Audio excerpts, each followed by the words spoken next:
Welcome to Sleep Audiobooks. If you would like our Better Sleep Quick Guide filled with proven techniques to improve sleep, sign up to our mailing list at sleepaudiobooks.com and we'll send the PDF as a thank you. Subscribing and leaving a comment helps this channel more than you know, so please feel free to offer suggestions for future audiobooks or to just say hi. Thank you for listening. We hope you have an excellent night's sleep. This is Sleep Audiobooks. The Scarlet Letter by Nathaniel Hawthorne. Recording by Cori Samuel. The Custom-house. Introductory to The Scarlet Letter. It is a little remarkable that, though disinclined to talk over much of myself and my affairs at the fireside and to my personal friends, an autobiographical impulse should twice in my life have taken possession of me in addressing the public. The first time was 3 or 4 years since, when I favoured the reader, inexcusably and for no earthly reason that either the indulgent reader or the intrusive author could imagine, with a description of my way of life in the deep quietude of an old manse. And now, because, beyond my deserts, I was happy enough to find a listener or two on the former occasion, I again seize the public by the button, and talk of my 3 years' experience in a custom-house. The example of the famous P.P., clerk of this parish, was never more faithfully followed. The truth seems to be, however, that when he casts his leaves forth upon the wind, the author addresses, not the many who will fling aside his volume, or never take it up, but the few who will understand him better than most of his schoolmates or life-mates. Some authors, indeed, do far more than this, and indulge themselves in such confidential depths of revelation as could fittingly be addressed only and exclusively to the one heart and mind of perfect sympathy, as if the printed book, thrown at large on the wide world, was certain to find out the divided segment of the writer's own nature, and complete his circle of existence by bringing him into communion with it. It is scarcely decorous, however, to speak at all, even where we speak impersonally. But, as thoughts are frozen and utterance benumbed, unless the speaker stand in some true relation with his audience, it may be pardonable to imagine that a friend, a kind and apprehensive, though not the closest friend, is listening to our talk, and then, a native reserve being thawed by this genial consciousness, we may prate of the circumstances that lie around us, and even of ourself, but still keep the inmost me behind its veil. To this extent, and within these limits, an author, methinks, may be autobiographical, without violating either the reader's rights or his own. It will be seen likewise that this custom-house sketch has a certain propriety, of a kind always recognised in literature, as explaining how a large portion of the following pages came into my possession, and as offering proofs of the authenticity of a narrative therein contained. This, in fact, a desire to put myself in my true position as editor, or very little more, of the most prolix among the tales that make up my volume. This, and no other, is my true reason for assuming a personal relation with the public. In accomplishing the main purpose, it has appeared allowable, by a few extra touches, to give a faint representation of a mode of life not heretofore described, together with some of the characters that move in it, among whom the author happened to make one. In my native town of Salem, at the head of what, half a century ago, in the days of old King Derby, was a bustling wharf, but which is now burdened with decayed wooden warehouses, and exhibits few or no symptoms of commercial life, except perhaps a bark or brig, halfway down its melancholy length, discharging hides, or, nearer at hand, a Nova Scotia schooner, pitching out her cargo of firewood. At the head, I say, of this dilapidated wharf, which the tide often overflows, and along which, at the base and in the rear of the row of buildings, the track of many languid years is seen in a border of unthrifty grass. Here, with a view from its front windows adown this not very enlivening prospect, and thence across the harbour, stands a spacious edifice of brick. From the loftiest point of its roof, during precisely 3½ hours of each forenoon, floats, or droops, in breeze or calm, the banner of the Republic, but with the 13 stripes turned vertically instead of horizontally, and thus indicating that a civil and not a military post of Uncle Sam's government is here established. Its front is ornamented with a portico of half a dozen wooden pillars, supporting a balcony, beneath which a flight of wide granite steps descends towards the street. Over the entrance hovers an enormous specimen of the American eagle, with outspread wings, a shield before her breast, and, if I recollect aright, a bunch of intermingled thunderbolts and barbed arrows in each claw. With the customary infirmity of temper that characterises this unhappy fowl, she appears by the fierceness of her beak and eye, and the general truculency of her attitude, to threaten mischief to the inoffensive community, and especially to warn all citizens careful of their safety against intruding on the premises which she overshadows with her wings. Nevertheless, vixenly as she looks, many people are seeking at this very moment to shelter themselves under the wing of the Federal eagle, imagining, I presume, that her bosom has all the softness and snugness of an eider-down pillow. But she has no great tenderness even in her best of moods, and sooner or later, oftener soon than late, is apt to fling off her nestlings with a scratch of her claw, a dab of her beak, or a rankling wound from her barbed arrows. The pavement round about the above-described edifice, which we may as well name at once as the Custom-house of the port, has grass enough growing in its chinks to show that it has not, of late days, been worn by any multitudinous resort of business.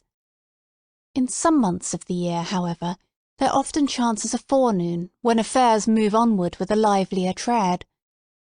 Such occasions might remind the elderly citizen of that period, before the last war with England, when Salem was a port by itself, not scorned, as she is now, by her own merchants and shipowners, who permit her wharves to crumble to ruin, while their ventures go to swell, needlessly and imperceptibly, the mighty flood of commerce at New York or Boston.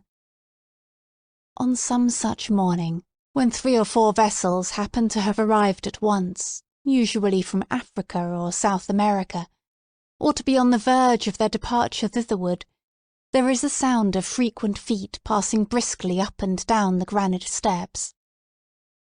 Here, before his own wife has greeted him, you may greet the sea-flushed shipmaster, just in port, with his vessel's papers under his arm in a tarnished tin box. Here, too, comes his owner, cheerful, sombre, gracious, or in the sulks, accordingly as his scheme of the now accomplished voyage has been realised in merchandise that will readily be turned to gold, or has buried him under a bulk of incommodities such as nobody will care to rid him of.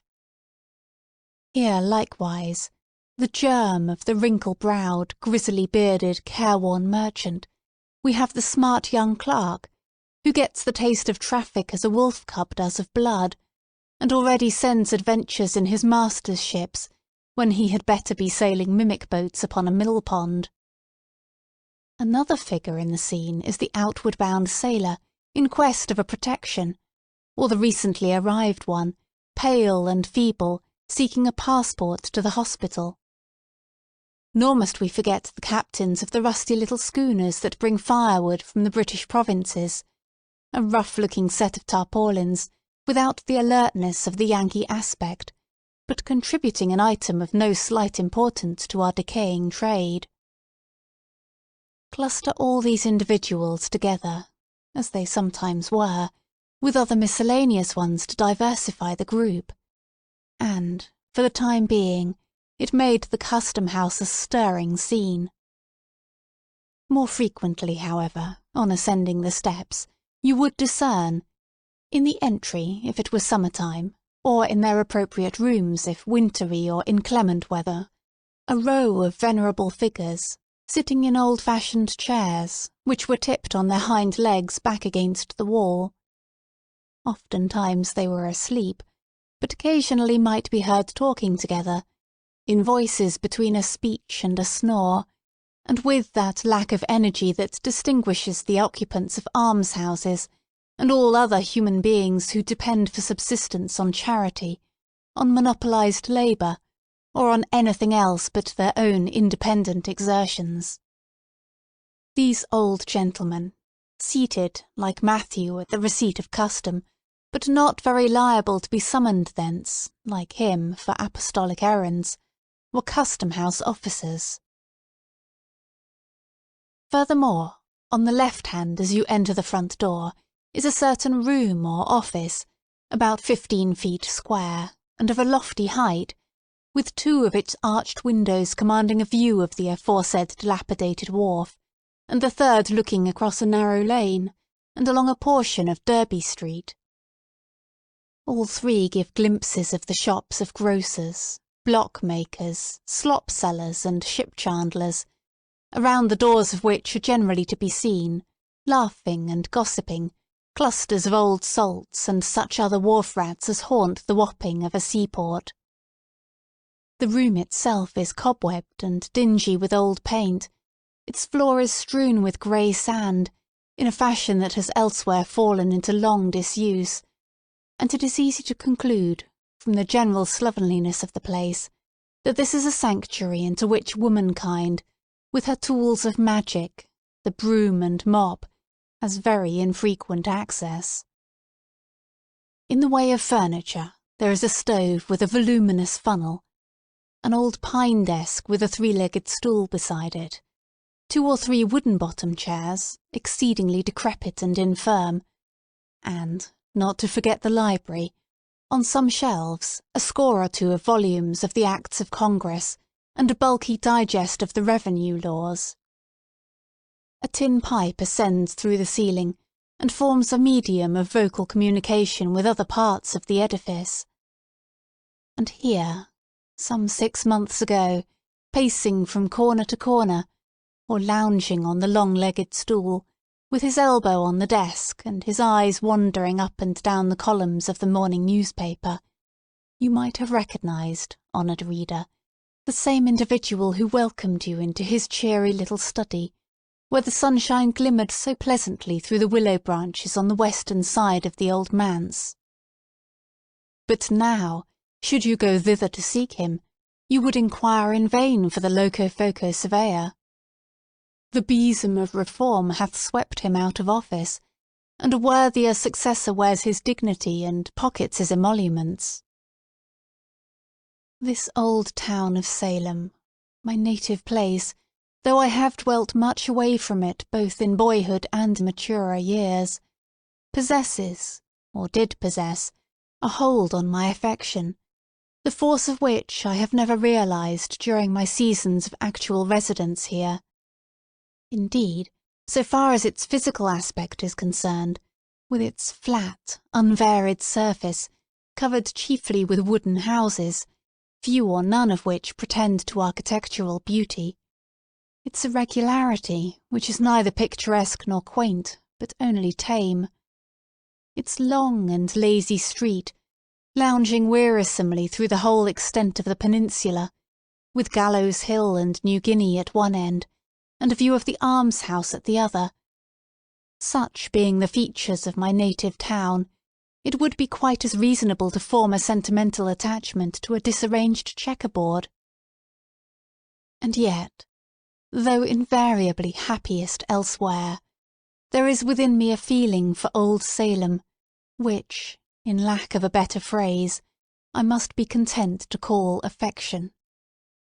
The sentiment is probably assignable to the deep and aged roots which my family has stuck into the soil.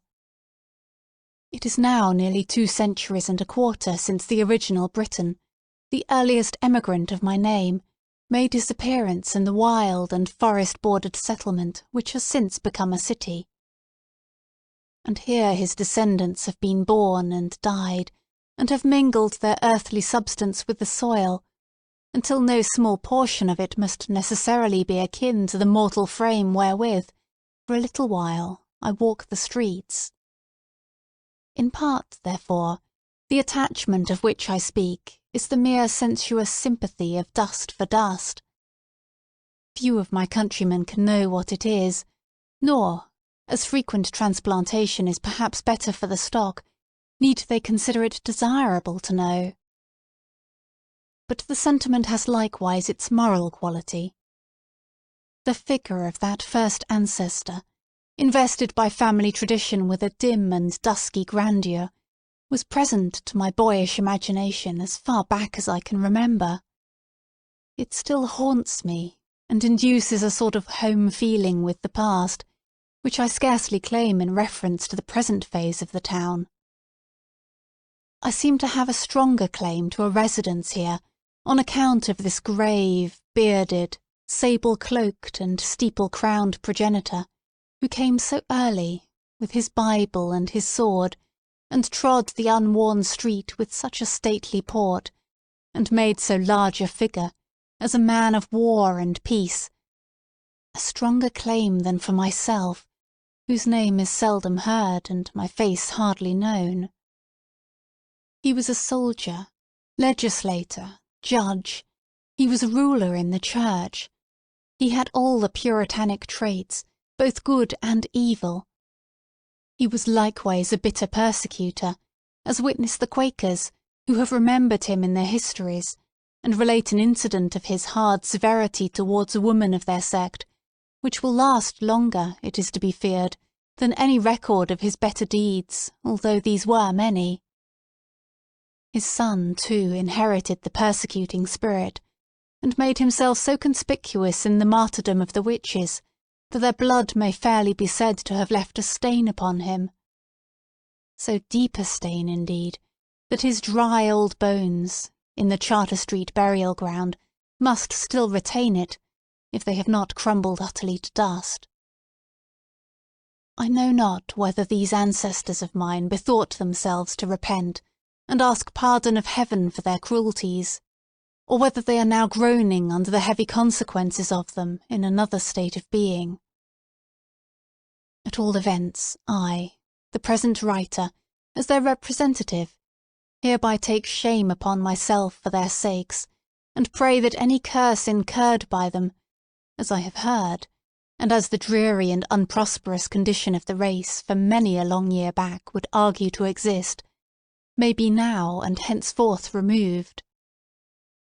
Doubtless, however, either of these stern and black-browed Puritans would have thought it quite a sufficient retribution for his sins, that, after so long a lapse of years, the old trunk of the family tree, with so much venerable moss upon it, should have borne, as its topmost bough, an idler like myself.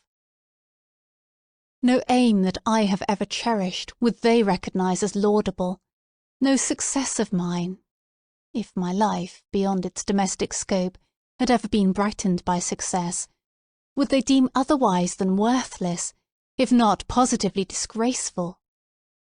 What is he? Murmurs one grey shadow of my forefathers to the other. A writer of storybooks! What kind of business in life? What mode of glorifying God, or being serviceable to mankind in his day and generation, may that be? Why, the degenerate fellow might as well have been a fiddler. Such are the compliments bandied between my great-grandsires and myself, across the gulf of time. And yet, let them scorn me as they will, strong traits of their nature have intertwined themselves with mine.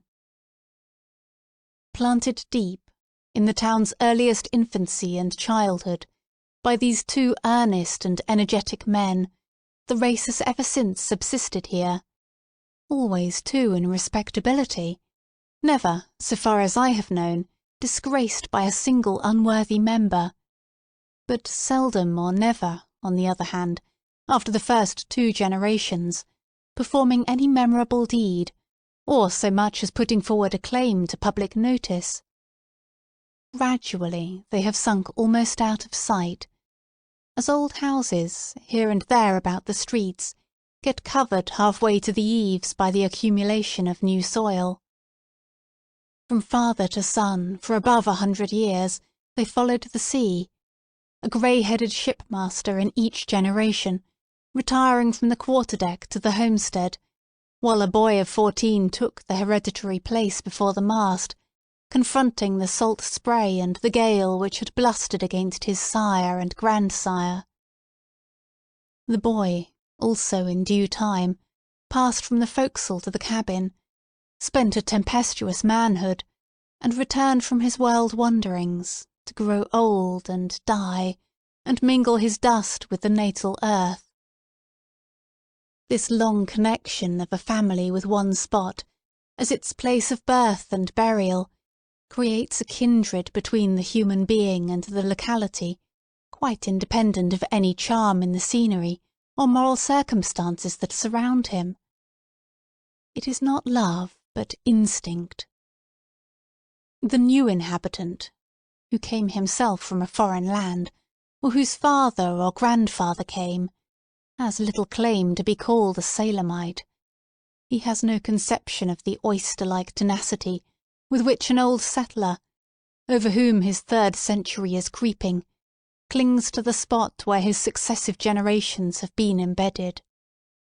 It is no matter that the place is joyless for him, that he is weary of the old wooden houses, the mud and dust, the dead level of sight and sentiment, the chill east wind, and chillest of social atmospheres. All these, and whatever faults besides he may see, or imagine, are nothing to the purpose. The spell survives, and just as powerfully as if the natal spot were an earthly paradise. So has it been in my case. I felt it almost as a destiny to make Salem my home, so that the mould of features and cast of character, which had all along been familiar here, ever, as one representative of the race lay down in the grave, another assuming, as it were, his sentry march along the main street, might still, in my little day, be seen and recognised in the old town.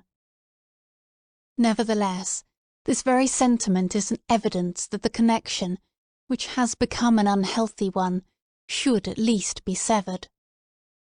Human nature will not flourish, any more than a potato, if it be planted and replanted for too long a series of generations in the same worn-out soil.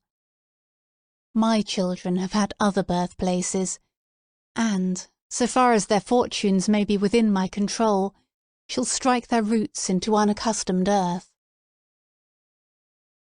On emerging from the old manse, it was chiefly this strange, indolent, unjoyous attachment for my native town that brought me to fill a place in Uncle Sam's brick edifice, when I might as well, or better, have gone somewhere else. My doom was on me. It was not the first time, nor the second, that I had gone away, as it seemed permanently, but yet returned, like the bad halfpenny, or as if Salem were for me the inevitable centre of the universe. So, one fine morning I ascended the flight of granite steps, with the President's commission in my pocket, and was introduced to the corps of gentlemen who were to aid me in my weighty responsibility as Chief Executive Officer of the Custom-house.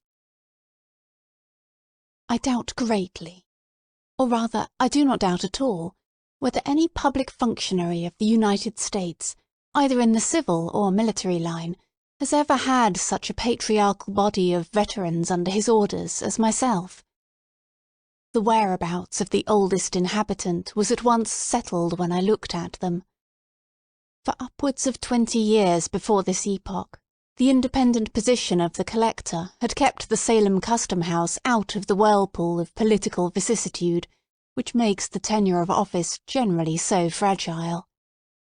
A soldier, New England's most distinguished soldier, he stood firmly on the pedestal of his gallant services, and, himself secure in the wise liberality of the successive administrations through which he had held office, he had been the safety of his subordinates in many an hour of danger and heartquake. General Miller was radically conservative, a man over whose kindly nature habit had no slight influence, attaching himself strongly to familiar faces, and with difficulty moved to change, even when change might have brought unquestionable improvement. Thus, on taking charge of my department, I found few but aged men. They were but ancient sea captains for the most part, who, after being tossed on every sea, and standing up sturdily against life's tempestuous blast, had finally drifted into this quiet nook, where, with little to disturb them, except the periodical terrors of a presidential election, they one and all acquired a new lease of existence. Though by no means less liable than their fellow men to age and infirmity, they had evidently some talisman or other that kept death at bay. 2 or 3 of their number, as I was assured, being gouty and rheumatic, or perhaps bedridden, never dreamed of making their appearance at the Custom-house during a large part of the year, but, after a torpid winter, would creep out into the warm sunshine of May or June, go lazily about what they termed duty, and, at their own leisure and convenience, betake themselves to bed again. I must plead guilty to the charge of abbreviating the official breath of more than one of these venerable servants of the Republic. They were allowed, on my representation, to rest from their arduous labours, and soon afterwards, as if their sole principle of life had been zeal for their country's service, as I verily believe it was, withdrew to a better world. It is a pious consolation to me that, through my interference, a sufficient space was allowed them for repentance of the evil and corrupt practices into which, as a matter of course, every custom-house officer must be supposed to fall. Neither the front nor the back entrance of the custom-house opens on the road to paradise. The greater part of my officers were Whigs. It was well for their venerable brotherhood that the new surveyor was not a politician, and, though a faithful Democrat in principle, neither received nor held his office with any reference to political services. Had it been otherwise, had an active politician been put into this influential post, to assume the easy task of making head against a Whig collector, whose infirmities withheld him from the personal administration of his office, hardly a man of the old corps would have drawn the breath of official life within a month after the exterminating angel had come up the custom-house steps. According to the received code in such matters, it would have been nothing short of duty, in a politician, to bring every one of those white heads under the axe of the guillotine. It was plain enough to discern that the old fellows dreaded some such discourtesy at my hands. It pained, and at the same time amused me, to behold the terrors that attended my advent, to see a furrowed cheek, weather-beaten by half a century of storm, turn ashy pale at the glance of so harmless an individual as myself. To detect, as one or another addressed me, the tremor of a voice, which, in long past days, had been wont to bellow through a speaking trumpet, hoarsely enough to frighten Boreas himself to silence.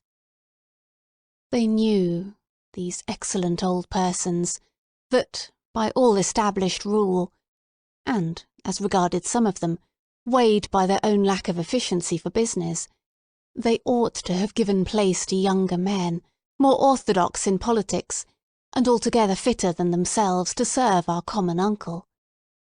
I knew it, too, but could never quite find in my heart to act upon the knowledge. Much and deservedly to my own discredit, therefore, and considerably to the detriment of my official conscience, they continued, during my incumbency, to creep about the wharves and loiter up and down the custom-house steps. They spent a good deal of time, also, asleep in their accustomed corners, with their chairs tilted back against the walls, awaking, however, once or twice in the forenoon, to bore one another with the several thousandth repetition of old sea stories and mouldy jokes that had grown to be passwords and countersigns among them. The discovery was soon made, I imagine, that the new surveyor had no great harm in him. So, with lightsome hearts and the happy consciousness of being usefully employed, in their own behalf at least, if not for our beloved country, these good old gentlemen went through the various formalities of office. Sagaciously under their spectacles did they peep into the holds of vessels. Mighty was their fuss about little matters, and marvellous, sometimes, the obtuseness that allowed greater ones to slip between their fingers. Whenever such a mischance occurred, when a waggon-load of valuable merchandise had been smuggled ashore, at noonday perhaps, and directly beneath their unsuspicious noses, nothing could exceed the vigilance and alacrity with which they proceeded to lock and double-lock, and secure with tape and sealing-wax, all the avenues of the delinquent vessel. Instead of a reprimand for their previous negligence, the case seemed rather to require a eulogium on their praiseworthy caution after the mischief had occurred, a grateful recognition of the promptitude of their zeal the moment that there was no longer any remedy. Unless people are more than commonly disagreeable, it is my foolish habit to contract a kindness for them. The better part of my companion's character, if it have a better part, is that which usually comes uppermost in my regard, and forms the type whereby I recognise the man. As most of these old custom-house officers had good traits, and as my position in reference to them, being paternal and protective, was favourable to the growth of friendly sentiments, I soon grew to like them all. It was pleasant in the summer forenoons, when the fervent heat, that almost liquefied the rest of the human family, merely communicated a genial warmth to their half-torpid systems. It was pleasant to hear them chatting in the back entry, a row of them all tipped against the wall as usual, while the frozen witticisms of past generations were thawed out and came bubbling with laughter from their lips. Externally, the jollity of aged men has much in common with the mirth of children. The intellect, any more than a deep sense of humour, has little to do with the matter. It is, with both, a gleam that plays upon the surface, and imparts a sunny and cheery aspect alike to the green branch and grey, mouldering trunk. In one case, however, it is real sunshine. In the other it more resembles the phosphorescent glow of decaying wood. It would be sad injustice, the reader must understand, to represent all my excellent old friends as in their dotage. In the first place, my coadjutors were not invariably old. There were men among them in their strength and prime, of marked ability and energy, and altogether superior to the sluggish and dependent mode of life on which their evil stars had cast them. Then, moreover, the white locks of age were sometimes found to be the thatch of an intellectual tenement in good repair. But, as respects the majority of my corps of veterans, there will be no wrong done if I characterise them generally as a set of wearisome old souls, who had gathered nothing worth preservation from their varied experience of life. They seemed to have flung away all the golden grain of practical wisdom which they had enjoyed so many opportunities of harvesting, and most carefully to have stored their memory with the husks. They spoke with far more interest and unction of their morning's breakfast, or yesterday's, today's, or tomorrow's dinner, than of the shipwreck of 40 or 50 years ago, and all the world's wonders which they had witnessed with their youthful eyes. The father of the custom-house, the patriarch not only of this little squad of officials, but, I am bold to say, of the respectable body of tide-waiters all over the United States, was a certain permanent inspector. He might truly be termed a legitimate son of the revenue system, dyed in the wool, or rather born in the purple, since his sire, a revolutionary colonel, and formerly collector of the port, had created an office for him, and appointed him to fill it, at a period of the early ages which few living men can now remember. This inspector, when I first knew him, was a man of 80 years or thereabouts, and certainly one of the most wonderful specimens of wintergreen that you would be likely to discover in a lifetime's search. With his florid cheek, his compact figure smartly arrayed in a bright-buttoned blue coat, his brisk and vigorous step, and his hale and hearty aspect, altogether he seemed, not young indeed, but a kind of new contrivance of Mother Nature in the shape of man, whom age and infirmity had no business to touch. His voice and laugh, which perpetually re-echoed through the custom-house, had nothing of the tremulous quaver and cackle of an old man's utterance. They came strutting out of his lungs, like the crow of a cock or the blast of a clarion. Looking at him merely as an animal, and there was very little else to look at, he was a most satisfactory object, from the thorough healthfulness and wholesomeness of his system, and his capacity, at that extreme age, to enjoy all, or nearly all, the delights which he had ever aimed at or conceived of. The careless security of his life in the custom-house, on a regular income, and with but slight and infrequent apprehensions of removal, had no doubt contributed to make time pass lightly over him. The original and more potent causes, however, lay in the rare perfection of his animal nature, the moderate proportion of intellect, and the very trifling admixture of moral and spiritual ingredients, these latter qualities indeed being in barely enough measure to keep the old gentleman from walking on all fours. He possessed no power of thought, no depth of feeling, no troublesome sensibilities, nothing, in short, but a few commonplace instincts, which, aided by the cheerful temper which grew inevitably out of his physical well-being, did duty very respectably, and to general acceptance, in lieu of a heart. He had been the husband of 3 wives, all long since dead, the father of 20 children, most of whom, at every age of childhood or maturity, had likewise returned to dust. Here, one would suppose, might have been sorrow enough to imbue the sunniest disposition through and through with a sable tinge. Not so with our old inspector. One brief sigh sufficed to carry off the entire burden of these dismal reminiscences. The next moment he was as ready for sport as any unbreeched infant, far readier than the collector's junior clerk, who, at 19 years, was much the elder and graver man of the two.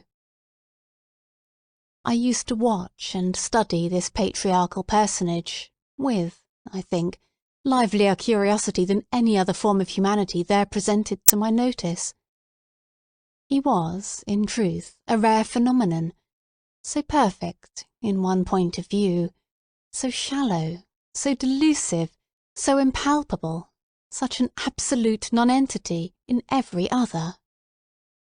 My conclusion was that he had no soul, no heart, no mind, nothing, as I have already said, but instincts, and yet, withal, so cunningly had the few materials of his character been put together that there was no painful perception of deficiency, but, on my part, an entire contentment with what I found in him.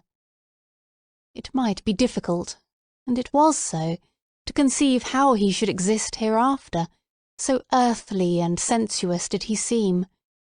But surely his existence here, admitting that it was to terminate with his last breath, had been not unkindly given, with no higher moral responsibilities than the beasts of the field, but with a larger scope of enjoyment than theirs, and with all their blessed immunity from the dreariness and duskiness of age. One point in which he had vastly the advantage over his 4-footed brethren was his ability to recollect the good dinners which it had made no small portion of the happiness of his life to eat. His gourmandism was a highly agreeable trait, and to hear him talk of roast meat was as appetizing as a pickle or an oyster. As he possessed no higher attribute, and neither sacrificed nor vitiated any spiritual endowment, by devoting all his energies and ingenuities to subserve the delight and profit of his maw, it always pleased and satisfied me to hear him expatiate on fish, poultry, and butcher's meat, and the most eligible methods of preparing them for the table. His reminiscences of good cheer, however ancient the date of the actual banquet, seemed to bring the savour of pig or turkey under one's very nostrils. There were flavours on his palate that had lingered there not less than 60 or 70 years, and were still apparently as fresh as that of the mutton chop which he had just devoured for his breakfast. I have heard him smack his lips over dinners, every guest at which, except himself, had long been food for worms. It was marvellous to observe how the ghosts of bygone meals were continually rising up before him, not in anger or retribution, but as if grateful for his former appreciation, and seeking to repudiate an endless series of enjoyment, at once shadowy and sensual. A tenderloin of beef, a hind quarter of veal, a spare rib of pork, a particular chicken, or a remarkably praiseworthy turkey, which had perhaps adorned his board in the days of the elder Adams, would be remembered, while all the subsequent experience of our race, and all the events that brightened or darkened his individual career, had gone over him with as little permanent effect as the passing breeze. The chief tragic event of the old man's life, so far as I could judge, was his mishap with a certain goose, which lived and died some 20 or 40 years ago, a goose of most promising figure, but which, at table, proved so inveterately tough that the carving knife would make no impression on its carcass, and it could only be divided with an axe and hand-saw. But it is time to quit this sketch, on which, however, I should be glad to dwell at considerably more length, because of all men whom I have ever known, this individual was fittest to be a custom-house officer. Most persons, owing to causes which I may not have space to hint at, suffer moral detriment from this peculiar mode of life.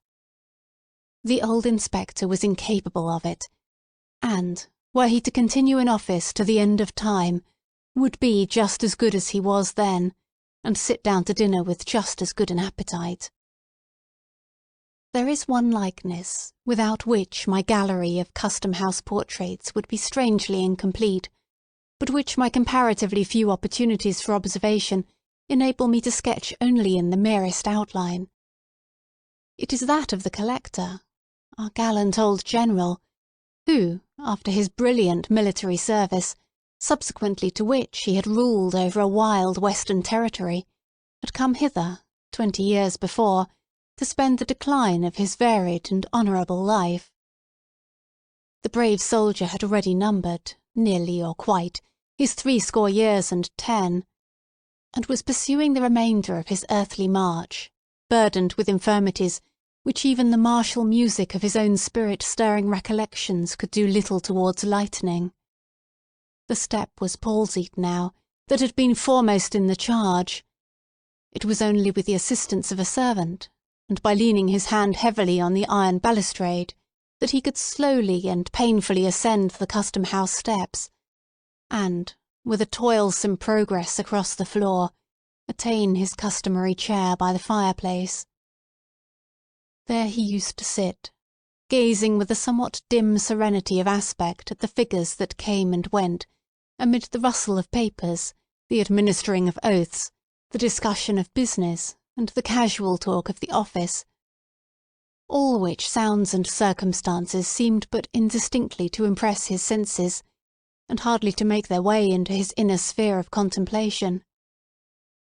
His countenance, in this repose, was mild and kindly. If his notice was sought, an expression of courtesy and interest gleamed out upon his features, proving that there was light within him, and that it was only the outward medium of the intellectual lamp that obstructed the rays in their passage.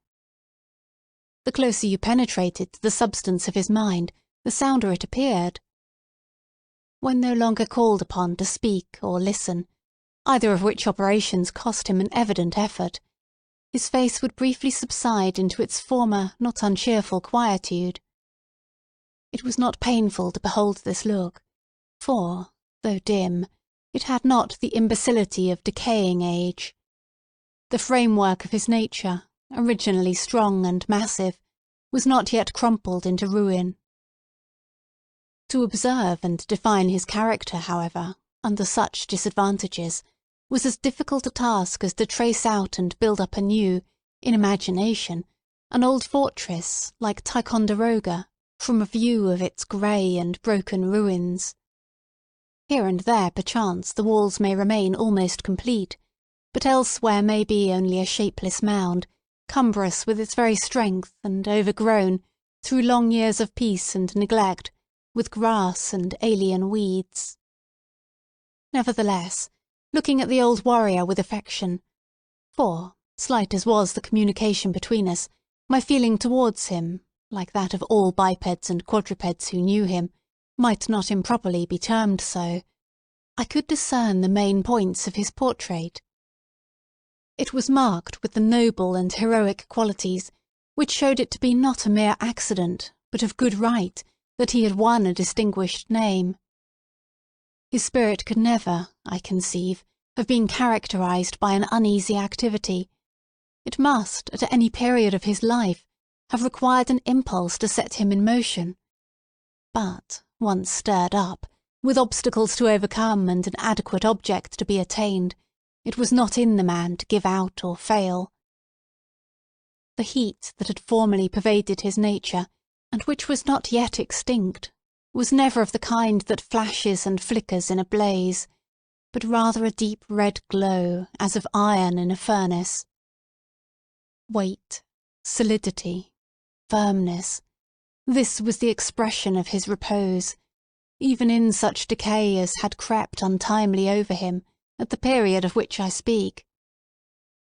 But I could imagine, even then, that, under some excitement which should go deeply into his consciousness, roused by a trumpet's peal, loud enough to awaken all of his energies that were not dead, but only slumbering, he was yet capable of flinging off his infirmities like a sick man's gown, dropping the staff of age to seize a battle-sword, and starting up once more a warrior. And, in so intense a moment, his demeanour would have still been calm. Such an exhibition, however, was but to be pictured in fancy, not to be anticipated nor desired. What I saw in him, as evidently as the indestructible ramparts of old Ticonderoga, already cited as the most appropriate simile, was the features of stubborn and ponderous endurance, which might well have amounted to obstinacy in his earlier days, of integrity that, like most of his other endowments, lay in a somewhat heavy mass, and was just as unmalleable or unmanageable as a ton of iron ore, and of benevolence, which, fiercely as he led the bayonets on at Chippewa or Fort Erie, I take to be of quite as genuine a stamp as what actuates any or all of the polemical philanthropists of the age. He had slain men with his own hand, for aught I know. Certainly they had fallen like blades of grass at the sweep of the scythe before the charge to which his spirit imparted its triumphant energy. But, be that as it might, there was never in his heart so much cruelty as would have brushed the down off a butterfly's wing. I have not known the man to whose innate kindliness I would more confidently make an appeal. Many characteristics, and those too which contribute not the least forcibly to impart resemblance in a sketch, must have vanished or been obscured before I met the General. All merely graceful attributes are usually the most evanescent, nor does nature adorn the human ruin with blossoms of new beauty, that have their roots and proper nutriment only in the chinks and crevices of decay, as she sows wallflowers over the ruined fortress of Ticonderoga. Still, even in respect of grace and beauty, there were points well worth noting. A ray of humour, now and then, would make its way through the veil of dim obstruction, and glimmer pleasantly upon our faces. A trait of native elegance, seldom seen in the masculine character after childhood or early youth, was shown in the general's fondness for the sight and fragrance of flowers. An old soldier might be supposed to prize only the bloody laurel on his brow, but here was one who seemed to have a young girl's appreciation of the floral tribe.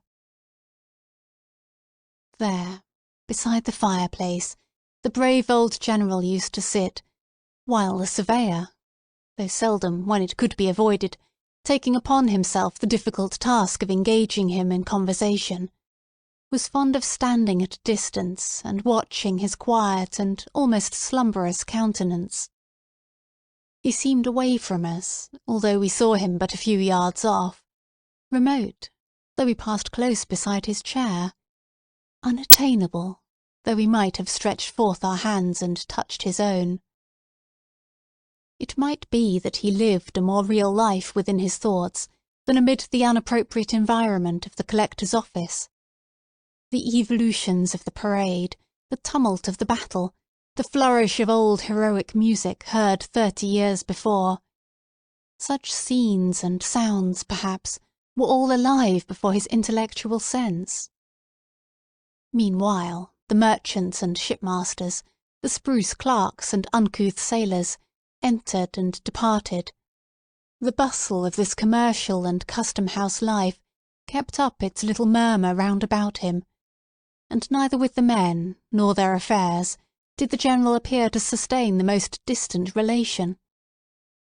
He was as much out of place as an old sword, now rusty, but which had flashed once in the battle's front, and showed still a bright gleam along its blade, would have been among the inkstands, paper folders and mahogany rulers on the deputy collector's desk.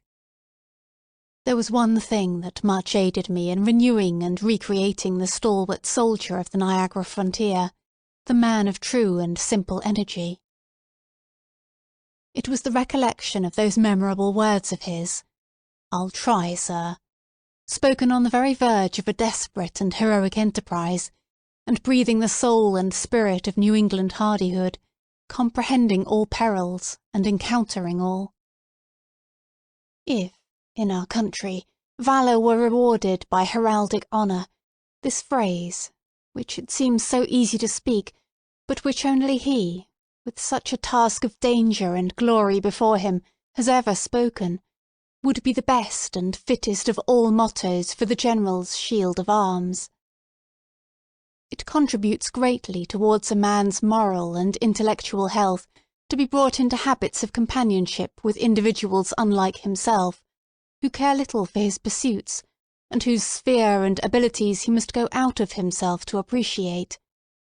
The accidents of my life have often afforded me this advantage, but never with more fullness and variety than during my continuance in office.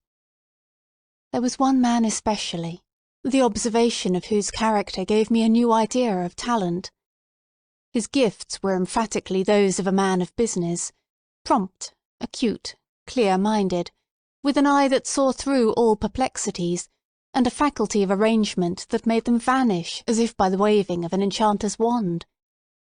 Bred up from boyhood in the custom-house, it was his proper field of activity, and the many intricacies of business, so harassing to the interloper, presented themselves before him with the regularity of a perfectly comprehended system. In my contemplation he stood as the ideal of his class. He was, indeed, the custom-house in himself, or, at all events, the mainspring that kept its variously revolving wheels in motion.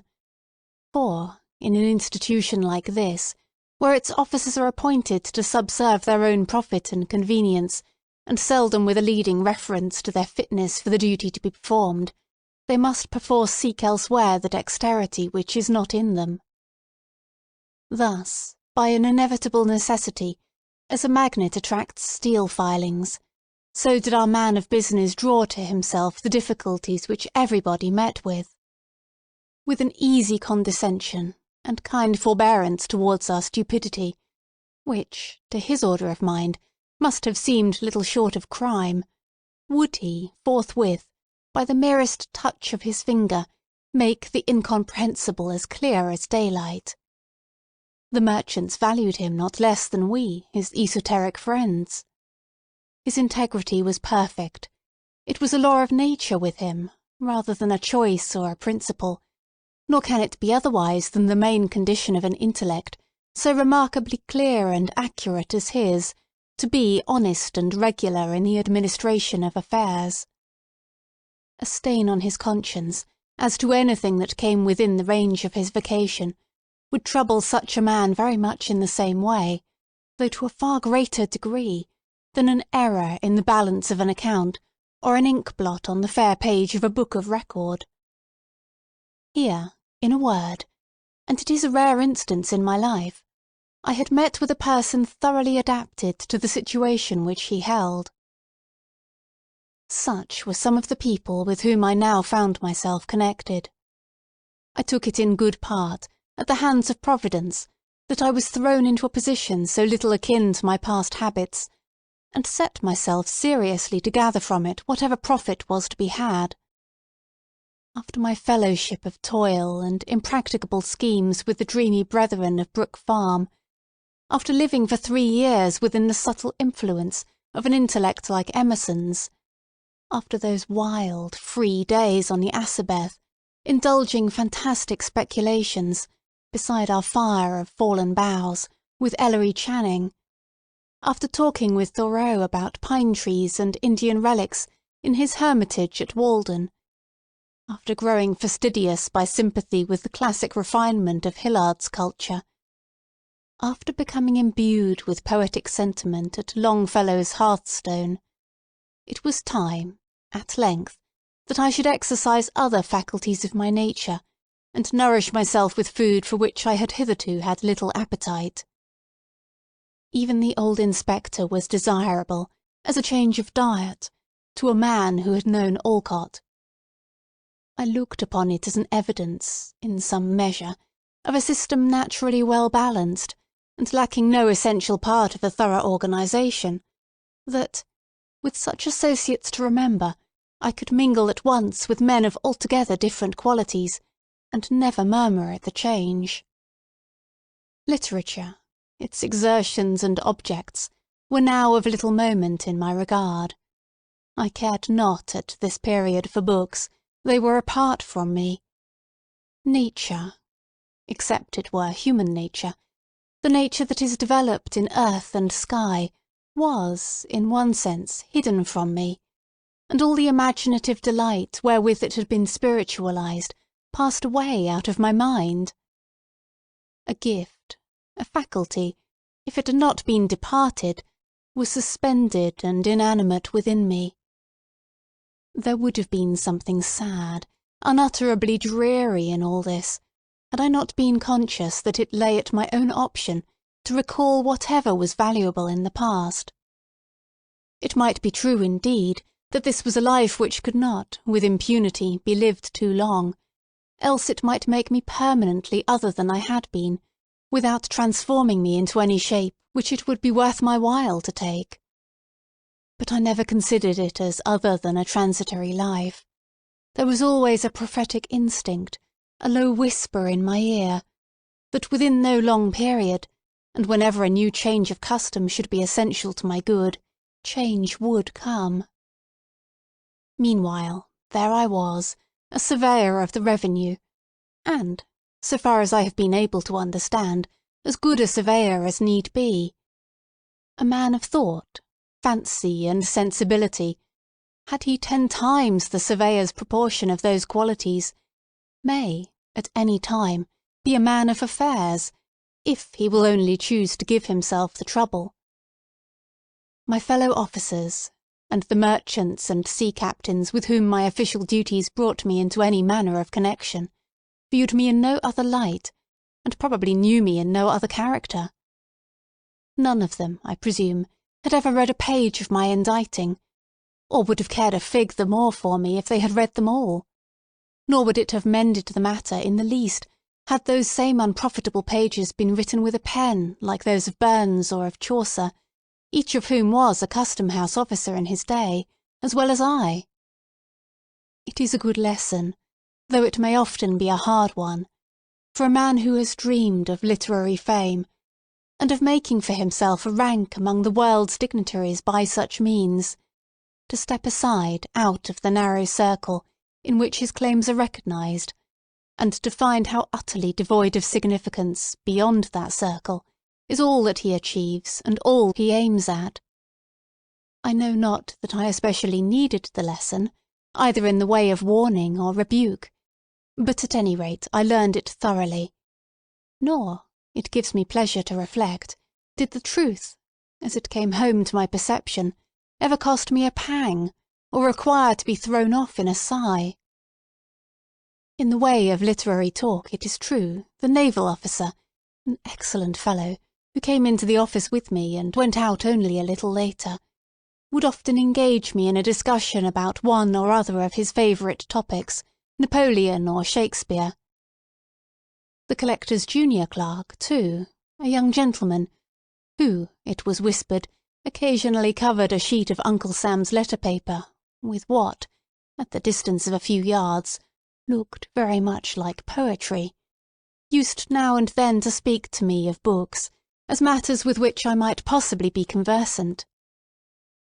This was my all of lettered intercourse, and it was quite sufficient for my necessities. No longer seeking or caring that my name should be blazoned abroad on title pages, I smiled to think that it had now another kind of vogue. The Custom-house marker imprinted it, with a stencil and black paint, on pepper bags and baskets of annatto, and cigar boxes, and bales of all kinds of dutiable merchandise, in testimony that these commodities had paid the impost, and gone regularly through the office. Borne on such queer vehicle of fame, a knowledge of my existence, so far as a name conveys it, was carried where it had never been before, and, I hope, will never go again. But the past was not dead. Once in a great while, the thoughts that had seemed so vital and so active, yet had been put to rest so quietly, revived again. One of the most remarkable occasions, when the habit of bygone days awoke in me, was that which brings it within the law of literary propriety to offer the public the sketch which I am now writing. In the second story of the Custom-house there is a large room, in which the brickwork and naked rafters have never been covered with panelling and plaster. The edifice, originally projected on a scale adapted to the old commercial enterprise of the port, and with an idea of subsequent prosperity destined never to be realised, contains far more space than its occupants know what to do with. This airy hall, therefore, over the collector's apartments, remains unfinished to this day, and, in spite of the aged cobwebs that festoon its dusky beams, appears still to await the labour of the carpenter and mason. At one end of the room, in a recess, were a number of barrels piled one upon another, containing bundles of official documents. Large quantities of similar rubbish lay lumbering the floor. It was sorrowful to think how many days, and weeks, and months, and years of toil had been wasted on these musty papers, which were now only an encumbrance on earth, and were hidden away in this forgotten corner, never more to be glanced at by human eyes. But then, what reams of other manuscripts, filled, not with the dullness of official formalities, but with the thought of inventive brains, and the rich effusion of deep hearts, had gone equally to oblivion, and that, moreover, without serving a purpose in their day, as these heaped-up papers had, and, saddest of all, without purchasing for their writers the comfortable livelihood which the clerks of the Custom-house had gained by these worthless scratchings of the pen. Yet not altogether worthless, perhaps, as materials of local history. Here, no doubt, statistics of the former commerce of Salem might be discovered, and memorials of her princely merchants, old King Derby, old Billy Grey, old Simon Forrester, and many another magnate in his day, whose powdered head, however, was scarcely in the tomb before his mountain pile of wealth began to dwindle. The founders of the greater part of the families which now compose the aristocracy of Salem might here be traced, from the petty and obscure beginnings of their traffic, at periods generally much posterior to the Revolution, upward to what their children look upon as long-established rank. Prior to the Revolution there is a dearth of records, the earlier documents and archives of the Custom-house having, probably, been carried off to Halifax, when all the King's officials accompanied the British Army in its flight from Boston. It has often been a matter of regret with me, for, going back perhaps to the days of the Protectorate, those papers must have contained many references to forgotten or remembered men, and to antique customs, which would have affected me with the same pleasure as when I used to pick up Indian arrowheads in the field near the old manse. But, one idle and rainy day, it was my fortune to make a discovery of some little interest. Poking and burrowing into the heaped-up rubbish in the corner, unfolding one and another document, and reading the names of vessels that had long ago foundered at sea or rotted at the wharves, and those of merchants never heard of now on 'Change, nor very readily decipherable on their mossy tombstones. Glancing at such matters with the saddened, weary, half-reluctant interest which we bestow on the corpse of dead activity, and, exerting my fancy, sluggish with little use, to raise up from these dry bones an image of the old town's brighter aspect, when India was a new region, and only Salem knew the way thither. I chanced to lay my hand on a small package, carefully done up in a piece of ancient yellow parchment. This envelope had the air of an official record of some period long past, when clerks engrossed their stiff and formal chirography on more substantial materials than at present. There was something about it that quickened an instinctive curiosity, and made me undo the faded red tape that tied up the package, with the sense that a treasure would here be brought to light. Unbending the rigid folds of the parchment cover, I found it to be a commission, under the hand and seal of Governor Shirley, in favour of one Jonathan Pugh, as surveyor of His Majesty's Customs for the port of Salem, in the province of Massachusetts Bay. I remembered to have read, probably in Felt's Annals, a notice of the decease of Mr. Surveyor Pugh, about 80 years ago, and likewise, in a newspaper of recent times, an account of the digging up of his remains in the little graveyard of St. Peter's Church during the renewal of that edifice. Nothing, if I rightly call to mind, was left of my respected predecessor, save an imperfect skeleton, and some fragments of apparel, and a wig of majestic frizzle, which, unlike the head that it once adorned, was in very satisfactory preservation. But, on examining the papers which the parchment commission served to envelop, I found more traces of Mr. Pugh's mental part, and the internal operations of his head, than the frizzled wig had contained of the venerable skull itself. They were documents, in short, not official, but of a private nature, or at least written in his private capacity, and apparently with his own hand.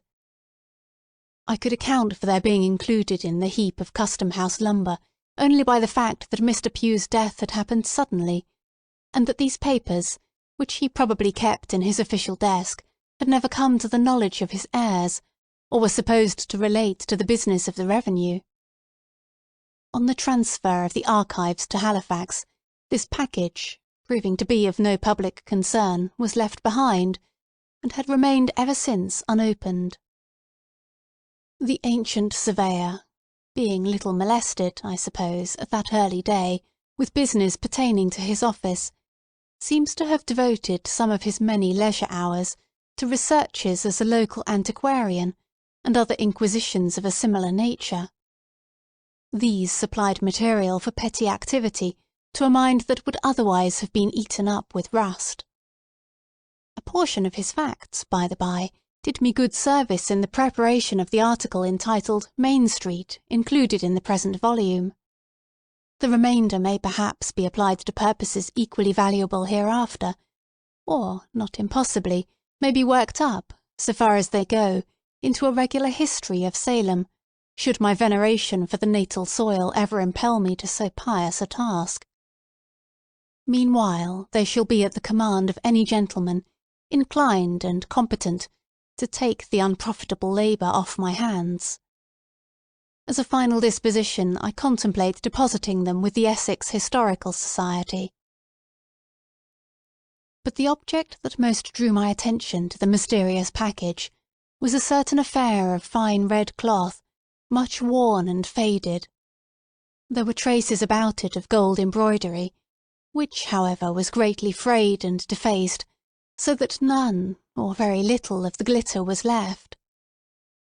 It had been wrought, as was easy to perceive, with wonderful skill of needlework, and the stitch, as I am assured by ladies conversant with such mysteries, gives evidence of a now forgotten art, not to be discovered even by the process of picking out the threads. This rag of scarlet cloth, for time, wear, and a sacrilegious moth had reduced it to little other than a rag, on careful examination, assumed the shape of a letter. It was the capital letter A. By an accurate measurement, each limb proved to be precisely 3 inches and a quarter in length. It had been intended, there could be no doubt, as an ornamental article of dress, but how it was to be worn, or what rank, honour, and dignity, in by-past times, were signified by it, was a riddle which, so evanescent are the fashions of the world in these particulars, I saw little hope of solving. And yet it strangely interested me. My eyes fastened themselves upon the old Scarlet Letter, and would not be turned aside. Certainly there was some deep meaning in it most worthy of interpretation, and which, as it were, streamed forth from the mystic symbol, subtly communicating itself to my sensibilities, but evading the analysis of my mind. When thus perplexed, and cogitating, among other hypotheses, whether the letter might not have been one of those decorations which the white men used to contrive in order to take the eyes of Indians, I happened to place it on my breast. It seemed to me—the reader may smile, but must not doubt my word—it seemed to me then that I experienced a sensation not altogether physical, yet almost so, as of burning heat, and as if the letter were not of red cloth, but red-hot iron. I shuddered, and involuntarily let it fall upon the floor.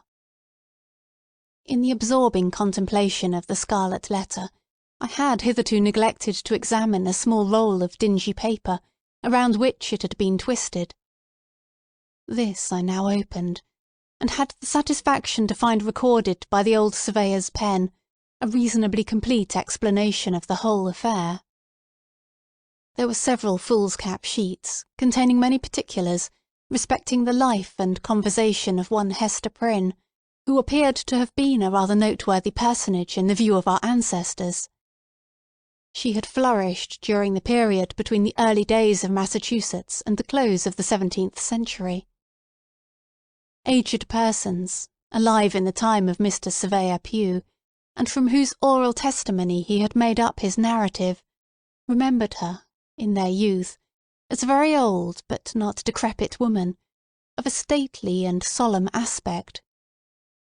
It had been her habit, from an almost immemorial date, to go about the country as a kind of voluntary nurse, and doing whatever miscellaneous good she might, taking upon herself, likewise, to give advice in all matters, especially those of the heart, by which means, as a person of such propensities inevitably must, she gained from many people the reverence due to an angel, but, I should imagine, was looked upon by others as an intruder and a nuisance. Prying further into the manuscript, I found the record of other doings and sufferings of this singular woman, for most of which the reader is referred to the story entitled The Scarlet Letter. And it should be borne carefully in mind that the main facts of that story are authorised and authenticated by the document of Mr. Surveyor Pugh. The original papers, together with the Scarlet Letter itself, a most curious relic, are still in my possession, and shall be freely exhibited to whomsoever, induced by the great interest of the narrative, may desire a sight of them. I must not be understood as affirming that, in the dressing up of the tale, and imagining the motives and modes of passion that influenced the characters who figure in it, I have invariably confined myself within the limits of the old surveyor's 6 sheets of foolscap. On the contrary, I have allowed myself, as to such points, nearly or altogether, as much licence as if the facts had been entirely of my own invention. What I contend for is the authenticity of the outline. This incident recalled my mind, in some degree, to its old track. There seemed to be here the groundwork of a tale. It impressed me as if the ancient surveyor, in his garb of 100 years gone by, and wearing his immortal wig, which was buried with him but did not perish in the grave, had met me in the deserted chamber of the Custom-house. In his port was the dignity of one who had borne His Majesty's commission, and who was therefore illuminated by a ray of the splendour that shone so dazzlingly about the throne. How unlike, alas, the hang-dog look of a Republican official, who, as the servant of the people, feels himself less than the least, and below the lowest of his masters. With his own ghostly hand, the obscurely seen but majestic figure had imparted to me the scarlet symbol and the little roll of explanatory manuscript. With his own ghostly voice he had exhorted me, on the sacred consideration of my filial duty and reverence towards him, who might reasonably regard himself as my official ancestor, to bring his mouldy and moth-eaten lucubrations before the public. "Do this," said the ghost of Mr. Surveyor Pugh, emphatically nodding the head that looked so imposing within its memorable wig. "Do this, and the profit shall be all your own. You will shortly need it, for it is not in your days as it was in mine, when a man's office was a life lease, and oftentimes an heirloom. But I charge you, in this matter of old Mistress Prynne, give to your predecessor's memory the credit which will be rightfully due." And I said to the ghost of Mr. Surveyor Pugh, "I will." On Hester Prynne's story, therefore, I bestowed much thought. It was the subject of my meditations for many an hour, while pacing to and fro across my room, or traversing, with 100-fold repetition, the long extent from the front door of the Custom-house to the side entrance and back again. Great were the weariness and annoyance of the old inspector and the weighers and gaugers, whose slumbers were disturbed by the unmercifully lengthened tramp of my passing and returning footsteps. Remembering their own former habits, they used to say that the surveyor was walking the quarter-deck. They probably fancied that my sole object, and indeed the sole object for which a sane man could ever put himself into voluntary motion, was to get an appetite for dinner. And, to say the truth, an appetite, sharpened by the east wind that generally blew along the passage, was the only valuable result of so much indefatigable exercise. So little adapted is the atmosphere of a custom-house to the delicate harvest of fancy and sensibility, that, had I remained there through 10 presidencies yet to come, I doubt whether the tale of the Scarlet Letter would ever have been brought before the public eye. My imagination was a tarnished mirror. It would not reflect, or only with miserable dimness, the figures with which I did my best to people it. The characters of the narrative would not be warmed and rendered malleable by any heat that I could kindle at my intellectual forge. They would take neither the glow of passion nor the tenderness of sentiment, but retained all the rigidity of dead corpses, and stared me in the face with a fixed and ghastly grin of contemptuous defiance. "What have you to do with us?" that expression seemed to say. "The little power you might have once possessed over the tribe of unrealities is gone. You have bartered it for a pittance of the public gold. Go, then, and earn your wages." In short, the almost torpid creatures of my own fancy twitted me with imbecility, and not without fair occasion. It was not merely during the 3 hours and a half which Uncle Sam claimed as his share of my daily life that this wretched numbness held possession of me. It went with me on my seashore walks and rambles into the country, whenever, which was seldom and reluctantly, I bestirred myself to seek that invigorating charm of nature, which used to give me such freshness and activity of thought the moment that I stepped across the threshold of the old manse. The same torpor, as regarded the capacity for intellectual effort, accompanied me home, and weighed upon me in the chamber which I most absurdly termed my study. Nor did it quit me when, late at night, I sat in the deserted parlour, lighted only by the glimmering coal fire and the moon, striving to picture forth imaginary scenes, which, the next day, might flow out on the brightening page in many-hued description. If the imaginative faculty refused to act at such an hour, it might well be deemed a hopeless case. Moonlight, in a familiar room, falling so white upon the carpet, and showing all its figures so distinctly, making every object so minutely visible, yet so unlike a morning or noontide visibility, is a medium the most suitable for a romance writer to get acquainted with his elusive guests.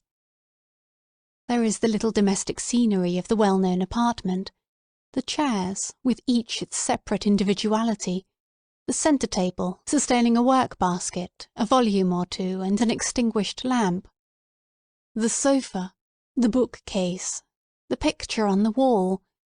All these details, so completely seen, are so spiritualized by the unusual light that they seem to lose their actual substance and become things of intellect. Nothing is too small or too trifling to undergo this change and acquire dignity thereby.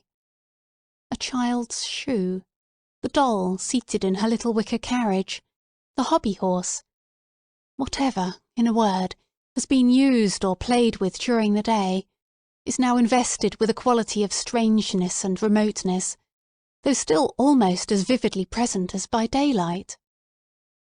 Thus, therefore, the floor of our familiar room has become a neutral territory, somewhere between the real world and fairyland, where the actual and the imaginary may meet, and each imbue itself with the nature of the other.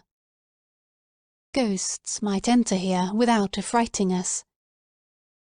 It would be too much in keeping with the scene to excite surprise, were we to look about us and discover a form, beloved but gone hence, now sitting quietly in a streak of this magic moonshine, with an aspect that would make us doubt whether it had returned from afar, or had never once stirred from our fireside. The somewhat dim coal fire has an essential influence in producing the effect which I would describe. It throws its unobtrusive tinge throughout the room, with a faint ruddiness upon the walls and ceiling, and a reflected gleam upon the polish of the furniture. This warmer light mingles itself with the cold spirituality of the moonbeams, and communicates, as it were, a heart and sensibilities of human tenderness to the forms which fancy summons up. It converts them from snow images into men and women.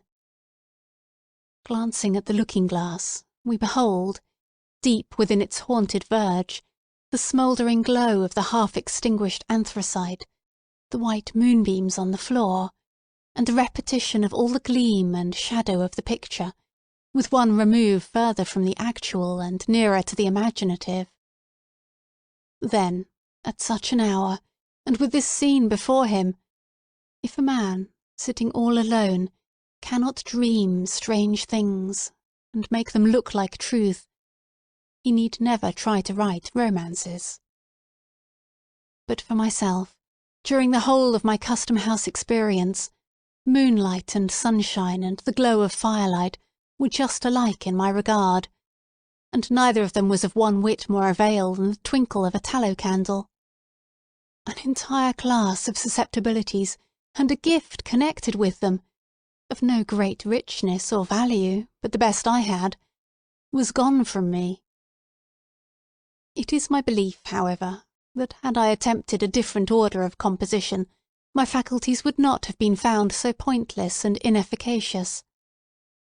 I might, for instance, have contented myself with writing out the narratives of a veteran shipmaster, one of the inspectors, whom I should be most ungrateful not to mention, since scarcely a day passed that he did not stir me to laughter and admiration by his marvellous gifts as a storyteller.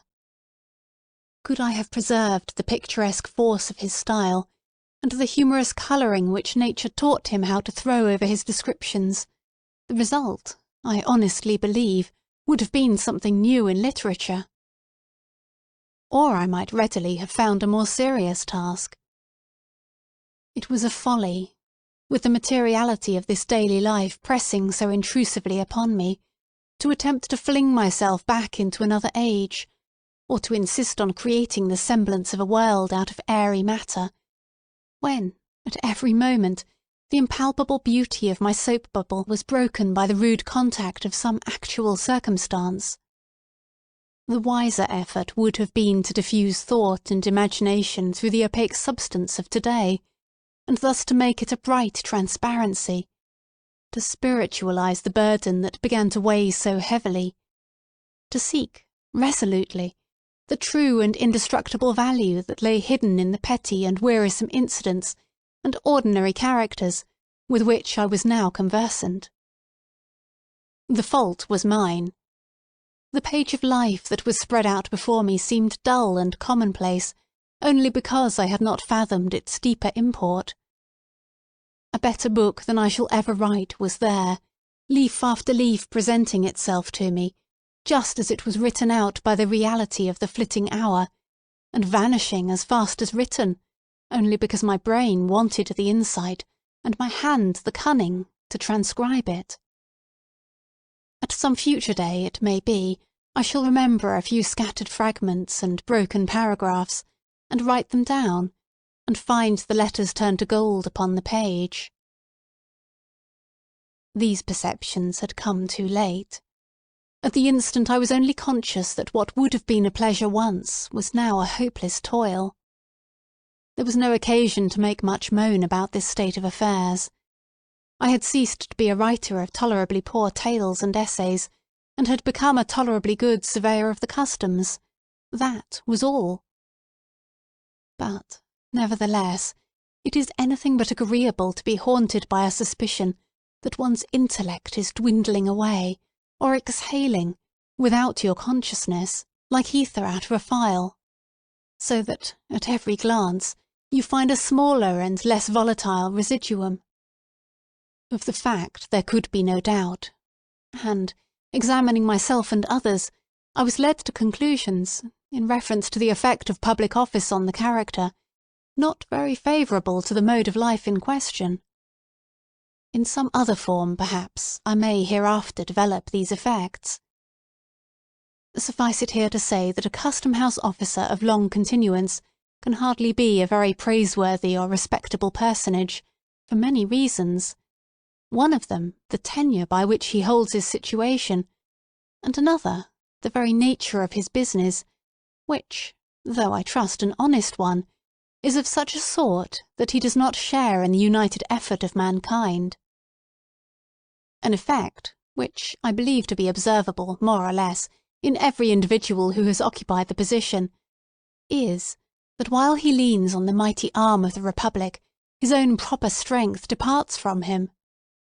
He loses, in an extent proportioned to the weakness or force of his original nature, the capability of self-support. If he possesses an unusual share of native energy, or if the enervating magic of place do not operate too long upon him, his forfeited powers may be redeemable. The ejected officer, fortunate in the unkindly shove that sends him forth betimes to struggle amid a struggling world, may return to himself and become all that he has ever been. But this seldom happens. He usually keeps his ground just long enough for his own ruin, and is then thrust out, with all sinews unstrung, to totter along the difficult footpath of life as he best may. Conscious of his own infirmity, that his tempered steel and elasticity are lost, he forever afterwards looks wistfully about him in quest of support external to himself.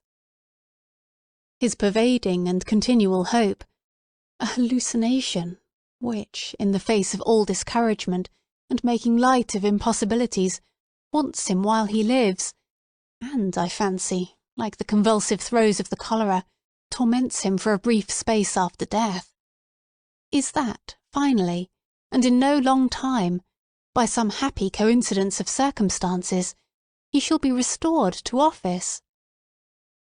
This faith, more than anything else, steals the pith and availability out of whatever enterprise he may dream of undertaking. Why should he toil and moil, and be at so much trouble to pick himself up out of the mud, when, in a little while hence, the strong arm of his uncle will raise and support him? Why should he work for his living here, or go to dig gold in California, when he is so soon to be made happy, at monthly intervals, with a little pile of glittering coin out of his uncle's pocket? It is sadly curious to observe how slight a taste of office suffices to infect a poor fellow with this singular disease. Uncle Sam's gold, meaning no disrespect to the worthy old gentleman, has, in this respect, a quality of enchantment like that of the devil's wages. Whoever touches it should look well to himself, or he may find the bargain to go hard against him, involving, if not his soul, yet many of its better attributes, its sturdy force, its courage and constancy, its truth, its self-reliance, and all that gives the emphasis to manly character. Here was a fine prospect in the distance. Not that the surveyor brought the lesson home to himself, or admitted that he could be so utterly undone, either by continuance in office or ejectment. Yet my reflections were not the most comfortable. I began to grow melancholy and restless, continually prying into my mind to discover which of its poor properties were gone, and what degree of detriment had already accrued to the remainder. I endeavoured to calculate how much longer I could stay in the custom-house, and yet go forth a man. To confess the truth, it was my greatest apprehension, as it would never be a measure of policy to turn out so quiet an individual as myself, and it hardly being in the nature of a public officer to resign. It was my chief trouble, therefore, that I was likely to grow grey and decrepit in the surveyorship, and become much such another animal as the old inspector. Might it not, in the tedious lapse of official life that lay before me, finally be with me as it was with this venerable friend, to make the dinner hour the nucleus of the day, and to spend the rest of it, as an old dog spends it, asleep in the sunshine or in the shade? A dreary look-forward, this, for a man who felt it to be the best definition of happiness to live throughout the whole range of his faculties and sensibilities. But all this while I was giving myself very unnecessary alarm. Providence had meditated better things for me than I could possibly imagine for myself. A remarkable event of the 3rd year of my surveyorship, to adopt the tone of P.P., was the election of General Taylor to the presidency. It is essential, in order to a complete estimate of the advantages of official life, to view the incumbent at the incoming of a hostile administration. His position is then one of the most singularly irksome, and in every contingency disagreeable, that a wretched mortal can possibly occupy, with seldom an alternative of good on either hand, though what presents itself to him as the worst event may, very probably, be the best. But it is a strange experience, to a man of pride and sensibility, to know that his interests are within the control of individuals who neither love nor understand him, and by whom, since one or the other must needs happen, he would rather be injured than obliged. Strange, too, for one who has kept his calmness throughout the contest, to observe the bloodthirstiness that is developed in the hour of triumph, and to be conscious that he is himself among its objects. There are few uglier traits of human nature than this tendency, which I now witnessed in men no worse than their neighbours, to grow cruel, merely because they possessed the power of inflicting harm. If the guillotine, as applied to office holders, were a literal fact, instead of one of the most apt of metaphors, it is my sincere belief that the active members of the victorious party were sufficiently excited to have chopped off all our heads, and have thanked heaven for the opportunity. It appears to me, who have been a calm and curious observer, as well in victory as defeat, that this fierce and bitter spirit of malice and revenge has never distinguished the many triumphs of my own party, as it now did that of the Whigs. The Democrats take the offices, as a general rule, because they need them, and because the practice of many years has made it the law of political warfare, which, unless a different system be proclaimed, it was weakness and cowardice to murmur at. But the long habit of victory has made them generous. They know how to spare when they see occasion, and when they strike, the axe may be sharp indeed, but its edge is seldom poisoned with ill will, nor is it their custom ignominiously to kick the head which they have just struck off.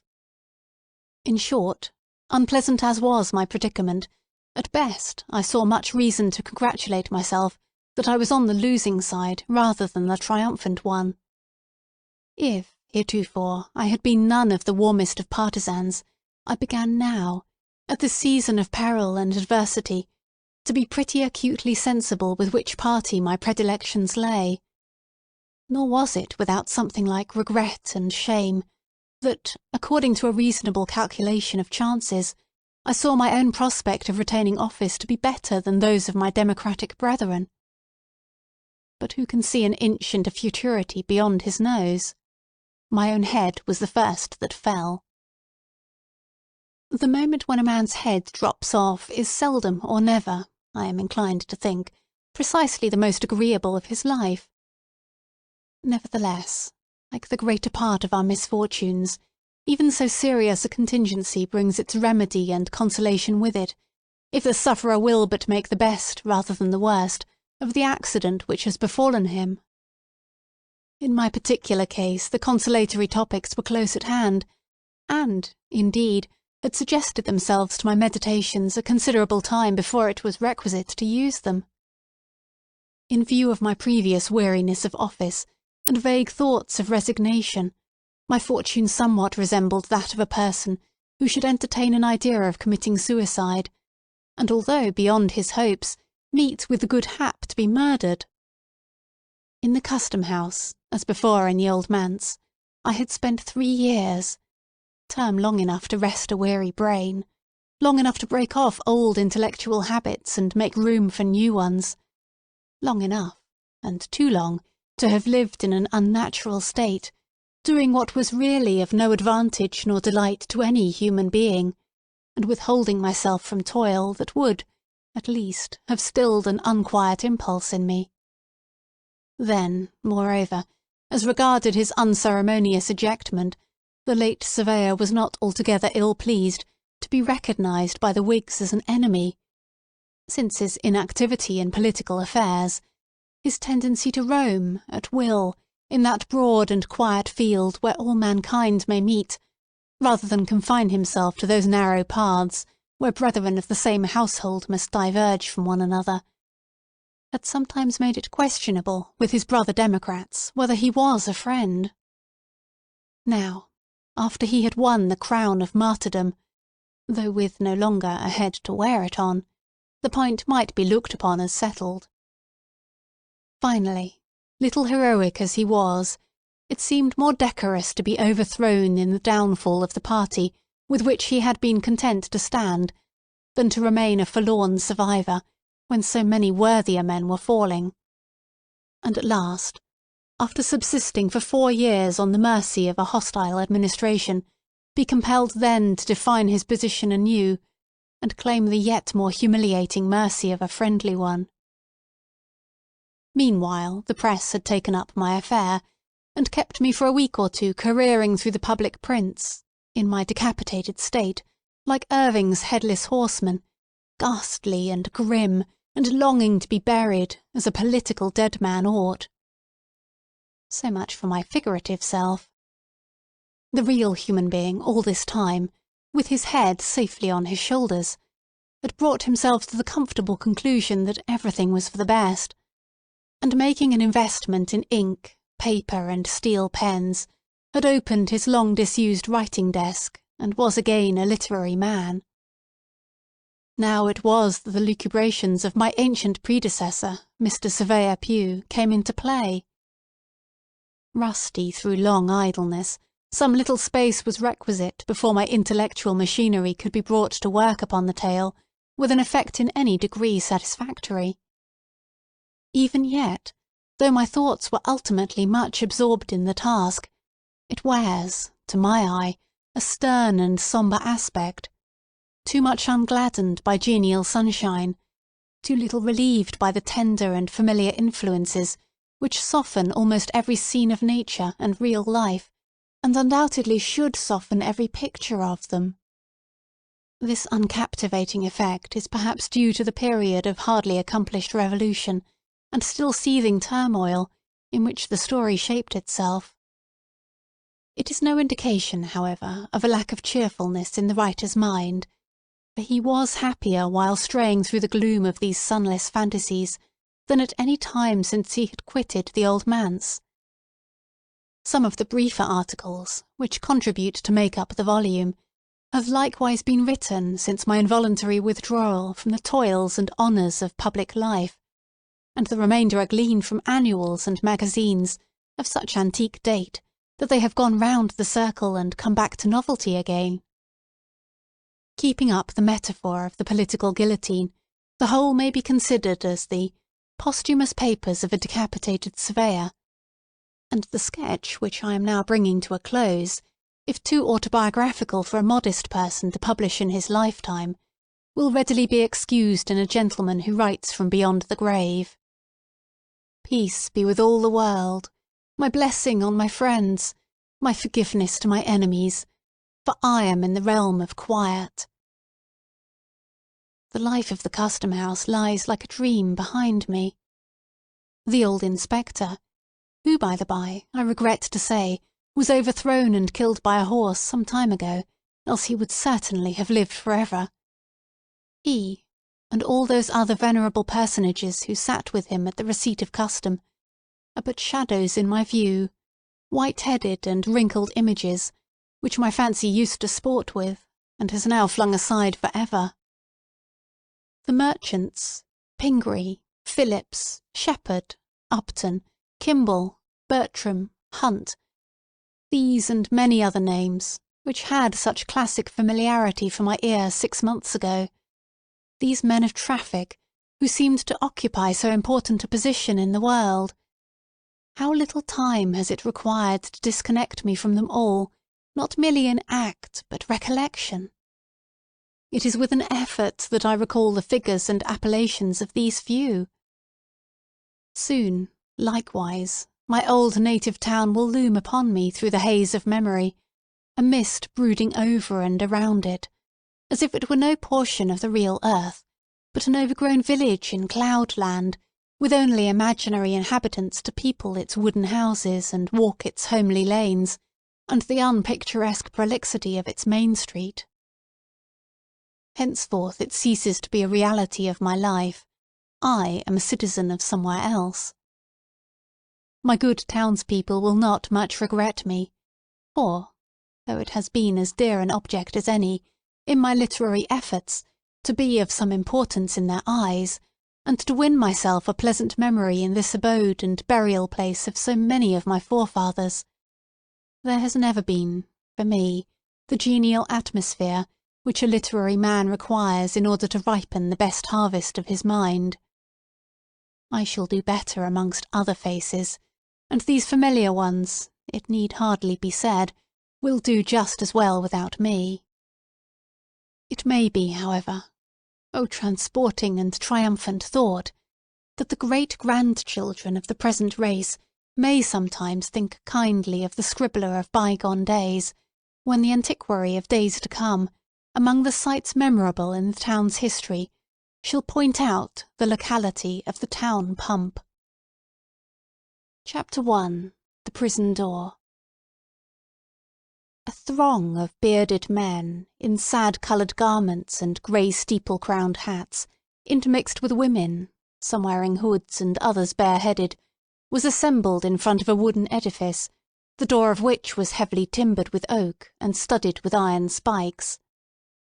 The founders of a new colony, whatever utopia of human virtue and happiness they might originally project, have invariably recognised it among their earliest practical necessities to allot a portion of the virgin soil as a cemetery, and another portion as the site of a prison.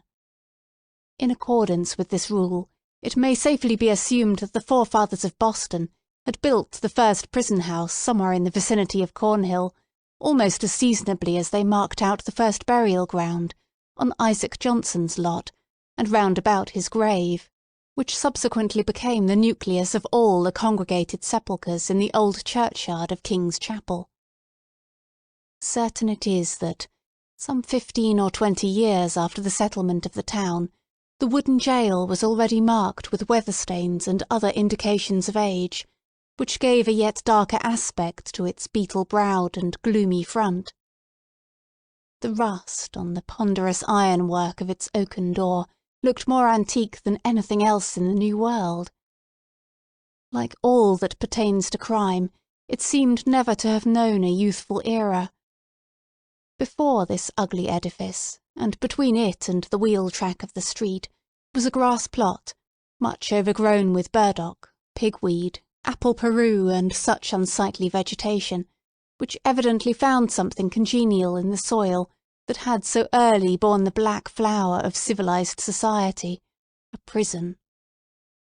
But on one side of the portal, and rooted almost at the threshold, was a wild rose bush, covered, in this month of June, with its delicate gems, which might be imagined to offer their fragrance and fragile beauty to the prisoner as he went in, and to the condemned criminal as he came forth to his doom, in token that the deep heart of nature could pity and be kind to him. This rose-bush, by a strange chance, has been kept alive in history, but whether it had merely survived out of the stern old wilderness, so long after the fall of the gigantic pines and oaks that originally overshadowed it, or whether, as there is fair authority for believing, it had sprung up under the footsteps of the sainted Anne Hutcheson as she entered the prison door, we shall not take upon us to determine. Finding it so directly on the threshold of our narrative, which is now about to issue from that inauspicious portal, we could hardly do otherwise than pluck one of its flowers and present it to the reader. It may serve, let us hope, to symbolize some sweet moral blossom that may be found along the track, or relieve the darkening close of a tale of human frailty and sorrow. Chapter 2. The Market-Place.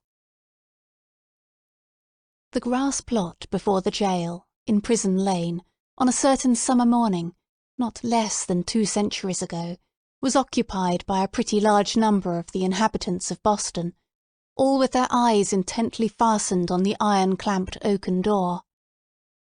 Amongst any other population, or at a later period in the history of New England, the grim rigidity that petrified the bearded physiognomies of these good people would have augured some awful business in hand. It could have betokened nothing short of the anticipated execution of some noted culprit, on whom the sentence of a legal tribunal had but confirmed the verdict of public sentiment. But, in that early severity of the Puritan character, an inference of this kind could not so indubitably be drawn. It might be that a sluggish bond-servant, or an undutiful child, whom his parents had given over to the civil authority, was to be corrected at the whipping-post. It might be that an antinomian, a Quaker, or other heterodox religionist was to be scourged out of the town, or an idle or vagrant Indian, whom the white man's fire-water had made riotous about the streets, was to be driven with stripes into the shadow of the forest. It might be, too, that a witch, like old Mistress Hibbins, the bitter-tempered widow of the magistrate, was to die upon the gallows. In either case, there was very much the same solemnity of demeanour on the part of the spectators, as befitted a people among whom religion and law were almost identical, and in whose character both were so thoroughly interfused that the mildest and severest acts of public discipline were alike made venerable and awful. Meagre, indeed, and cold was the sympathy that a transgressor might look for, from such bystanders, at the scaffold. On the other hand, a penalty which, in our days, would infer a degree of mocking infamy and ridicule, might then be invested with almost as stern a dignity as the punishment of death itself. It was a circumstance to be noted, on the summer morning when our story begins its course, that the women, of whom there were several in the crowd, appeared to take a peculiar interest in whatever penal infliction might be expected to ensue. The age had not so much refinement that any sense of impropriety restrained the wearers of petticoat and farthingale from stepping forth into the public ways, and wedging their not unsubstantial persons, if occasion were, into the throng nearest to the scaffold at an execution. Morally, as well as materially, there was a coarser fibre in those wives and maidens of old English birth and breeding than in their fair descendants, separated from them by a series of 6 or 7 generations. For, throughout that chain of ancestry, every successive mother had transmitted to her child a fainter bloom, a more delicate and briefer beauty, and a slighter physical frame, if not character of less force and solidity than her own. The women who were now standing about the prison door stood within less than half a century of the period when the man like Elizabeth had been the not altogether unsuitable representative of the sex. They were her countrywomen, and the beef and ale of their native land, with a moral diet not a whit more refined, entered largely into their composition. The bright morning sun, therefore, shone on broad shoulders and well-developed busts, and on round and ruddy cheeks that had ripened in the far-off island, and had hardly yet grown paler or thinner in the atmosphere of New England. There was, moreover, a boldness and rotundity of speech among these matrons, as most of them seemed to be, that would startle us at the present day, whether in respect to its purport or its volume of tone. "Good wives," said a hard-featured dame of 50, "I'll tell ye a piece of my mind. It would be greatly for the public behoof if we women, being of mature age and church members in good repute, should have the handling of such malefactresses as this Hester Prynne. What think ye, gossips? If the hussy stood up for judgment before us 5, that are now here in a knot together, would she come off with such a sentence as the worshipful magistrates have awarded? Marry, I trow not." "People say," said another, "that the Reverend Master Dimmesdale, her godly pastor, takes it very grievously to heart that such a scandal should have come upon his congregation." "The magistrates are God-fearing gentlemen, but merciful overmuch, that is a truth," added a third autumnal matron. "At the very least they should have put the brand of a hot iron on Hester Prynne's forehead. Madam Hester would have winced at that, I warrant me. But she, the naughty baggage, little will she care what they put upon the bodice of her gown. Why, look you, she may cover it with a brooch or such like heathenish adornment, and so walk the streets as brave as ever." "Ah, but," interposed more softly a young wife, holding a child by the hand, "let her cover the mark as she will, the pang of it will always be in her heart." "What do we talk of marks and brands, whether on the bodice of her gown or the flesh of her forehead?" cried another female, the ugliest as well as the most pitiless of these self-constituted judges. "This woman has brought shame upon us all, and ought to die. Is there not law for it? Truly there is, both in the Scripture and the statute book. Then let the magistrates, who have made it of no effect, thank themselves if their own wives and daughters go astray." "Mercy on us, good wife!" exclaimed a man in the crowd. "Is there no virtue in woman save what springs from a wholesome fear of the gallows? That is the hardest word yet. Hush now, gossips, for the lock is turning in the prison door, and here comes Mistress Prynne herself." The door of the jail being flung open from within, there appeared, in the first place, like a black shadow emerging into sunshine, the grim and grisly presence of the town beadle, with a sword by his side and his staff of office in his hand. This personage prefigured and represented in his aspect the whole dismal severity of the Puritanic code of law, which it was his business to administer in its final and closest application to the offender. Stretching forth the official staff in his left hand, he laid his right upon the shoulder of a young woman, whom he thus drew forward, until, on the threshold of the prison door, she repelled him, by an action marked with natural dignity and force of character, and stepped into the open air as if by her own free will. She bore in her arms a child, a baby of some 3 months old, who winked and turned aside its little face from the too vivid light of day, because its existence, heretofore, had brought it acquaintance only with the grey twilight of a dungeon or other darksome apartment of the prison. When the young woman, the mother of this child, stood fully revealed before the crowd, it seemed to be her first impulse to clasp the infant closely to her bosom, not so much by an impulse of motherly affection, as that she might thereby conceal a certain token which was wrought or fastened into her dress.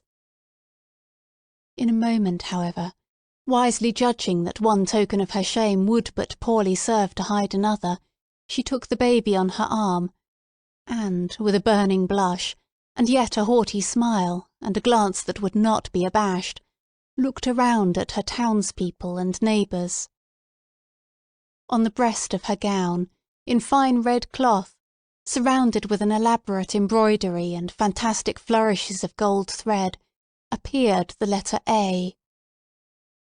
It was so artistically done, and with so much fertility and gorgeous luxuriance of fancy, that it had all the effect of a last and fitting decoration to the apparel which she wore, and which was of a splendour in accordance with the taste of the age, but greatly beyond what was allowed by the sumptuary regulations of the colony. The young woman was tall, with a figure of perfect elegance on a large scale.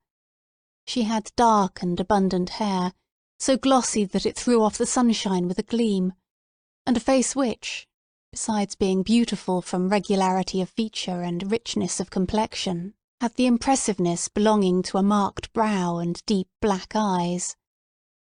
She was ladylike, too, after the manner of the feminine gentility of those days, characterized by a certain state and dignity, rather than by the delicate, evanescent, and indescribable grace which is now recognized as its indication. And never had Hester Prynne appeared more ladylike, in the antique interpretation of the term, than as she issued from the prison. Those who had before known her, and had expected to behold her dimmed and obscured by a disastrous cloud, were astonished, and even startled, to perceive how her beauty shone out, and made a halo of the misfortune and ignominy in which she was enveloped. It may be true that, to a sensitive observer, there was something exquisitely painful in it.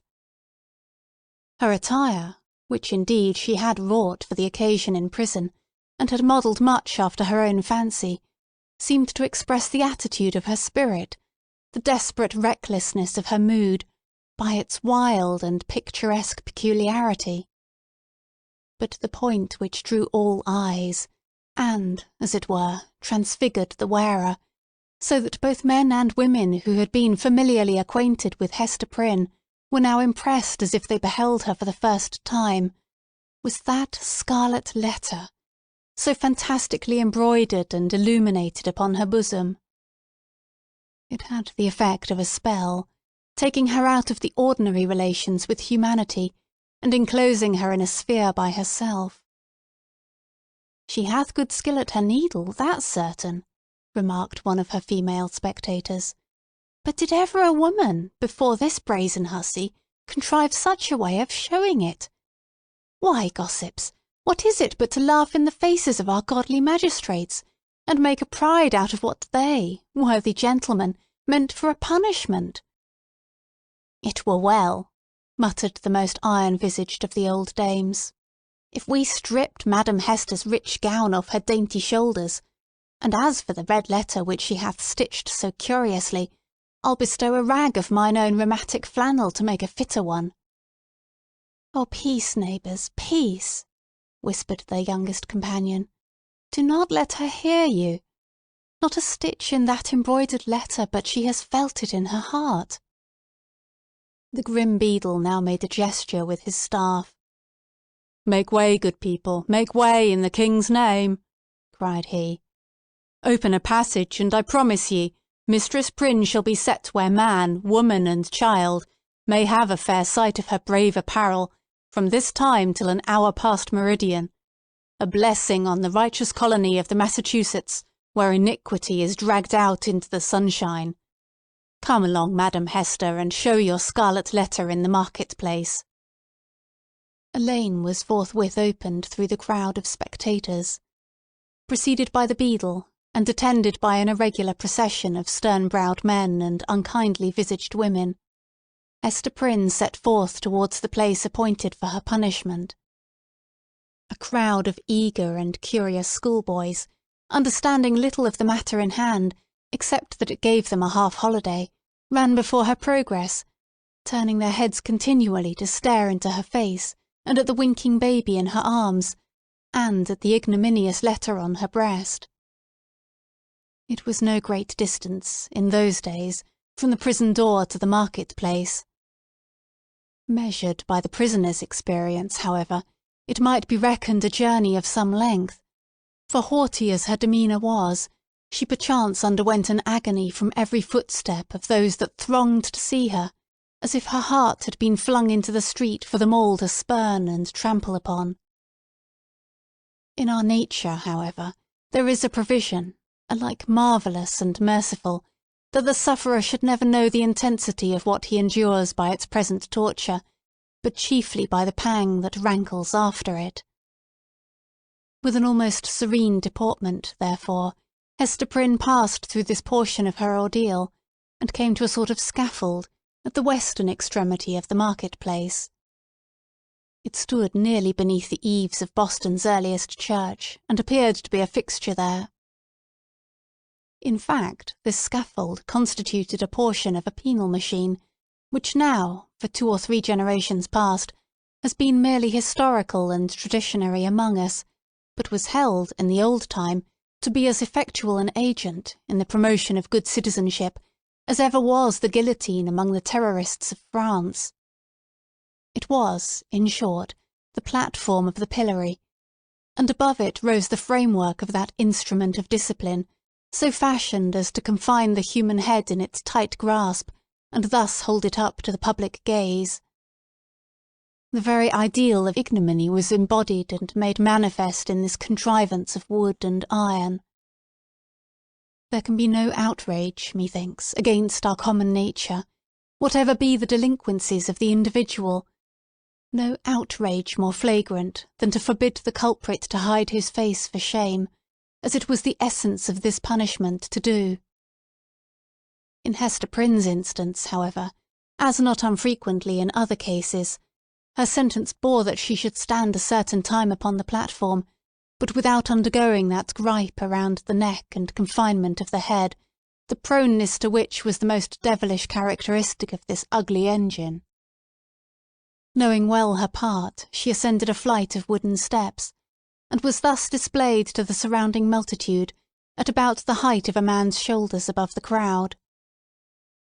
Had there been a papist among the crowd of Puritans, he might have seen in this beautiful woman, so picturesque in her attire and mien, and with the infant at her bosom, an object to remind him of the image of divine maternity, which so many illustrious painters have vied with one another to represent.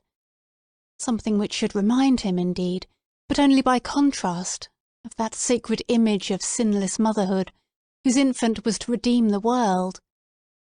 Here there was the taint of deepest sin in the most sacred quality of human life, working such effect that the world was only the darker for this woman's beauty, and the more lost for the infant that she had borne.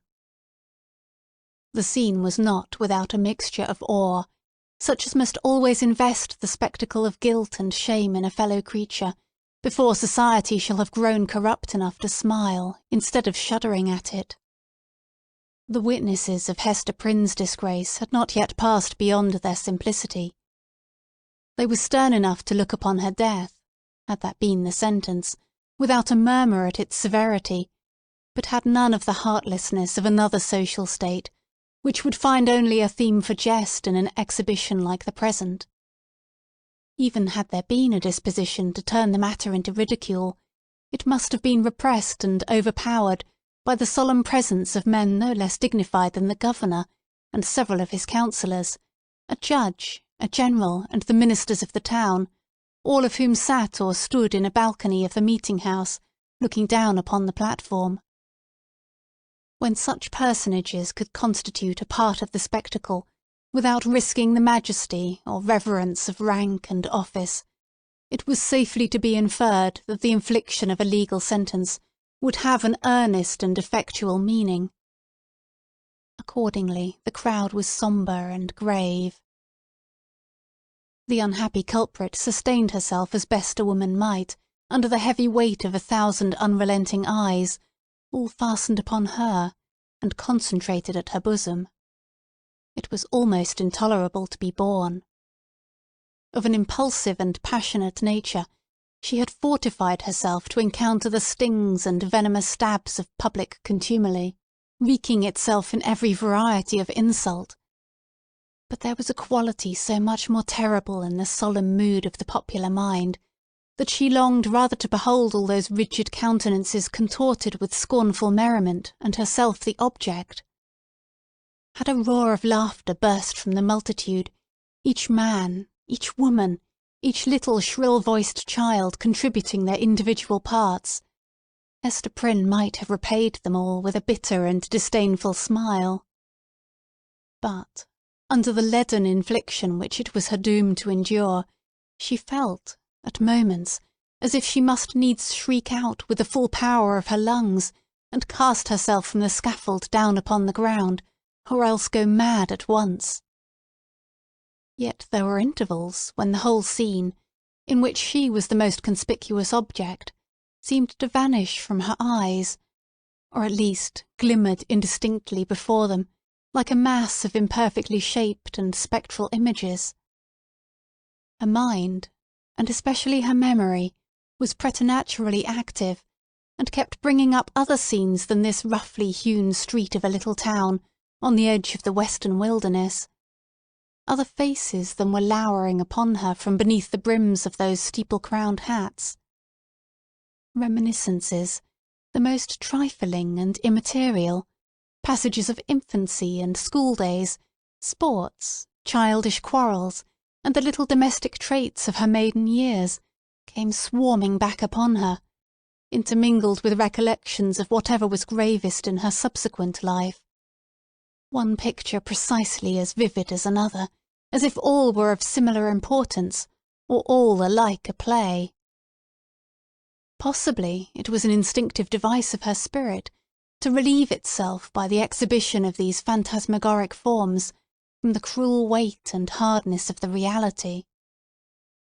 Be that as it might, the scaffold of the pillory was a point of view that revealed to Hester Prynne the entire track along which she had been treading since her happy infancy. Standing on that miserable eminence, she saw again her native village in Old England, and her paternal home, a decayed house of grey stone, with a poverty-stricken aspect, but retaining a half-obliterated shield of arms over the portal, in token of antique gentility. She saw her father's face, with its bold brow and reverend white beard, that flowed over the old-fashioned Elizabethan ruff. Her mother's, too, with the look of heedful and anxious love which it always wore in her remembrance, and which, even since her death, had so often laid the impediment of a gentle remonstrance in her daughter's pathway.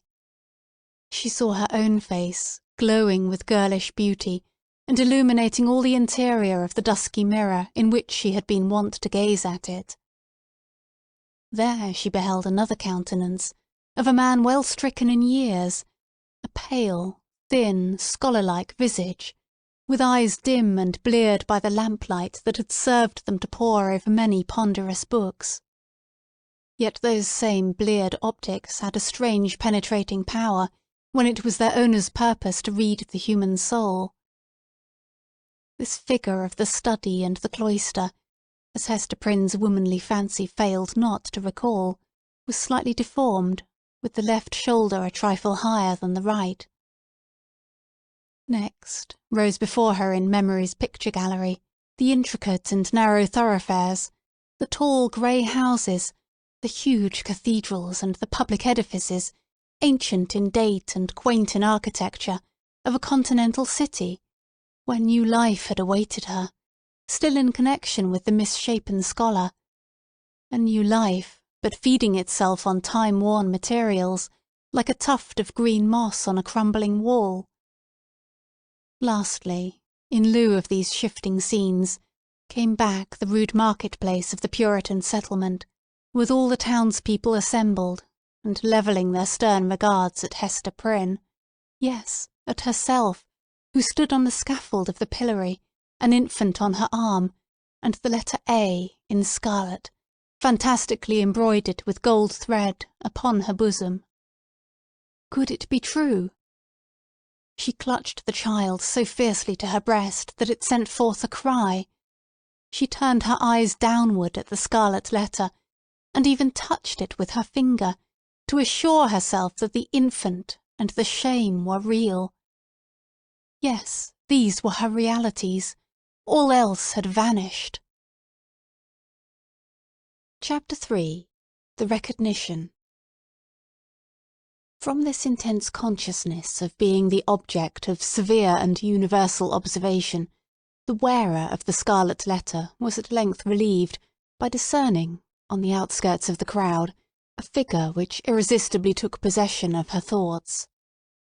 An Indian in his native garb was standing there, but the red men were not so infrequent visitors of the English settlements that one of them would have attracted any notice from Hester Prynne at such a time.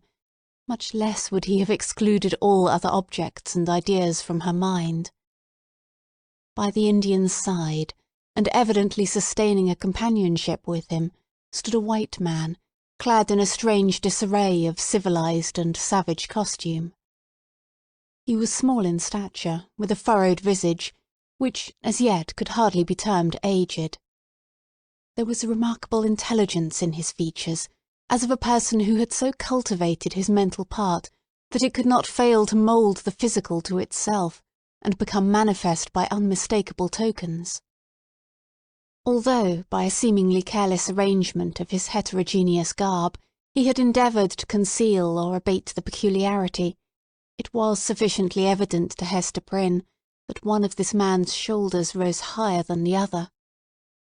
Again, at the first instant of perceiving that thin visage, and the slight deformity of the figure, she pressed her infant to her bosom with so convulsive a force that the poor babe uttered another cry of pain. But the mother did not seem to hear it. At his arrival in the market-place, and some time before she saw him, the stranger had bent his eyes on Hester Prynne. It was carelessly at first, like a man chiefly accustomed to look inward, and to whom external matters are of little value and import, unless they bear relation to something within his mind. Very soon, however, his look became keen and penetrative. A writhing horror twisted itself across his features, like a snake gliding swiftly over them, and making one little pause, with all its wreathed intervolutions in open sight. His face darkened with some powerful emotion, which, nevertheless, he so instantaneously controlled by an effort of his will, that, save at a single moment, its expression might have passed for calmness. After a brief space the convulsion grew almost imperceptible, and finally subsided into the depths of his nature. When he found the eyes of Hester Prynne fastened on his own, and saw that she appeared to recognise him, he slowly and calmly raised his finger, made a gesture with it in the air, and laid it on his lips. Then, touching the shoulder of a townsman who stood near him, he addressed him in a formal and courteous manner. "I pray you, good sir," said he, "who is this woman, and wherefore is she here set up to public shame?"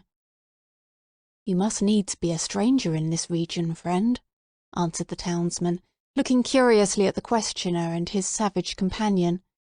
"Else you would surely have heard of Mistress Hester Prynne and her evil doings. She hath raised a great scandal, I promise you, in godly Master Dimmesdale's church." "You say truly," replied the other. "I am a stranger, and have been a wanderer, sorely against my will.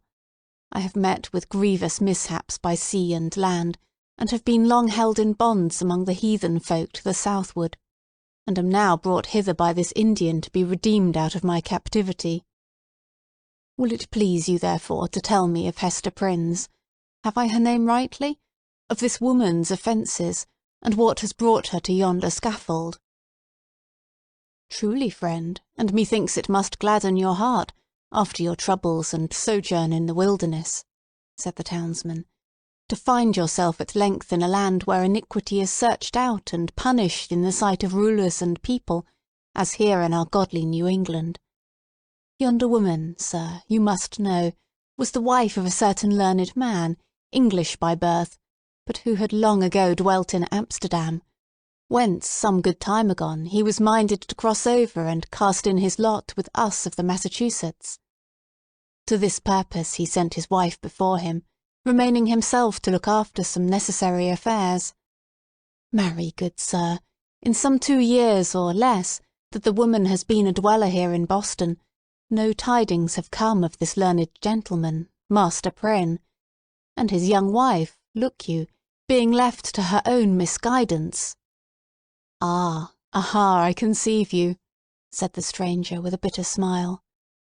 "So learned a man as you speak of should have learned this too in his books. And who, by your favour, sir, may be the father of yonder babe? It is some 3 or 4 months old, I should judge, which Mistress Prynne is holding in her arms." "Of a truth, friend, that matter remaineth a riddle, and the Daniel who shall expound it is yet a-wanting," answered the townsman. "Madam Hester absolutely refuseth to speak, and the magistrates have laid their heads together in vain. Peradventure the guilty one stands looking on at this sad spectacle, unknown of man, and forgetting that God sees him."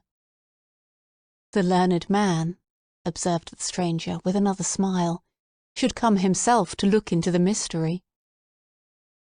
"It behooves him well if he be still in life," responded the townsman. "Now, good sir, our Massachusetts magistracy, bethinking themselves that this woman is youthful and fair, and doubtless was strongly tempted to her fall, and that, moreover, as is most likely, her husband may be at the bottom of the sea, they have not been bold to put in force the extremity of our righteous law against her. The penalty thereof is death. But in their great mercy and tenderness of heart, they have doomed Mistress Prynne to stand only a space of 3 hours on the platform of the pillory, and then, and thereafter, for the remainder of her natural life, to wear a mark of shame upon her bosom." "A wise sentence," remarked the stranger, gravely bowing his head. "Thus she will be a living sermon against sin, until the ignominious letter be engraved upon her tombstone. It irks me, nevertheless, that the partner of her iniquity should not, at least, stand on the scaffold by her side. But he will be known. He will be known. He will be known." He bowed courteously to the communicative townsman, and, whispering a few words to his Indian attendant, they both made their way through the crowd. While this passed, Hester Prynne had been standing on her pedestal, still with a fixed gaze towards the stranger, so fixed a gaze that, at moments of intense absorption, all other objects in the visible world seemed to vanish, leaving only him and her. Such an interview, perhaps, would have been more terrible than even to meet him as she now did, with the hot midday sun burning down upon her face and lighting up its shame, with the scarlet token of infamy on her breast, with the sin-born infant in her arms, with a whole people, drawn forth as to a festival, staring at the features that should have been seen only in the quiet gleam of the fireside, in the happy shadow of a home, or beneath a matronly veil at church. Dreadful as it was, she was conscious of a shelter in the presence of these 1,000 witnesses. It was better to stand thus, with so many betwixt him and her, than to greet him face to face, they two alone. She fled for refuge, as it were, to the public exposure, and dreaded the moment when its protection should be withdrawn from her. Involved in these thoughts, she scarcely heard a voice behind her, until it had repeated her name more than once, in a loud and solemn tone, audible to the whole multitude. "Hearken to me, Hester Prynne," said the voice. It has already been noticed that directly over the platform on which Hester Prynne stood was a kind of balcony or open gallery, appended to the meeting-house. It was the place whence proclamations were wont to be made, amidst an assemblage of the magistracy, with all the ceremonial that attended such public observances in those days. Here, to witness the scene which we are describing, sat Governor Bellingham himself, with 4 sergeants about his chair, bearing halberds as a guard of honour. He wore a dark feather in his hat, a border of embroidery on his cloak, and a black velvet tunic beneath, a gentleman advanced in years, with a hard experience written in his wrinkles. He was not ill-fitted to be the head and representative of a community which owed its origin and progress, and its present state of development, not to the impulses of youth, but to the stern and tempered energies of manhood and the sombre sagacity of age, accomplishing so much, precisely because it imagined and hoped so little. The other eminent characters by whom the chief ruler was surrounded were distinguished by a dignity of mien, belonging to a period when the forms of authority were felt to possess the sacredness of divine institutions. They were, doubtless, good men, just and sage. But, out of the whole human family, it would not have been easy to select the same number of wise and virtuous persons, who should be less capable of sitting in judgment on an erring woman's heart, and disentangling its mesh of good and evil, than the sages of rigid aspect towards whom Hester Prynne now turned her face. She seemed conscious, indeed, that whatever sympathy she might expect lay in the larger and warmer heart of the multitude, for, as she lifted her eyes towards the balcony, the unhappy woman grew pale and trembled. The voice which had called her attention was that of the Reverend and famous John Wilson, the eldest clergyman of Boston, a great scholar, like most of his contemporaries in the profession, and withal a man of kind and genial spirit. This last attribute, however, had been less carefully developed than his intellectual gifts, and was, in truth, rather a matter of shame than self-congratulation with him. There he stood, with a border of grizzled locks beneath his skull-cap, while his grey eyes, accustomed to the shaded light of his study, were winking, like those of Hester's infant, in the unadulterated sunshine. He looked like the darkly engraved portraits which we see prefixed to old volumes of sermons, and had no more right than one of those portraits would have to step forth, as he now did, and meddle with a question of human guilt, passion, and anguish. "Hester Prynne," said the clergyman, "I have striven with my young brother here, under whose preaching of the word you have been privileged to sit." Here Mr. Wilson laid his hand on the shoulder of a pale young man beside him.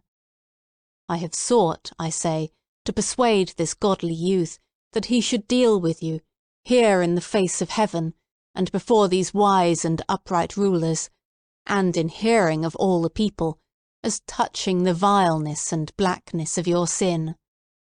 Knowing your natural temper better than I, he could the better judge what arguments to use, whether of tenderness or terror, such as might prevail over your hardness and obstinacy, insomuch that you should no longer hide the name of him who tempted you to this grievous fall. But he opposes to me, with a young man's over-softness, albeit wise beyond his years, that it were wronging the very nature of woman to force her to lay open her heart's secrets in such broad daylight, and in presence of so great a multitude.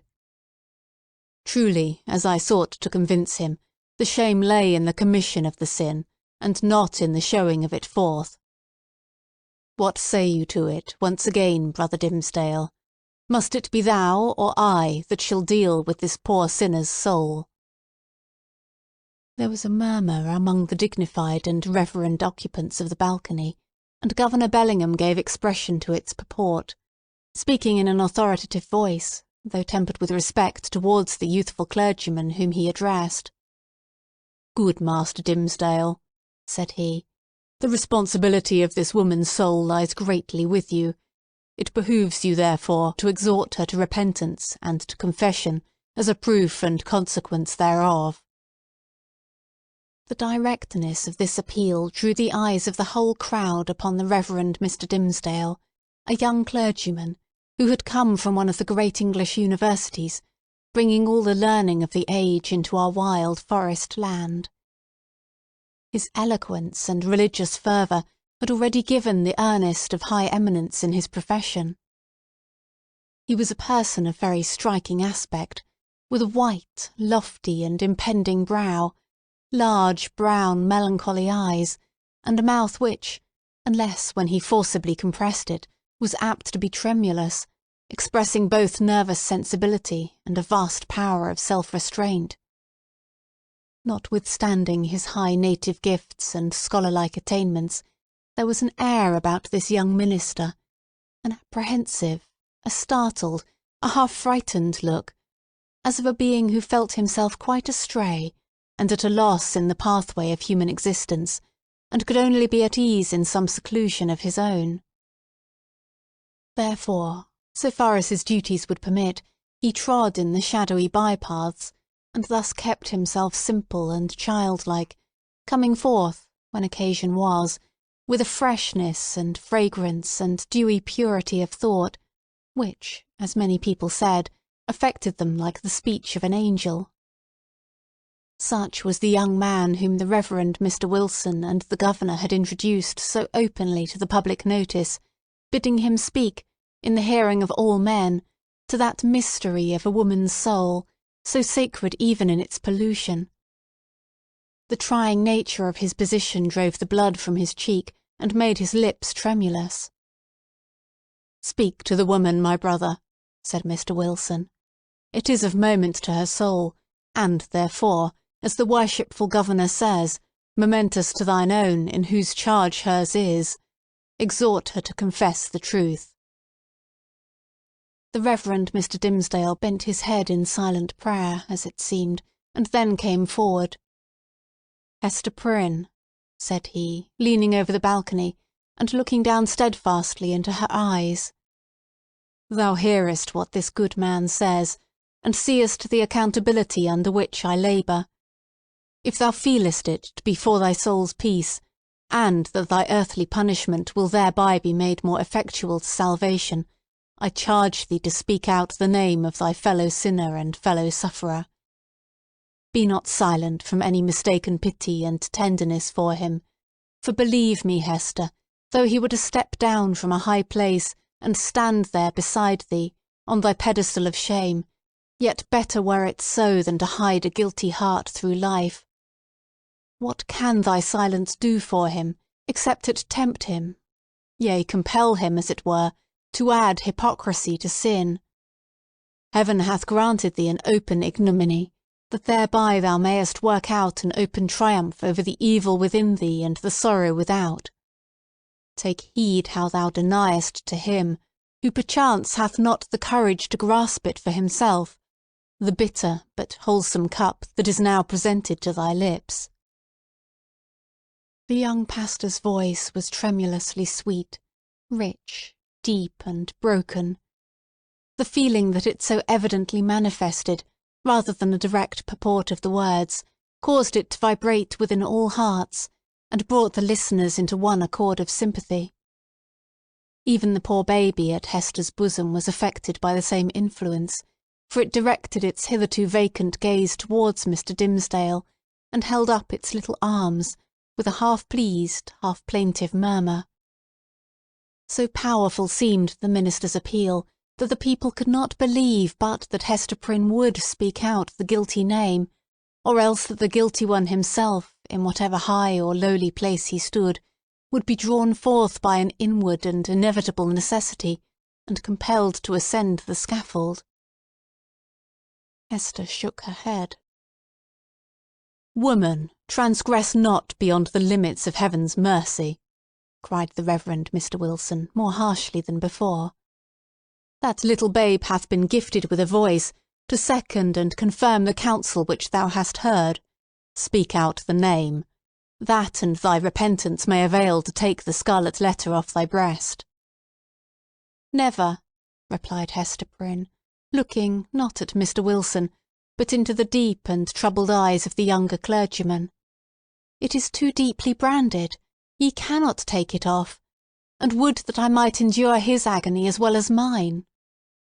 "Speak, woman," said another voice, coldly and sternly, proceeding from the crowd about the scaffold.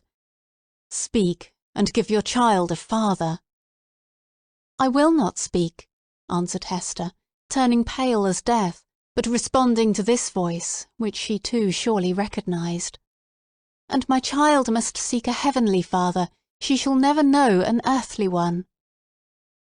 "She will not speak," murmured Mr. Dimmesdale, who, leaning over the balcony, with his hand upon his heart, had awaited the result of his appeal. He now drew back with a long respiration. Wondrous strength and generosity of a woman's heart! She will not speak. Discerning the impracticable state of the poor culprit's mind, the elder clergyman, who had carefully prepared himself for the occasion, addressed to the multitude a discourse on sin, in all its branches, but with continual reference to the ignominious letter. So forcibly did he dwell upon this symbol, for the hour or more during which his periods were rolling over the people's heads, that it assumed new terrors in their imagination, and seemed to derive its scarlet hue from the flames of the infernal pit. Hester Prynne, meanwhile, kept her place upon the pedestal of shame, with glazed eyes and an air of weary indifference.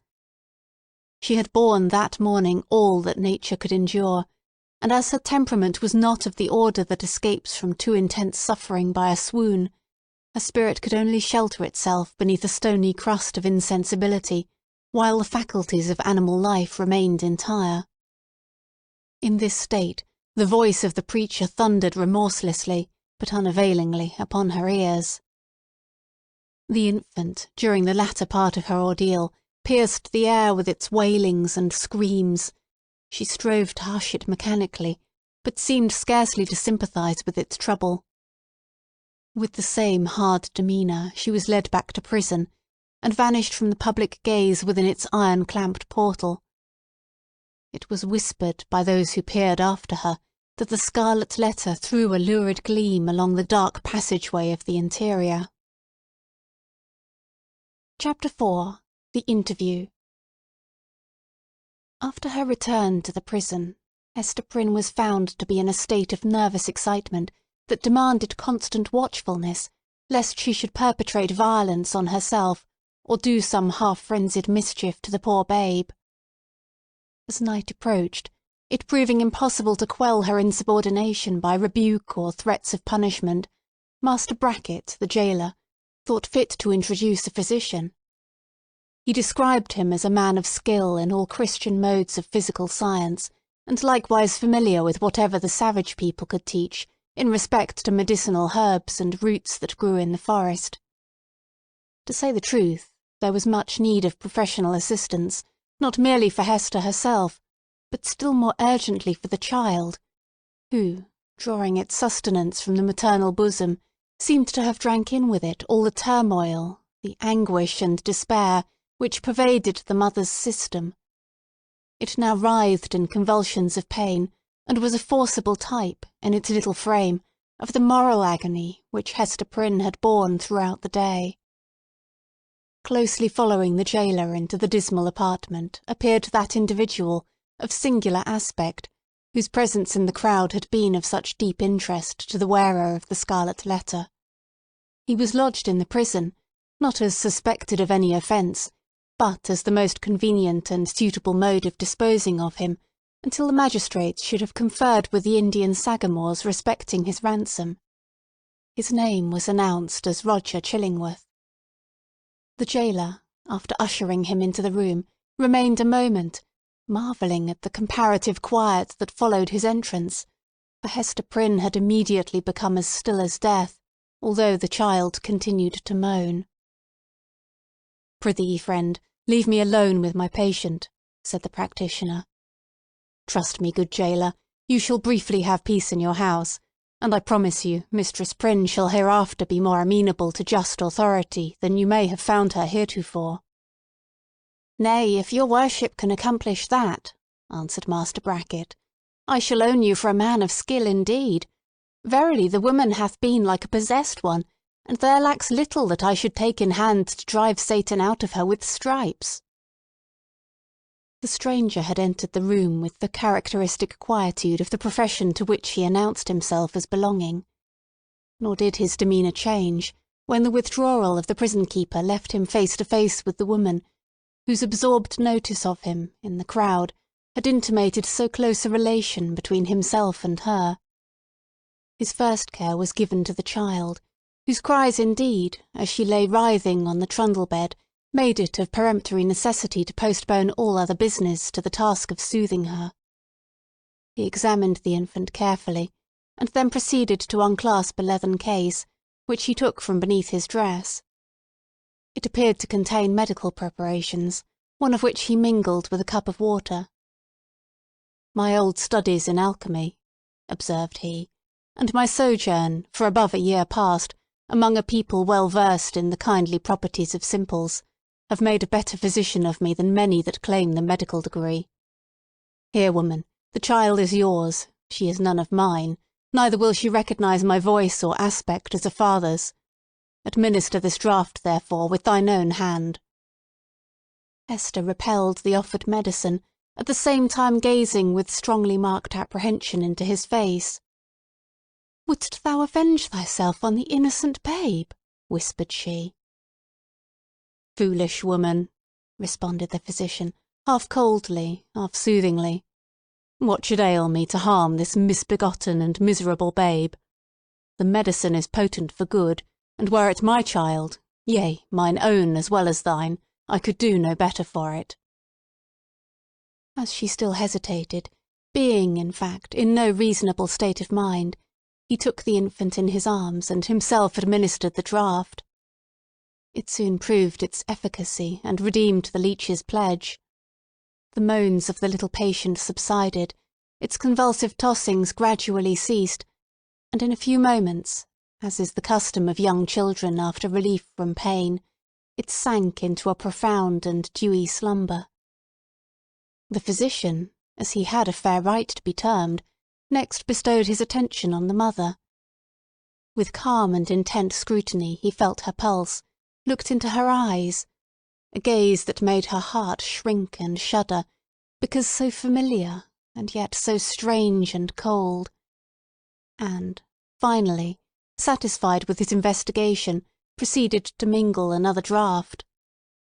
"I know not Leith nor Nepenthe," remarked he, "but I have learned many new secrets in the wilderness, and here is one of them, a recipe that an Indian taught me, in requital of some lessons of my own, that were as old as Paracelsus. Drink it. It may be less soothing than a sinless conscience, that I cannot give thee, but it will calm the swell and heaving of thy passion, like oil thrown on the waves of a tempestuous sea."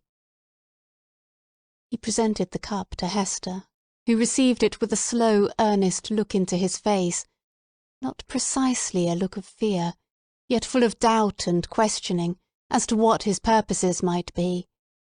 She looked also at her slumbering child. "I have thought of death," said she, "have wished for it, would even have prayed for it, were it fit that such as I should pray for anything. Yet if death be in this cup, I bid thee think again, ere thou beholdest me quaff it. See, it is even now at my lips." "Drink, then," replied he, still with the same cold composure. "Dost thou know me so little, Hester Prynne? Are my purposes wont to be so shallow? Even if I imagine a scheme of vengeance, what could I do better for my object than to let thee live, than to give thee medicines against all harm and peril of life, so that this burning shame may still blaze upon thy bosom?" As he spoke, he laid his long forefinger on the Scarlet Letter, which forthwith seemed to scorch into Hester's breast as if it had been red hot. He noticed her involuntary gesture and smiled. "Live, therefore, and bear about thy doom with thee, in the eyes of men and women, in the eyes of him whom thou didst call thy husband, in the eyes of yonder child, and, that thou mayest live, take off this draught." Without further expostulation or delay, Hester Prynne drained the cup, and, at the motion of the man of skill, seated herself on the bed where the child was sleeping, while he drew the only chair which the room afforded, and took his own seat beside her. She could not but tremble at these preparations, for she felt that, having now done all that humanity or principle, or, if it so were, a refined cruelty, impelled him to do, for the relief of physical suffering, he was next to treat with her as the man whom she had most deeply and irreparably injured. "Hester," said he, "I ask not wherefore, nor how, thou hast fallen into the pit, or say rather thou hast ascended to the pedestal of infamy on which I found thee. The reason is not far to seek. It was my folly, and thy weakness. I, a man of thought, the bookworm of great libraries, a man already in decay, having given my best years to feed the hungry dream of knowledge, what had I to do with youth and beauty like thine own? Misshapen from my birth hour, how could I delude myself with the idea that intellectual gifts might veil physical deformity in a young girl's fantasy? Men call me wise. If sages were ever wise in their own behoof, I might have foreseen all this. I might have known that, as I came out of the vast and dismal forest, and entered this settlement of Christian men, the very first object to meet my eyes would be thyself, Hester Prynne, standing up, a statue of ignominy, before the people. Nay, from the moment when we came down the old church steps together, a married pair, I might have beheld the bale fire of that Scarlet Letter blazing at the end of our path. "Thou knowest," said Hester, for, depressed as she was, she could not endure this last quiet stab at the token of her shame. "Thou knowest that I was frank with thee. I felt no love, nor feigned any." "True," replied he. "It was my folly. I have said it. But, up to that epoch of my life, I had lived in vain. The world had been so cheerless. My heart was a habitation large enough for many guests, but lonely and chill, and without a household fire. I longed to kindle one. It seemed not so wild a dream, old as I was, and sombre as I was, and misshapen as I was, that the simple bliss which is scattered far and wide, for all mankind to gather up, might yet be mine. And so, Hester, I drew thee into my heart, into its innermost chamber, and sought to warm thee by the warmth which thy presence made there." "I have greatly wronged thee," murmured Hester. "We have wronged each other," answered he. "Mine was the first wrong, when I betrayed thy budding youth into a false and unnatural relation with my decay.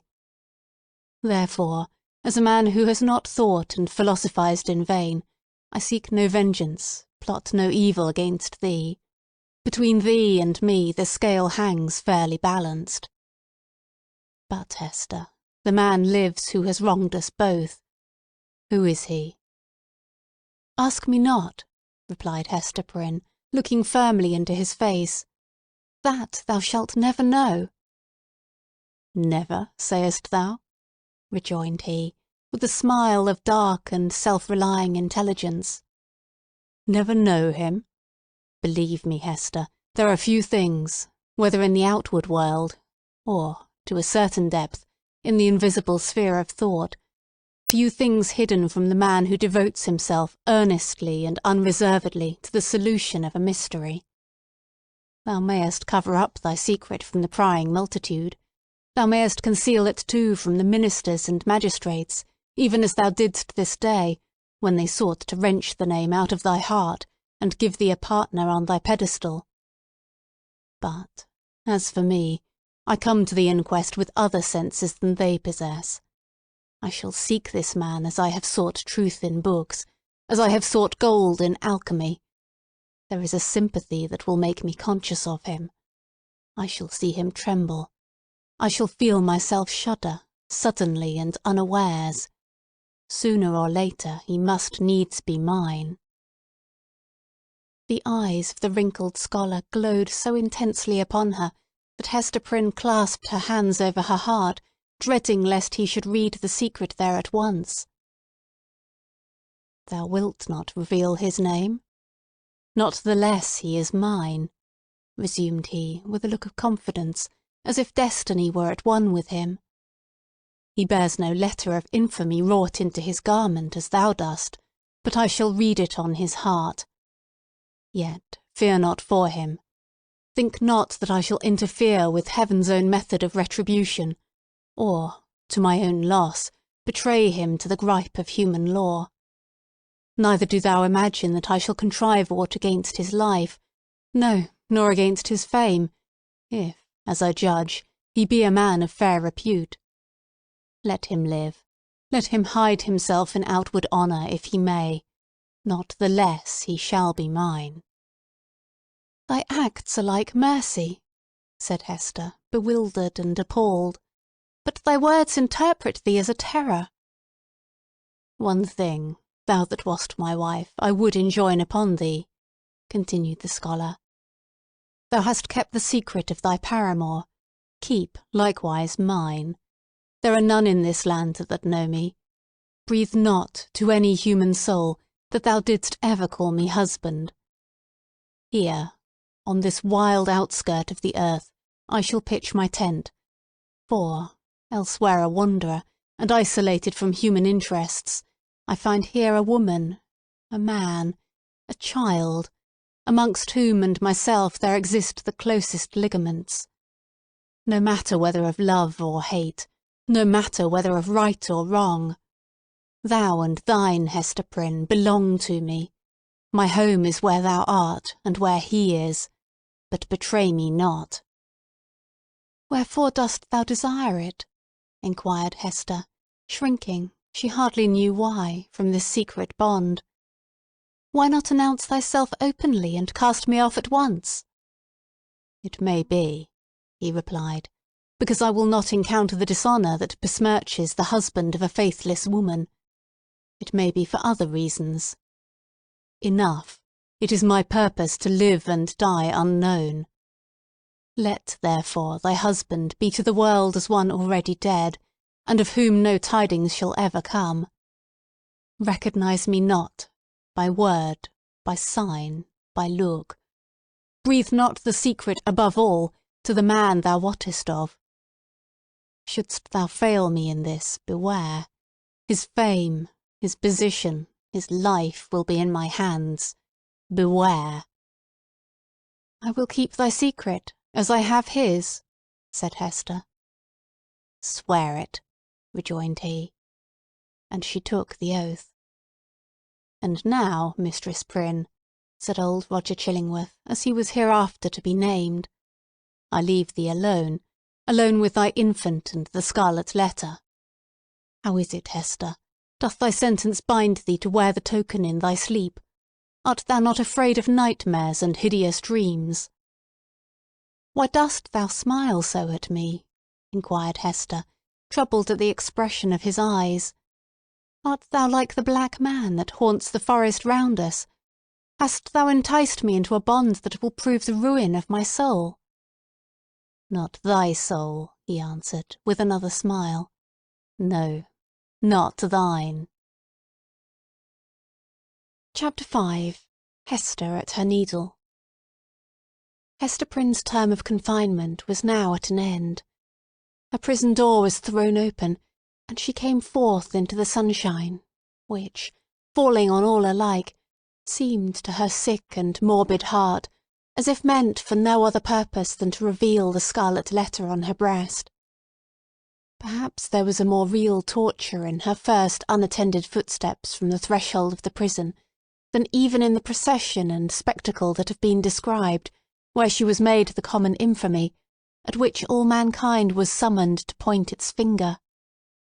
Then she was supported by an unnatural tension of the nerves, and by all the combative energy of her character, which enabled her to convert the scene into a kind of lurid triumph.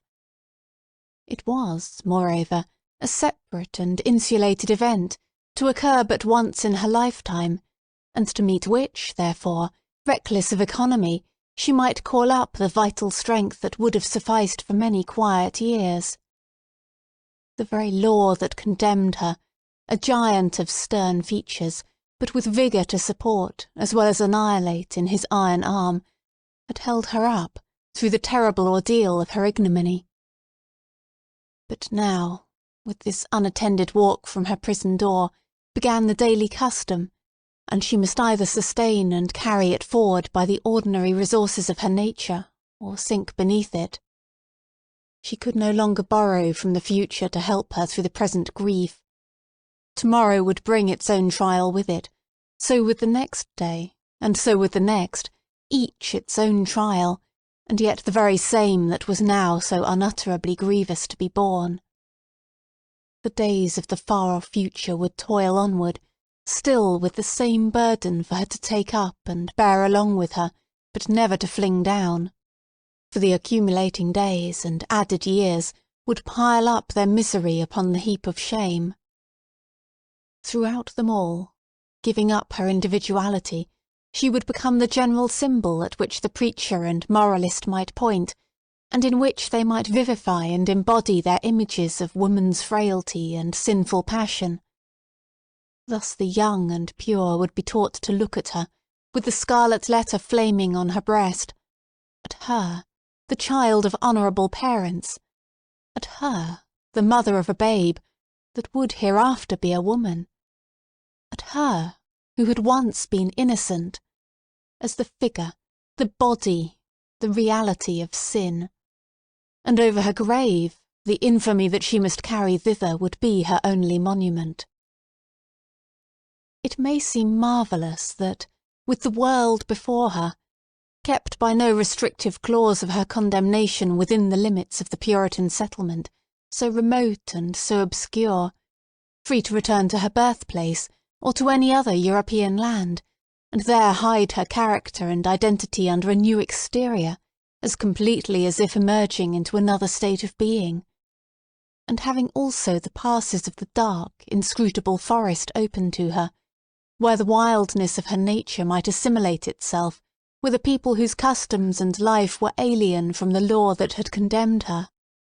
It may seem marvellous that this woman should still call that place her home, where, and where only, she must needs be the type of shame. But there is a fatality, a feeling so irresistible and inevitable that it has the force of doom, which almost invariably compels human beings to linger around and haunt, ghost-like, the spot where some great and marked event has given the colour to their lifetime, and still the more irresistibly, the darker the tinge that saddens it. Her sin, her ignominy, were the roots which she had struck into the soil. It was as if a new birth, with stronger assimilations than the first, had converted the forest land, still so uncongenial to every other pilgrim and wanderer, into Hester Prynne's wild and dreary but lifelong home. All other scenes of earth, even that village of rural England, where happy infancy and stainless maidenhood seemed yet to be in her mother's keeping, like garments put off long ago, were foreign to her in comparison. The chain that bound her here was of iron links, and galling to her inmost soul, but could never be broken. It might be, too, doubtless it was so, although she hid the secret from herself, and grew pale whenever it struggled out of her heart like a serpent from its hole. It might be that another feeling kept her within the scene and pathway that had been so fatal. There dwelt, there trod the feet of one with whom she deemed herself connected in a union that, unrecognised on earth, would bring them together before the bar of final judgment, and make that their marriage altar, for a joint futurity of endless retribution. Over and over again the tempter of souls had thrust this idea upon Hester's contemplation, and laughed at the passionate and desperate joy with which she seized and then strove to cast it from her. She barely looked the idea in the face, and hastened to bar it in its dungeon.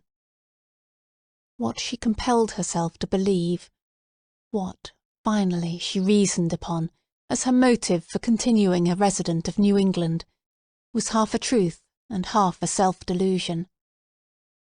Here, she said to herself, had been the scene of her guilt, and here should be the scene of her earthly punishment, and so, perchance, the torture of her daily shame would at length purge her soul, and work out another purity than that which she had lost, more saint-like because the result of martyrdom.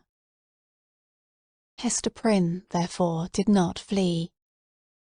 On the outskirts of the town, within the verge of the peninsula, but not in close vicinity to any other habitation, there was a small thatched cottage.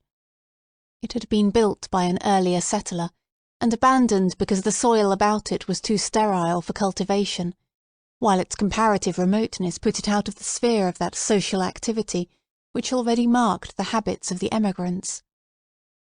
It stood on the shore, looking across a basin of the sea at the forest-covered hills towards the west. A clump of scrubby trees, such as alone grew on the peninsula, did not so much conceal the cottage from view, as seemed to denote that here was some object which would fain have been, or at least ought to be, concealed. In this little lonesome dwelling, with some slender means that she possessed, and by the licence of the magistrates, who still kept an inquisitorial watch over her, Hester established herself with her infant child. A mystic shadow of suspicion immediately attached itself to the spot. Children, too young to comprehend wherefore this woman should be shut out from the sphere of human charities, would creep nigh enough to behold her plying her needle at the cottage window, or standing in the doorway, or labouring in her little garden, or coming forth along the pathway that led townward, and, discerning the scarlet letter on her breast, would scamper off with a strange, contagious fear. Lonely as was Hester's situation, and without a friend on earth who dared to show himself, she, however, incurred no risk of want. She possessed an art that sufficed, even in a land that afforded comparatively little scope for its exercise, to supply food for her thriving infant and herself. It was the art, then, as now, almost the only one within a woman's grasp, of needlework. She bore on her breast, in the curiously embroidered letter, a specimen of her delicate and imaginative skill, of which the dames of a court might gladly have availed themselves, to add the richer and more spiritual adornment of human ingenuity to their fabrics of silk and gold. Here, indeed, in the sable simplicity that generally characterized the Puritanic modes of dress, there might be an infrequent call for the finer productions of her handiwork. Yet the taste of the age, demanding whatever was elaborate in compositions of this kind, did not fail to extend its influence over our stern progenitors, who had cast behind them so many fashions which it might seem harder to dispense with. public ceremonies, such as ordinations, the installation of magistrates, and all that could give majesty to the forms in which a new government manifested itself to the people, were, as a matter of policy, marked by a stately and well-conducted ceremonial, and a sombre but yet a studied magnificence.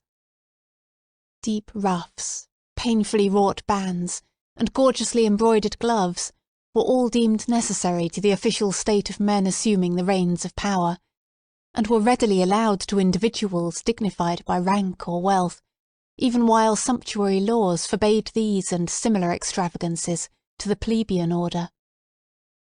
In the array of funerals, too, whether for the apparel of the dead body, or to typify, by manifold emblematic devices of sable cloth and snowy lawn, the sorrow of the survivors, there was a frequent and characteristic demand for such labour as Hester Prynne could supply.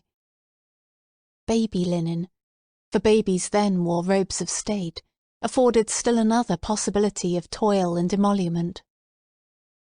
By degrees, nor very slowly, her handiwork became what would now be termed the fashion. Whether from commiseration for a woman of so miserable a destiny, or from the morbid curiosity that gives a fictitious value even to common or worthless things, or by whatever other intangible circumstance was then, as now, sufficient to bestow, on some persons, what others might seek in vain, or because Hester really filled a gap which must otherwise have remained vacant, it is certain that she had ready and fairly requited employment for as many hours as she saw fit to occupy with her needle. Vanity, it may be, chose to mortify itself by putting on, for ceremonials of pomp and state, the garments that had been wrought by her sinful hands. Her needlework was seen on the ruff of the governor. Military men wore it on their scarves, and the minister on his band. It decked the baby's little cap. It was shut up, to be mildewed and moulder away in the coffins of the dead. But it is not recorded that, in a single instance, her skill was called in to embroider the white veil which was to cover the pure blushes of a bride. The exception indicated the ever-relentless rigour with which society frowned upon her sin. Hester sought not to acquire anything beyond a subsistence, of the plainest and most ascetic description, for herself, and a simple abundance for her child. Her own dress was of the coarsest materials and the most sombre hue, with only that one ornament, the Scarlet Letter, which it was her doom to wear. The child's attire, on the other hand, was distinguished by a fanciful, or, we might rather say, a fantastic ingenuity, which served indeed to heighten the airy charm that early began to develop itself in the little girl, but which appeared to have also a deeper meaning. We may speak further of it hereafter. Except for that small expenditure in the decoration of her infant, Hester bestowed all her superfluous means in charity on wretches less miserable than herself, and who not unfrequently insulted the hand that fed them. Much of the time, which she might readily have applied to the better efforts of her art, she employed in making coarse garments for the poor. It is probable that there was an idea of penance in this mode of occupation, and that she offered up a real sacrifice of enjoyment in devoting so many hours to such rude handiwork. She had in her nature a rich, voluptuous, oriental characteristic, a taste for the gorgeously beautiful, which, save in the exquisite productions of her needle, found nothing else, in all the possibilities of her life, to exercise itself upon. Women derive a pleasure, incomprehensible to the other sex, from the delicate toil of the needle. To Hester Prynne it might have been a mode of expressing, and therefore soothing, the passion of her life. Like all other joys, she rejected it as sin. This morbid meddling of conscience with an immaterial matter betokened, it is to be feared, no genuine and steadfast penitence, but something doubtful, something that might be deeply wrong beneath. In this manner, Hester Prynne came to have a part to perform in the world. With her native energy of character, and rare capacity, it could not entirely cast her off, although it had set a mark upon her more intolerable to a woman's heart than that which branded the brow of Cain. In all her intercourse with society, however, there was nothing that made her feel as if she belonged to it. Every gesture, every word, and even the silence of those with whom she came in contact, implied, and often expressed, that she was banished, and as much alone as if she inhabited another sphere, or communicated with the common nature by other organs and senses than the rest of humankind. She stood apart from moral interests, yet close beside them, like a ghost that revisits the familiar fireside, and can no longer make itself seen or felt, no more smile with the household joy, nor mourn with the kindred sorrow.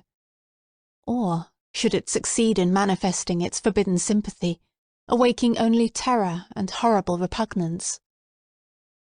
These emotions, in fact, and its bitterest scorn besides, seemed to be the sole portion that she retained in the universal heart. It was not an age of delicacy, and her position, although she understood it well, and was in little danger of forgetting it, was often brought before her vivid self-perception, like a new anguish, by the rudest touch upon the tenderest spot. The poor, as we have already said, whom she sought out to be the objects of her bounty, often reviled the hand that was stretched forth to succour them. Dames of elevated rank, likewise, whose doors she entered in the way of her occupation, were accustomed to distil drops of bitterness into her heart, sometimes through that alchemy of quiet malice, by which women can concoct a subtle poison from ordinary trifles, and sometimes, also, by a coarser expression, that fell upon the sufferer's defenceless breast like a rough blow upon an ulcerated wound. Hester had schooled herself long and well.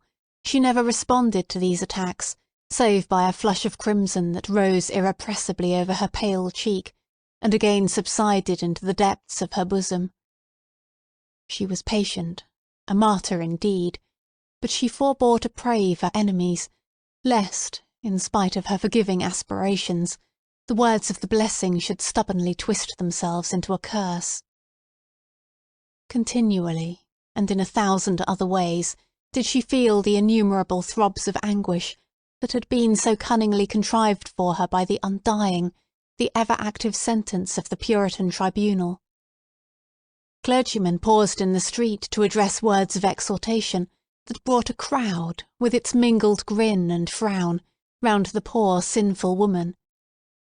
If she entered a church, trusting to share the Sabbath smile of the universal Father, it was often her mishap to find herself the text of the discourse. She grew to have a dread of children, for they had imbibed from their parents a vague idea of something horrible in this dreary woman, gliding silently through the town, with never any companion but one only child. Therefore, first allowing her to pass, they pursued her at a distance with shrill cries, and the utterance of a word that had no distinct purport to their own mind, but was none the less terrible to her, as proceeding from lips that babbled it unconsciously. It seemed to argue so wide a diffusion of her shame that all nature knew of it. It could have caused her no deeper pang had the leaves of the trees whispered the dark story among themselves, had the summer breeze murmured about it, had the wintry blast shrieked it aloud. Another peculiar torture was felt in the gaze of a new eye.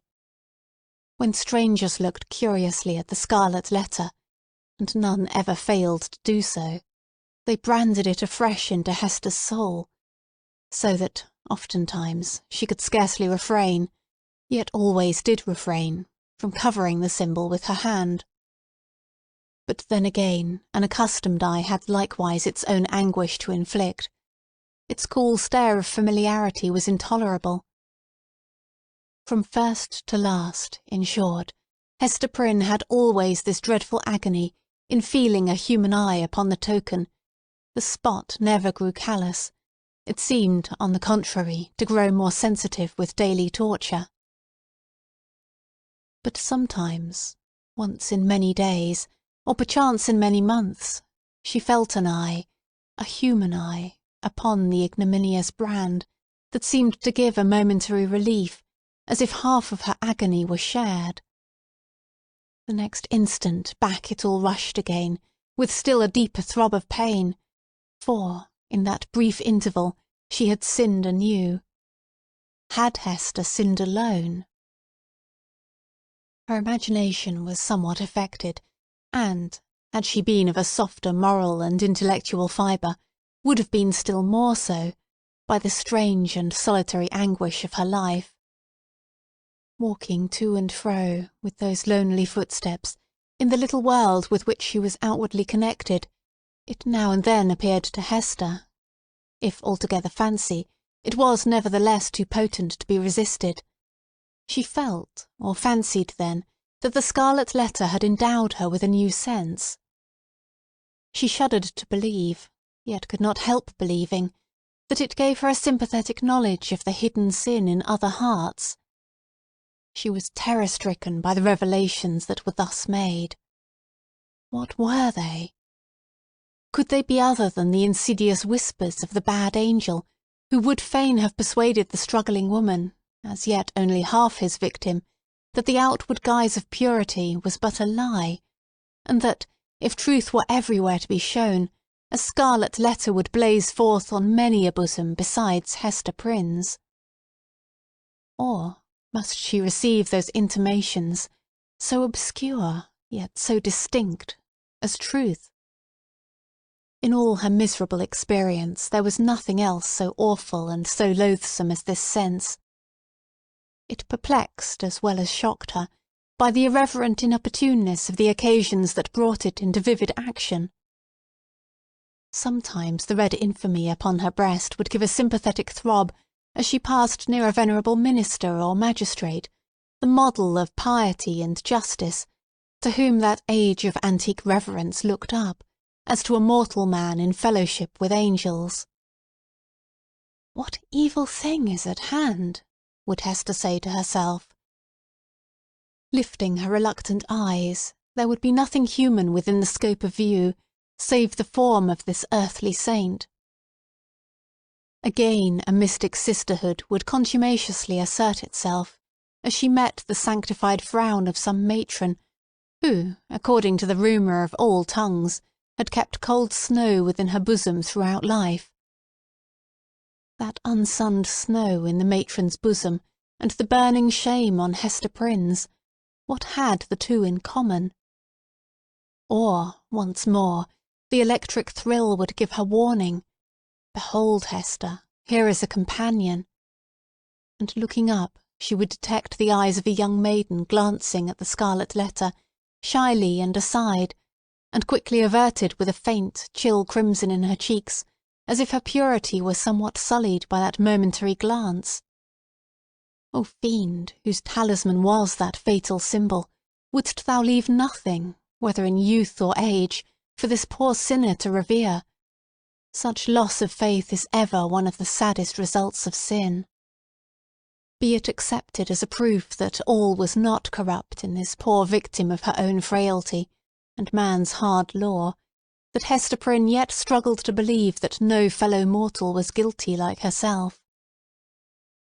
The vulgar, who in those dreary old times were always contributing a grotesque horror to what interested their imaginations, had a story about the Scarlet Letter which we might readily work up into a terrific legend.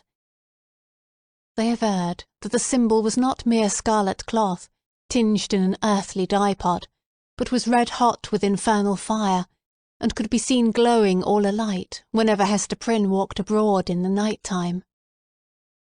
And, we must needs say, it seared Hester's bosom so deeply that perhaps there was more truth in the rumour than our modern incredulity may be inclined to admit. Chapter 6. Pearl. We have as yet hardly spoken of the infant, that little creature whose innocent life had sprung, by the inscrutable decree of Providence, a lovely and immortal flower, out of the rank luxuriance of a guilty passion. How strange it seemed to the sad woman, as she watched the growth, and the beauty that became every day more brilliant, and the intelligence that threw its quivering sunshine over the tiny features of this child. Her Pearl. For so had Hester called her, not as a name expressive of her aspect, which had nothing of the calm, white, unimpassioned lustre that would be indicated by the comparison. But she named the infant Pearl as being of great price, purchased with all she had, her mother's only treasure. How strange indeed! Man had marked this woman's sin by a scarlet letter, which had such potent and disastrous efficacy that no human sympathy could reach her, save it were sinful like herself. God, as a direct consequence of the sin which man thus punished, had given her a lovely child, whose place was on that same dishonoured bosom, to connect her parent forever with the race and descent of mortals, and to be finally a blessed soul in heaven. Yet these thoughts affected Hester Prynne less with hope than apprehension. She knew that her deed had been evil. She could have no faith, therefore, that its result would be good. Day after day she looked fearfully into the child's expanding nature, ever dreading to detect some dark and wild peculiarity that should correspond with the guiltiness to which she owed her being. Certainly there was no physical defect. By its perfect shape, its vigour, and its natural dexterity in the use of all its untried limbs, the infant was worthy to have been brought forth in Eden, worthy to have been left there to be the plaything of the angels after the world's first parents were driven out. The child had a native grace which does not invariably coexist with faultless beauty. Its attire, however simple, always impressed the beholder as if it were the very garb that precisely became it best. But little Pearl was not clad in rustic weeds. Her mother, with a morbid purpose that may be better understood hereafter, had bought the richest tissues that could be procured, and allowed her imaginative faculty its full play in the arrangement and decoration of the dresses which the child wore before the public eye. So magnificent was the small figure, when thus arrayed, and such was the splendour of Pearl's own proper beauty, shining through the gorgeous robes which might have extinguished a paler loveliness, that there was an absolute circle of radiance about her on the darksome cottage floor. And yet a russet gown, torn and soiled with the child's rude play, made a picture of her just as perfect. Pearl's aspect was imbued with a spell of infinite variety. In this one child there were many children, comprehending the full scope between the wild-flower prettiness of a peasant baby and the pomp, in little, of an infant princess. Throughout all, however, there was a trait of passion, a certain depth of hue which she never lost. And if, in any of her changes, she had grown fainter or paler, she would have ceased to be herself. It would have been no longer Pearl. This outward mutability indicated, and did not more than fairly express, the various properties of her inner life. Her nature appeared to possess depth too, as well as variety, but, or else Hester's fears deceived her, it lacked reference and adaptation to the world into which she was born. The child could not be made amenable to rules. In giving her existence, a great law had been broken, and the result was a being whose elements were perhaps beautiful and brilliant, but all in disorder, or with an order peculiar to themselves, amidst which the point of variety and arrangement was difficult or impossible to be discovered. Hester could only account for the child's character, and even then most vaguely and imperfectly, by recalling what she herself had been, during that momentous period, when Pearl was imbibing her soul from the spiritual world, and her bodily frame from its material of earth. The mother's impassioned state had been the medium through which were transmitted to the unborn infant the rays of its moral life, and, however white and clear originally, they had taken the deep stains of crimson and gold, the fiery lustre, the black shadow, and the untempered light of the intervening substance. Above all, the warfare of Hester's spirit at that epoch was perpetuated in Pearl. She could recognise her wild, desperate, defiant mood, the flightiness of her temper, and even some of the very cloud shapes of gloom and despondency that had brooded in her heart. They were now illuminated by the morning radiance of a young child's disposition, but later in the day of earthly existence might be prolific of the storm and whirlwind. The discipline of the family in those days was of a far more rigid kind than now. The frown, the harsh rebuke, the frequent application of the rod, enjoined by scriptural authority, were used not merely in the way of punishment for actual offences, but as a wholesome regimen for the growth and promotion of all childish virtues. Hester Prynne, nevertheless, the loving mother of this one child, ran little risk of erring on the side of undue severity. Mindful, however, of her own errors and misfortunes, she early sought to impose a tender but strict control over the infant immortality that was committed to her charge. But the task was beyond her skill. After testing both smiles and frowns, and proving that neither mode of treatment possessed any calculable influence, Hester was ultimately compelled to stand aside and permit the child to be swayed by her own impulses. Physical compulsion or restraint was effectual, of course, while it lasted. As to any other kind of discipline, whether addressed to her mind or heart, little Pearl might or might not be within its reach, in accordance with the caprice that ruled the moment. Her mother, while Pearl was yet an infant, grew acquainted with a certain peculiar look that warned her when it would be labour thrown away to insist, persuade, or plead. It was a look so intelligent, yet inexplicable, so perverse, sometimes so malicious, but generally accompanied by a wild flow of spirits, that Hester could not help questioning at such moments whether Pearl was a human child.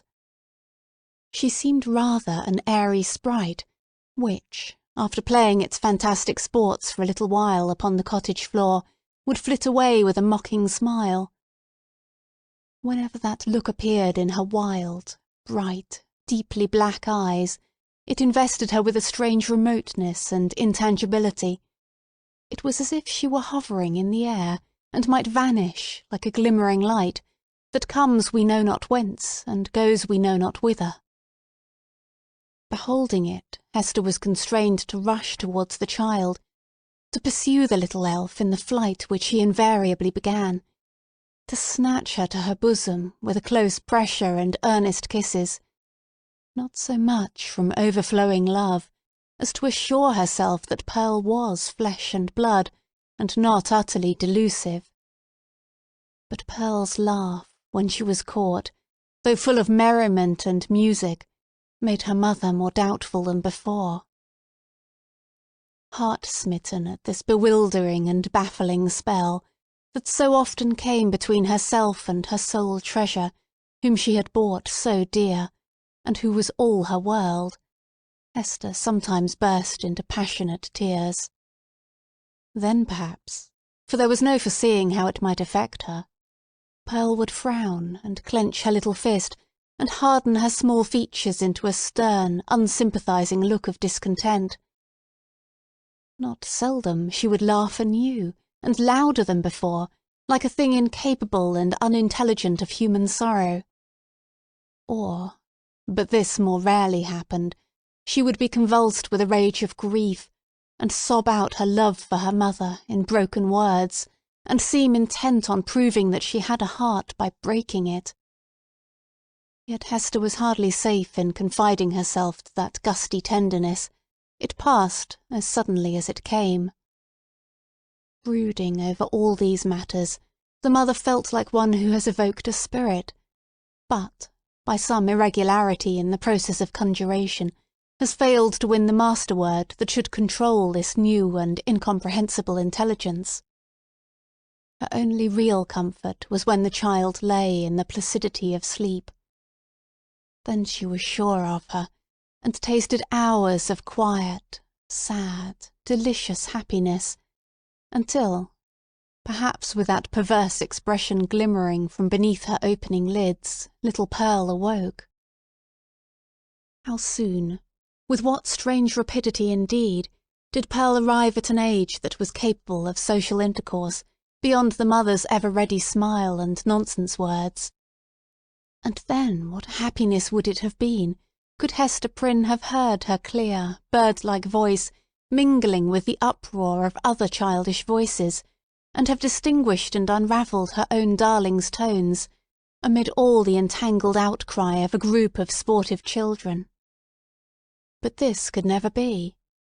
Pearl was a born outcast of the infantile world. An imp of evil, emblem and product of sin, she had no right among christened infants. Nothing was more remarkable than the instinct, as it seemed, with which the child comprehended her loneliness, the destiny that had drawn an inviolable circle round about her, the whole peculiarity, in short, of her position in respect to other children. Never, since her release from prison, had Hester met the public gaze without her. In all her walks about the town, Pearl, too, was there, first as the babe in arms, and afterwards as the little girl, small companion of her mother, holding a forefinger with her whole grasp, and tripping along at the rate of 3 or 4 footsteps to one of Hester's. She saw the children of the settlement, on the grassy margin of the street, or at the domestic thresholds, disporting themselves in such grim fashion as the puritanic nurture would permit, playing at going to church perchance, or at scourging Quakers, or taking scalps in a sham fight with the Indians, or scaring one another with freaks of imitative witchcraft. Pearl saw, and gazed intently, but never sought to make acquaintance. If spoken to, she would not speak again. If the children gathered about her, as they sometimes did, Pearl would grow positively terrible in her puny wrath, snatching up stones to fling at them, with shrill, incoherent exclamations that made her mother tremble, because they had so much the sound of a witch's anathemas in some unknown tongue. The truth was that the little Puritans, being of the most intolerant brood that ever lived, had got a vague idea of something outlandish, unearthly, or at variance with ordinary fashions, in the mother and child, and therefore scorned them in their hearts, and not unfrequently reviled them with their tongues. Pearl felt the sentiment, and requited it with the bitterest hatred that can be supposed to rankle in a childish bosom. These outbreaks of a fierce temper had a kind of value, and even comfort, for her mother, because there was at least an intelligible earnestness in the mood, instead of the fitful caprice that so often thwarted her in the child's manifestations.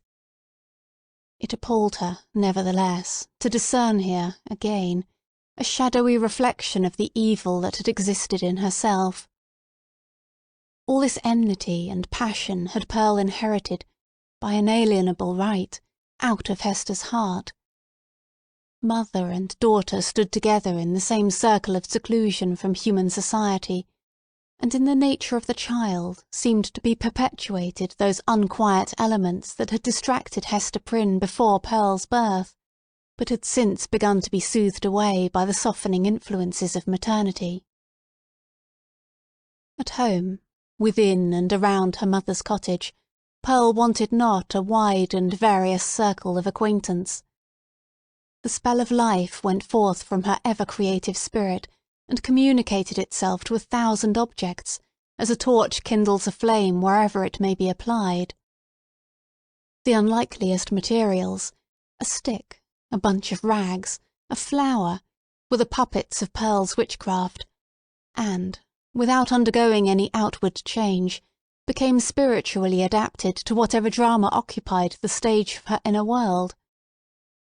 Her one baby voice served a multitude of imaginary personages, old and young, to talk withal. The pine trees, aged, black and solemn, and flinging groans and other melancholy utterances on the breeze, needed little transformation to figure as Puritan elders. The ugliest weeds of the garden were their children, whom Pearl smote down and uprooted most unmercifully. It was wonderful, the vast variety of forms into which she threw her intellect, with no continuity indeed, but darting up and dancing, always in a state of preternatural activity, soon sinking down, as if exhausted by so rapid and feverish a tide of life, and succeeded by other shapes of a similar wild energy. It was like nothing so much as the phantasmagoric play of the Northern Lights. In the mere exercise of the fancy, however, and the sportiveness of a growing mind, there might be little more than was observable in other children of bright faculties, except as Pearl, in the dearth of human playmates, was thrown more upon the visionary throng which she created. The singularity lay in the hostile feelings with which the child regarded all these offspring of her own heart and mind. She never created a friend, but seemed always to be sowing broadcast the dragon's teeth, whence sprung a harvest of armed enemies, against whom she rushed to battle. It was inexpressibly sad. Then what depth of sorrow to a mother who felt in her own heart the cause, to observe, in one so young, this constant recognition of an adverse world, and so fierce a training of the energies that were to make good her cause in the contest that must ensue. Gazing at Pearl, Hester Prynne often dropped her work upon her knees, and cried out with an agony which she would fain have hidden, but which made utterance for itself, betwixt speech and a groan. "O Father in heaven! If thou art still my Father, what is this being which I have brought into the world?" And Pearl, overhearing the ejaculation, or aware, through some more subtle channel, of those throbs of anguish, would turn her vivid and beautiful little face upon her mother, smile with sprite-like intelligence, and resume her play. One peculiarity of the child's deportment remains yet to be told. The very first thing which she had noticed in her life was what? Not the mother's smile, responding to it as other babies do, by that faint embryo smile of the little mouth, remembered so doubtfully afterwards, and with such fond discussion whether it were indeed a smile. By no means. But that first object of which Pearl seemed to become aware was—shall we say it? The Scarlet Letter on Hester's bosom. One day, as her mother stooped over the cradle, the infant's eyes had been caught by the glimmering of the gold embroidery about the letter, and, putting up her little hand, she grasped at it, smiling, not doubtfully, but with a decided gleam that gave her face the look of a much older child. Then, gasping for breath, did Hester Prynne clutch the fatal token, instinctively endeavouring to tear it away, so infinite was the torture inflicted by the intelligent touch of Pearl's baby hand. Again, as if her mother's agonized gesture were meant only to make sport for her, did little Pearl look into her eyes and smile. From that epoch, except when the child was asleep, Hester had never felt a moment's safety, not a moment's calm enjoyment of her. Weeks, it is true, would sometimes elapse, during which Pearl's gaze might never once be fixed upon the Scarlet Letter, but then again it would come at unawares, like the stroke of sudden death, and always with that peculiar smile and odd expression of the eyes. Once this freakish, elvish cast came into the child's eyes, while Hester was looking at her own image in them, as mothers are fond of doing, and suddenly, for women in solitude and with troubled hearts are pestered with unaccountable delusions, she fancied that she beheld, not her own miniature portrait, but another face in the small black mirror of Pearl's eye. It was a face fiend-like, full of smiling malice, yet bearing the semblance of features that she had known full well, though seldom with a smile, and never with malice in them. It was as if an evil spirit possessed the child, and had just then peeped forth in mockery. Many a time afterwards had Hester been tortured, though less vividly, by the same illusion.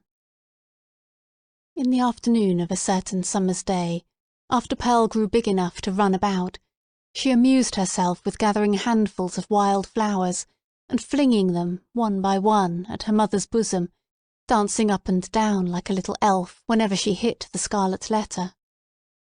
Hester's first motion had been to cover her bosom with her clasped hands. But, whether from pride or resignation, or a feeling that her penance might best be wrought out by this unutterable pain, she resisted the impulse, and sat erect, pale as death, looking sadly into little Pearl's wild eyes. Still came the battery of flowers, almost invariably hitting the mark, and covering the mother's breast with hurts for which she could find no balm in this world, nor knew how to seek it in another. At last, her shot being all expended, the child stood still and gazed at Hester, with that little laughing image of a fiend peeping out, or, whether it peeped or no, her mother so imagined it, from the unsearchable abyss of her black eyes. "Child, what art thou?" cried the mother. "Oh, I am your little Pearl," answered the child.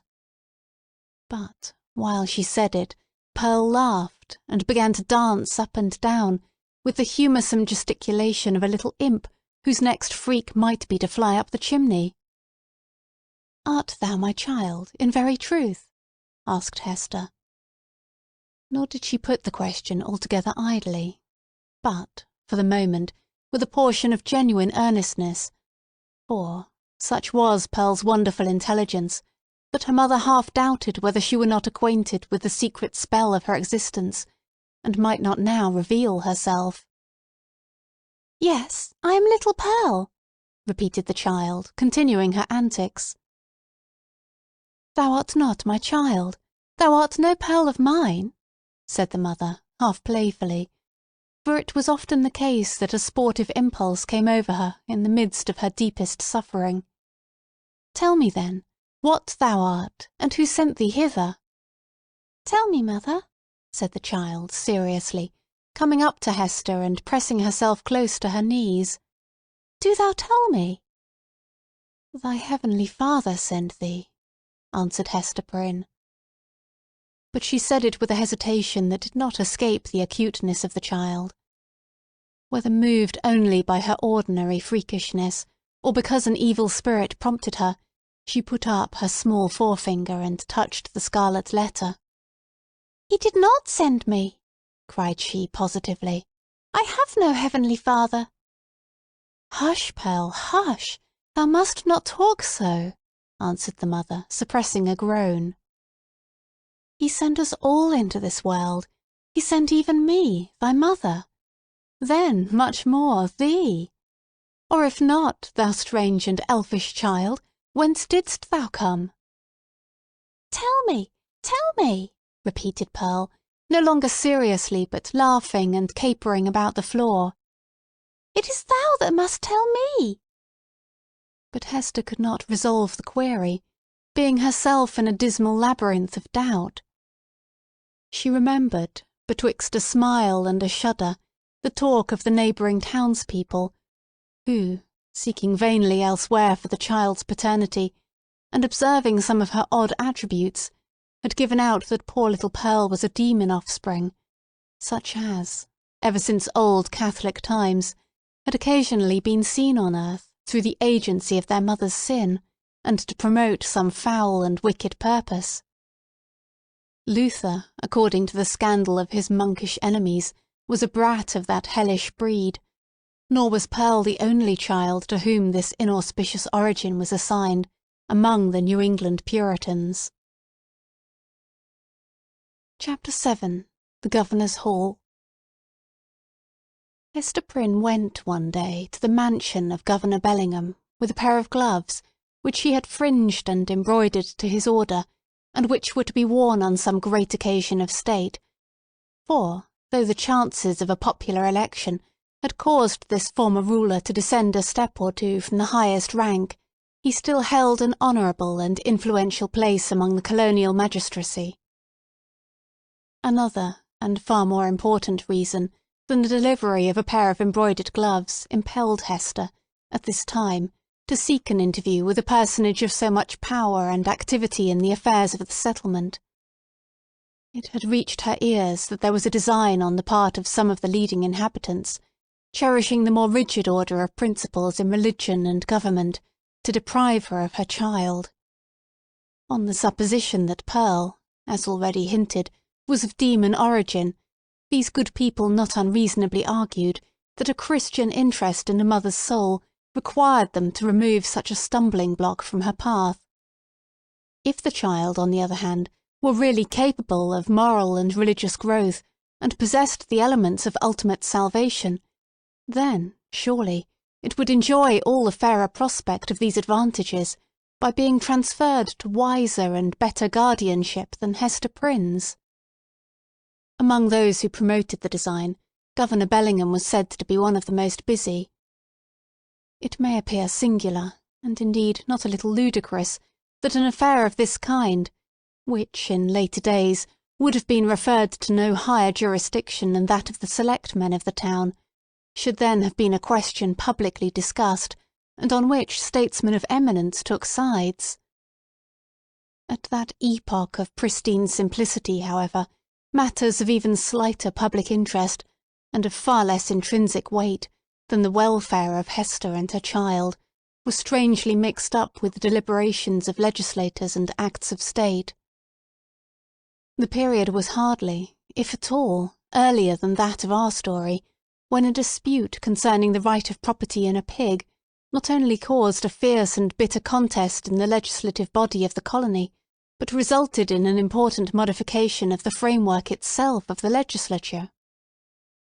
Full of concern, therefore, but so conscious of her own right that it seemed scarcely an unequal match between the public, on one side, and a lonely woman, backed by the sympathies of nature, on the other, Hester Prynne set forth from her solitary cottage. Little Pearl was, of course, her companion. She was now of an age to run lightly along by her mother's side, and, constantly in motion, from morn till sunset, could have accomplished a much longer journey than that before her.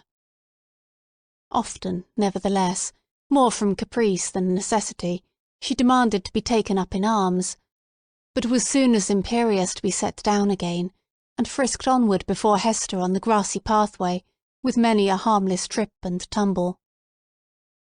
We have spoken of Pearl's rich and luxuriant beauty, a beauty that shone with deep and vivid tints, a bright complexion, eyes possessing intensity both of depth and glow, and hair already of a deep glossy brown, and which, in after years, would be nearly akin to black.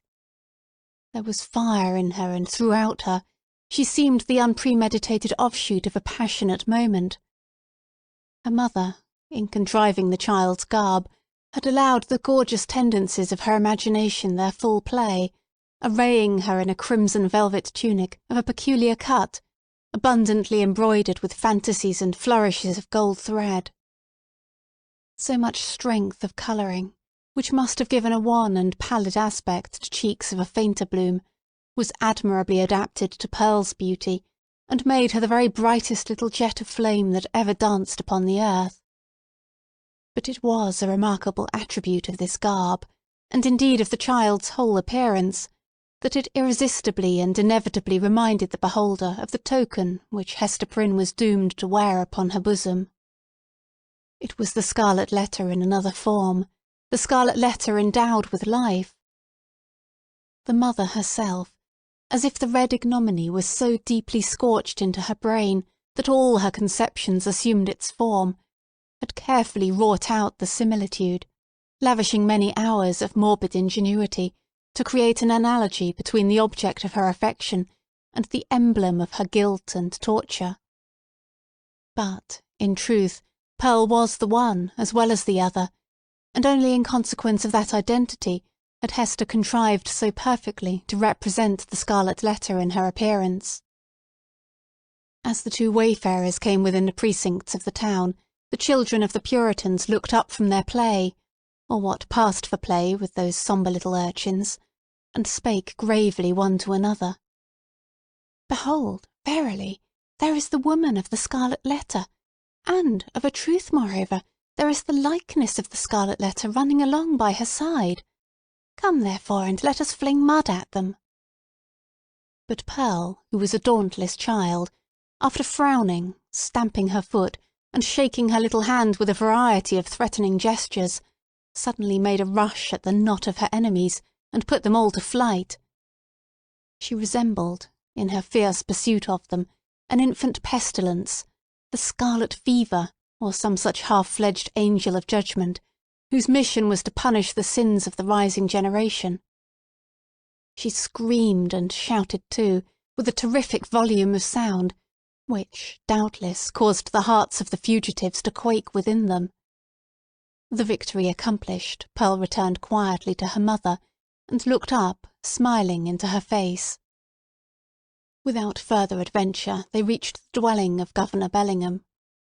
This was a large wooden house, built in a fashion of which there are specimens still extant in the streets of our older towns, now moss-grown, crumbling to decay, and melancholy at heart with the many sorrowful or joyful occurrences, remembered or forgotten, that have happened and passed away within their dusky chambers.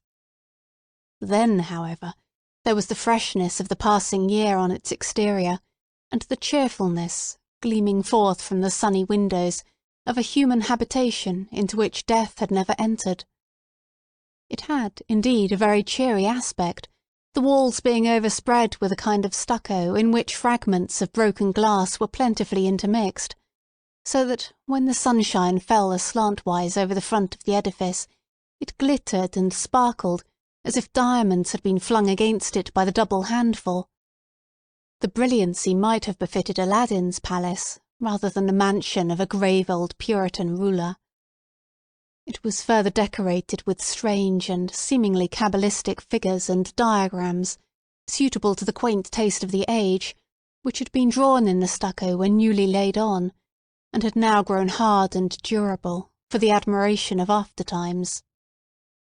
Pearl, looking at this bright wonder of a house, began to caper and dance, and imperatively required that the whole breadth of sunshine should be stripped off its front, and given her to play with. "No, my little Pearl," said her mother, "thou must gather thine own sunshine. I have none to give thee." They approached the door, which was of an arched form and flanked on each side by a narrow tower or projection of the edifice, in both of which were lattice windows, with wooden shutters to close over them at need. Lifting the iron hammer that hung at the portal, Hester Prynne gave a summons, which was answered by one of the governor's bond-servants, a free-born Englishman, but now 7 years a slave. During that term he was to be the property of his master, and as much a commodity of bargain and sale as an ox or a joint-stool. The serf wore the blue coat, which was the customary garb of serving-men of that period, and long before, in the old hereditary halls of England. "Is the worshipful Governor Bellingham within?" inquired Hester. "Yea, forsooth," replied the bond-servant, staring with wide-open eyes at the Scarlet Letter, which, being a newcomer in the country, he had never before seen.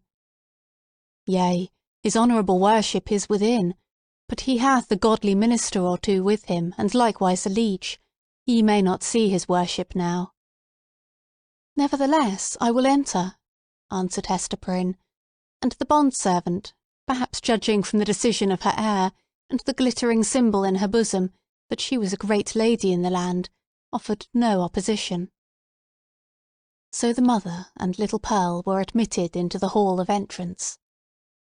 With many variations, suggested by the nature of his building materials, diversity of climate, and different mode of social life, Governor Bellingham had planned his new habitation after the residences of gentlemen of fair estate in his native land.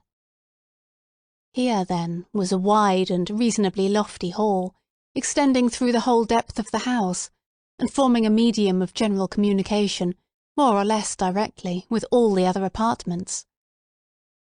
At one extremity this spacious room was lighted by the windows of the two towers, which formed a small recess on either side of the portal.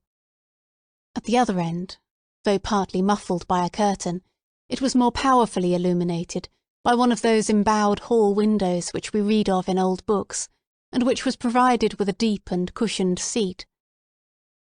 Here, on the cushion, lay a folio tome, probably of the Chronicles of England, or other such substantial literature, even as, in our own days, we scatter gilded volumes on the centre-table, to be turned over by the casual guest.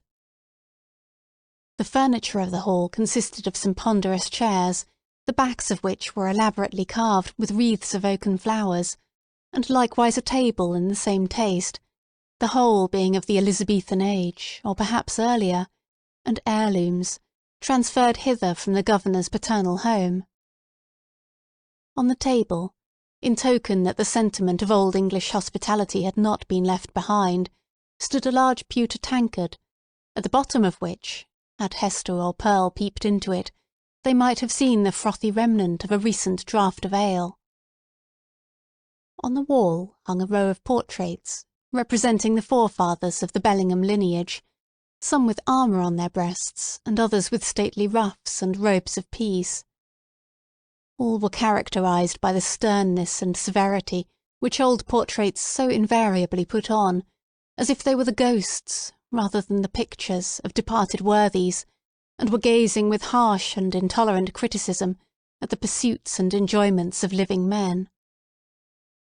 At about the centre of the oaken panels that lined the hall was suspended a suit of mail, not, like the pictures, an ancestral relic, but of the most modern date, for it had been manufactured by a skilful armourer in London the same year in which Governor Bellingham came over to New England. There was a steel headpiece, a cuirass, a gorget, and greaves, with a pair of gauntlets and a sword hanging beneath. All, and especially the helmet and breastplate, so highly burnished as to glow with white radiance, and scatter an illumination everywhere about on the floor. This bright panoply was not meant for mere idle show, but had been worn by the governor on many a solemn muster and training field, and had glittered, moreover, at the head of a regiment in the Pequot War. For, though bred a lawyer, and accustomed to speak of Bacon, Coke, Noy, and Finch as his professional associates, the exigencies of this new country had transformed Governor Bellingham into a soldier, as well as a statesman and ruler. Little Pearl, who was as greatly pleased with the gleaming armour as she had been with the glittering frontispiece of the house, spent some time looking into the polished mirror of the breastplate. "Mother!" cried she, "I see you here! Look! Look!" Hester looked by way of humouring the child, and she saw that, owing to the peculiar effect of this convex mirror, the Scarlet Letter was represented in exaggerated and gigantic proportions, so as to be greatly the most prominent feature of her appearance. In truth, she seemed absolutely hidden behind it. Pearl pointed upward, also, at a similar picture in the headpiece, smiling at her mother, with the elfish intelligence that was so familiar an expression on her small physiognomy. That look of naughty merriment was likewise reflected in the mirror, with so much breadth and intensity of effect, that it made Hester Prynne feel as if it could not be the image of her own child, but of an imp who was seeking to mould itself into Pearl's shape. "Come along, Pearl," said she, drawing her away. "Come and look into this fair garden. It may be we shall see flowers there, more beautiful ones than we find in the woods." Pearl accordingly ran to the bow window at the farther end of the hall, and looked along the vista of a garden walk, carpeted with closely shaven grass, and bordered with some rude and immature attempt at shrubbery. But the proprietor appeared already to have relinquished, as hopeless, the effort to perpetuate on this side of the Atlantic, in a hard soil and amid the close struggle for subsistence, the native English taste for ornamental gardening. Cabbages grew in plain sight, and a pumpkin vine, rooted at some distance, had run across the intervening space, and deposited one of its gigantic products directly beneath the hall window, as if to warn the governor that this great lump of vegetable gold was as rich an ornament as New England earth would offer him.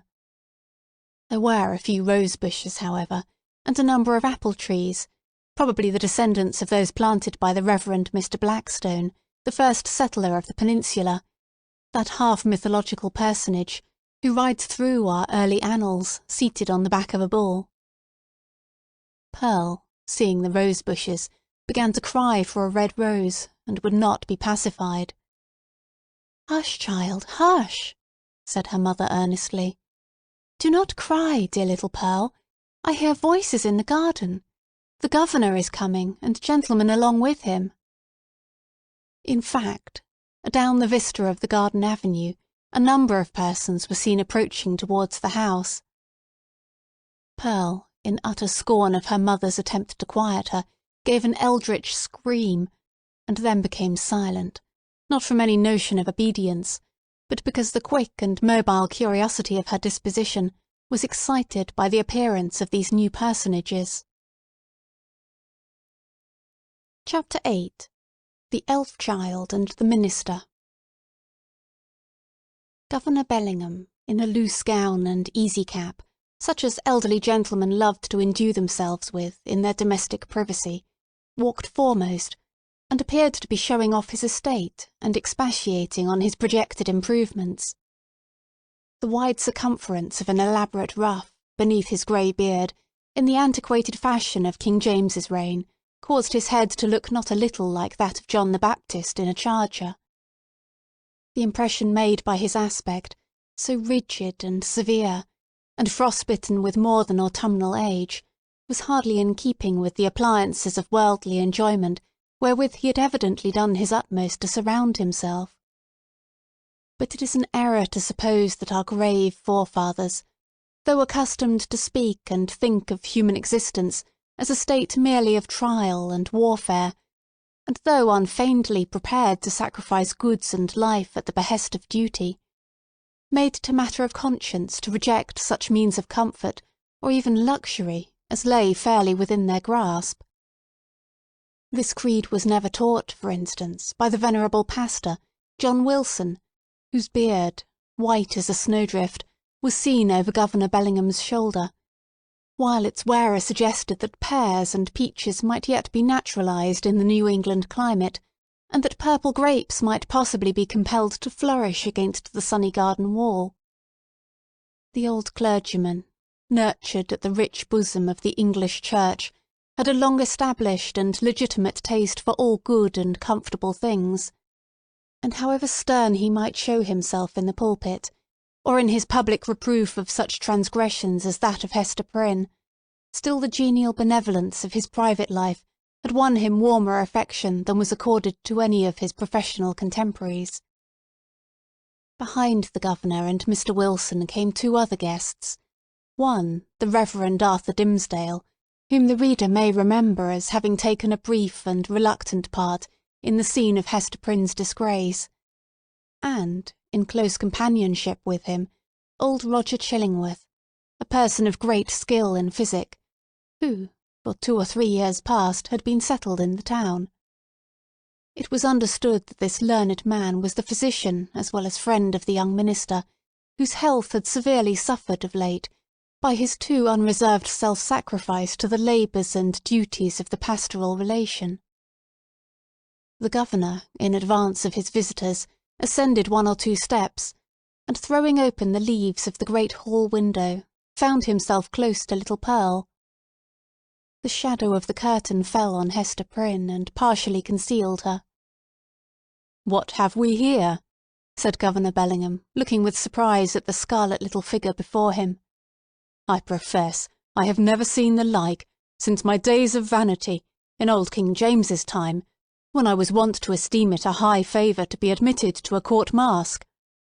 There used to be a swarm of these little apparitions in holiday time, and we called them children of the Lord of Misrule. But how gat such a guest into my hall?" "Ay, indeed," cried good old Mr. Wilson. "What little bird of scarlet plumage may this be?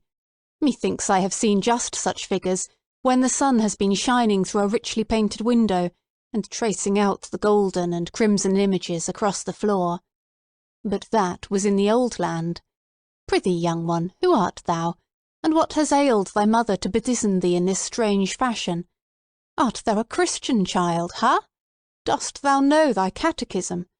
Or art thou one of those naughty elves or fairies, whom we thought to have left behind us, with other relics of papistry, in merry old England? I am mother's child, answered the scarlet vision, and my name is Pearl. Pearl? Ruby, rather, or coral, or red rose at the very least, judging from thy hue, responded the old minister, putting forth his hand in a vain attempt to pat little Pearl on the cheek. But where is this mother of thine? Ah, I see, he added, and, turning to Governor Bellingham, whispered, This is the selfsame child of whom we have held speech together, and behold here the unhappy woman, Hester Prynne, her mother. Sayest thou so? Cried the governor. Nay, we might have judged that such a child's mother must needs be a scarlet woman, and a worthy type of her of Babylon. But she comes at a good time, and we will look into this matter forthwith. Governor Bellingham stepped through the window into the hall, followed by his 3 guests.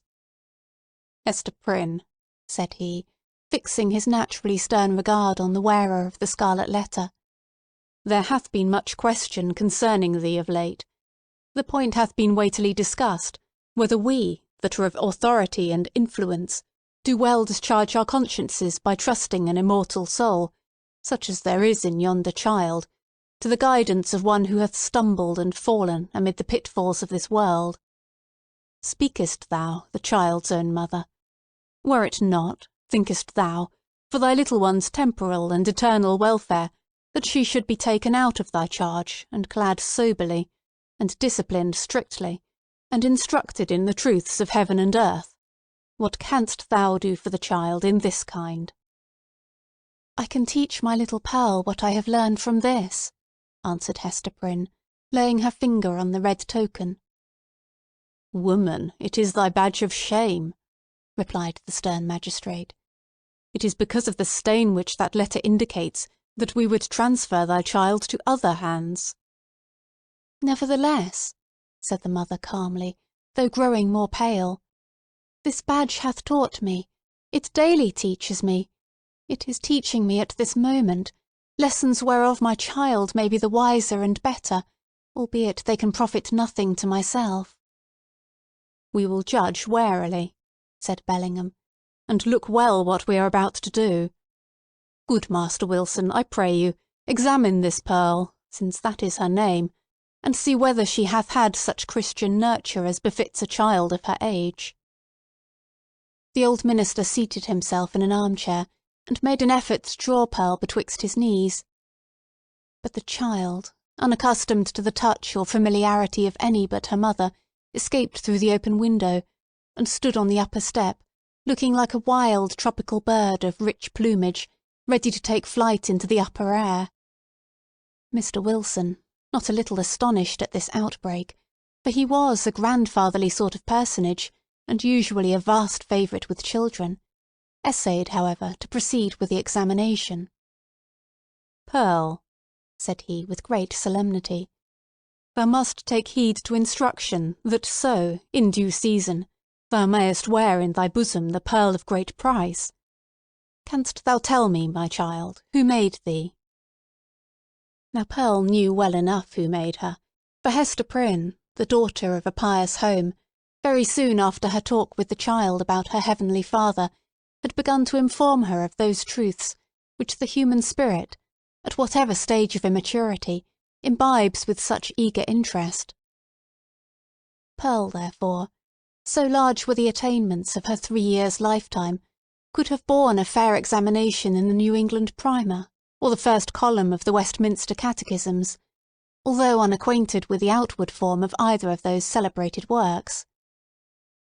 But that perversity which all children have more or less of, and of which little Pearl had a tenfold portion, now, at the most inopportune moment, took thorough possession of her, and closed her lips, or impelled her to speak words amiss. After putting her finger in her mouth, with many ungracious refusals to answer good Mr. Wilson's question, the child finally announced that she had not been made at all, but had been plucked by her mother off the bush of wild roses that grew by the prison door. This fantasy was probably suggested by the near proximity of the governor's red roses, as Pearl stood outside of the window, together with her recollection of the prison rose-bush, which she had passed in coming hither. Old Roger Chillingworth, with a smile on his face, whispered something in the young clergyman's ear. Hester Prynne looked at the man of skill, and even then, with her fate hanging in the balance, was startled to perceive what a change had come over his features, how much uglier they were, how his dark complexion seemed to have grown duskier, and his figure more misshapen, since the days when she had familiarly known him. She met his eyes for an instant, but was immediately constrained to give all her attention to the scene now going forward. "This is awful!" cried the governor, slowly recovering from the astonishment into which Pearl's response had thrown him. "Here is a child of 3 years old, and she cannot tell who made her. Without question, she is equally in the dark as to her soul, its present depravity and future destiny. Methinks, gentlemen, we need inquire no further." Hester caught hold of Pearl and drew her forcibly into her arms, confronting the old Puritan magistrate with almost a fierce expression. Alone in the world, cast off by it, and with this sole treasure to keep her heart alive, she felt that she possessed indefeasible rights against the world, and was ready to defend them to the death. "God gave me the child," cried she. "He gave her in requital of all things else which he had taken from me. She is my happiness. She is my torture none the less. Pearl keeps me here in life. Pearl punishes me too. See ye not, she is the Scarlet Letter, only capable of being loved, and so endowed with 1,000,000-fold the power of retribution for my sin. Ye shall not take her. I will die first." "My poor woman," said the not unkind old minister, "the child shall be well cared for, far better than thou canst do it." "God gave her into my keeping," repeated Hester Prynne, raising her voice almost to a shriek. "I will not give her up." And here, by a sudden impulse, she turned to the young clergyman, Mr. Dimmesdale, at whom, up to this moment, she had seemed hardly so much as once to direct her eyes. "Speak thou for me," cried she. "Thou wast my pastor, and hadst charge of my soul, and knowest me better than these men can. I will not lose the child. Speak for me. Thou knowest, for thou hast sympathies which these men lack. Thou knowest what is in my heart, and what are a mother's rights, and how much the stronger they are, when that woman has but her child and the Scarlet Letter. Look thou to it. I will not lose the child. Look to it." At this wild and singular appeal, which indicated that Hester Prynne's situation had provoked her to little less than madness, the young minister at once came forward, pale and holding his hand over his heart, as was his custom when his peculiarly nervous temperament was thrown into agitation. He looked now more careworn and emaciated than we described him at the scene of Hester's public ignominy, and whether it were his failing health, or whatever the cause might be, his large dark eyes had a world of pain in their troubled and melancholy depth. "There is truth in what she says," began the minister, with a voice sweet, tremulous, but powerful, insomuch that the hall re-echoed, and the hollow armour rang with it. "Truth in what Hester says, and in the feeling which inspires her. God gave her the child, and gave her, too, an instinctive knowledge of its nature and requirements, both seemingly so peculiar, which no other mortal being can possess. And, moreover, is there not a quality of awful sacredness in the relation between this mother and this child?" "Ay, how is that, good Master Dimmesdale?" interrupted the governor. "Make that plain, I pray you." "It must be even so," resumed the minister. "For, if we deem it otherwise, do we not thereby say that the Heavenly Father, the Creator of all flesh, hath lightly recognised a deed of sin, and made of no account the distinction between unhallowed lust and holy love. This child of its father's guilt and its mother's shame hath come from the hand of God, to work in many ways upon her heart, who pleads so earnestly, and with such bitterness of spirit, the right to keep her. It was meant for a blessing, for the one blessing of her life. It was meant, doubtless, as the mother herself hath told us, for a retribution too, a torture to be felt at many an unthought-of moment, a pang, a sting, an ever-recurring agony in the midst of a troubled joy. Hath she not expressed this thought in the garb of the poor child, so forcibly reminding us of that red symbol which sears her bosom? "Well said again," cried good Mr. Wilson. "I feared the woman had no better thought than to make a mountebank of her child." "Oh, not so, not so," continued Mr. Dimmesdale. "She recognises, believe me, the solemn miracle which God hath wrought in the existence of that child. And may she feel, too, what methinks is the very truth, that this boon was meant, above all things else, to keep the mother's soul alive, and to preserve her from blacker depths of sin into which Satan might else have sought to plunge her. Therefore it is good for this poor, sinful woman that she hath an infant immortality, a being capable of eternal joy or sorrow, confided to her care, to be trained up by her to righteousness, to remind her, at every moment, of her fall, but yet to teach her, as it were, by the Creator's sacred pledge, that, if she bring the child to heaven, the child will also bring its parent thither. Herein is the sinful mother happier than the sinful father. For Hester Prynne's sake, then, and no less for the poor child's sake, let us leave them as Providence hath seen fit to place them." "You speak, my friend, with a strange earnestness," said old Roger Chillingworth, smiling at him. "And there is a weighty import in what my young brother hath spoken," added the Reverend Mr. Wilson. "What say you, worshipful Master Bellingham?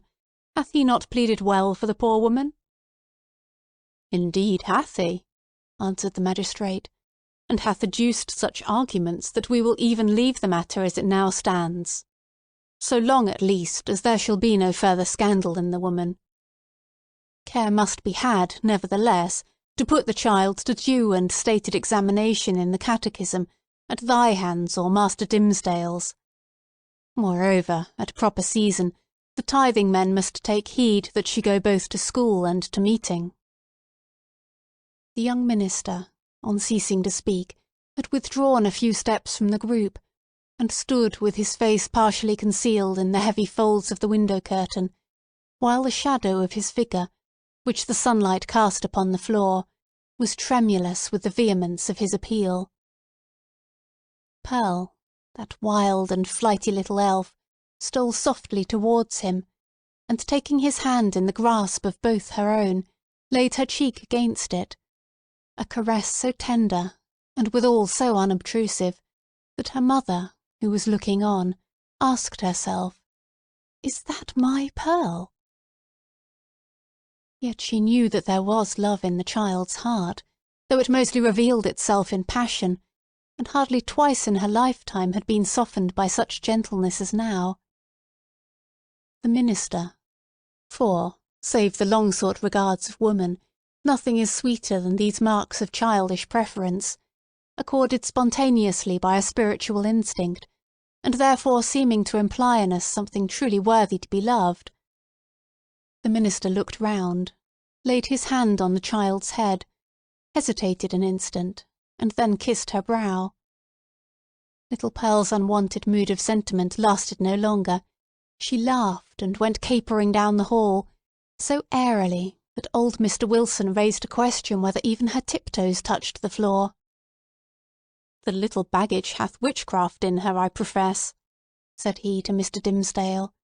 "She needs no old woman's broomstick to fly withal." "A strange child," remarked old Roger Chillingworth. "It is easy to see the mother's part in her.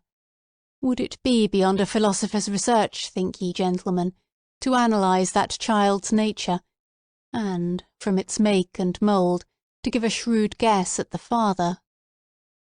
"Nay, it would be sinful in such a question to follow the clue of profane philosophy," said Mr. Wilson. "Better to fast and pray upon it, and still better, it may be, to leave the mystery as we find it, unless Providence reveal it of its own accord. Thereby every good Christian man hath a title to show a father's kindness towards the poor deserted babe." The affair being so satisfactorily concluded, Hester Prynne, with Pearl, departed from the house. As they descended the steps, it is averred that the lattice of a chamber window was thrown open, and forth into the sunny day was thrust the face of Mistress Hibbins, Governor Bellingham's bitter-tempered sister, and the same who, a few years later, was executed as a witch. "Hist! Hist!" said she, while her ill-omened physiognomy seemed to cast a shadow over the cheerful newness of the house. "Wilt thou go with us to-night? There will be a merry company in the forest, and I well nigh promised the black man that comely Hester Prynne should make one." "Make my excuse to him, so please you," answered Hester, with a triumphant smile. "I must tarry at home and keep watch over my little Pearl. Had they taken her from me, I would willingly have gone with thee into the forest, and signed my name in the black man's book, too, and that with my own blood." "We shall have thee there anon," said the witch lady, frowning, as she drew back her head.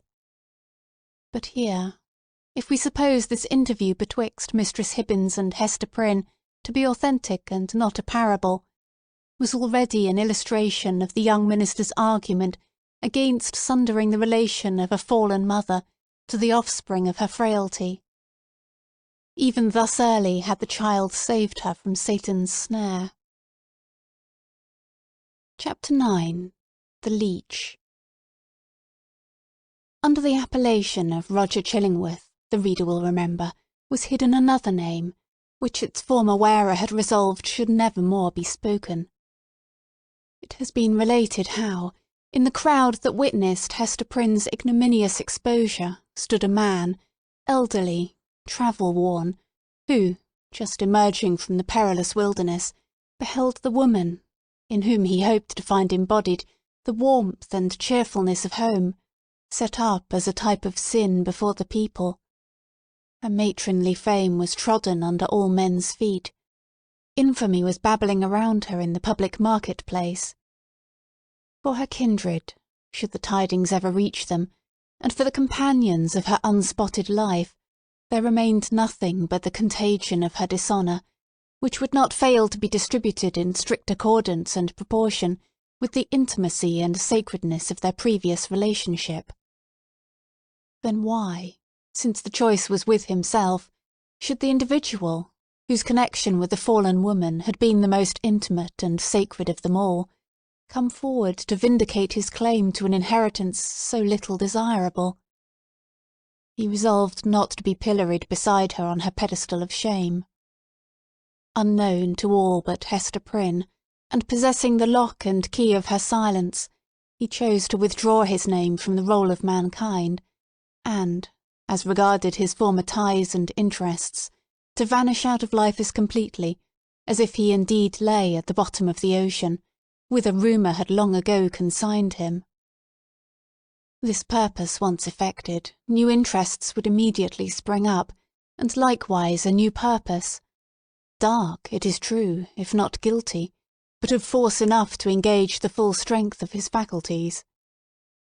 In pursuance of this resolve, he took up his residence in the Puritan town as Roger Chillingworth, without other introduction than the learning and intelligence of which he possessed more than a common measure. As his studies, at a previous period of his life, had made him extensively acquainted with the medical science of the day, it was as a physician that he presented himself, and, as such, was cordially received. Skilful men of the medical and chirurgical profession were of rare occurrence in the colony. They seldom, it would appear, partook of the religious zeal that brought other emigrants across the Atlantic. In their researches into the human frame, it may be that the higher and more subtle faculties of such men were materialized, and that they lost the spiritual view of existence amid the intricacies of that wondrous mechanism, which seemed to involve art enough to comprise all of life within itself. At all events, the health of the good town of Boston, so far as medicine had aught to do with it, had hitherto lain in the guardianship of an aged deacon and apothecary, whose piety and godly deportment were stronger testimonials in his favour than any he could have produced in the shape of a diploma. The only surgeon was one who combined the occasional exercise of that noble art with the daily and habitual flourish of a razor. To such a professional body Roger Chillingworth was a brilliant acquisition. He soon manifested his familiarity with the ponderous and imposing machinery of antique physic, in which every remedy contained a multitude of far-fetched and heterogeneous ingredients, as elaborately compounded as if the proposed result had been the elixir of life.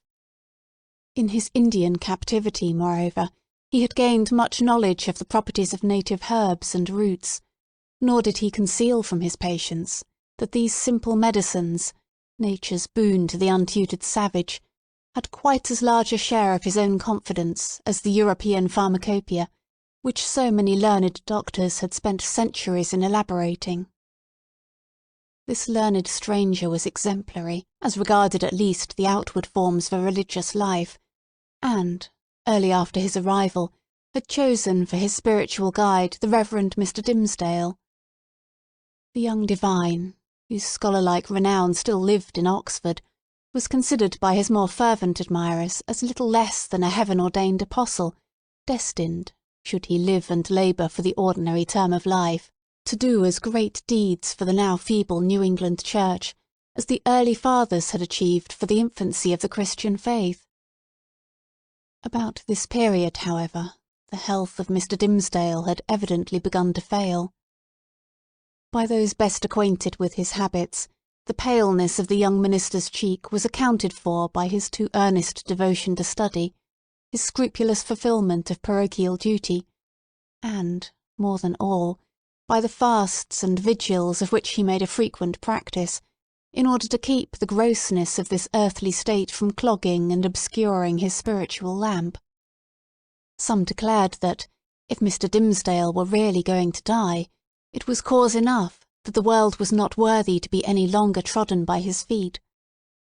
He himself, on the other hand, with characteristic humility, avowed his belief that, if Providence should see fit to remove him, it would be because of his own unworthiness to perform its humblest mission here on earth. With all this difference of opinion as to the cause of his decline, there could be no question of the fact.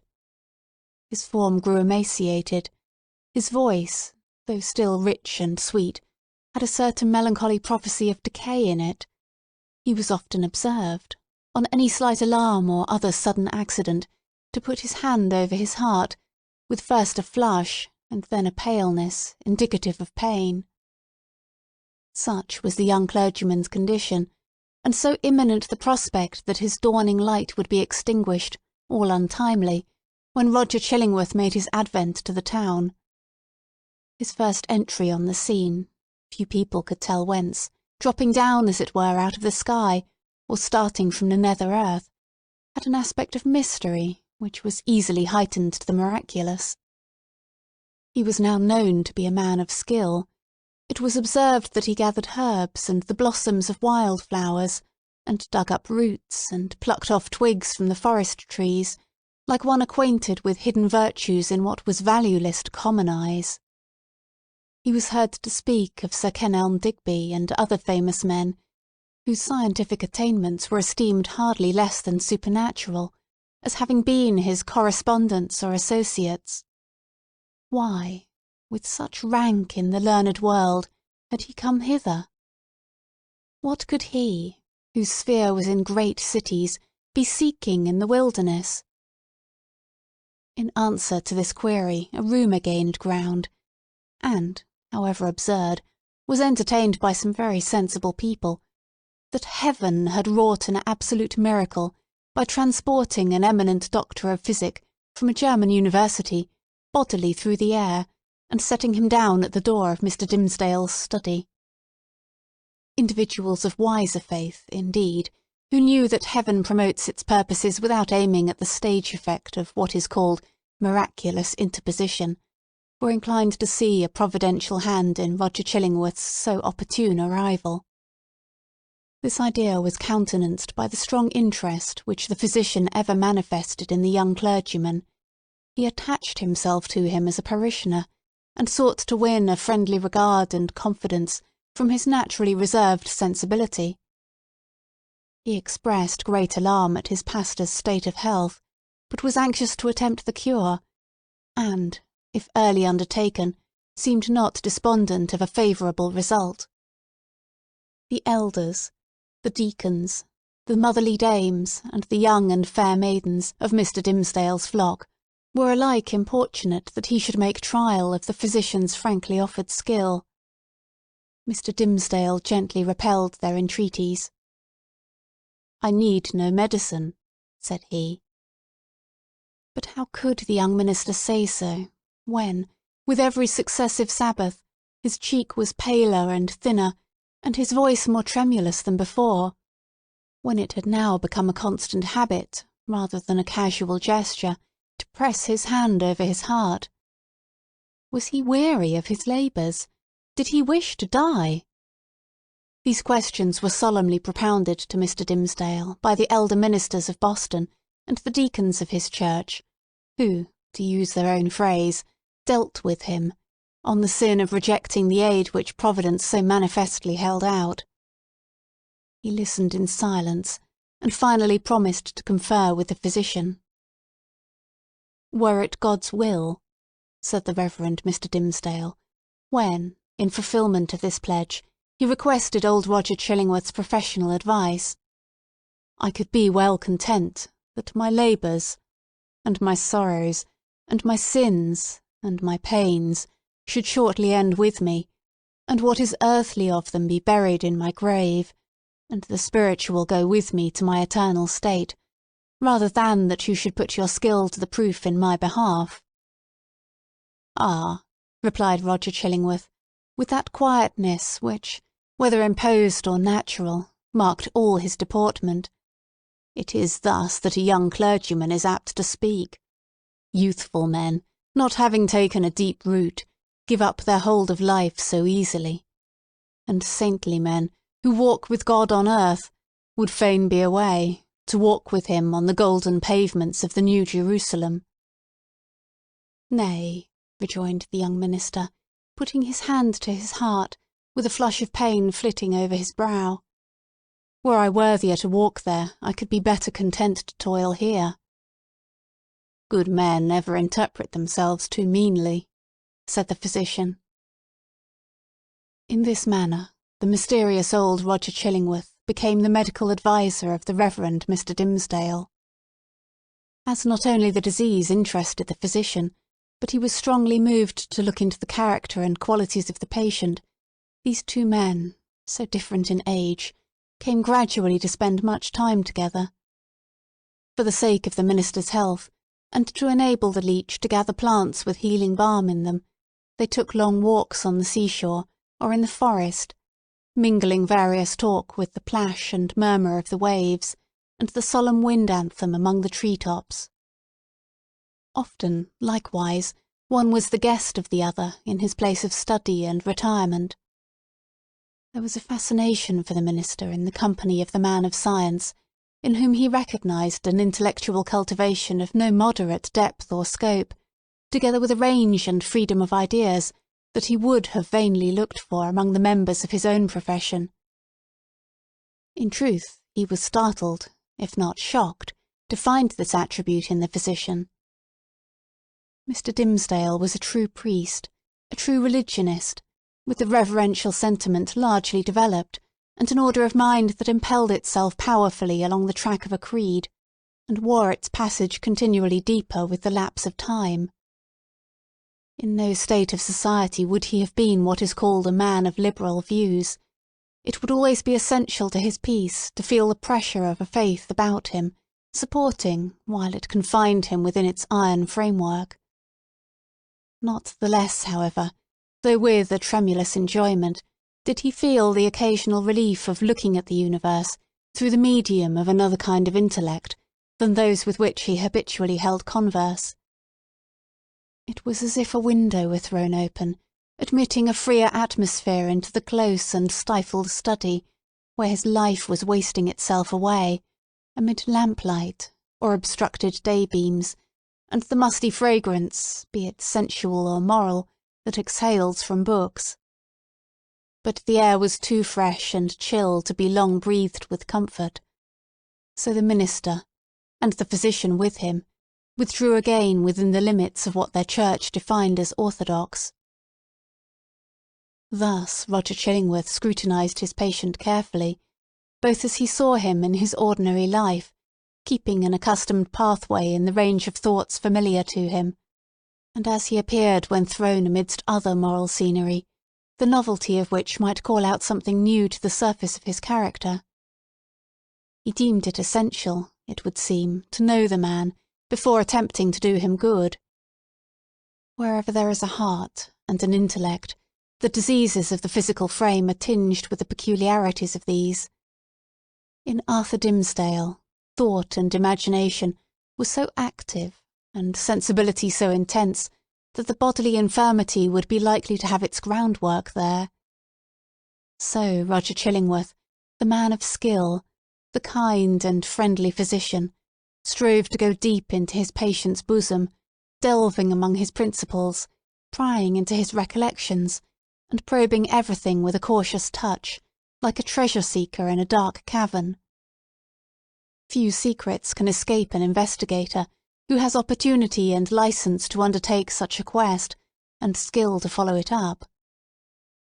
A man burdened with a secret should especially avoid the intimacy of his physician. If the latter possess native sagacity, and a nameless something more, let us call it intuition, if he shows no intrusive egotism, nor disagreeably prominent characteristics of his own, if he have the power, which must be born with him, to bring his mind into such affinity with his patient's, that this last shall, unawares, have spoken what he imagines himself only to have thought, if such revelations be received without tumult, and acknowledged not so often by an uttered sympathy as by silence, in an articulate breath, and here and there a word, to indicate that all is understood, if, to these qualifications of a confidant, be joined the advantages afforded by his recognised character as a physician, then, at some inevitable moment, will the soul of the sufferer be dissolved, and flow forth, in a dark but transparent stream, bringing all its mysteries into the daylight. Roger Chillingworth possessed all, or most, of the attributes above enumerated. Nevertheless, time went on. A kind of intimacy, as we have said, grew up between these two cultivated minds, which had as wide a field as the whole sphere of human thought and study to meet upon. They discussed every topic of ethics and religion, of public affairs and private character. They talked much, on both sides, of matters that seemed personal to themselves, and yet no secret, such as the physician fancied must exist there, ever stole out of the minister's consciousness into his companion's ear. The latter had his suspicions, indeed, that even the nature of Mr. Dimmesdale's bodily disease had never fairly been revealed to him. It was a strange reserve. After a time, at a hint from Roger Chillingworth, the friends of Mr. Dimmesdale effected an arrangement by which the two were lodged in the same house, so that every ebb and flow of the minister's life-tide might pass under the eye of his anxious and attached physician. There was much joy throughout the town when this greatly desirable object was attained. It was held to be the best possible measure for the young clergyman's welfare, unless, indeed, as often urged by such as felt authorised to do so, he had selected some one of the many blooming damsels spiritually devoted to him, to become his devoted wife. This latter step, however, there was no present prospect that Arthur Dimmesdale would be prevailed upon to take. He rejected all suggestions of the kind, as if priestly celibacy were one of his articles of church discipline. Doomed by his own choice, therefore, as Mr. Dimmesdale so evidently was, to eat his unsavoury morsel always at another's board, and endure the lifelong chill which must be his lot, who seeks to warm himself only at another's fireside, it truly seemed that this sagacious, experienced, benevolent old physician, with his concord of paternal and reverential love for the young pastor, was the very man, of all mankind, to be constantly within reach of his voice. The new abode of the two friends was with a pious widow, of good social rank, who dwelt in a house covering pretty nearly the site on which the venerable structure of King's Chapel has since been built. It had the graveyard, originally Isaac Johnson's home field, on one side, and so was well adapted to call up serious reflections, suited to their respective employments, in both minister and man of physic. The motherly care of the good widow assigned to Mr. Dimmesdale a front apartment, with a sunny exposure and heavy window curtains to create a noontide shadow when desirable. The walls were hung round with tapestry, said to be from the Gobelin looms, and, at all events, representing the scriptural story of David and Bathsheba and Nathan the prophet, in colours still unfaded, but which made the fair woman of the scene almost as grimly picturesque as the woe-denouncing seer. Here the pale clergyman piled up his library, rich with parchment-bound folios of the Fathers, and the lore of rabbis, and monkish erudition, of which the Protestant divines, even while they vilified and decried that class of writers, were yet constrained often to avail themselves. On the other side of the house, old Roger Chillingworth arranged his study and laboratory, not such as a modern man of science would reckon even tolerably complete, but provided with a distilling apparatus, and the means of compounding drugs and chemicals, which the practised alchemist knew well how to turn to purpose. With such commodiousness of situation, these two learned persons sat themselves down, each in his own domain, yet familiarly passing from one apartment to the other, and bestowing a mutual and not incurious inspection into one another's business. And the Reverend Arthur Dimmesdale's best discerning friends, as we have intimated, very reasonably imagined that the hand of Providence had done all this, for the purpose, besought in so many public and domestic and secret prayers, of restoring the young minister to health. But, it must now be said, another portion of the community had latterly begun to take its own view of the relation betwixt Mr. Dimmesdale and the mysterious old physician. When an uninstructed multitude attempts to see with its eyes, it is exceedingly apt to be deceived. When, however, it forms its judgment, as it usually does, on the intuitions of its great and warm heart, the conclusions thus attained are often so profound and so unerring, as to possess the character of truths supernaturally revealed. The people, in the case of which we speak, could justify its prejudice against Roger Chillingworth by no fact or argument worthy of serious refutation. There was an aged handicraftsman, it is true, who had been a citizen of London at the period of Sir Thomas Overbury's murder, now some 30 years agone. He testified to having seen the physician, under some other name, which the narrator of the story had now forgotten, in company with Dr. Foreman, the famous old conjurer, who was implicated in the affair of Overbury. 2 or 3 individuals hinted that the man of skill, during his Indian captivity, had enlarged his medical attainments by joining in the incantations of the savage priests, who were universally acknowledged to be powerful enchanters, often performing seemingly miraculous cures by their skill in the black art. A large number, and many of these were persons of such sober sense and practical observation that their opinions would have been valuable in other matters, affirmed that Roger Chillingworth's aspect had undergone a remarkable change while he had dwelt in town, and especially since his abode with Mr. Dimmesdale. At first his expression had been calm, meditative, scholar-like. Now there was something ugly and evil in his face, which they had not previously noticed, and which grew still the more obvious to sight the oftener they looked upon him. According to the vulgar idea, the fire in his laboratory had been brought from the lower regions, and was fed with infernal fuel, and so, as might be expected, his visage was getting sooty with the smoke.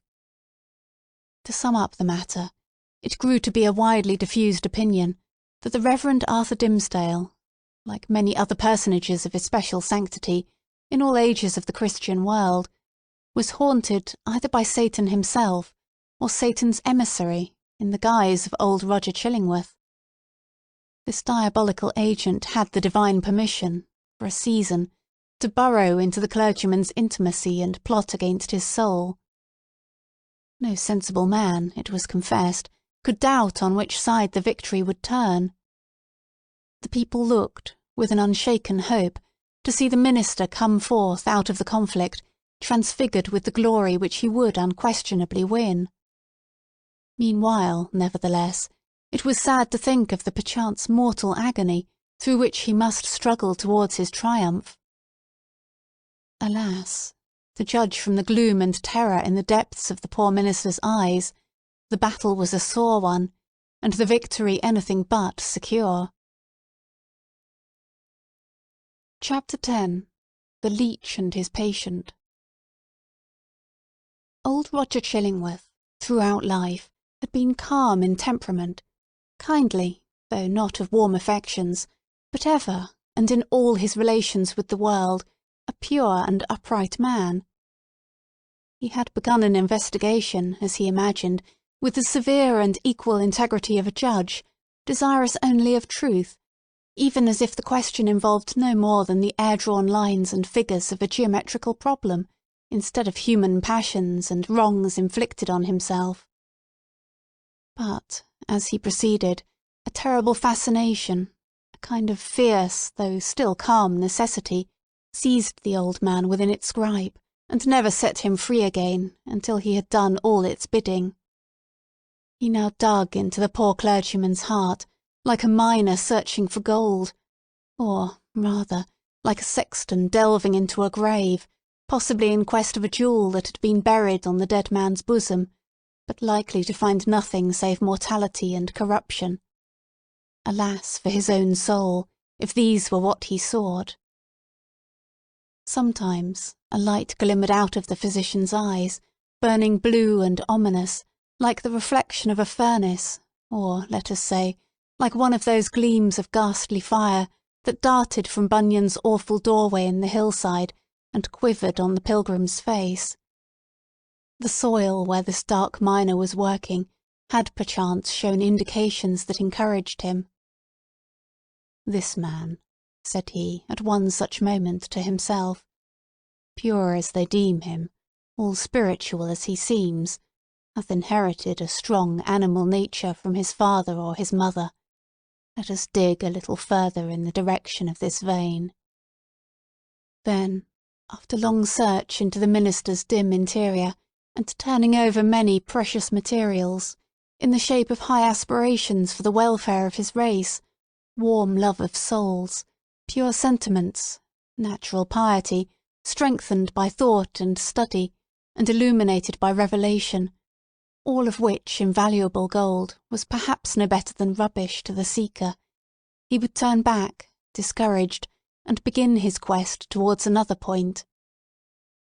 He groped along as stealthily, with as cautious a tread, and as wary an outlook, as a thief entering a chamber where a man lies only half asleep, or, it may be, broad awake, with purpose to steal the very treasure which this man guards as the apple of his eye.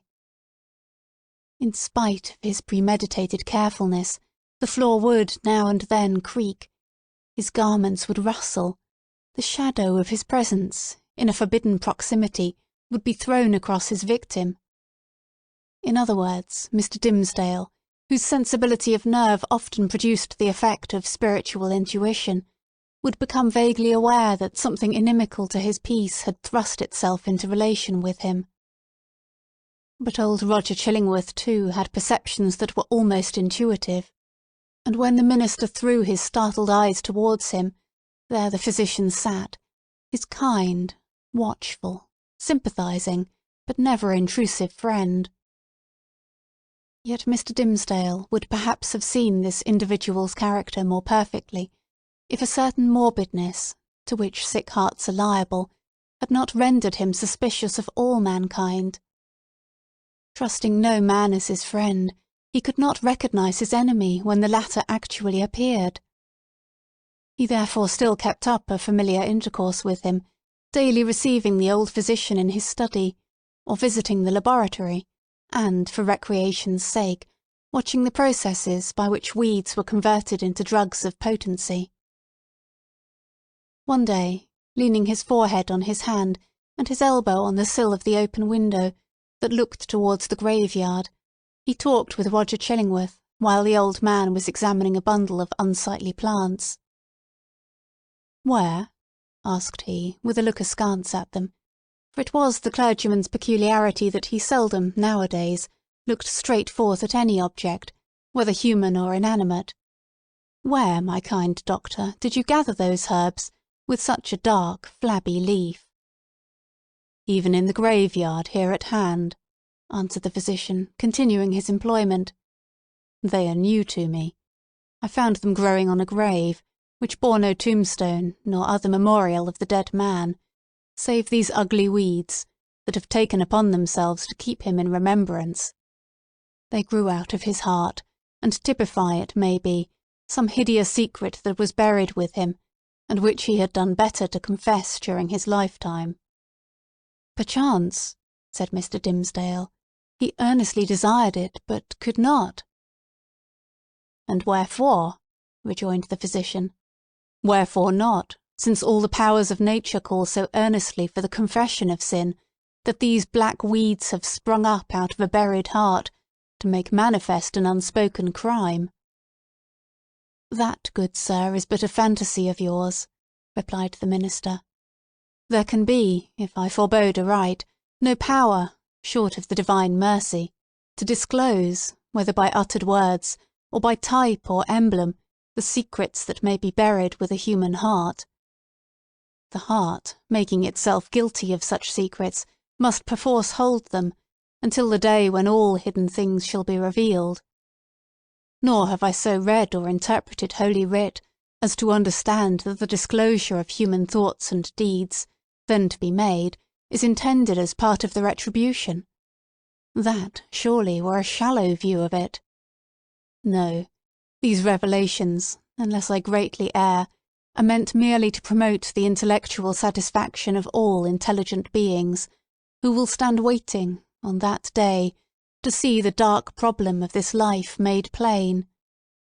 Knowledge of men's hearts will be needful to the completest solution of that problem. And I conceive, moreover, that the hearts holding such miserable secrets as you speak of will yield them up, at that last day, not with reluctance, but with a joy unutterable." "Then why not reveal them here?" asked Roger Chillingworth, glancing quietly aside at the minister. "Why should not the guilty ones sooner avail themselves of this unutterable solace?" "They mostly do," said the clergyman, gripping hard at his breast as if afflicted with an importunate throb of pain. "Many, many a poor soul hath given its confidence to me, not only on the deathbed, but while strong in life and fair in reputation. And ever, after such an outpouring, oh, what a relief have I witnessed in those sinful brethren, even as in one who at last draws free air, after long stifling with his own polluted breath. How can it be otherwise? Why should a wretched man, guilty we will say of murder, prefer to keep the dead corpse buried in his own heart, rather than fling it forth at once and let the universe take care of it?" "Yet some men bury their secrets thus," observed the calm physician. "True, there are such men," answered Mr. Dimmesdale. "But, not to suggest more obvious reasons, It may be that they are kept silent by the very constitution of their nature. Or, can we not suppose it, guilty as they may be, retaining, nevertheless, a zeal for God's glory and man's welfare, they shrink from displaying themselves black and filthy in the view of men, because, thenceforward, no good can be achieved by them, no evil of the past be redeemed by better service. So, to their unutterable torment, they go about among their fellow creatures, looking pure as new-fallen snow, while their hearts are all speckled and spotted with iniquity, of which they cannot rid themselves. "These men deceive themselves," said Roger Chillingworth, with somewhat more emphasis than usual, and making a slight gesture with his forefinger. "They fear to take up the shame that rightfully belongs to them. Their love for man, their zeal for God's service, these holy impulses may or may not coexist in their hearts with the evil inmates to which their guilt has unbarred the door, and which must needs propagate a hellish breed within them. But, if they seek to glorify God, let them not lift heavenward their unclean hands. If they would serve their fellow men, let them do it by making manifest the power and reality of conscience, in constraining them to penitential self-abasement. Wouldst thou have me to believe, O wise and pious friend, that a false show can be better, can be more for God's glory or man's welfare, than God's own truth? Trust me, such men deceive themselves." "It may be so," said the young clergyman indifferently, as waiving a discussion that he considered irrelevant or unseasonable. He had a ready faculty indeed of escaping from any topic that agitated his too sensitive and nervous temperament. "But now I would ask of my well-skilled physician whether, in good sooth, he deems me to have profited by his kindly care of this weak frame of mine."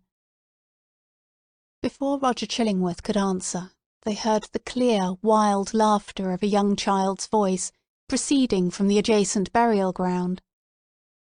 Looking instinctively from the open window, for it was summer-time, the minister beheld Hester Prynne and little Pearl passing along the footpath that traversed the enclosure.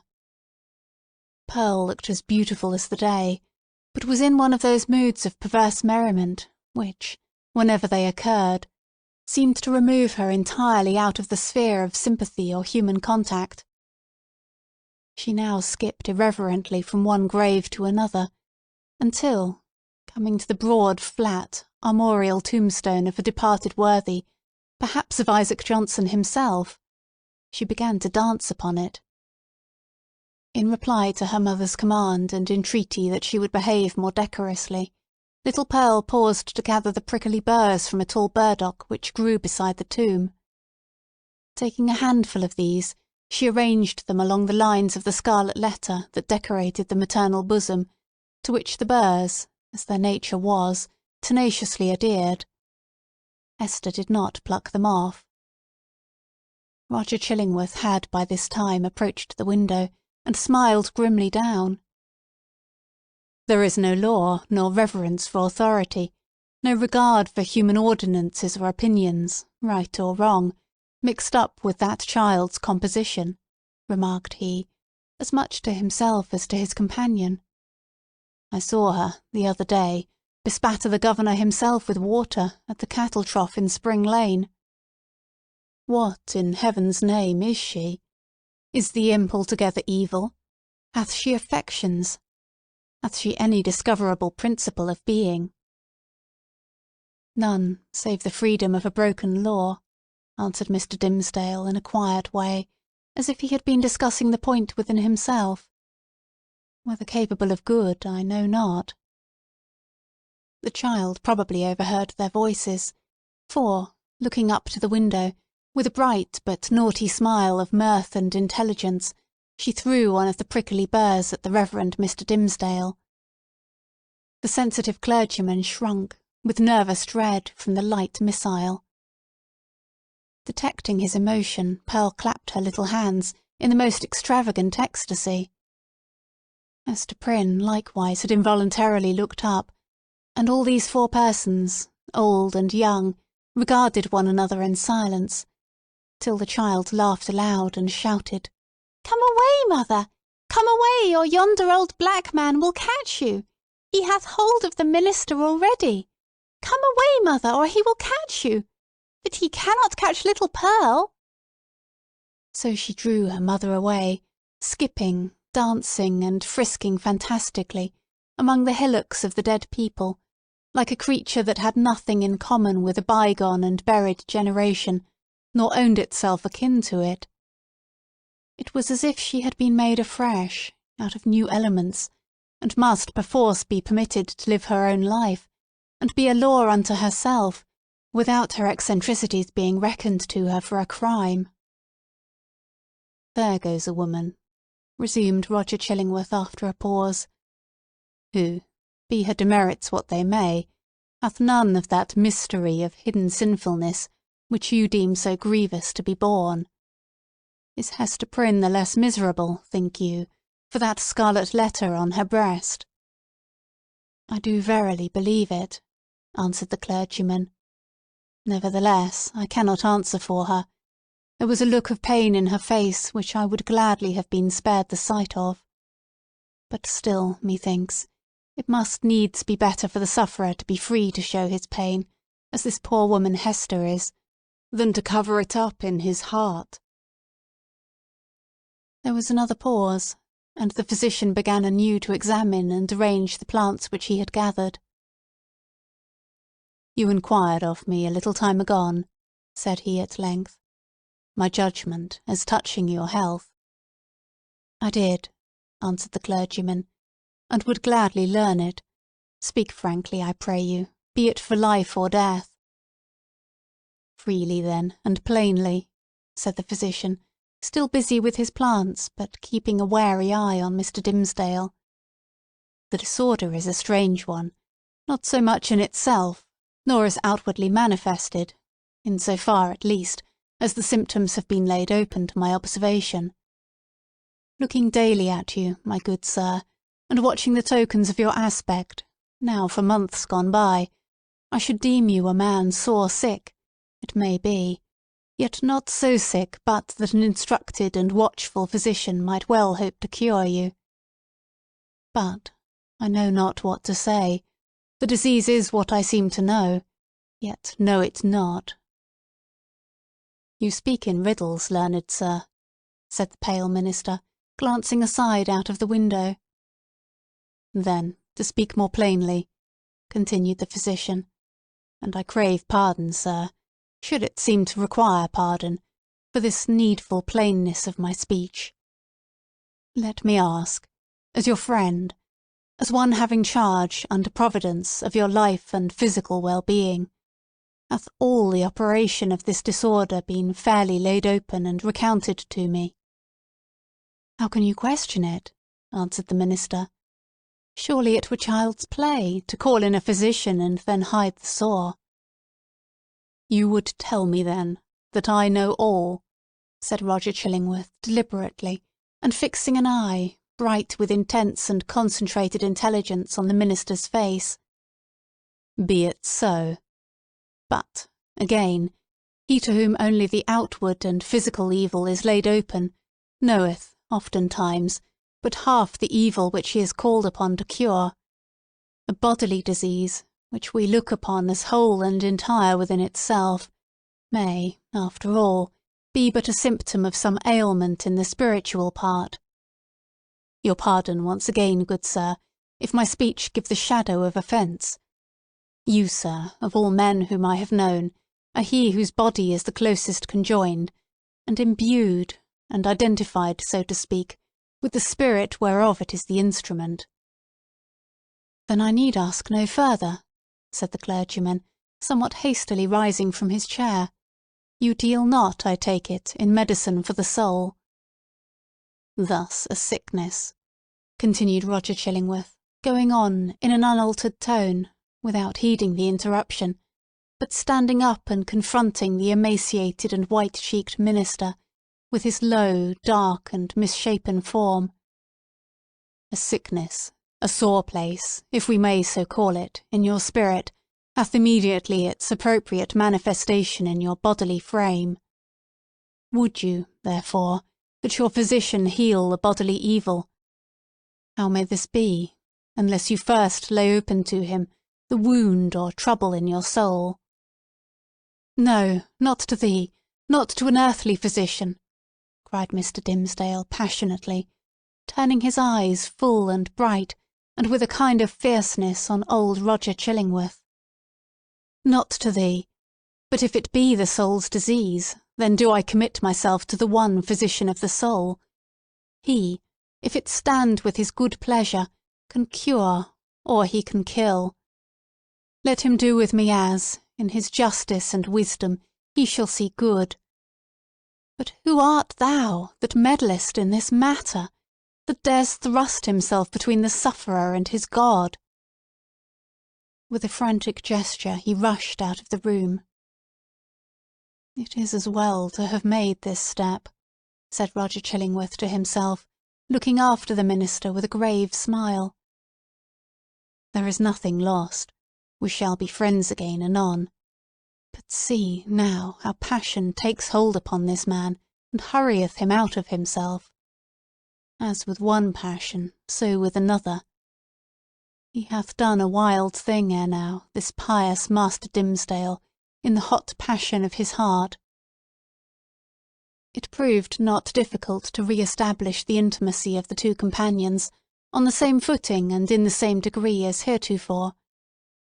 The young clergyman, after a few hours of privacy, was sensible that the disorder of his nerves had hurried him into an unseemly outbreak of temper, which there had been nothing in the physician's words to excuse or palliate. He marvelled, indeed, at the violence with which he had thrust back the kind old man, when merely proffering the advice which it was his duty to bestow, and which the minister himself had expressly sought. With these remorseful feelings, he lost no time in making the amplest apologies, and besought his friend still to continue the care, which, if not successful in restoring him to health, had, in all probability, been the means of prolonging his feeble existence to that hour. Roger Chillingworth readily assented, and went on with his medical supervision of the minister, doing his best for him in all good faith, but always quitting the patient's apartment, at the close of a professional interview, with a mysterious and puzzled smile upon his lips. This expression was invisible in Mr. Dimmesdale's presence, but grew strongly evident as the physician crossed the threshold. "A rare case," he muttered. "I must needs look deeper into it. A strange sympathy betwixt soul and body. Were it only for the art's sake, I must search this matter to the bottom." It came to pass, not long after the scene above recorded, that the Reverend Mr. Dimmesdale, at noonday, and entirely unawares, fell into a deep, deep slumber, sitting in his chair, with a large black-letter volume open before him on the table. It must have been a work of vast ability in the somniferous school of literature. The profound depth of the minister's repose was the more remarkable, inasmuch as he was one of those persons whose sleep, ordinarily, is as light, as fitful, and as easily scared away, as a small bird hopping on a twig. To such an unwonted remoteness, however, had his spirit now withdrawn into itself, that he stirred not in his chair, when old Roger Chillingworth, without any extraordinary precaution, came into the room. The physician advanced directly in front of his patient, laid his hand upon his bosom, and thrust aside the vestment that hitherto had always covered it even from the professional eye. Then, indeed, Mr. Dimmesdale shuddered and slightly stirred. After a brief pause, the physician turned away. But with what a wild look of wonder, joy, and horror! With what a ghastly rapture, as it were, too mighty to be expressed only by the eye and features, and therefore bursting forth through the whole ugliness of his figure, and making itself even riotously manifest by the extravagant gestures with which he threw up his arms towards the ceiling, and stamped his foot upon the floor. Had a man seen old Roger Chillingworth at that moment of his ecstasy, he would have had no need to ask how Satan comports himself when a precious human soul is lost to heaven and won into his kingdom. But what distinguished the physician's ecstasy from Satan's was the trait of wonder in it. Chapter 11. The Interior of a Heart. After the incident last described, the intercourse between the clergyman and the physician, though externally the same, was really of another character than it had previously been. The intellect of Roger Chillingworth had now a sufficiently plain path before it. It was not, indeed, precisely that which he had laid out for himself to tread. Calm, gentle, passionless as he appeared, there was yet, we fear, a quiet depth of malice, hitherto latent, but active now, in this unfortunate old man, which led him to imagine a more intimate revenge than any mortal had ever wreaked upon an enemy. To make himself the one trusted friend to whom should be confided all the fear, the remorse, the agony, the ineffectual repentance, the backward rush of sinful thoughts, expelled in vain. All that guilty sorrow, hidden from the world, whose great heart would have pitied and forgiven, to be revealed to him, the pitiless, to him, the unforgiving. All that dark treasure to be lavished on the very man, to whom nothing else could so adequately pay the debt of vengeance. The clergyman's shy and sensitive reserve had balked this scheme.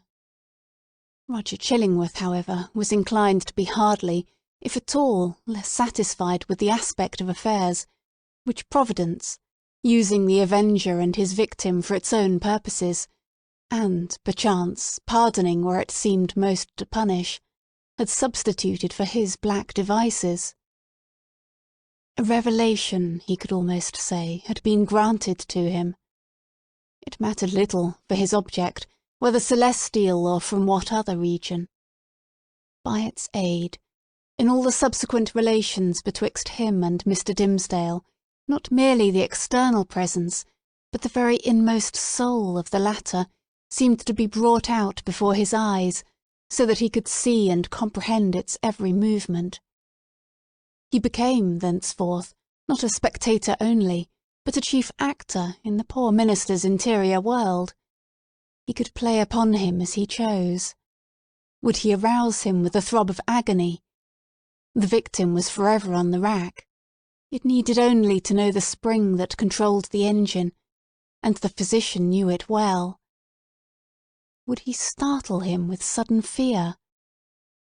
As at the waving of a magician's wand, uprose a grisly phantom, uprose 1,000 phantoms, in many shapes, of death or more awful shame, all flocking round about the clergyman and pointing with their fingers at his breast.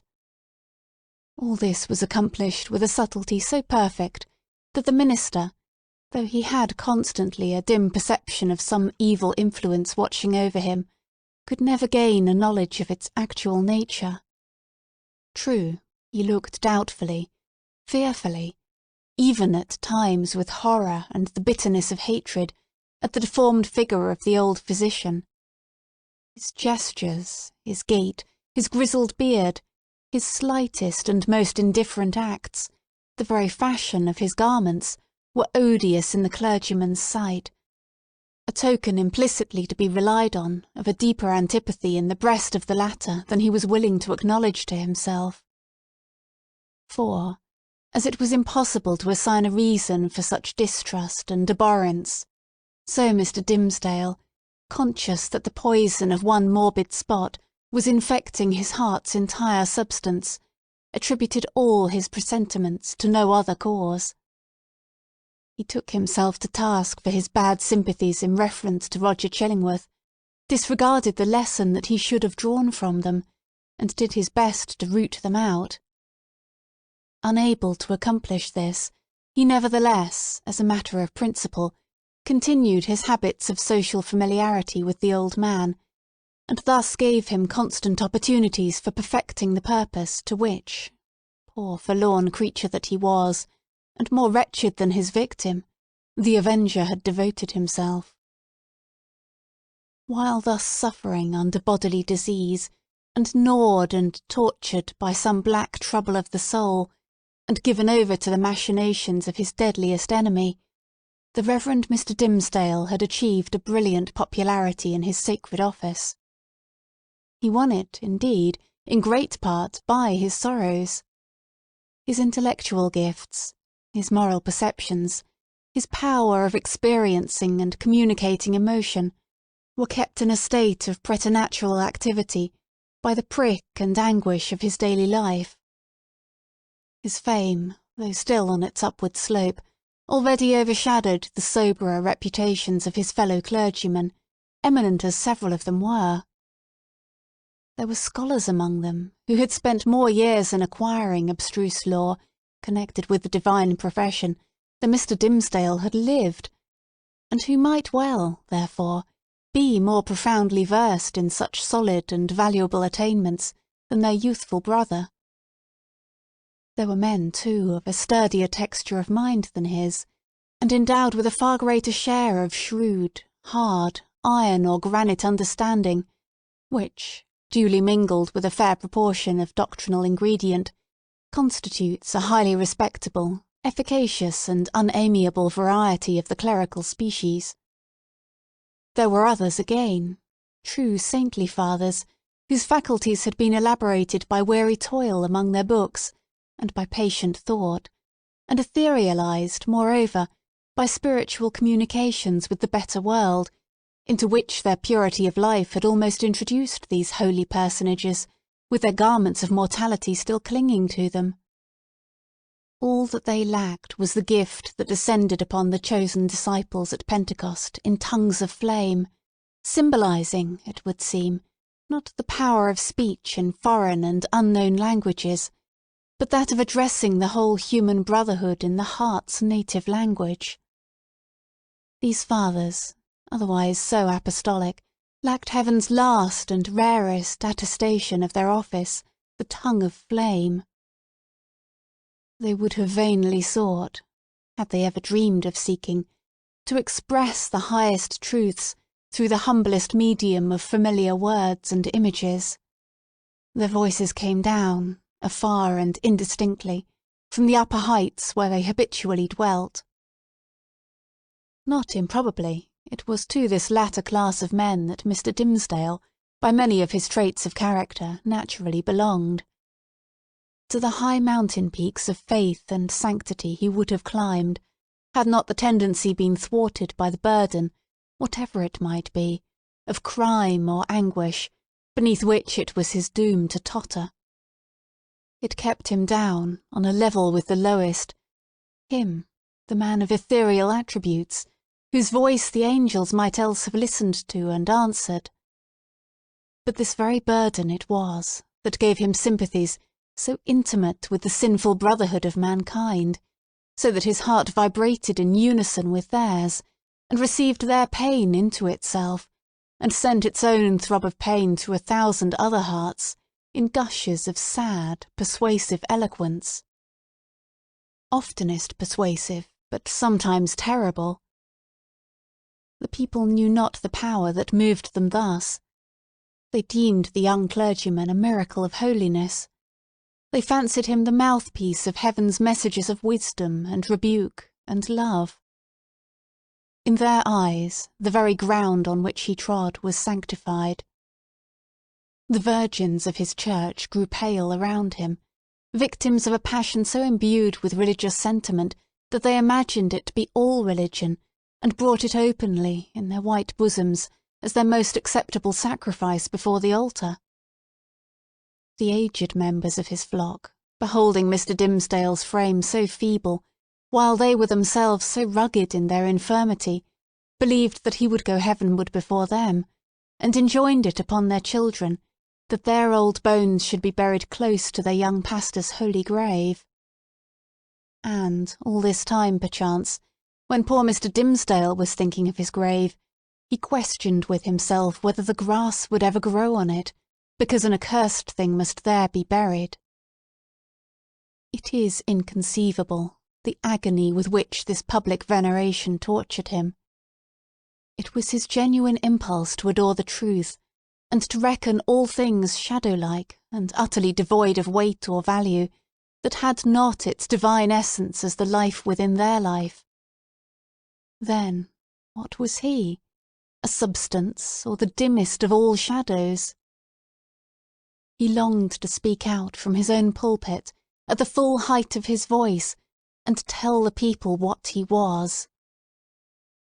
I, whom you behold in these black garments of the priesthood, I, who ascend the sacred desk, and turn my pale face heavenward, taking upon myself to hold communion, in your behalf, with the most high omniscience, I, in whose daily life you discern the sanctity of Enoch, I, whose footsteps, as you suppose, leave a gleam along my earthly track, whereby the pilgrims that shall come after me may be guided to the regions of the blessed, I, who have laid the hand of baptism upon your children, I, who have breathed the parting prayer over your dying friends, to whom the Amen sounded faintly from a world which they had quitted, I, your pastor, whom you so reverence and trust, am utterly a pollution and a lie. More than once Mr. Dimmesdale had gone into the pulpit, with a purpose never to come down its steps until he should have spoken words like the above. More than once he had cleared his throat, and drawn in the long, deep, and tremulous breath, which, when sent forth again, would come burdened with the black secret of his soul. More than once, nay, more than 100 times, he had actually spoken. Spoken. But how? He had told his hearers that he was altogether vile, a viler companion of the vilest, the worst of sinners, an abomination, a thing of unimaginable iniquity, and that the only wonder was that they did not see his wretched body shrivelled up before their eyes by the burning wrath of the Almighty. Could there be plainer speech than this? Would not the people start up in their seats by a simultaneous impulse, and tear him down out of the pulpit which he defiled? Not so, indeed. They heard it all, and did but reverence him the more. They little guessed what deadly purport lurked in those self-condemning words. The godly youth, said they among themselves, the saint on earth. Alas! If he discerns such sinfulness in his own white soul, what horrid spectacle would he behold in thine or mine? The minister well knew, subtle but remorseful hypocrite that he was, the light in which his vague confession would be viewed. He had striven to put a cheat upon himself by making the avowal of a guilty conscience, but had gained only one other sin, and a self-acknowledged shame, without the momentary relief of being self-deceived. He had spoken the very truth, and transformed it into the veriest falsehood. And yet, by the constitution of his nature, he loved the truth and loathed the lie, as few men ever did. Therefore, above all things else, he loathed his miserable self. His inward trouble drove him to practices more in accordance with the old, corrupted faith of Rome than with the better light of the church in which he had been born and bred. In Mr. Dimmesdale's secret closet, under lock and key, there was a bloody scourge. Oftentimes this Protestant and Puritan divine had plied it on his own shoulders, laughing bitterly at himself the while, and smiting so much the more pitilessly because of that bitter laugh. It was his custom, too, as it has been that of many other pious Puritans, to fast. Not, however, like them, in order to purify the body and render it the fitter medium of celestial illumination, but rigorously, and until his knees trembled beneath him, as an act of penance. He kept vigils, likewise, night after night, sometimes in utter darkness, sometimes with a glimmering lamp, and sometimes, viewing his own face in a looking-glass, by the most powerful light which he could throw upon it. He thus typified the constant introspection wherewith he tortured, but could not purify himself. In these lengthened vigils his brain often reeled, and visions seemed to flit before him, perhaps seen doubtfully and by a faint light of their own, in the remote dimness of the chamber, or more vividly and close beside him, within the looking-glass. Now it was a herd of diabolic shapes that grinned and mocked at the pale minister, and beckoned him away with them. Now a group of shining angels, who flew upward heavily, as sorrow-laden, but grew more ethereal as they rose. Now came the dead friends of his youth, and his white-bearded father, with a saint-like frown, and his mother, turning her face away as she passed by. Ghost of a mother, thinnest fantasy of a mother, methinks she might yet have thrown a pitying glance towards her son. And now, through the chamber which these spectral thoughts had made so ghastly, glided Hester Prynne, leading a long little pearl in her scarlet garb, and pointing her forefinger, first at the Scarlet Letter on her bosom, and then at the clergyman's own breast. None of these visions ever quite deluded him. At any moment, by an effort of his will, he could discern substances through their misty lack of substance, and convince himself that they were not solid in their nature, like yonder table of carved oak, or that big, square, leathern-bound and brazen-clasped volume of divinity. But, for all that, they were, in one sense, the truest and most substantial things which the poor minister now dealt with. It is the unspeakable misery of a life so false as his, that it steals the pith and substance out of whatever realities there are around us, and which were meant by heaven to be the spirit's joy and nutriment. To the untrue man, the whole universe is false, it is impalpable, it shrinks to nothing within his grasp. And he himself, in so far as he shows himself in a false light, becomes a shadow, or, indeed, ceases to exist. The only truth that continued to give Mr. Dimmesdale a real existence on this earth was the anguish in his inmost soul, and the undissembled expression of it in his aspect. Had he once found power to smile, and wear a face of gaiety, there would have been no such man. On one of those ugly nights, which we have faintly hinted at, but forborne to picture forth, the minister started from his chair. A new thought had struck him. There might be a moment's peace in it. Attiring himself with as much care as if it had been for public worship, and in precisely the same manner, he stole softly down the staircase, undid the door, and issued forth. Chapter 12. The Minister's Vigil. Walking in the shadow of a dream, as it were, and perhaps actually under the influence of a species of somnambulism, Mr. Dimmesdale reached the spot where, now so long since, Hester Prynne had lived through her first hours of public ignominy. The same platform or scaffold, black and weather-stained with the storm or sunshine of 7 long years, and foot-worn, too, with the tread of many culprits who had since ascended it, remained standing beneath the balcony of the meeting-house. The minister went up the steps. It was an obscure night of early May. An unvaried pall of cloud muffled the whole expanse of sky from zenith to horizon. If the same multitude which had stood as eye-witnesses while Hester Prynne sustained her punishment could now have been summoned forth, they would have discerned no face above the platform, nor hardly the outline of a human shape, in the dark grey of the midnight. But the town was all asleep. There was no peril of discovery.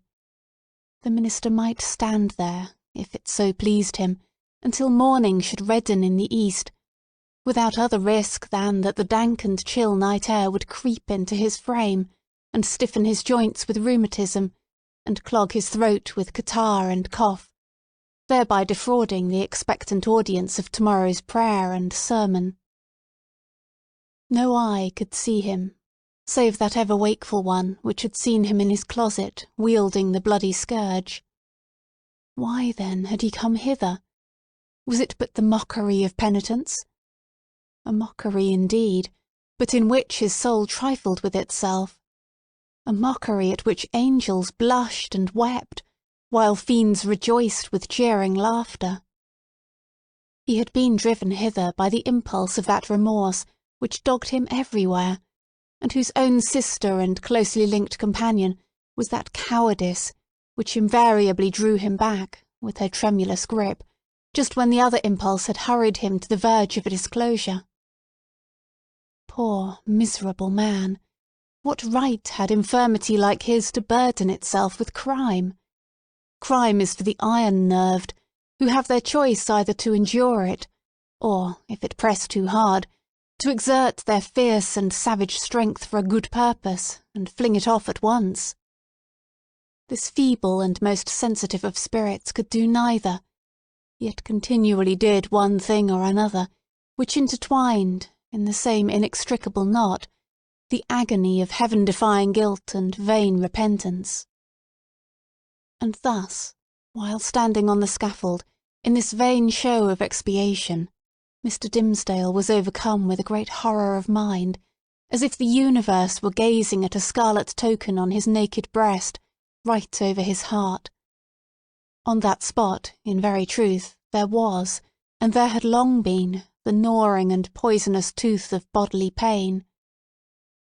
Without any effort of his will, or power to restrain himself, he shrieked aloud, an outcry that went pealing through the night, and was beaten back from one house to another, and reverberated from the hills in the background, as if a company of devils, detecting so much misery and terror in it, had made a plaything of the sound, and were bandying it to and fro.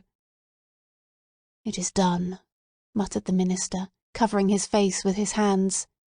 "The whole town will awake, and hurry forth, and find me here." But it was not so. The shriek had perhaps sounded with a far greater power, to his own startled ears, than it actually possessed. The town did not awake. Or, if it did, the drowsy slumberers mistook the cry either for something frightful in a dream, or for the noise of witches, whose voices, at that period, were often heard to pass over the settlements or lonely cottages, as they rode with Satan through the air. The clergyman, therefore, hearing no symptoms of disturbance, uncovered his eyes and looked about him. At one of the chamber windows of Governor Bellingham's mansion, which stood at some distance, on the line of another street, he beheld the appearance of the old magistrate himself, with a lamp in his hand, a white nightcap on his head, and a long white gown enveloping his figure. He looked like a ghost, evoked unseasonably from the grave. The cry had evidently startled him. At another window of the same house, moreover, appeared old Mistress Hibbins, the governor's sister, also with a lamp, which, even thus far off, revealed the expression of her sour and discontented face. She thrust forward her head from the lattice and looked anxiously upward.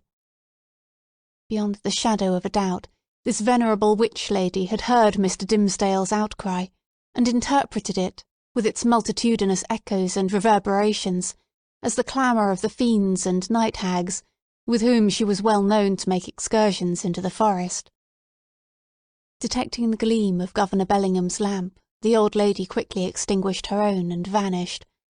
Possibly she went up among the clouds. The minister saw nothing further of her motions. The magistrate, after a wary observation of the darkness, into which, nevertheless, he could see but little further than he might into a millstone, retired from the window. The minister grew comparatively calm. His eyes, however, were soon greeted by a little glimmering light, which, at first a long way off, was approaching up the street. It threw a gleam of recognition on here a post and there a garden fence, and here a latticed window-pane and there a pump, with its full trough of water, and here again an arched door of oak with an iron knocker and a rough log for the doorstep. The Reverend Mr. Dimmesdale noted all these minute particulars, even while firmly convinced that the doom of his existence was stealing onward, in the footsteps which he now heard, and that the gleam of the lantern would fall upon him in a few moments more, and reveal his long-hidden secret. As the light drew nearer, he beheld, within its illuminated circle, his brother clergyman, or, to speak more accurately, his professional father, as well as highly valued friend, the Reverend Mr. Wilson, who, as Mr. Dimmesdale now conjectured, had been praying at the bedside of some dying man. And so he had. The good old minister came freshly from the death-chamber of Governor Winthrop, who had passed from earth to heaven within that very hour. And now surrounded, like the saint-like personages of olden times, with a radiant halo that glorified him amid this gloomy night of sin, as if the departed governor had left him an inheritance of his glory, or as if he had caught upon himself the distant shine of the celestial city, while looking thitherward to see the triumphant pilgrim pass within its gates. Now, in short, good Father Wilson was moving homeward, aiding his footsteps with the lighted lantern. The glimmer of this luminary suggested the above conceits to Mr. Dimmesdale, who smiled, nay, almost laughed at them, and then wondered if he were going mad. As the Reverend Mr. Wilson passed beside the scaffold, closely muffling his Geneva cloak about him with one arm, and holding the lantern before his breast with the other, the minister could hardly restrain himself from speaking. "A good evening to you, venerable Father Wilson. Come up hither, I pray you, and pass a pleasant hour with me." Good heavens! Had Mr. Dimmesdale actually spoken? For one instant he believed that these words had passed his lips. But they were uttered only within his imagination. The venerable Father Wilson continued to step slowly onward, looking carefully at the muddy pathway before his feet, and never once turning his head towards the guilty platform. When the light of the glimmering lantern had faded quite away, the minister discovered, by the faintness which came over him, that the last few moments had been a crisis of terrible anxiety, although his mind had made an involuntary effort to relieve itself by a kind of lurid playfulness.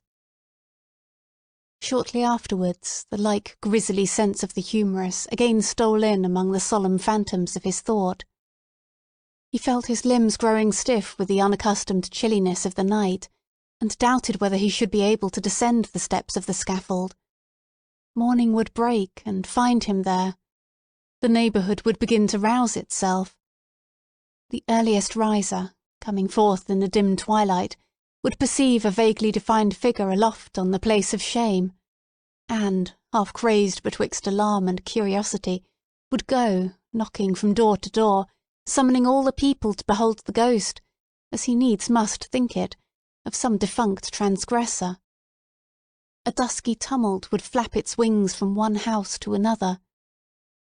Then, the morning light still waxing stronger, old patriarchs would rise up in great haste, each in his flannel gown, and matronly dames, without pausing to put off their night gear. The whole tribe of decorous personages, who had never heretofore been seen with a single hair of their heads awry, would start into public view, with the disorder of a nightmare in their aspects. Old Governor Bellingham would come grimly forth, with his King James's ruff fastened askew, and Mistress Hibbins, with some twigs of the forest clinging to her skirts, and looking sourer than ever, as having hardly got a wink of sleep after her night ride, and good Father Wilson too, after spending half the night at a deathbed, and liking ill to be disturbed thus early out of his dreams about the glorified saints.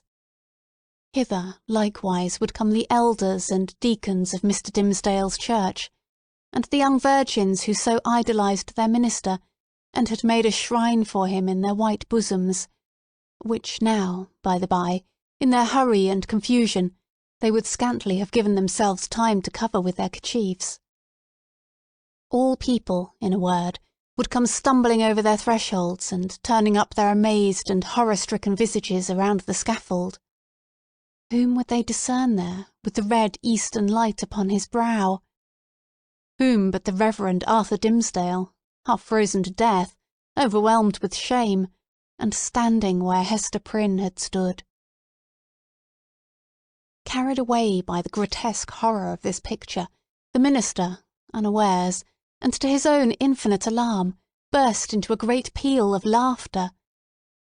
It was immediately responded to by a light, airy, childish laugh, in which, with a thrill of the heart, but he knew not whether of exquisite pain or pleasure as acute, he recognised the tones of little Pearl. "Pearl! Little Pearl!" cried he after a moment's pause.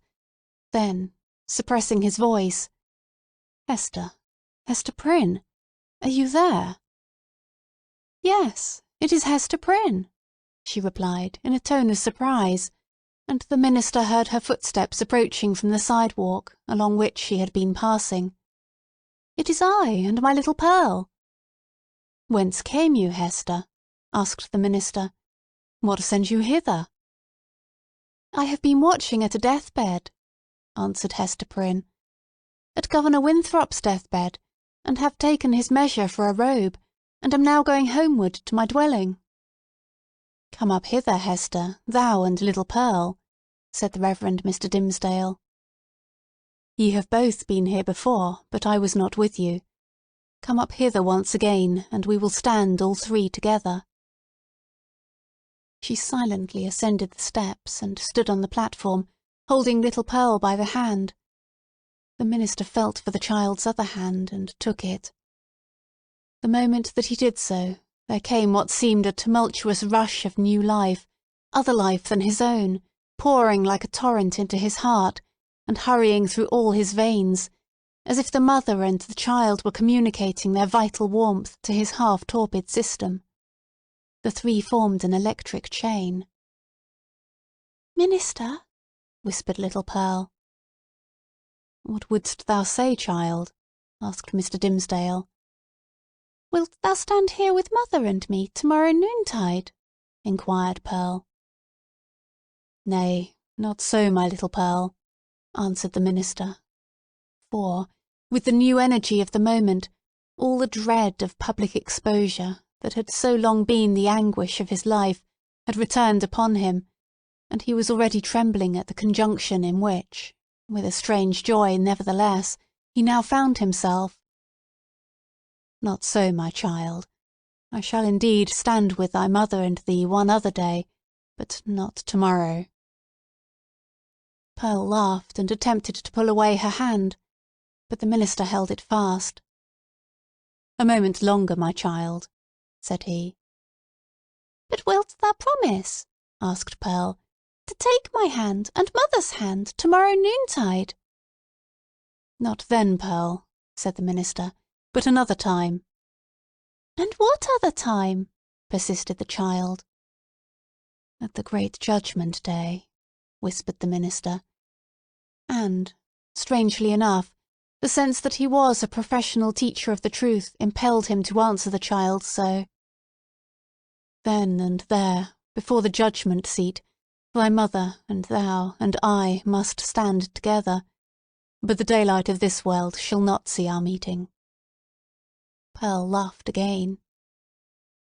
But, before Mr. Dimmesdale had done speaking, a light gleamed far and wide over all the muffled sky.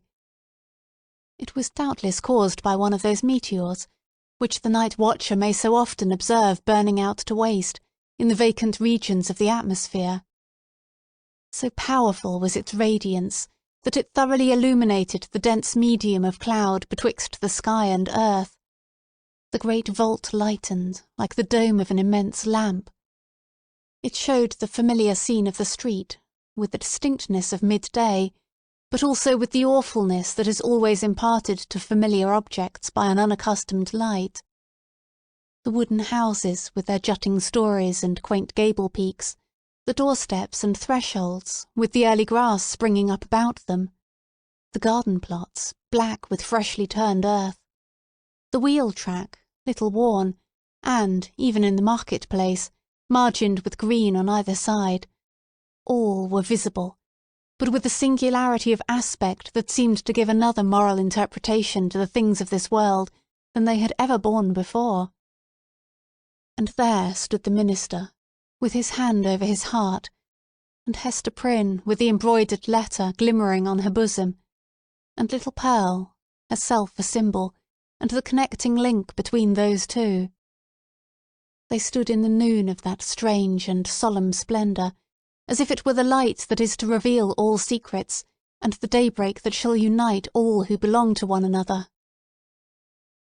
There was witchcraft in little Pearl's eyes, and her face, as she glanced upward at the minister, wore that naughty smile which made its expression frequently so elvish.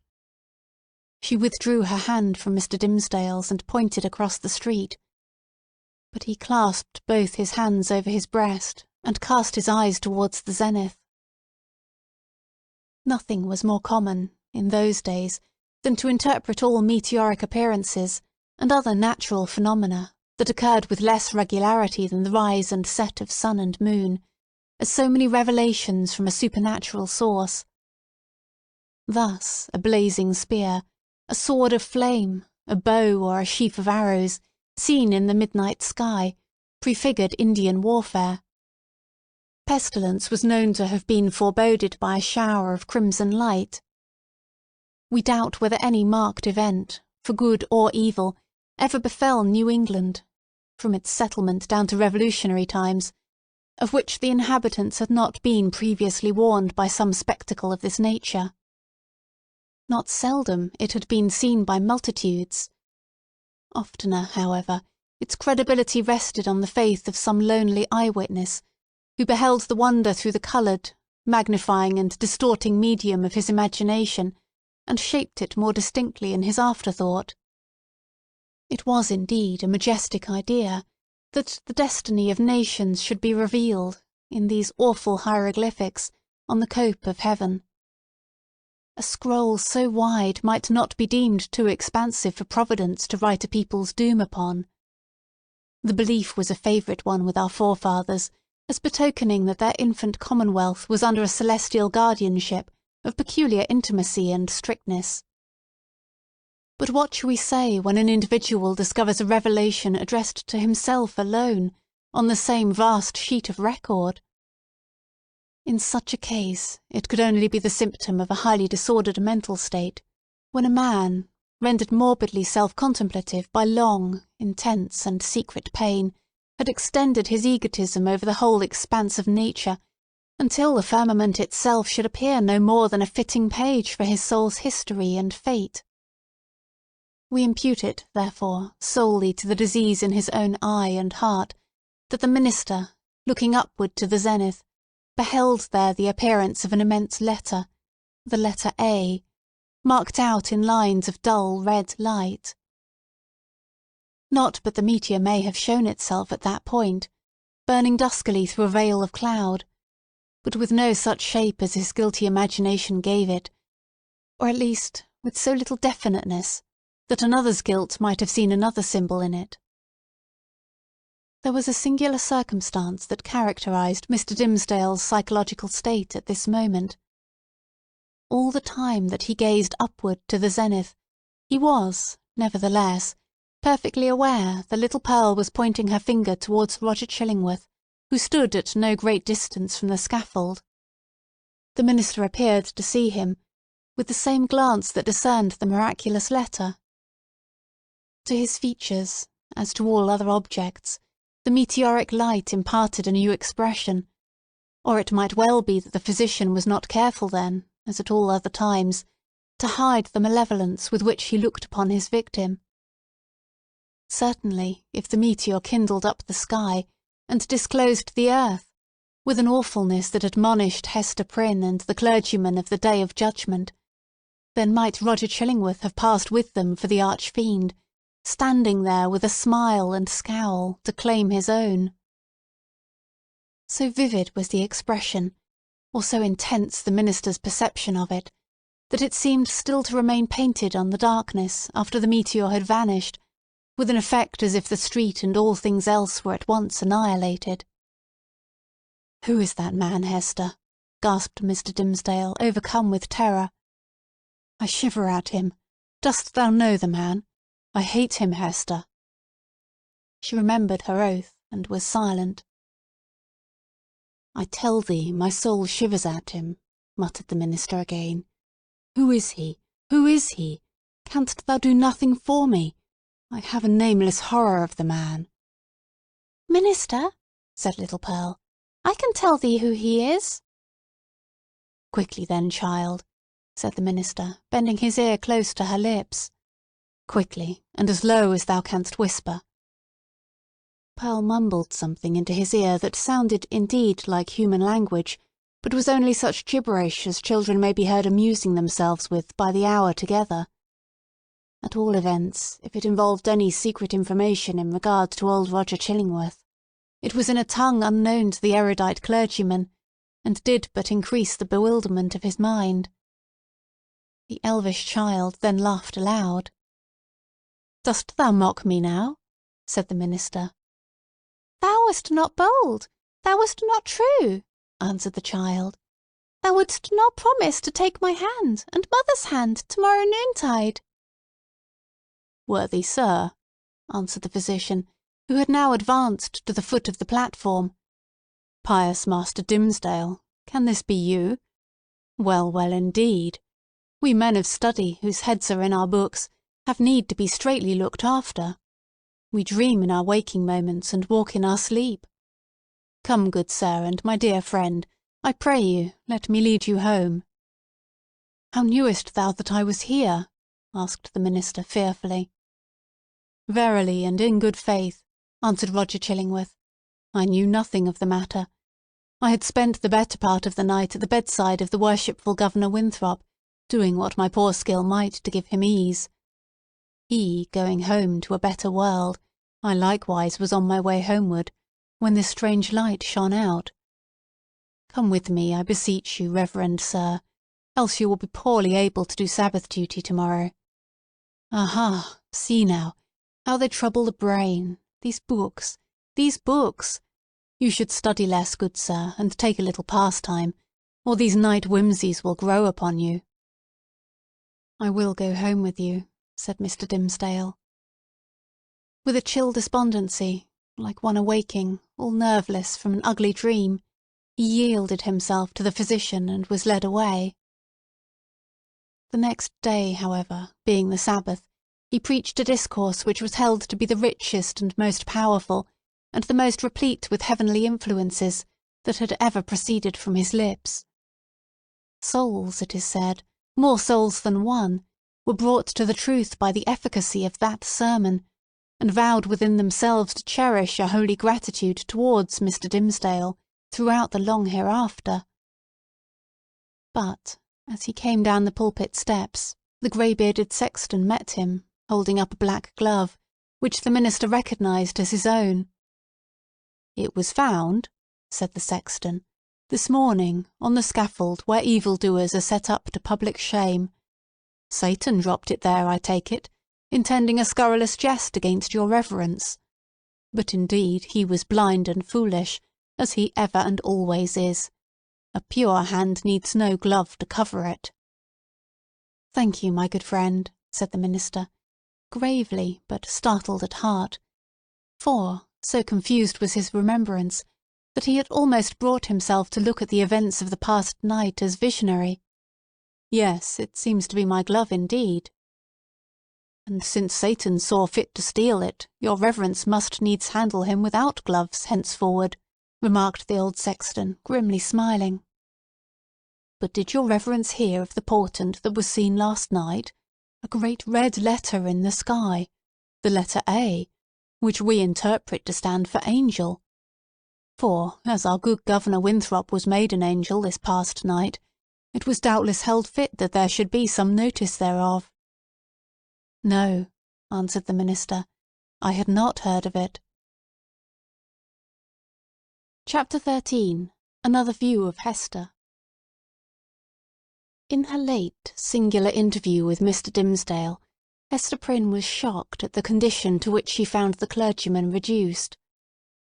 His nerves seemed absolutely destroyed. His moral force was abased into more than childish weakness. It grovelled helpless on the ground, even while his intellectual faculties retained their pristine strength, or had perhaps acquired a morbid energy, which disease only could have given them. With her knowledge of a train of circumstances hidden from all others, she could readily infer that, besides the legitimate action of his own conscience, a terrible machinery had been brought to bear, and was still operating on Mr. Dimmesdale's well-being and repose. Knowing what this poor fallen man had once been, her whole soul was moved by the shuddering terror with which he had appealed to her, the outcast woman, for support against his instinctively discovered enemy. She decided, moreover, that he had a right to her utmost aid. Little accustomed, in her long seclusion from society, to measure her ideas of right or wrong by any standard external to herself, Hester saw, or seemed to see, that there lay a responsibility upon her in reference to the clergyman, which she owed to no other, nor to the whole world besides. The links that united her to the rest of humankind, links of flowers, or silk, or gold, or whatever the material, had all been broken. Here was the iron link of mutual crime, which neither he nor she could break. Like all other ties, it brought along with it its obligations. Hester Prynne did not now occupy precisely the same position in which we beheld her during the earlier periods of her ignominy. Years had come and gone. Pearl was now 7 years old. Her mother, with the Scarlet Letter on her breast, glittering in its fantastic embroidery, had long been a familiar object to the townspeople. As is apt to be the case when a person stands out in any prominence before the community, and, at the same time, interferes with neither public nor individual interests and convenience, a species of general regard had ultimately grown up in reference to Hester Prynne. It is to the credit of human nature that, except where its selfishness is brought into play, it loves more readily than it hates. Hatred, by a gradual and quiet process, will even be transformed to love, unless the change be impeded by a continually new irritation of the original feeling of hostility. In this matter of Hester Prynne there was neither irritation nor irksomeness. She never battled with the public, but submitted, uncomplainingly, to its worst usage. She made no claim upon it, in requital for what she suffered. She did not weigh upon its sympathies. Then, also, the blameless purity of her life during all these years, in which she had been set apart to infamy, was reckoned largely in her favour. With nothing now to lose, in the sight of mankind, and with no hope, and seemingly no wish of gaining anything, it could only be a genuine regard for virtue that had brought the poor wanderer back to its paths. It was perceived, too, that while Hester never put forward even the humblest title to share in the world's privileges, further than to breathe the common air and earn daily bread for little Pearl and herself by the faithful labour of her hands, she was quick to acknowledge her sisterhood with the race of man, whenever benefits were to be conferred.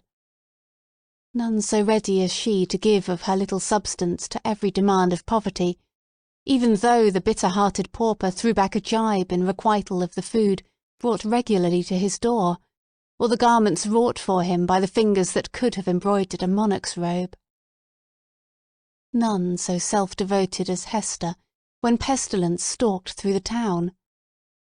In all seasons of calamity, indeed, whether general or of individuals, the outcast of society at once found her place.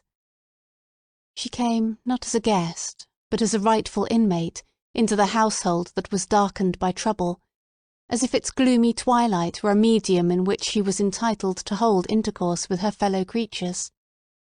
There glimmered the embroidered letter, with comfort in its unearthly ray. Elsewhere the token of sin, it was the taper of the sick chamber.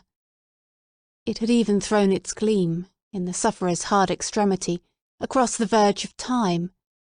It had shown him where to set his foot while the light of earth was fast becoming dim, and ere the light of futurity could reach him. In such emergencies, Hester's nature showed itself warm and rich, a wellspring of human tenderness, unfailing to every real demand, and inexhaustible by the largest. Her breast, with its badge of shame, was but the softer pillow for the head that needed one. She was self-ordained a sister of mercy, or, we may rather say, the world's heavy hand had so ordained her, when neither the world nor she looked forward to this result. The letter was the symbol of her calling. Such helpfulness was found in her, so much power to do and power to sympathise, that many people refused to interpret the scarlet A by its original signification. They said that it meant able, so strong was Hester Prynne, with a woman's strength. It was only the darkened house that could contain her. When sunshine came again, she was not there. Her shadow had faded across the threshold. The helpful inmate had departed, without one backward glance to gather up the meed of gratitude, if any were in the hearts of those whom she had served so zealously.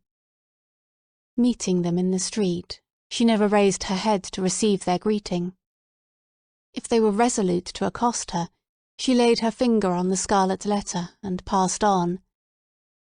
This might be pride, but was so like humility that it produced all the softening influence of the latter quality on the public mind. The public is despotic in its temper. It is capable of denying common justice when too strenuously demanded as a right, but quite as frequently it awards more than justice, when the appeal is made, as despots love to have it made, entirely to its generosity. Interpreting Hester Prynne's deportment as an appeal of this nature, society was inclined to show its former victim a more benign countenance than she cared to be favoured with, or, perchance, than she deserved. The rulers, and the wise and learned men of the community, were longer in acknowledging the influence of Hester's good qualities than the people. The prejudices which they shared in common with the latter were fortified in themselves by an iron framework of reasoning that made it a far tougher labour to expel them. Day by day, nevertheless, their sour and rigid wrinkles were relaxing into something which, in the due course of years, might grow to be an expression of almost benevolence. Thus it was with the men of rank, on whom their eminent position imposed the guardianship of the public morals. Individuals in private life, meanwhile, had quite forgiven Hester Prynne for her frailty.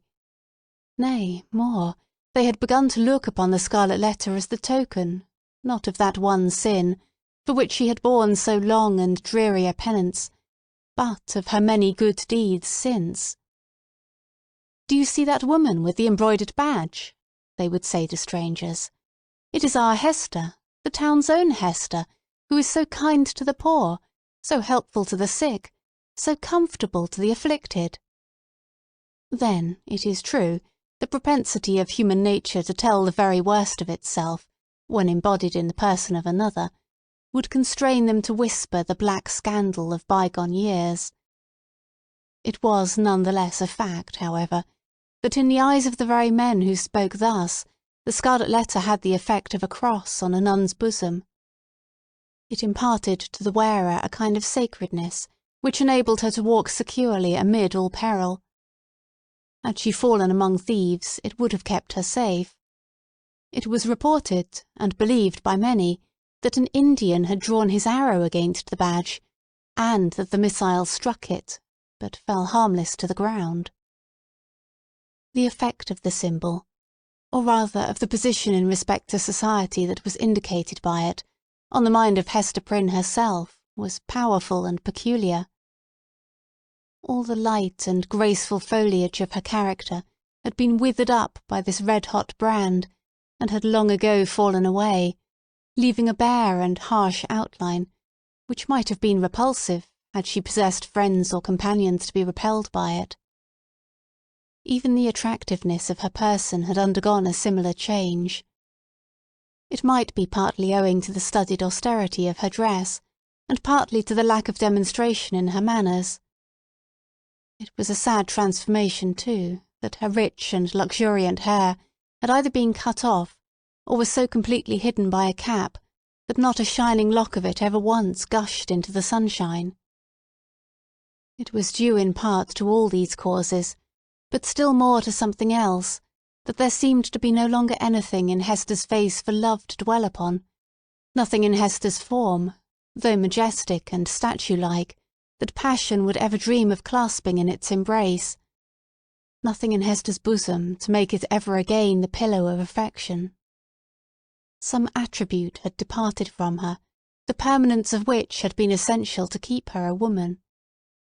Such is frequently the fate, and such the stern development, of the feminine character and person, where the woman has encountered and lived through an experience of peculiar severity. If she be all tenderness, she will die. If she survive, the tenderness will either be crushed out of her, or, and the outward semblance is the same, crushed so deeply into her heart that it can never show itself more. The latter is perhaps the truest theory. She who has once been woman, and ceased to be so, might at any moment become a woman again, if there were only the magic touch to effect the transformation. We shall see whether Hester Prynne were ever afterwards so touched, and so transfigured. Much of the marble coldness of Hester's impression was to be attributed to the circumstance that her life had turned, in a great measure, from passion and feeling to thought. Standing alone in the world, alone as to any dependence on society, and with little Pearl to be guided and protected, alone and hopeless of retrieving her position, even had she not scorned to consider it desirable, she cast away the fragments of a broken chain. The world's law was no law for her mind. It was an age in which the human intellect, newly emancipated, had taken a more active and a wider range than for many centuries before. Men of the sword had overthrown nobles and kings. Men bolder than these had overthrown and rearranged, not actually, but within the sphere of theory, which was their most real abode, the whole system of ancient prejudice, wherewith was linked much of ancient principle. Hester Prynne imbibed the spirit. She assumed a freedom of speculation, then common enough on the other side of the Atlantic, but which our forefathers, had they known it, would have held to be a deadlier crime than that stigmatized by the Scarlet Letter. In her lonesome cottage, by the seashore, thoughts visited her, such as dared to enter no other dwelling in New England. Shadowy guests, that would have been as perilous as demons to their entertainer, could they have been seen so much as knocking at her door. It is remarkable that persons who speculate the most boldly often conform with the most perfect quietude to the external regulations of society. The thought suffices them, without investing itself in the flesh and blood of action. So it seemed to be with Hester. Yet, had little Pearl never come to her from the spiritual world, it might have been far otherwise. Then she might have come down to us in history, hand in hand with Anne Hutchinson, as the foundress of a religious sect. She might, in one of her phases, have been a prophetess. She might, and not improbably would, have suffered death from the stern tribunals of the period, for attempting to undermine the foundations of the Puritan establishment. But, in the education of her child, the mother's enthusiasm of thought had something to wreak itself upon. Providence, in the person of this little girl, had assigned to Hester's charge the germ and blossom of womanhood, to be cherished and developed amid a host of difficulties. Everything was against her. The world was hostile. The child's own nature had something wrong in it, which continually betokened that she had been born amiss, the effluence of her mother's lawless passion, and often impelled Hester to ask, in bitterness of heart, whether it were for good or ill that the poor little creature had been born at all. Indeed, the same dark question often rose into her mind with reference to the whole race of womanhood. Was existence worth accepting, even to the happiest among them? As concerned her own individual existence, she had long ago decided in the negative and dismissed the point as settled. A tendency to speculation, though it may keep woman quiet, as it does man, yet makes her sad. She discerns, it may be, such a hopeless task before her. As a first step, the whole system of society is to be torn down and built up anew. Then, the very nature of the opposite sex, or its long hereditary habit, which has become like nature, is to be essentially modified, before woman can be allowed to assume what seems a fair and suitable position.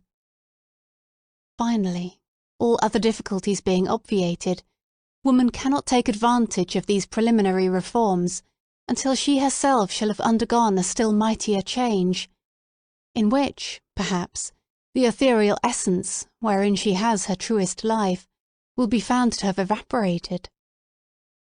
A woman never overcomes these problems by any exercise of thought. They are not to be solved, or only in one way. If her heart chance to come uppermost, they vanish. Thus Hester Prynne, whose heart had lost its regular and healthy throb, wandered without a clue in the dark labyrinth of mind, now turned aside by an insurmountable precipice, now starting back from a deep chasm. There was wild and ghastly scenery all around her, and a home and comfort nowhere. At times a fearful doubt strove to possess her soul, whether it were not better to send Pearl at once to heaven, and go herself to such futurity as eternal justice should provide. The Scarlet Letter had not done its office. Now, however, her interview with the Reverend Mr. Dimmesdale, on the night of his vigil, had given her a new theme of reflection, and held up to her an object that appeared worthy of any exertion and sacrifice for its attainment. She had witnessed the intense misery beneath which the minister struggled, or, to speak more accurately, had ceased to struggle. She saw that he stood on the verge of lunacy, if he had not already stepped across it. It was impossible to doubt that, whatever painful efficacy there might be in the secret sting of remorse, a deadlier venom had been infused into it by the hand that proffered relief. A secret enemy had been continually by his side, under the semblance of a friend and helper, and had availed himself of the opportunities thus afforded for tampering with the delicate springs of Mr. Dimmesdale's nature. Hester could not but ask herself whether there had not originally been a defect of truth, courage, and loyalty, on her own part, in allowing the minister to be thrown into a position where so much evil was to be foreboded, and nothing auspicious to be hoped. Her only justification lay in the fact that she had been able to discern no method of rescuing him from a blacker ruin than had overwhelmed herself, except by acquiescing in Roger Chillingworth's scheme of disguise. Under that impulse she had made her choice, and had chosen, as it now appeared, the more wretched alternative of the two. She determined to redeem her error so far as it might yet be possible. Strengthened by years of hard and solemn trial, she felt herself no longer so inadequate to cope with Roger Chillingworth as on that night, abased by sin, and half maddened by the ignominy that was still new, when they had talked together in the prison chamber. She had climbed her way since then to a higher point. The old man, on the other hand, had brought himself nearer to her level, or perhaps below it, by the revenge which he had stooped for.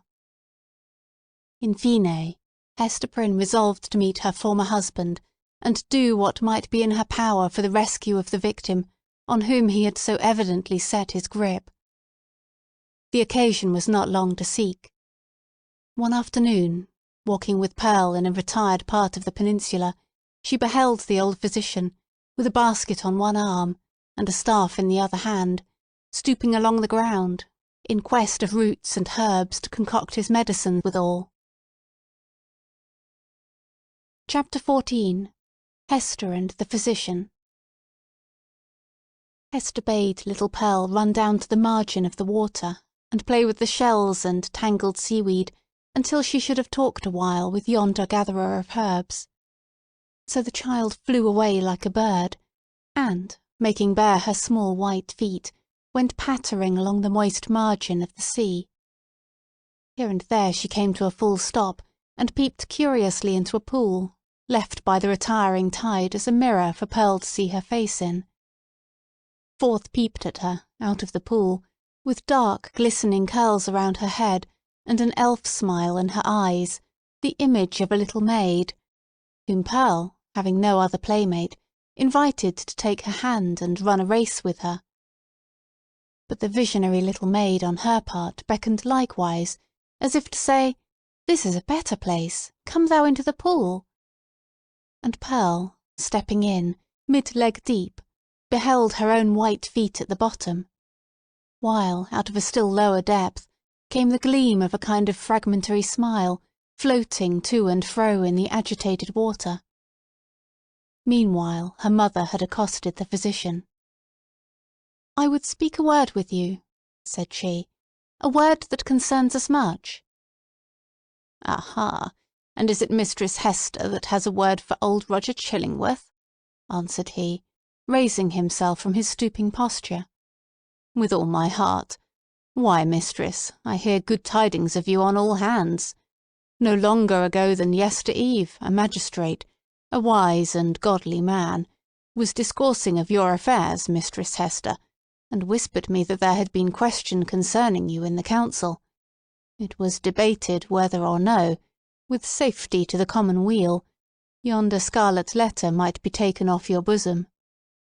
On my life, Hester, I made my entreaty to the worshipful magistrate that it might be done forthwith." "It lies not in the pleasure of the magistrate to take off this badge," calmly replied Hester. "Were I worthy to be quit of it, it would fall away of its own nature, or be transformed into something that should speak a different purport." "Nay, then, wear it, if it suit you better," rejoined he. "A woman must needs follow her own fancy, touching the adornment of her person. The letter is gaily embroidered, and shows right bravely on your bosom." All this while Hester had been looking steadily at the old man, and was shocked, as well as wonder-smitten, to discern what a change had been wrought upon him within the past 7 years. It was not so much that he had grown older, for though the traces of advancing life were visible, he bore his age well, and seemed to retain a wiry vigour and alertness.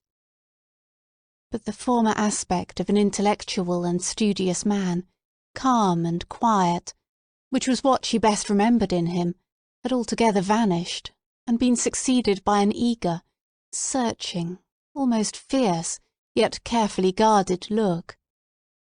It seemed to be his wish and purpose to mask this expression with a smile, but the latter played him false and flickered over his visage so derisively that the spectator could see his blackness all the better for it.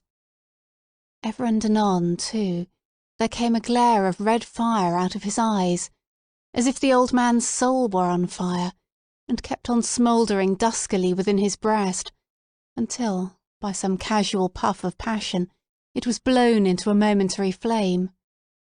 This he repressed, as speedily as possible, and strove to look as if nothing of the kind had happened. In a word, Roger Chillingworth was a striking evidence of man's faculty of transforming himself into a devil, if he will only, for a reasonable space of time, undertake a devil's office. This unhappy person had effected such a transformation by devoting himself, for 7 years, to the constant analysis of a heart full of torture, and deriving his enjoyment thence, and adding fuel to those fiery tortures which he analysed and gloated over. The Scarlet Letter burned on Hester Prynne's bosom. Here was another ruin, the responsibility of which came partly home to her. "What see you in my face?" asked the physician, "that you look at it so earnestly?" "Something that would make me weep, if there were any tears bitter enough for it," answered she. "But let it pass. "It is of yonder miserable man that I would speak." "And what of him?" cried Roger Chillingworth eagerly, as if he loved the topic, and were glad of an opportunity to discuss it with the only person of whom he could make a confidant. "Not to hide the truth, Mistress Hester, my thoughts happen just now to be busy with the gentleman. So speak freely, and I will make answer." "When we last spake together," said Hester, "now 7 years ago, it was your pleasure to extort a promise of secrecy, as touching the former relation betwixt yourself and me.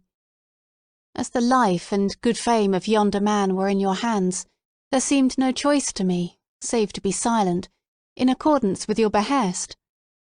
Yet it was not without heavy misgivings that I thus bound myself, for, having cast off all duty towards other human beings, there remained a duty towards him, and something whispered me that I was betraying it in pledging myself to keep your counsel. Since that day no man is so near to him as you. You tread behind his every footstep. You are beside him, sleeping and waking. You search his thoughts. You burrow and rankle in his heart. Your clutch is on his life, and you cause him to die daily a living death, and still he knows you not. In permitting this, I have surely acted a false part by the only man to whom the power was left me to be true." "What choice had you?" asked Roger Chillingworth.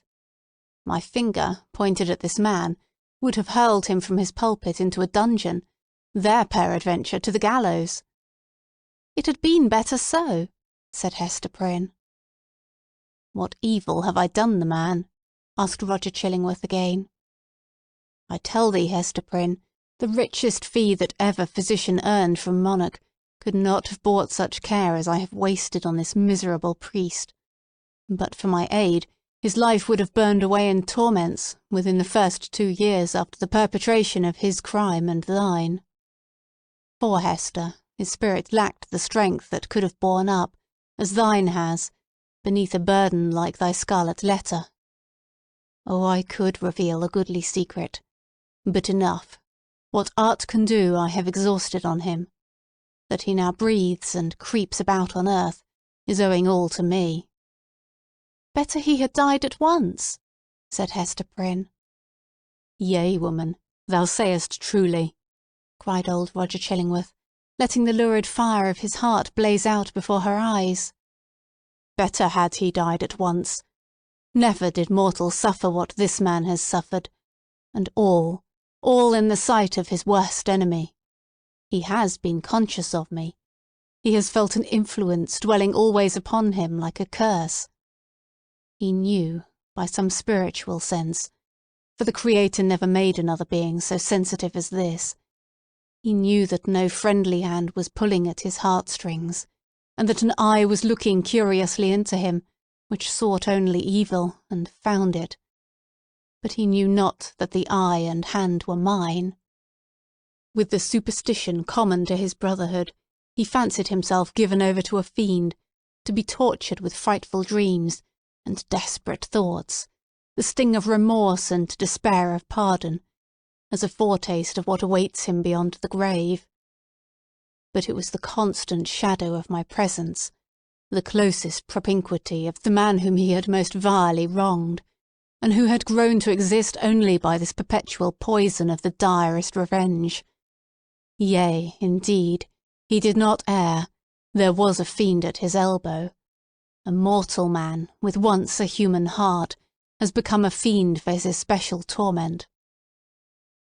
The unfortunate physician, while uttering these words, lifted his hands with a look of horror, as if he had beheld some frightful shape, which he could not recognise, usurping the place of his own image in a glass. It was one of those moments, which sometimes occur only at the interval of years, when a man's moral aspect is faithfully revealed to his mind's eye. Not improbably, he had never before viewed himself as he did now. "Hast thou not tortured him enough?" said Hester, noticing the old man's look. "Has he not paid thee all?" "No, no, he has but increased the debt," answered the physician. and as he proceeded his manner lost its fiercer characteristics and subsided into gloom. "Dost thou remember me, Hester, as I was 9 years agone? Even then I was in the autumn of my days, nor was it the early autumn. But my life had been made up of earnest, studious, thoughtful, quiet years, bestowed faithfully for the increase of mine own knowledge, and faithfully too, though this latter object was but casual to the other, faithfully for the advancement of human welfare. No life had been more peaceful and innocent than mine, few lives so rich with benefits conferred. Dost thou remember me? Was I not, though you might deem me cold, nevertheless a man thoughtful for others, craving little for himself, kind, true, just, and of constant, if not warm, affections? Was I not all this?" "All this and more," said Hester.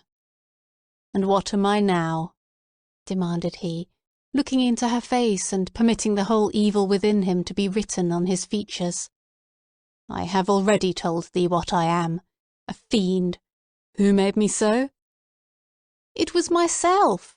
cried Hester, shuddering. "It was I, not less than he. Why hast thou not avenged thyself on me?" "I have left thee to the Scarlet Letter," replied Roger Chillingworth. "If that have not avenged me, I can do no more." He laid his finger on it with a smile. "It has avenged thee," answered Hester Prynne. "I judged no less," said the physician. "And now, what wouldst thou with me touching this man?" "I must reveal the secret," answered Hester firmly. "He must discern thee in thy true character. What may be the result I know not. But this long debt of confidence, due from me to him, whose bane and ruin I have been, shall at length be paid. So far as concerns the overthrow or preservation of his fair fame and his earthly state, and perchance his life, he is in thy hands. Nor do I, whom the Scarlet Letter has disciplined to truth, though it be the truth of red-hot iron entering into the soul, nor do I perceive such advantage in his living any longer a life of ghastly emptiness, that I shall stoop to implore thy mercy. Do with him as thou wilt.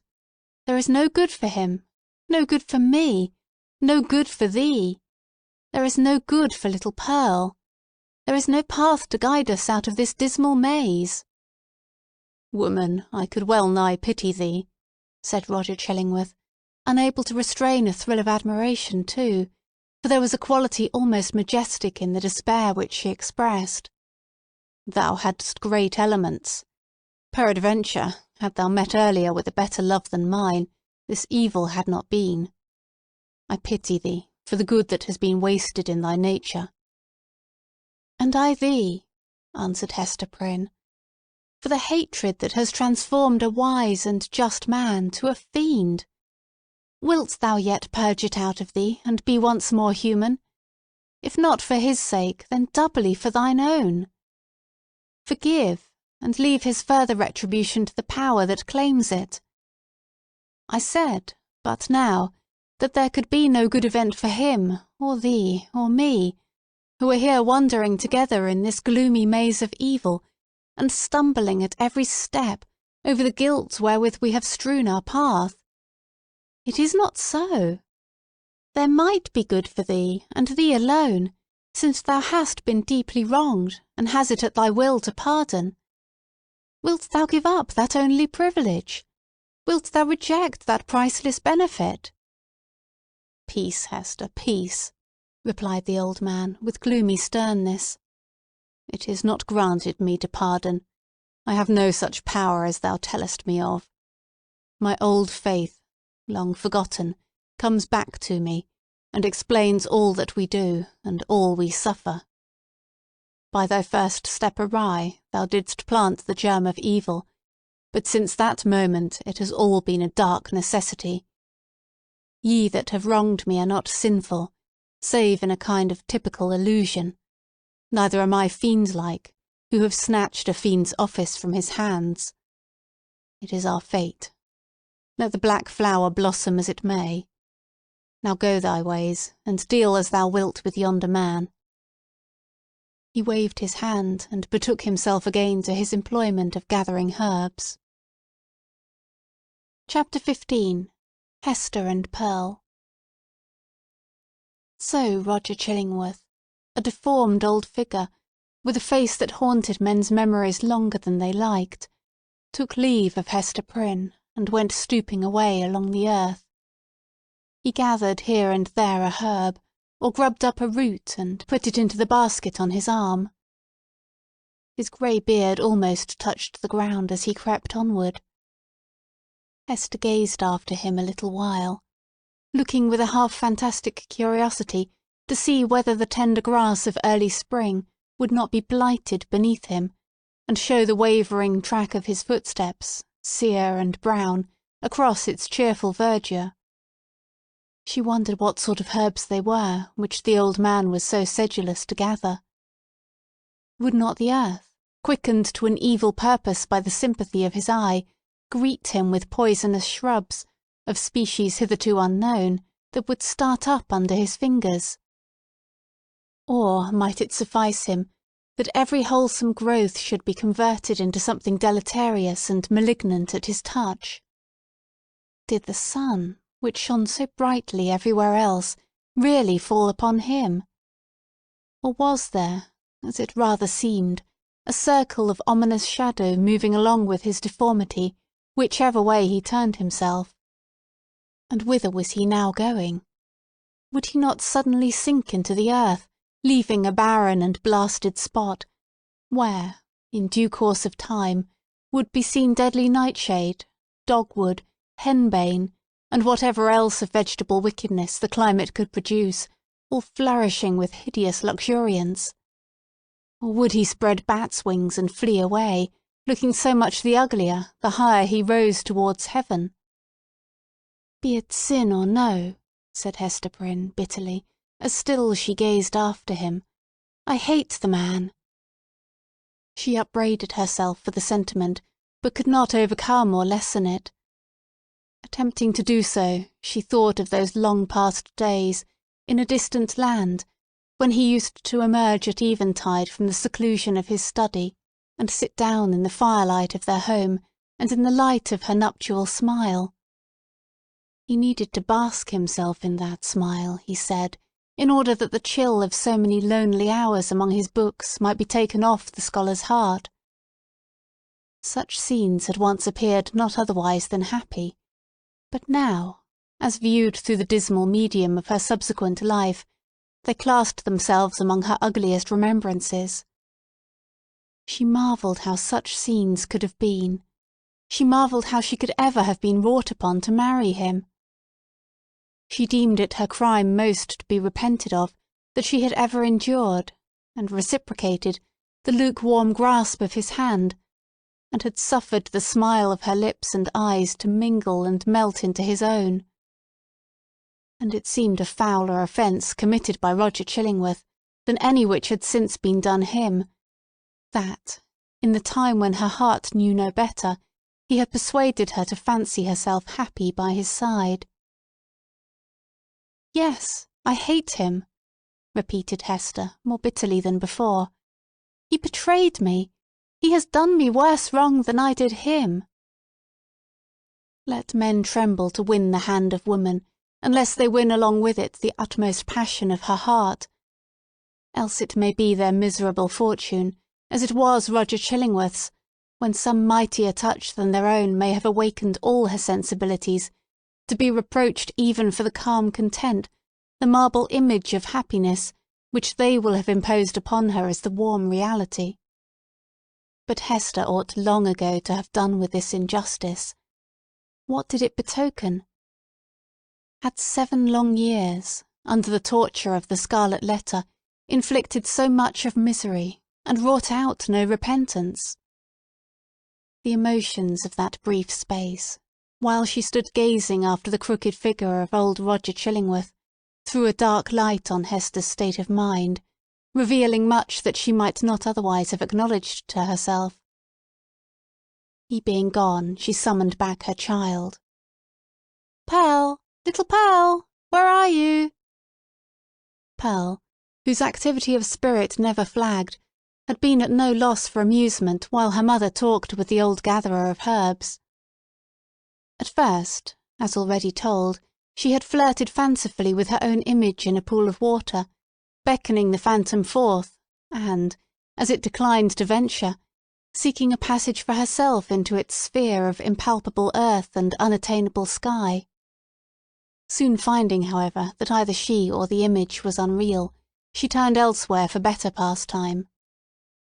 She made little boats out of birch bark and freighted them with snail shells, and sent out more ventures on the mighty deep than any merchant in New England, but the larger part of them foundered near the shore.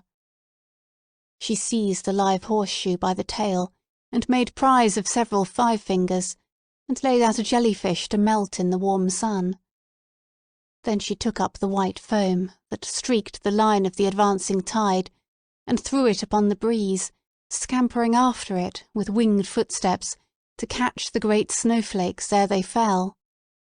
Perceiving a flock of beach birds that fed and fluttered along the shore, the naughty child picked up her apron full of pebbles, and creeping from rock to rock after these small sea-fowl, displayed remarkable dexterity in pelting them. One little bird, with a white breast, Pearl was almost sure had been hit by a pebble and fluttered away with a broken wing. But then the elf child sighed and gave up her sport, because it grieved her to have done harm to a little being that was as wild as a sea breeze, or as wild as Pearl herself. Her final employment was to gather seaweed of various kinds, and make herself a scarf, or mantle, and a head-dress, and to thus assume the aspect of a little mermaid. She inherited her mother's gift for devising drapery and costume. As the last touch to her mermaid's garb, Pearl took some eel-grass, and imitated, as best she could, on her own bosom, the decoration with which she was so familiar on her mother's. A letter, the letter A, but freshly green instead of scarlet. The child bent her chin upon her breast, and contemplated this device with strange interest, even as if the one only thing for which she had been sent into the world was to make out its hidden import. "I wonder if mother will ask me what it means," thought Pearl. Just then she heard her mother's voice, and flitting along as lightly as one of the little sea-birds, appeared before Hester Prynne, dancing, laughing, and pointing her finger to the ornament upon her bosom. "My little Pearl," said Hester, after a moment's silence, "the green letter, and on thy childish bosom, has no purport. But dost thou know, my child, what this letter means which thy mother is doomed to wear?" "Yes, mother," said the child. "It is the great letter A. Thou hast taught me in the horn-book." Hester looked steadily into her little face, but, though there was that singular expression which she had so often remarked in her black eyes, she could not satisfy herself whether Pearl really attached any meaning to the symbol. She felt a morbid desire to ascertain the point. "Dost thou know, child, wherefore thy mother wears this letter?" "Truly do I," answered Pearl, looking brightly into her mother's face. "It is for the same reason that the minister keeps his hand over his heart." "And what reason is that?" asked Hester, half smiling at the absurd incongruity of the child's observation, but, on second thoughts, turning pale. "What has the letter to do with any heart save mine?" "Nay, mother, I have told all I know," said Pearl, more seriously than she was wont to speak. "Ask yonder old man whom thou hast been talking with. It may be he can tell. But in good earnest now, mother dear, what does this scarlet letter mean, and why dost thou wear it on thy bosom? And why does the minister keep his hand over his heart?" She took her mother's hand in both her own, and gazed into her eyes with an earnestness that was seldom seen in her wild and capricious character. The thought occurred to Hester that the child might really be seeking to approach her with childlike confidence, and doing what she could, and as intelligently as she knew how, to establish a meeting point of sympathy. It showed Pearl in an unwonted aspect. Heretofore the mother, while loving her child with the intensity of a soul affection, had schooled herself to hope for little other return than the waywardness of an April breeze, which spends its time in airy sport, and has its gusts of inexplicable passion, and is petulant in its best of moods, and chills oftener than caresses you when you take it to your bosom, in requital of which misdemeanours it will sometimes, of its own vague purpose, kiss your cheek with a kind of doubtful tenderness, and play gently with your hair, and then be gone about its other idle business, leaving a dreamy pleasure at your heart. And this, moreover, was a mother's estimate of the child's disposition. Any other observer might have seen few but unamiable traits, and have given them a far darker colouring. But now the idea came strongly into Hester's mind that Pearl, with her remarkable precocity and acuteness, might already have approached the age when she could be made a friend, and entrusted with as much of her mother's sorrows as could be imparted, without irreverence to either the parent or the child. In the little chaos of Pearl's character there might be seen emerging, and could have been from the very first, the steadfast principles of an unflinching courage, an uncontrollable will, a sturdy pride, which might be disciplined into self-respect, and a bitter scorn of many things which, when examined, might be found to have the taint of falsehood in them. She possessed affections, too, though hitherto acrid and disagreeable, as are the richest flavours of unripe fruit. With all these sterling attributes, thought Hester, the evil which she inherited from her mother must be great indeed, if a noble woman do not grow out of this elfish child. Pearl's inevitable tendency to hover about the enigma of the Scarlet Letter seemed an innate quality of her being. From the earliest epoch of her conscious life, she had entered upon this as her appointed mission. Hester had often fancied that Providence had a design of justice and retribution in endowing the child with this marked propensity, but never, until now, had she bethought herself to ask, whether, linked with that design, there might not likewise be a purpose of mercy and beneficence.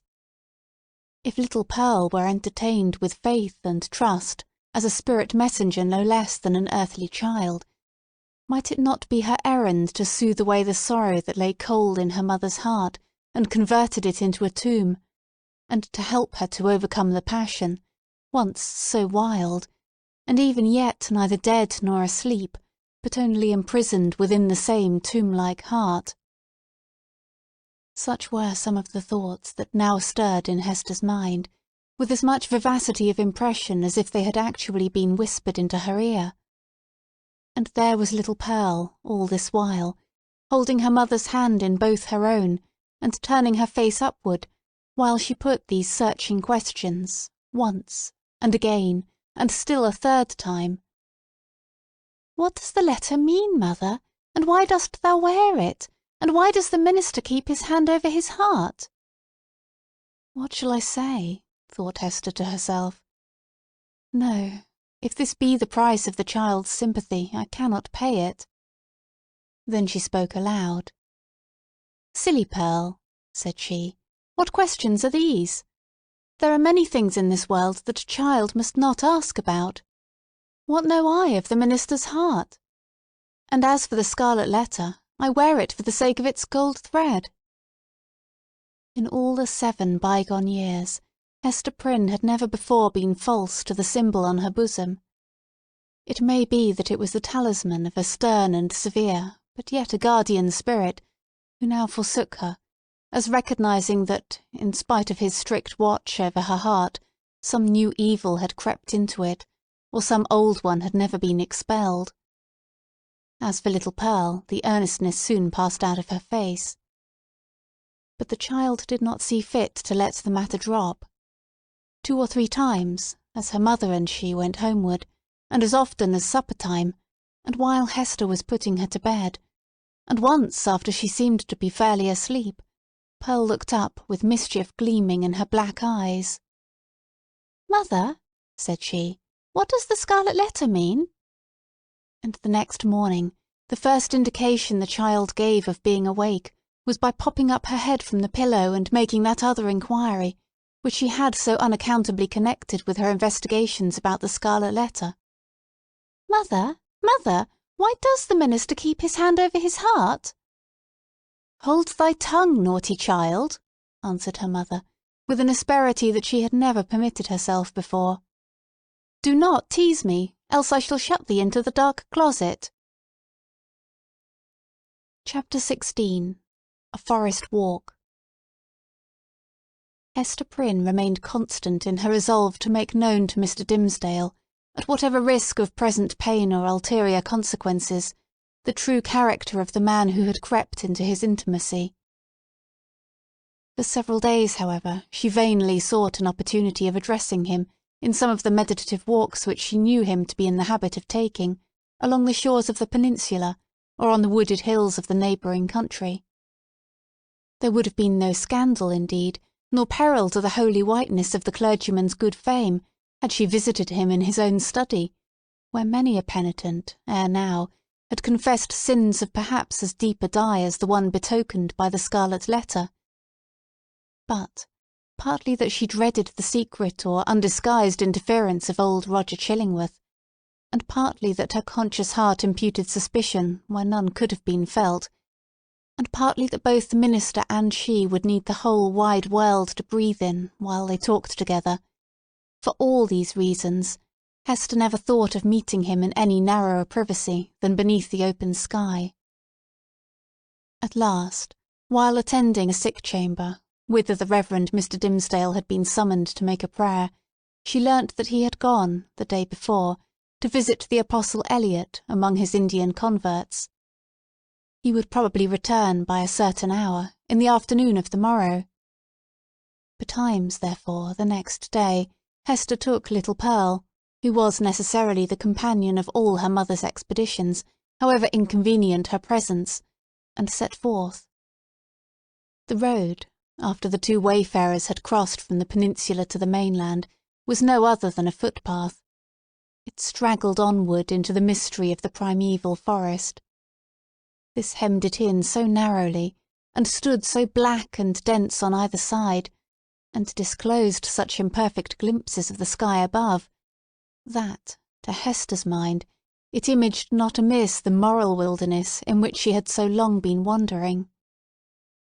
The day was chill and sombre. Overhead was a grey expanse of cloud, slightly stirred, however, by a breeze, so that a gleam of flickering sunshine might now and then be seen at its solitary play along the path. This flitting cheerfulness was always at the farther extremity of some long vista through the forest. The sportive sunlight, feebly sportive at best, in the predominant pensiveness of the day and scene, withdrew itself as they came nigh, and left the spots where it had danced the drearier, because they had hoped to find them bright. "Mother," said little Pearl, "the sunshine does not love you. It runs away and hides itself because it is afraid of something on your bosom. Now, see, there it is playing a good way off. Stand you here and let me run and catch it. I am but a child. It will not run from me, for I wear nothing on my bosom yet." "Nor ever will, my child, I hope," said Hester. "And why not, mother?" asked Pearl, stopping short, just at the beginning of her race. "Will it not come of its own accord when I am a woman grown?" "Run away, child," answered her mother, "and catch the sunshine. It will soon be gone." Pearl set forth at a great pace, and, as Hester smiled to perceive, did actually catch the sunshine, and stood laughing in the midst of it, all brightened by its splendour, and scintillating with a vivacity excited by rapid motion. The light lingered about the lonely child, as if glad of such a playmate, until her mother had drawn almost nigh enough to step into the magic circle too. "It will go now," said Pearl, shaking her head. "See," answered Hester, smiling. "Now I can stretch out my hand and grasp some of it." As she attempted to do so, the sunshine vanished. Or, to judge from the bright expression that was dancing on Pearl's features, her mother could have fancied that the child had absorbed it into herself, and would give it forth again with a gleam about her path as they should plunge into some gloomier shade. There was no other attribute that so much impressed her with a sense of new and untransmitted vigour in Pearl's nature as this never-failing vivacity of spirits. She had not the disease of sadness, which almost all children, in these latter days, inherit, with the scrofula, from the troubles of their ancestors. Perhaps this too was a disease, and but the reflex of the wild energy with which Hester had fought against her sorrows before Pearl's birth. It was certainly a doubtful charm, imparting a hard metallic lustre to the child's character. She wanted, what some people want throughout life, a grief that should deeply touch her, and thus humanize and make her capable of sympathy. But there was time enough yet for little Pearl.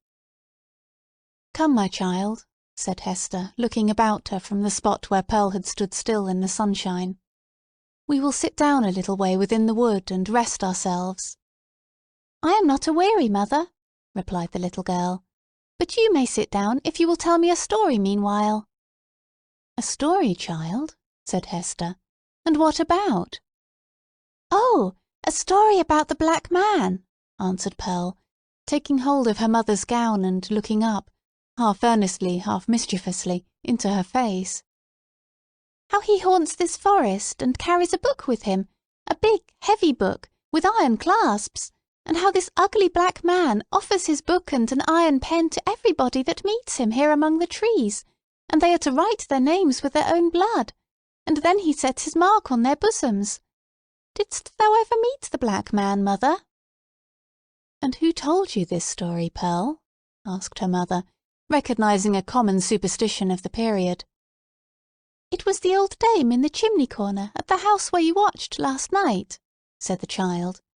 "But she fancied me asleep while she was talking of it.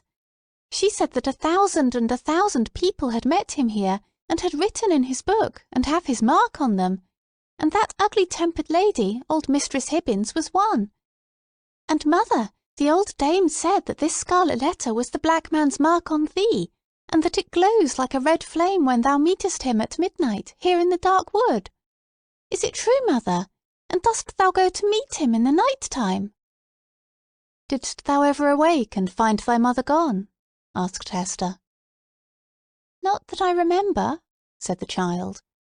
"If thou fearest to leave me in our cottage, thou mightest take me along with thee. I would very gladly go. But, mother, tell me now, is there such a black man, and didst thou ever meet him, and is this his mark?" "Wilt thou let me be at peace, if I once tell thee?" asked her mother. "Yes, if thou tellest me all," answered Pearl. "Once in my life I met the black man," said her mother. "This scarlet letter is his mark." Thus conversing, they entered sufficiently deep into the wood to secure themselves from the observation of any casual passenger along the forest track. Here they sat down on a luxuriant heap of moss, which, at some epoch of the preceding century, had been a gigantic pine, with its roots and trunk in the darksome shade, and its head aloft in the upper atmosphere. It was a little dell where they had seated themselves, with a leaf-strewn bank rising gently on either side, and a brook flowing through the midst, over a bed of fallen and drowned leaves. The trees impending over it had flung down great branches from time to time, which choked up the current and compelled it to form eddies and black depths at some points, while, in its swifter and livelier passages, there appeared a channel-way of pebbles and brown, sparkling sand. Letting the eyes follow along the course of the stream, they could catch the reflected light from its water, at some short distance within the forest, but soon lost all traces of it amid the bewilderment of tree trunks and underbrush, and here and there a huge rock covered over with grey lichens. All these giant trees and boulders of granite seemed intent on making a mystery of the course of this small brook, fearing perhaps that, with its never-ceasing loquacity, it should whisper tales out of the heart of the old forest whence it flowed, or mirror its revelations on the smooth surface of a pool. Continually, indeed, as it stole onward, the streamlet kept up a babble, kind, quiet, soothing, but melancholy, like the voice of a young child that was spending its infancy without playfulness, and knew not how to be merry among sad acquaintance and events of sombre hue. "Oh, Brook! Oh, foolish and tiresome little Brook!" cried Pearl, after listening a while to its talk. "Why art thou so sad? Pluck up a spirit, and do not be all the time sighing and murmuring." But the brook, in the course of its little lifetime among the forest trees, had gone through so solemn an experience that it could not help talking about it, and seemed to have nothing else to say. Pearl resembled the brook, inasmuch as the current of her life gushed from a wellspring as mysterious, and had flowed through scenes shadowed as heavily with gloom. But, unlike the little stream, she danced and sparkled and prattled airily along her course. "What does this sad little brook say, mother?" inquired she. "If thou hadst a sorrow of thine own, the brook might tell thee of it," answered her mother, "even as it is telling me of mine. But now, Pearl, I hear a footstep along the path, and the noise of one putting aside the branches. I would have thee betake thyself to play, and leave me to speak with him that comes yonder." "Is it the black man?" asked Pearl. "Wilt thou go and play, child?" repeated her mother. "But do not stray far into the wood, and take heed that thou come at my first call." "Yes, mother," answered Pearl. "But if it be the black man, wilt thou not let me stay a moment and look at him with his big book under his arm?" "Go, silly child," said her mother impatiently. "It is no black man. Thou canst see him now through the trees. It is the minister." "And so it is," said the child. "And, mother, he has his hand over his heart. Is it because, when the minister wrote his name in the book, the black man set his mark in that place? But why does he not wear it outside his bosom, as thou dost, mother?" "Go now, child, and thou shalt tease me as thou wilt another time," cried Hester Prynne. "But do not stray far. Keep where thou canst hear the babble of the brook." The child went singing away, following up the current of the brook, and striving to mingle a more lightsome cadence with its melancholy voice. But the little stream would not be comforted, and still kept telling its unintelligible secret of some very mournful mystery that had happened, or making a prophetic lamentation about something that was yet to happen, within the verge of the dismal forest. So Pearl, who had had enough of shadow in her own little life, chose to break off all acquaintance with this repining brook. She set herself, therefore, to gathering violets and wood anemones and some scarlet columbines that she found growing in the crevice of a high rock. When her elf child had departed, Hester Prynne made a step or two towards the track that led through the forest, but still remained under the deep shadow of the trees.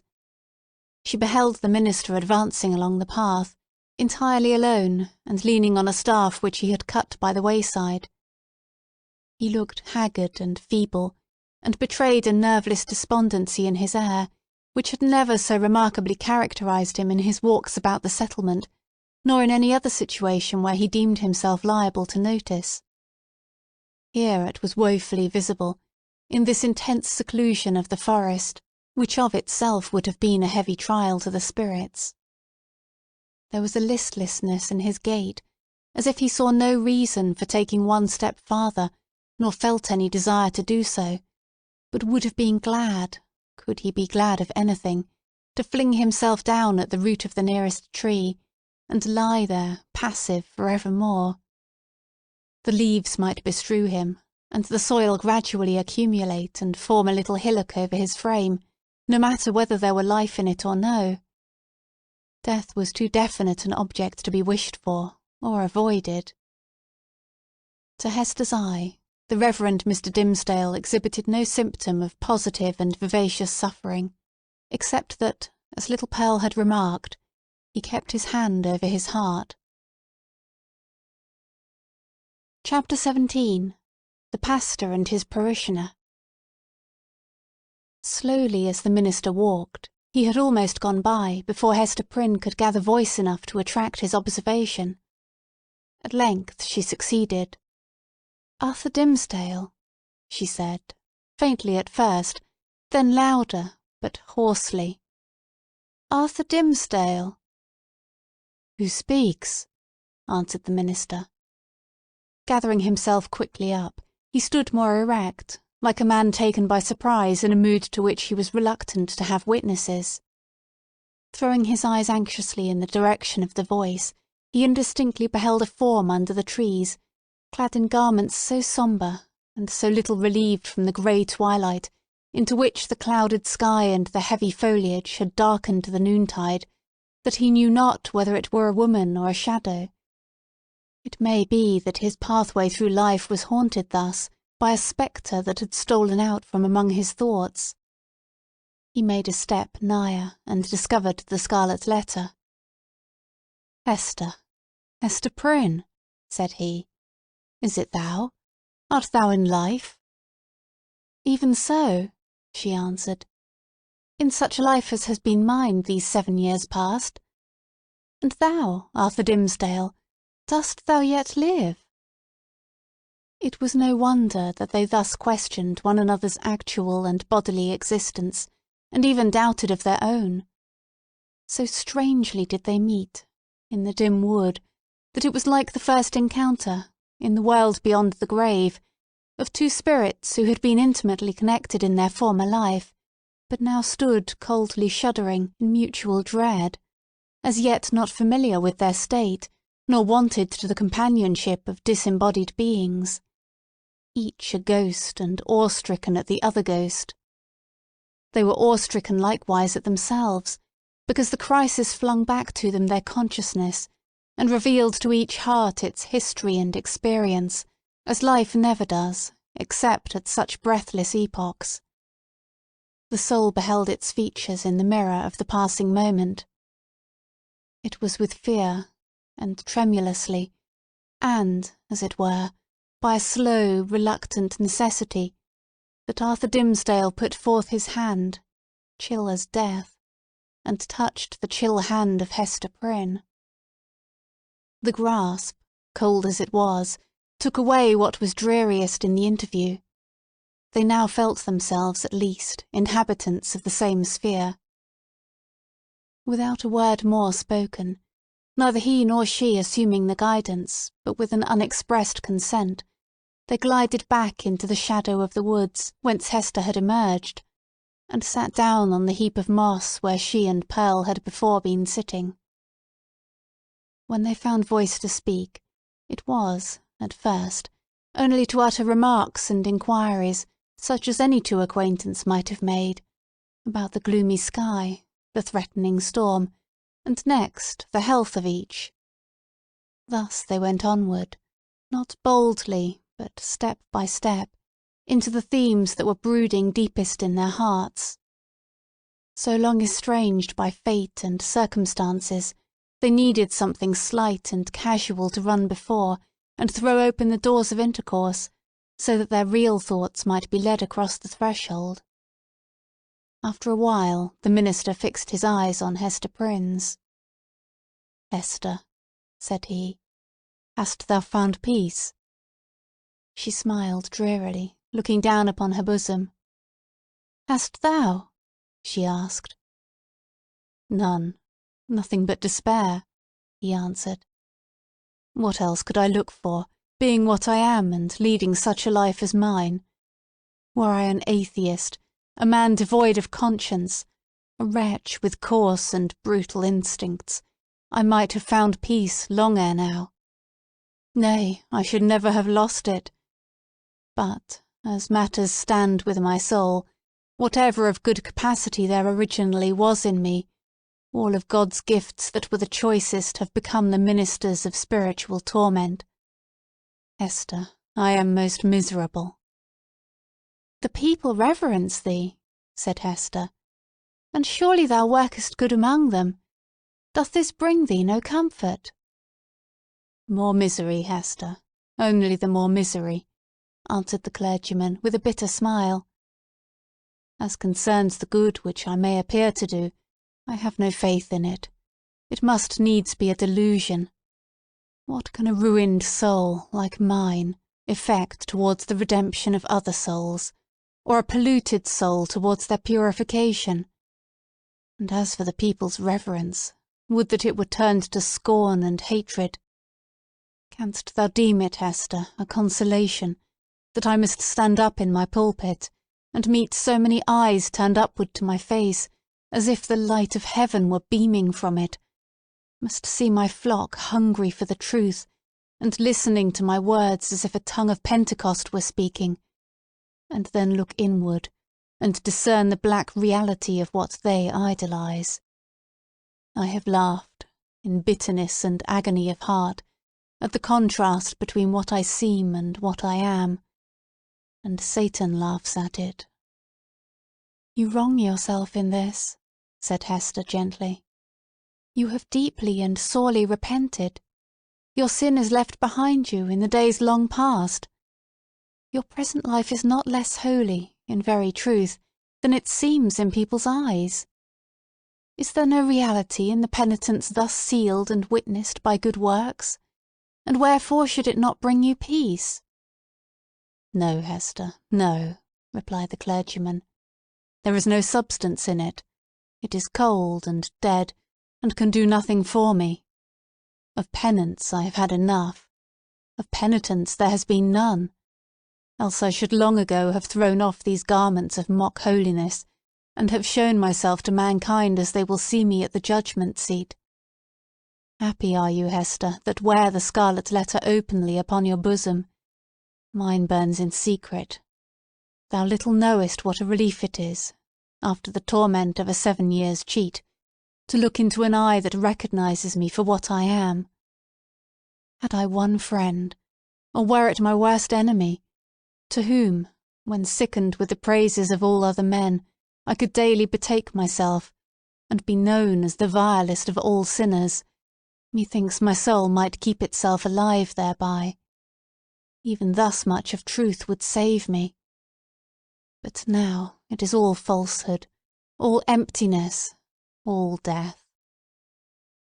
Hester Prynne looked into his face, but hesitated to speak.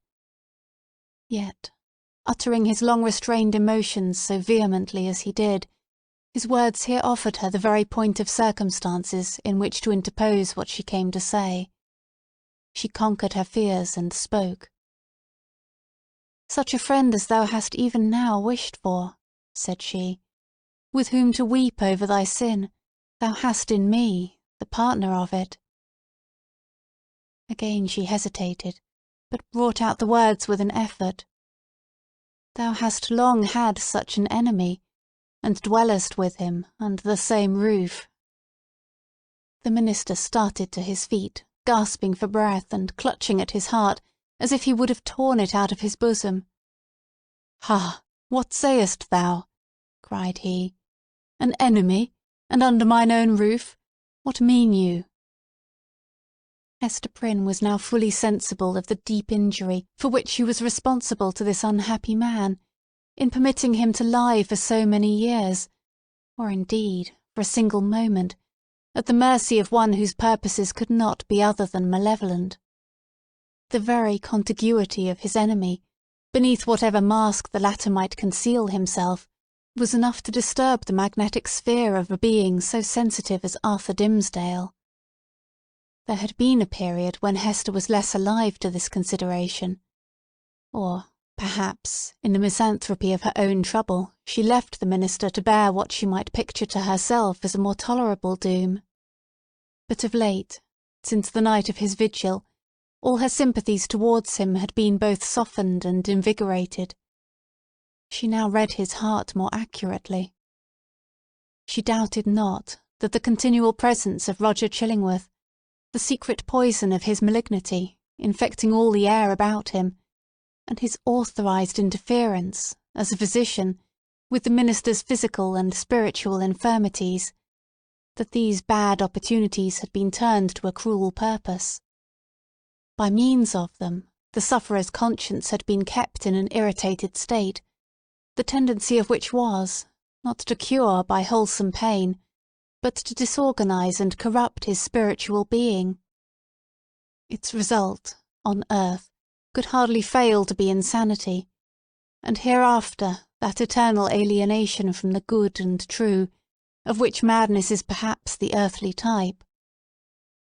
Such was the ruin to which she had brought the man, once, nay, why should we not speak of it, still so passionately loved? Hester felt that the sacrifice of the clergyman's good name, and death itself, as she had already told Roger Chillingworth, would have been infinitely preferable to the alternative which she had taken upon herself to choose.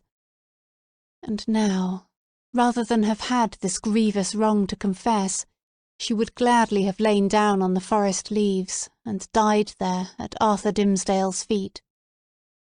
"Oh, Arthur," cried she, "forgive me. In all things else I have striven to be true.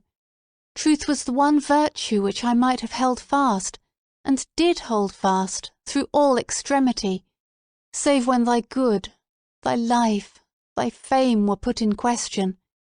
Then I consented to a deception. But a lie is never good, even though death threaten on the other side. Dost thou not see what I would say? That old man, the physician, he whom they call Roger Chillingworth, he was my husband." The minister looked at her for an instant with all that violence of passion which, intermixed in more shapes than one with his higher, purer, softer qualities, was in fact the portion of him which the devil claimed, and through which he sought to win the rest. Never was there a blacker or a fiercer frown than Hester now encountered. For the brief space that it lasted, it was a dark transfiguration. But his character had been so much enfeebled by suffering that even its lower energies were incapable of more than a temporary struggle. He sank down on the ground and buried his face in his hands. "I might have known it," murmured he. "I did know it. Was not the secret told me in the natural recoil of my heart at the first sight of him, and as often that I have seen him since? Why did I not understand? Oh, Hester Prynne, thou little, little knowest all the horror of this thing, and the shame, the indelicacy, the horrible ugliness of this exposure of a sick and guilty heart to the very eye that would gloat over it. Woman, woman, thou art accountable for this.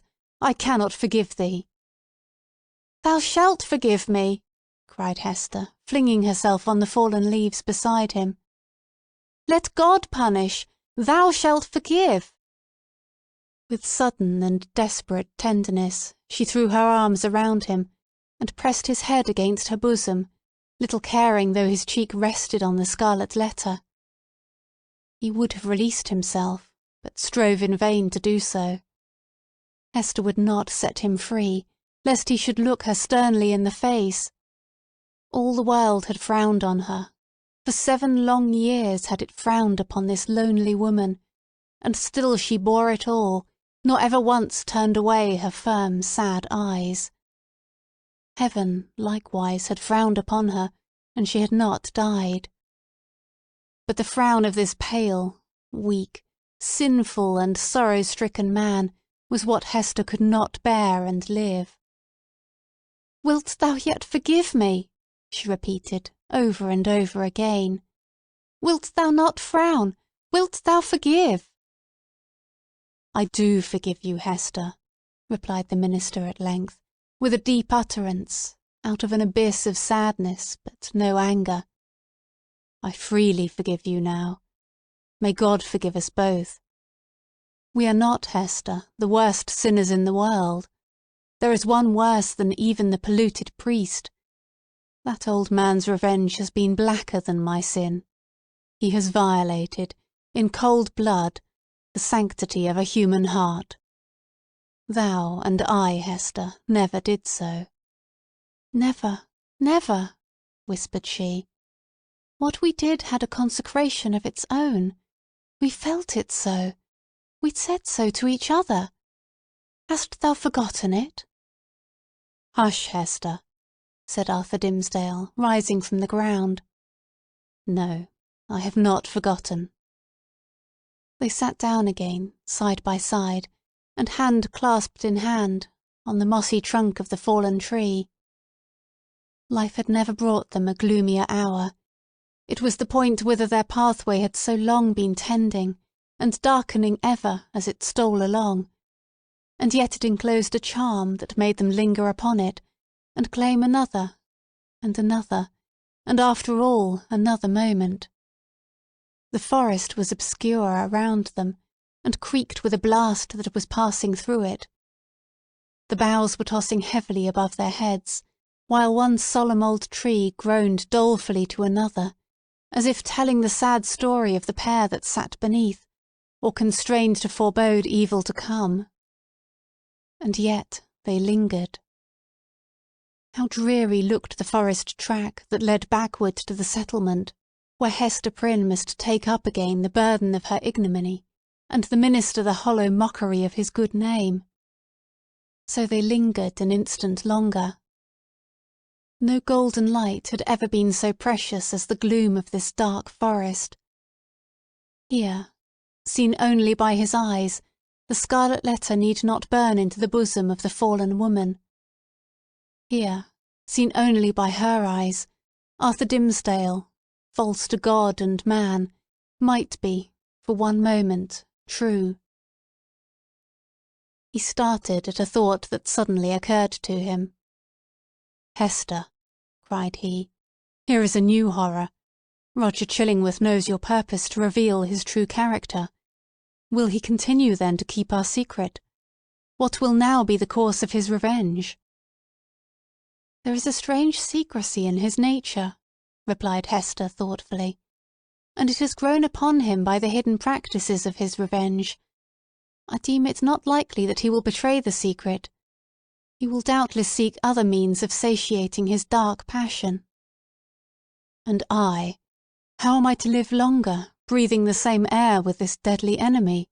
exclaimed Arthur Dimmesdale, shrinking within himself, and pressing his hand nervously against his heart, a gesture that had grown involuntary with him. "Think for me, Hester. Thou art strong. Resolve for me." "Thou must dwell no longer with this man," said Hester, slowly and firmly. "Thy heart must be no longer under his evil eye." "It were far worse than death," replied the minister. "But how to avoid it? What choice remains to me? Shall I lie down again on these withered leaves, where I cast myself when thou didst tell me what he was? Must I sink down there and die at once?" "Alas, what a ruin has befallen thee!" said Hester, with the tears gushing into her eyes. "Wilt thou die for very weakness? There is no other cause." "The judgment of God is on me," answered the conscience-stricken priest. "It is too mighty for me to struggle with." "Heaven would show mercy," rejoined Hester, "hadst thou but the strength to take advantage of it." "Be thou strong for me," answered he. "Advise me what to do." "Is the world, then, so narrow?" exclaimed Hester Prynne, fixing her deep eyes on the minister's, and instinctively exercising a magnetic power over a spirit so shattered and subdued that it could hardly hold itself erect. "Doth the universe lie within the compass of yonder town, which only a little time ago was but a leaf-strewn desert, as lonely as this around us? Whither leads yonder forest track? Backward to the settlement, thou sayest. Yes, but onward too. Deeper it goes and deeper into the wilderness, less plainly to be seen at every step, until, some miles hence, the yellow leaves will show no vestige of the white man's tread.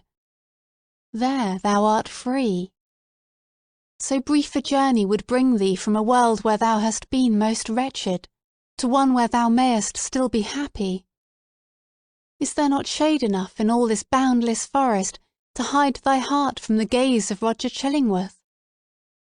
"Yes, Hester, but only under the fallen leaves," replied the minister with a sad smile. "Then there is the broad pathway of the sea," continued Hester. "It brought thee hither. If thou so choose, it will bear thee back again. In our native land, whether in some remote rural village or in vast London, or surely in Germany, in France, in pleasant Italy, thou wouldst be beyond his power and knowledge. And what hast thou to do with all these iron men and their opinions? They have kept thy better part in bondage too long already." "It cannot be," answered the minister, listening as if he were called upon to realise a dream. "I am powerless to go. Wretched and sinful as I am, I have had no other thought than to drag on my earthly existence in the sphere where Providence hath placed me. Lost as my own soul is, I would still do what I may for other human souls. I dare not quit my post, though an unfaithful sentinel, whose sure reward is death and dishonour, when his dreary watch shall come to an end." "Thou art crushed under this 7 years' weight of misery," replied Hester, fervently resolved to buoy him up with her own energy.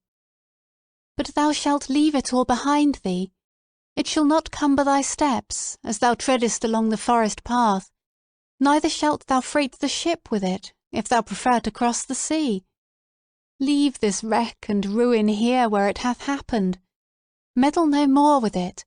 Begin all anew. Hast thou exhausted possibility in the failure of this one trial? Not so. The future is yet full of trial and success. There is happiness to be enjoyed. There is good to be done. Exchange this false life of thine for a true one. Be, if thy spirit summon thee to such a mission, the teacher and apostle of the red men. Or, as is more thy nature, be a scholar and a sage among the wisest and the most renowned of the cultivated world. Preach, write, act, do anything, save to lie down and die. Give up this name of Arthur Dimmesdale, and make thyself another, and a high one, such as thou canst wear without fear or shame. Why shouldst thou tarry so much as one other day in the torments that have so gnawed into thy life, that have made thee feeble to will and to do, that will leave thee powerless even to repent? Up and away!" "Oh, Hester!" cried Arthur Dimmesdale, in whose eyes a fitful light, kindled by her enthusiasm, flashed up and died away. "Thou tellest of running a race to a man whose knees are tottering beneath him. I must die here. There is not the strength or courage left me to venture into the wide, strange, difficult world, alone." It was the last expression of the despondency of a broken spirit. He lacked energy to grasp the better fortune that seemed within his reach. He repeated the word. "Alone, Hester." "Thou shalt not go alone," answered she in a deep whisper. Then all was spoken. Chapter 18. A Flood of Sunshine. Arthur Dimmesdale gazed into Hester's face with a look in which hope and joy shone out indeed, but with fear betwixt them, and a kind of horror at her boldness, who had spoken what he vaguely hinted at, but dared not speak.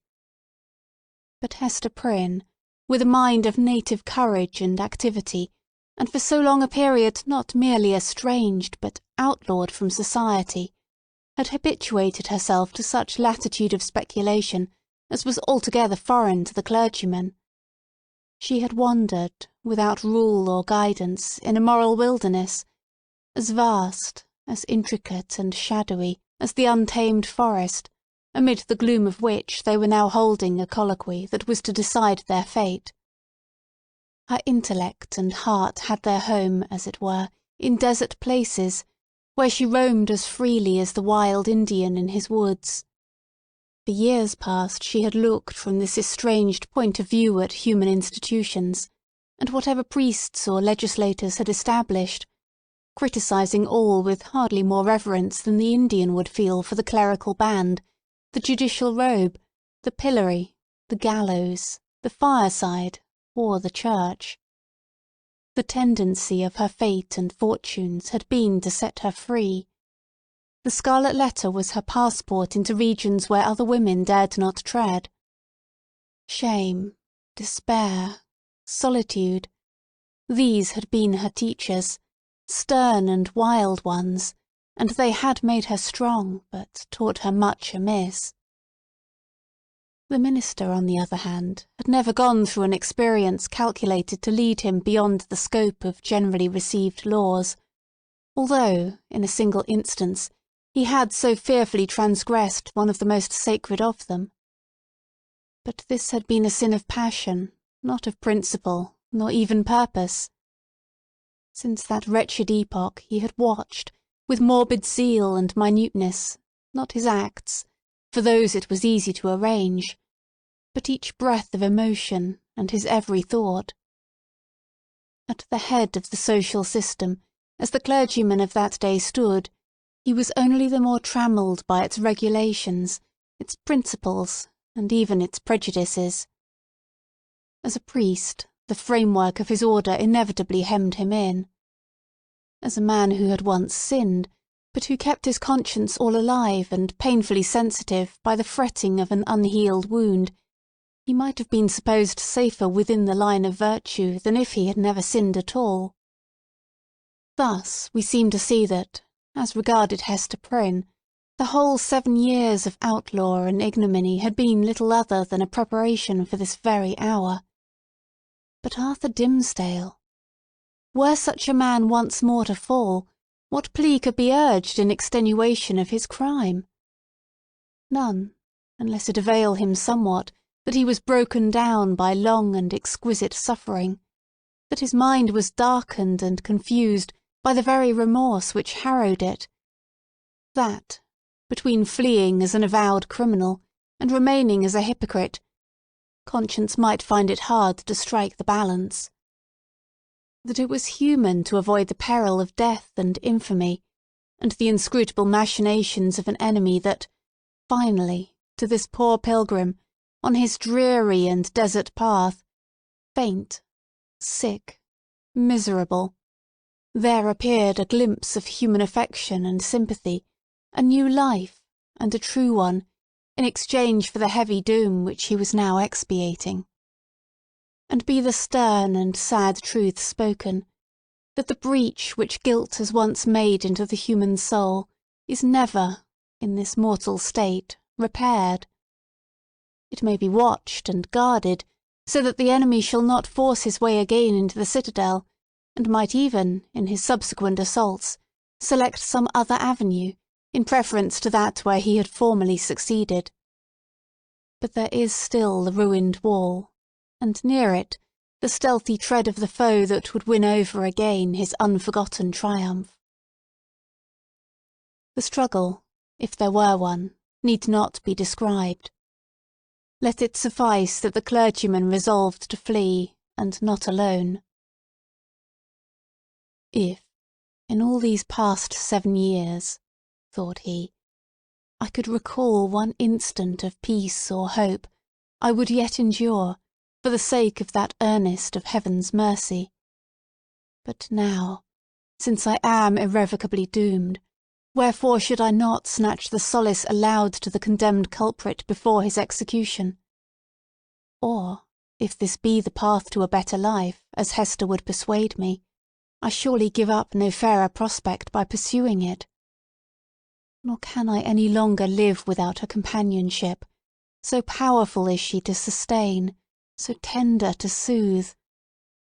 O thou, to whom I dare not lift mine eyes, wilt thou yet pardon me? "Thou wilt go," said Hester calmly, as he met her glance. The decision once made, a glow of strange enjoyment threw its flickering brightness over the trouble of his breast. It was the exhilarating effect, upon a prisoner just escaped from the dungeon of his own heart, of breathing the wild, free atmosphere of an unredeemed, unchristianized, lawless region. His spirit rose, as it were, with a bound, and attained a nearer prospect of the sky, than throughout all the misery which had kept him grovelling on the earth. Of a deeply religious temperament, there was inevitably a tinge of the devotional in his mood. "Do I feel joy again?" cried he, wondering at himself. "Methought the germ of it was dead in me. Oh, Hester, thou art my better angel. I seem to have flung myself, sick, sin-stained and sorrow-blackened, down on these forest leaves, and to have risen up all made anew, and with new powers to glorify him that hath been merciful. This is already the better life. Why did we not find it sooner?" "Let us not look back," answered Hester Prynne. "The past is gone. Wherefore should we linger upon it now? See, with this symbol I undo it all, and make it as it had never been." So speaking, she undid the clasp that fastened the Scarlet Letter, and, taking it from her bosom, threw it to a distance among the withered leaves. The mystic token alighted on the hither verge of the stream. With a hand's breadth farther flight, it would have fallen into the water, and have given the little brook another woe to carry onward, besides the unintelligible tale which it still kept murmuring about. But there lay the embroidered letter, glittering like a lost jewel, which some ill-fated wanderer might pick up, and thenceforth be haunted by strange phantoms of guilt, sinkings of the heart, and unaccountable misfortune. The stigma gone, Hester heaved a long, deep sigh, in which the burden of shame and anguish departed from her spirit. Oh, exquisite relief! She had not known the weight until she felt the freedom. By another impulse, she took off the formal cap that confined her hair, and down it fell upon her shoulders, dark and rich, with at once a shadow and a light in its abundance, and imparting the charm of softness to her features. There played around her mouth, and beamed out of her eyes, a radiant and tender smile that seemed gushing from the very heart of womanhood. A crimson flush was glowing on her cheek that had been long so pale. Her sex, her youth, and the whole richness of her beauty came back from what men call the irrevocable past, and clustered themselves, with her maiden hope, and a happiness before unknown, within the magic circle of this hour. And, as if the gloom of the earth and sky had been but the effluence of these two mortal hearts, it vanished with their sorrow. All at once, as with a sudden smile of heaven, forth burst the sunshine, pouring a very flood into the obscure forest, gladdening each green leaf, transmuting the yellow fallen ones to gold, and gleaming adown the grey trunks of the solemn trees. The objects that had made a shadow hitherto embodied the brightness now. The course of the little brook might be traced by its merry gleam afar into the wood's heart of mystery, which had become a mystery of joy.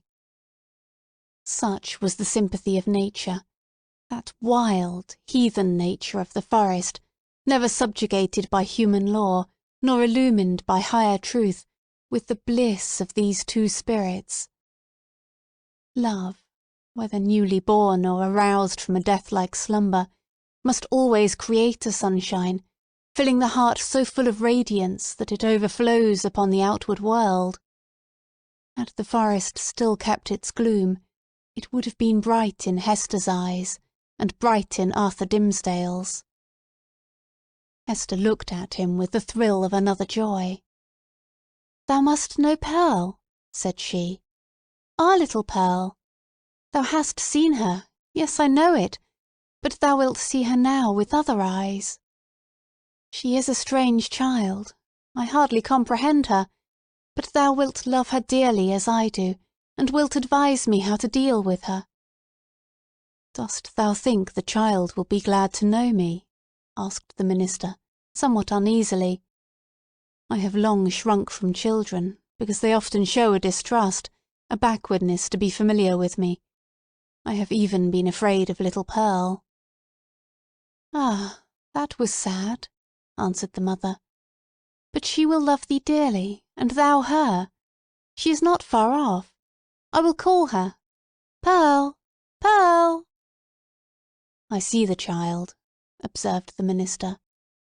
"Yonder she is, standing in a streak of sunshine, a good way off on the other side of the brook. So thou thinkest the child will love me?" Hester smiled, and again called to Pearl, who was visible at some distance, as the minister had described her, like a bright apparelled vision, in a sunbeam, which fell down upon her through an arch of boughs. The ray quivered to and fro, making her figure dim or distinct, now like a real child, now like a child's spirit, as the splendour went and came again.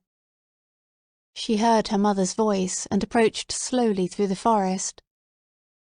Pearl had not found the hour pass wearisomely, while her mother sat talking with the clergyman. The great black forest, stern as it showed itself to those who brought the guilt and troubles of the world into its bosom, became the playmate of the lonely infant, as well as it knew how. Sombre as it was, it put on the kindest of its moods to welcome her. It offered her the partridge berries, the growth of the preceding autumn, but ripening only in the spring, and now red as drops of blood upon the withered leaves. These Pearl gathered, and was pleased with their wild flavour. The small denizens of the wilderness hardly took pains to move out of her path. A partridge, indeed, with a brood of 10 behind her, ran forward threateningly, but soon repented of her fierceness and clucked to her young ones not to be afraid. A pigeon, alone on a low branch, allowed Pearl to come beneath, and uttered a sound as much of greeting as alarm. A squirrel, from the lofty depths of his domestic tree, chattered, either in anger or merriment, for a squirrel is such a choleric and humorous little personage that it is hard to distinguish between his moods. So he chattered at the child, and flung down a nut upon her head. It was a last year's nut, and already gnawed by his sharp tooth. A fox, startled from his sleep by her light footstep on the leaves, looked inquisitively at Pearl, as if doubting whether it were better to steal off, or renew his nap on the same spot. A wolf, it is said, but here the tale has surely lapsed into the improbable, came up and smelt of Pearl's robe, and offered his savage head to be patted by her hand. The truth seems to be, however, that the mother forest, and these wild things which it nourished, all recognised a kindred wildness in the human child. And she was gentler here than in the grassy-margined streets of the settlement, or in her mother's cottage. The flowers appeared to know it. One and another whispered as she passed, "Adorn thyself with me, thou beautiful child, adorn thyself with me." And, to please them, Pearl gathered the violets and anemones and columbines, and some twigs of the freshest green which the old trees held down before her eyes.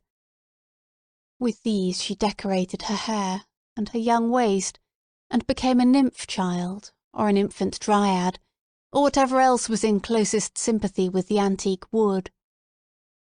In such guise had Pearl adorned herself, when she heard her mother's voice, and came slowly back. Slowly, for she saw the clergyman. Chapter 19. The Child at the Brookside. "Thou wilt love her dearly," repeated Hester Prynne, as she and the minister sat watching little Pearl. "Dost thou not think her beautiful? And see with what natural skill she has made those simple flowers adorn her. Had she gathered pearls and diamonds and rubies in the wood, they could not have become her better. She is a splendid child. But I know whose brow she has." "Dost thou know, Hester," said Arthur Dimmesdale, with an unquiet smile, "that this dear child, tripping about always at thy side, hath caused me many an alarm? Methought, oh Hester, what a thought is that, and how terrible to dread it, that my own features were partly repeated in her face, and so strikingly that the world might see them, but she is mostly thine." "No, no, not mostly," answered the mother, with a tender smile. "A little longer, and thou needest not be afraid to trace whose child she is. But how strangely beautiful she looks with those wild flowers in her hair! It is as if one of the fairies, whom we left in our dear old England, had decked her out to meet us." It was with a feeling which neither of them had ever before experienced that they sat and watched Pearl's slow advance. In her was visible the tie that united them. She had been offered to the world, these 7 years past, as the living hieroglyph, in which was revealed the secret they so darkly sought to hide, all written in this symbol, all plainly manifest, had there been a prophet or magician skilled to read the character of flame. And Pearl was the oneness of their being. Be the foregone evil what it might, how could they doubt that their earthly lives and future destinies were conjoined, when they beheld at once the material union and the spiritual idea, in whom they met, and were to dwell immortally together? Thoughts like these, and perhaps other thoughts, which they did not acknowledge or define, threw an awe about the child as she came onward. "Let her see nothing strange, no passion nor eagerness, in thy way of accosting her," whispered Hester. "Our Pearl is a fitful and fantastic little elf sometimes. Especially she is seldom tolerant of emotion, when she does not fully comprehend the why and wherefore. But the child hath strong affections. She loves me, and will love thee." "Thou canst not think," said the minister, glancing aside at Hester Prynne, "how my heart dreads this interview, and yearns for it. But in truth, as I already told thee, children are not readily won to be familiar with me. They will not climb my knee, nor prattle in my ear, nor answer to my smile, but stand apart and eye me strangely. Even little babes, when I take them in my arms, weep bitterly. Yet Pearl, twice in her little lifetime, hath been kind to me. The first time, thou knowest it well. The last was when thou ledst her with thee to the house of yonder stern old governor. And thou didst plead so bravely in her behalf and mine," answered the mother. "I remember it, and so shall little Pearl. Fear nothing. She may be strange and shy at first, but will soon learn to love thee." By this time Pearl had reached the margin of the brook, and stood on the farther side, gazing silently at Hester and the clergyman, who still sat together on the mossy tree trunk, waiting to receive her. Just where she had paused, the brook chanced to form a pool, so smooth and quiet that it reflected a perfect image of her little figure, with all the brilliant picturesqueness of her beauty, in its adornment of flowers and wreathed foliage, but more refined and spiritualized than the reality. This image, so nearly identical with the living Pearl, seemed to communicate somewhat of its own shadowy and intangible quality to the child herself. It was strange, the way in which Pearl stood, looking so steadfastly at them through the dim medium of the forest gloom, herself, meanwhile, all glorified with a ray of sunshine that was attracted thitherward as by a certain sympathy. In the brook beneath stood another child, another and the same, with likewise its ray of golden light.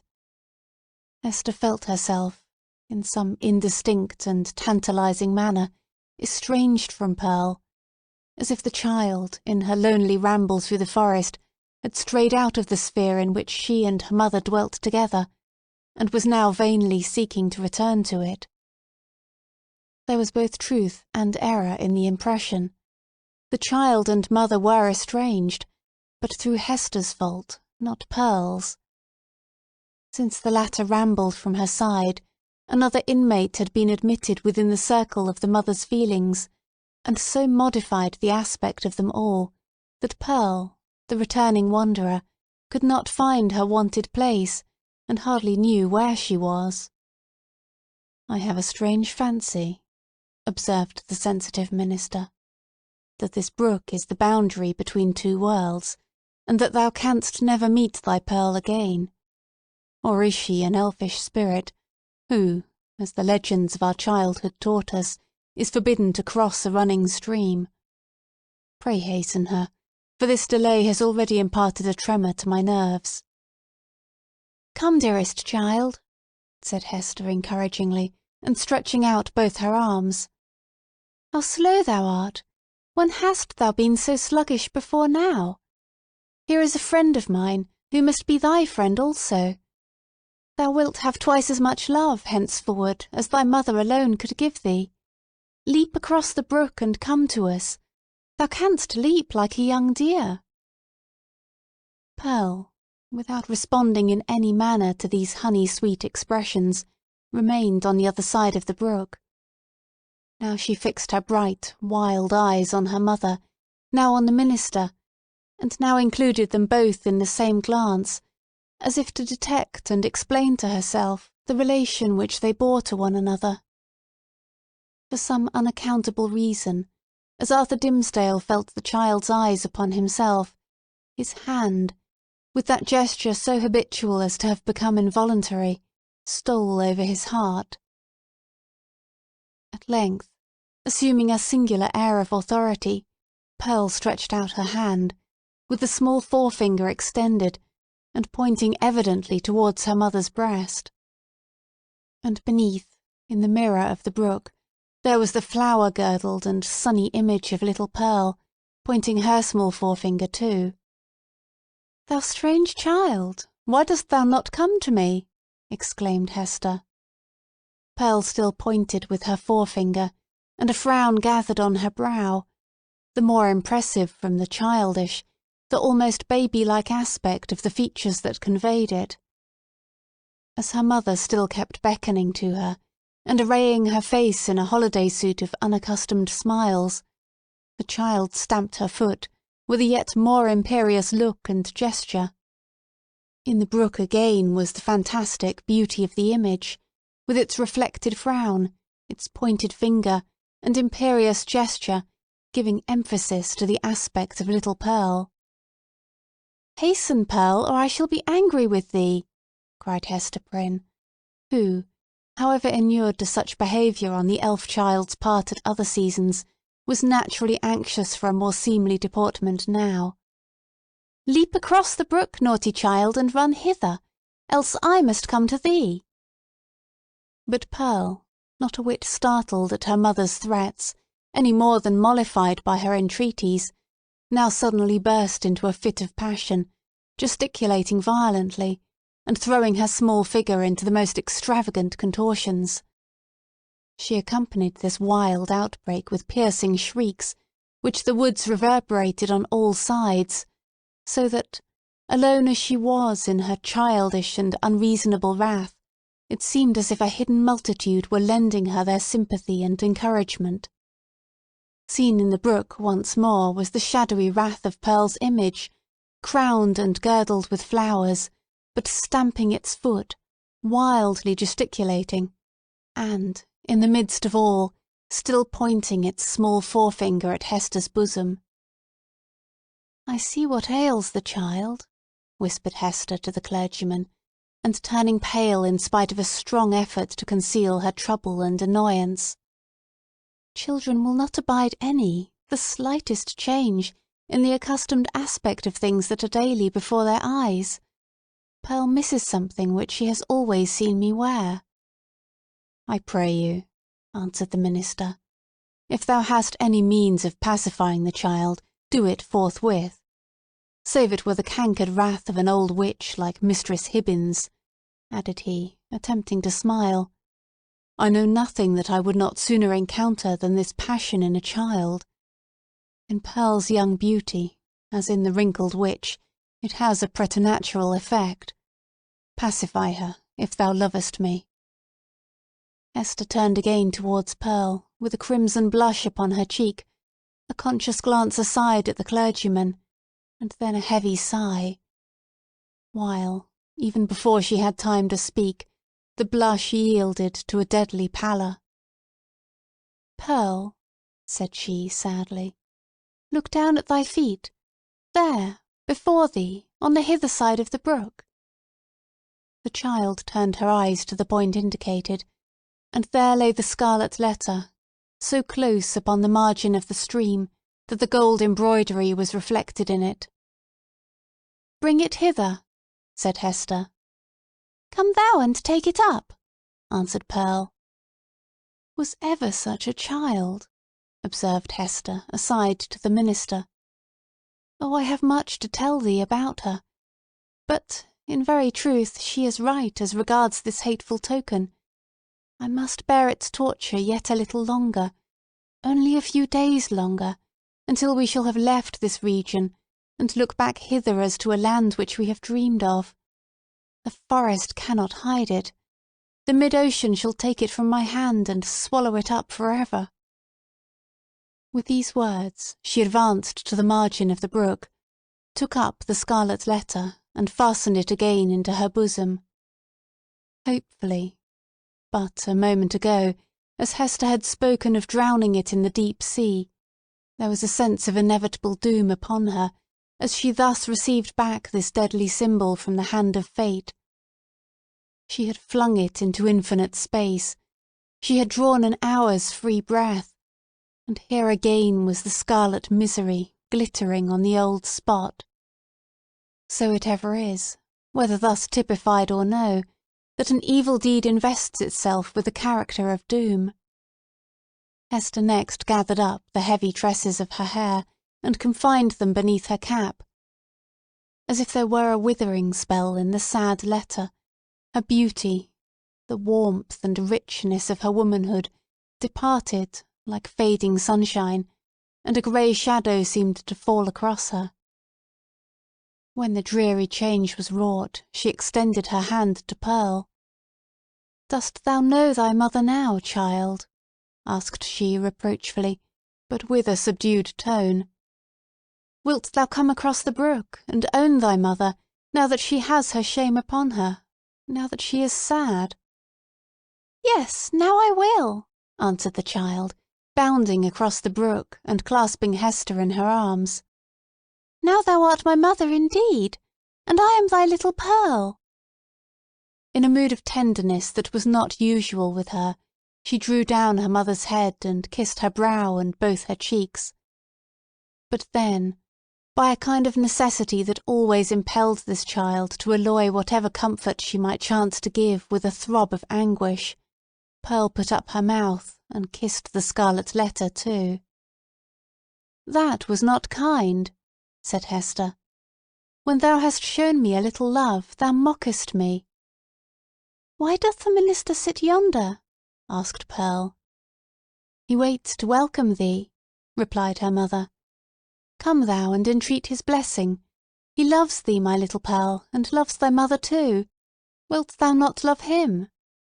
Come, he longs to greet thee." "Doth he love us?" said Pearl, looking up with acute intelligence into her mother's face. "Will he go back with us, hand in hand, we three together, into the town?" "Not now, dear child," answered Hester. "But in days to come he will walk hand in hand with us. We will have a home and fireside of our own, and thou shalt sit upon his knee, and he will teach thee many things and love thee dearly. Thou wilt love him, wilt thou not?" "And will he always keep his hand over his heart?" inquired Pearl. "Foolish child, what a question is that?" exclaimed her mother. "Come and ask his blessing." But, whether influenced by the jealousy that seems instinctive with every petted child towards a dangerous rival, or from whatever caprice of her freakish nature, Pearl would show no favour to the clergyman. It was only by an exertion of force that her mother brought her up to him, hanging back and manifesting her reluctance by odd grimaces, of which, ever since her babyhood, she had possessed a singular variety, and could transform her mobile physiognomy into a series of different aspects, with a new mischief in them, each and all. The minister, painfully embarrassed, but hoping that a kiss might prove a talisman to admit him into the child's kindlier regards, bent forward and impressed one on her brow.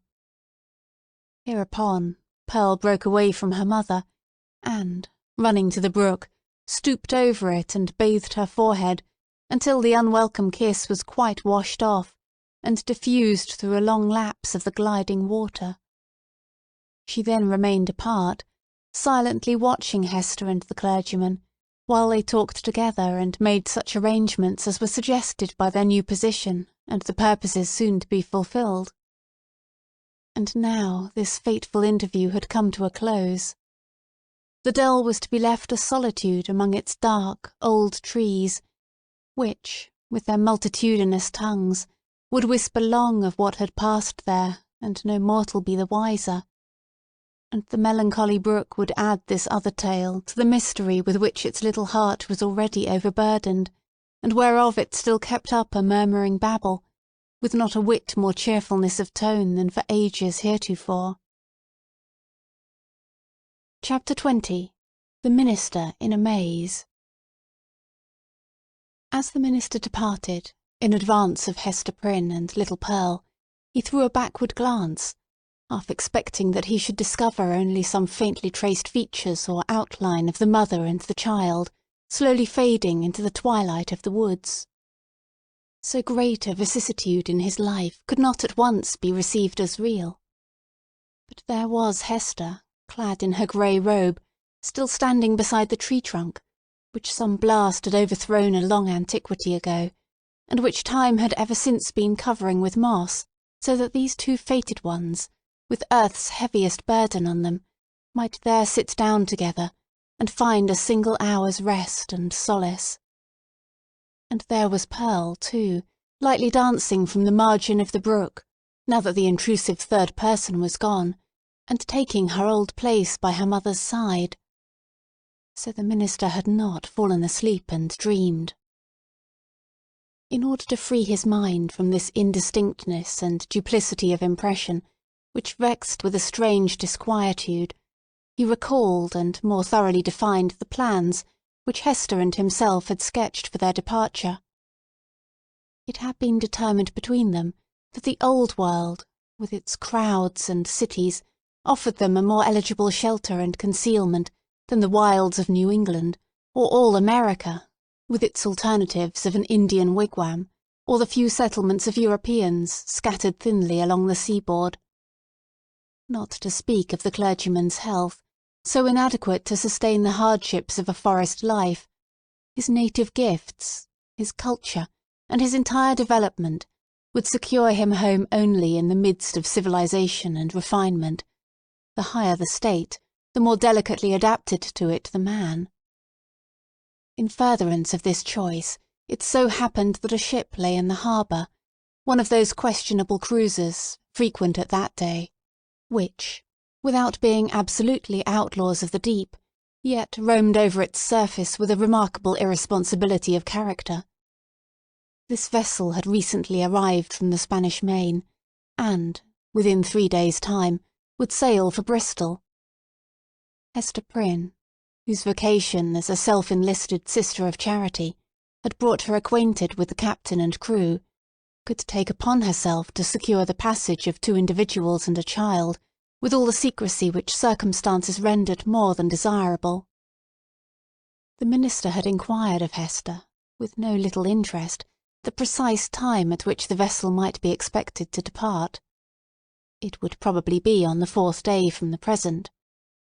That is most fortunate, he had then said to himself. Now, why the Reverend Mr. Dimmesdale considered it so very fortunate, we hesitate to reveal. Nevertheless, to hold nothing back from the reader, it was because, on the 3rd day from the present, he was to preach the election sermon, and, as such an occasion formed an honourable epoch in the life of a New England clergyman, he could not have chanced upon a more suitable mode and time of terminating his professional career. At least they shall say of me, thought this exemplary man, that I leave no public duty unperformed, nor ill-performed. Sad indeed that an introspection so profound and acute as this poor minister's should be so miserably deceived. We have had, and may still have, worse things to tell of him, but none, we apprehend, so pitiably weak, no evidence, at once so slight and irrefragable, of a subtle disease that had long since begun to eat into the real substance of his character. No man, for any considerable period, can wear one face to himself and another to the multitude, without finally getting bewildered as to which may be the true. The excitement of Mr. Dimmesdale's feelings as he returned from his interview with Hester lent him unaccustomed physical energy, and hurried him townward at a rapid pace. The pathway among the woods seemed wilder, more uncouth with its rude natural obstacles, and less trodden by the foot of man than he remembered it on his outward journey. But he leaped across the plashy places, thrust himself through the clinging underbrush, climbed the ascent, plunged into the hollow, and overcame, in short, all the difficulties of the track with an unweariable activity that astonished him. He could not but recall how feebly, and with what frequent pauses for breath, he had toiled over the same ground only 2 days before. As he drew near the town, he took an impression of change from the series of familiar objects that presented themselves. It seemed not yesterday, not 1 nor 2, but many days, or even years ago, since he had quitted them. There indeed was each former trace of the street, as he remembered it, and all the peculiarities of the houses, with the due multitude of gable peaks, and a weathercock at every point where his memory suggested one. Not the less, however, came this importunately obtrusive sense of change. The same was true as regarded the acquaintances whom he met, and all the well-known shapes of human life about the little town. They looked neither older nor younger now. The beards of the aged were no whiter, nor could the creeping babe of yesterday walk on his feet today. It was impossible to describe in what respect they differed from the individuals on whom he had so recently bestowed a parting glance, and yet the minister's deepest sense seemed to inform him of their mutability. A similar impression struck him most remarkably as he passed under the walls of his own church.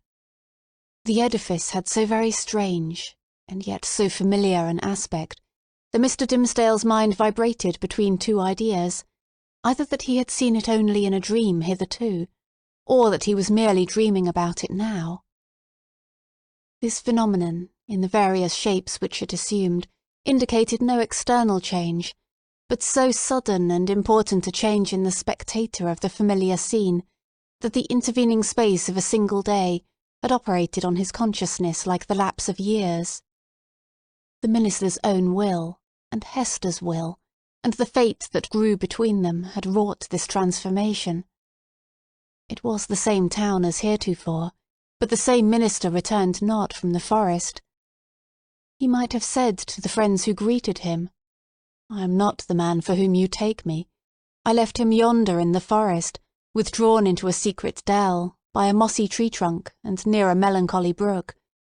Go, seek your minister, and see if his emaciated figure, his thin cheek, his white, heavy, pain-wrinkled brow, be not flung down there like a cast-off garment." His friends, no doubt, would still have insisted with him, "Thou art thyself the man," but the error would have been their own, not his. Before Mr. Dimmesdale reached home, his inner man gave him other evidences of a revolution in the sphere of thought and feeling. In truth, nothing short of a total change of dynasty and moral code, in that interior kingdom, was adequate to account for the impulses now communicated to the unfortunate and startled minister. At every step he was incited to do some strange, wild, wicked thing or other, with a sense that it would be at once involuntary and intentional, in spite of himself, yet growing out of a still profounder self than that which opposed the impulse. For instance, he met one of his own deacons. The good old man addressed him with the paternal affection and patriarchal privilege which his venerable age, his upright and holy character, and his station in the church entitled him to use, and, conjoined with this, the deep, almost worshipping respect which the minister's professional and private claims alike demanded.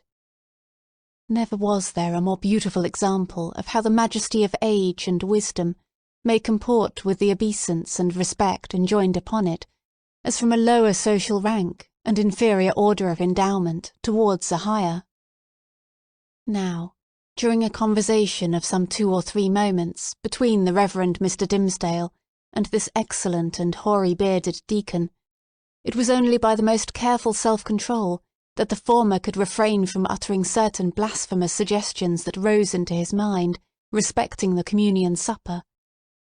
He absolutely trembled and turned pale as ashes, lest his tongue should wag itself in utterance of these horrible matters, and plead his own consent for so doing, without his having fairly given it. And, even with this terror in his heart, he could hardly avoid laughing, to imagine how the sanctified old patriarchal deacon would have been petrified by his minister's impiety. Again, another incident of the same nature. Hurrying along the street, the Reverend Mr. Dimmesdale encountered the eldest female member of his church, a most pious and exemplary old dame, poor, widowed, lonely, and with a heart as full of reminiscences about her dead husband and children, and her dead friends of long ago, as a burial ground is full of storied gravestones. Yet all this, which would else have been such heavy sorrow, was made almost a solemn joy to her devout old soul by religious consolations and the truths of Scripture, wherewith she had fed herself continually for more than 30 years. And since Mr. Dimmesdale had taken her in charge, the good grandam's chief earthly comfort, which, unless it had likewise been a heavenly comfort, could have been none at all, was to meet her pastor, whether casually or of set purpose, and be refreshed with a word of warm, fragrant, heaven-breathing gospel truth from his beloved lips into her dulled but rapturously attentive ear. But, on this occasion, up to the moment of putting his lips to the old woman's ear, Mr. Dimmesdale, as the great enemy of souls would have it, could recall no text of Scripture, nor aught else, except a brief, pithy, and, as it then appeared to him, unanswerable argument against the immortality of the human soul. The instilment thereof into her mind would probably have caused this aged sister to drop down dead at once, as by the effect of an intensely poisonous infusion. What he really did whisper, the minister could never afterwards recollect. There was, perhaps, a fortunate disorder in his utterance, which failed to impart any distinct idea to the good widow's comprehension, or which Providence interpreted after a method of its own. Assuredly, as the minister looked back, he beheld an expression of divine gratitude and ecstasy that seemed like the shine of the celestial city on her face, so wrinkled and ashy pale. Again, a third instance. After parting from the old church member, he met the youngest sister of them all. It was a maiden newly won, and won by the Reverend Dimmesdale's own sermon on the Sabbath after his vigil, to barter the transitory pleasures of the world for the heavenly hope that was to assume brighter substance as life grew dark around her, and which would gild the utter gloom with final glory. She was fair and pure as a lily that had bloomed in paradise. The minister knew well that he was himself enshrined within the stainless sanctity of her heart, which hung its snowy curtains about his image, imparting to religion the warmth of love, and to love a religious purity. Satan, that afternoon, had surely led the poor girl away from her mother's side, and thrown her into the pathway of this sorely tempted, or, shall we not rather say, this lost and desperate man. As she drew nigh, the arch-fiend whispered him to condense into small compass, and drop into her tender bosom a germ of evil that would be sure to blossom darkly soon and bear black fruit betimes. Such was his sense of power over this virgin soul, trusting him as she did, that the minister felt potent to blight all the field of innocence with but one wicked look, and develop all its opposite with but a word. So, with a mightier struggle than he had yet sustained, he held his Geneva cloak before his face, and hurried onward, making no sign of recognition, and leaving the young sister to digest his rudeness as she might. She ransacked her conscience, which was full of harmless little matters, like her pocket or her work-book, and took herself to task, poor thing, for 1,000 imaginary faults, and went about her household duties with swollen eyelids the next morning. Before the minister had time to celebrate his victory over this last temptation, he was conscious of another impulse, more ludicrous and almost as horrible. It was, we blush to tell it was to stop short in the road, and teach some very wicked words to a knot of little Puritan children who were playing there, and had but just begun to talk. Denying himself this freak as unworthy of his cloth, he met a drunken seaman, one of the ship's crew from the Spanish Main. And here, since he had so valiantly forborne all other wickedness, poor Mr. Dimmesdale longed, at least, to shake hands with the tarry blackguard, and recreate himself with a few improper jests, such as dissolute sailors so abound with, and a volley of good, round, solid, satisfactory, and heaven-defying oaths. It was not so much a better principle, as partly his natural good taste, and still more his buckramed habit of clerical decorum, that carried him safely through the latter crisis. "What is it that haunts and tempts me thus?" cried the minister to himself at length, pausing in the street and striking his hand against his forehead. "Am I mad, or am I given over utterly to the fiend? Did I make a contract with him in the forest and sign it with my blood? And does he now summon me to its fulfilment by suggesting the performance of every wickedness which his most foul imagination can conceive?" At the moment when the Reverend Mr. Dimmesdale thus communed with himself, and struck his forehead with his hand, old Mistress Hibbins, the reputed witch lady, is said to have been passing by.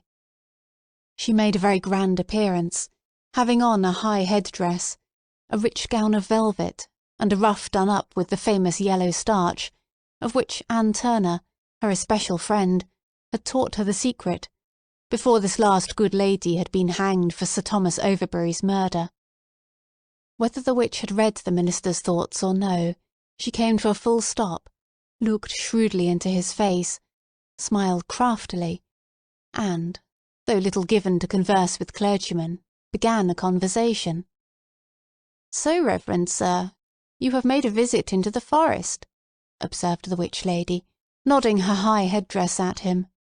"The next time I pray you to allow me only a fair warning, and I shall be proud to bear you company. Without taking over much upon myself, my good word will go far towards gaining any strange gentleman a fair reception from yonder potentate you wot of." "I profess, madam," answered the clergyman, with a grave obeisance, such as the lady's rank demanded, and his own good breeding made imperative, "I profess, on my conscience and character, that I am utterly bewildered as touching the purport of your words. I went not into the forest to seek a potentate, neither do I, at any future time, design a visit thither, with a view to gaining the favour of such a personage.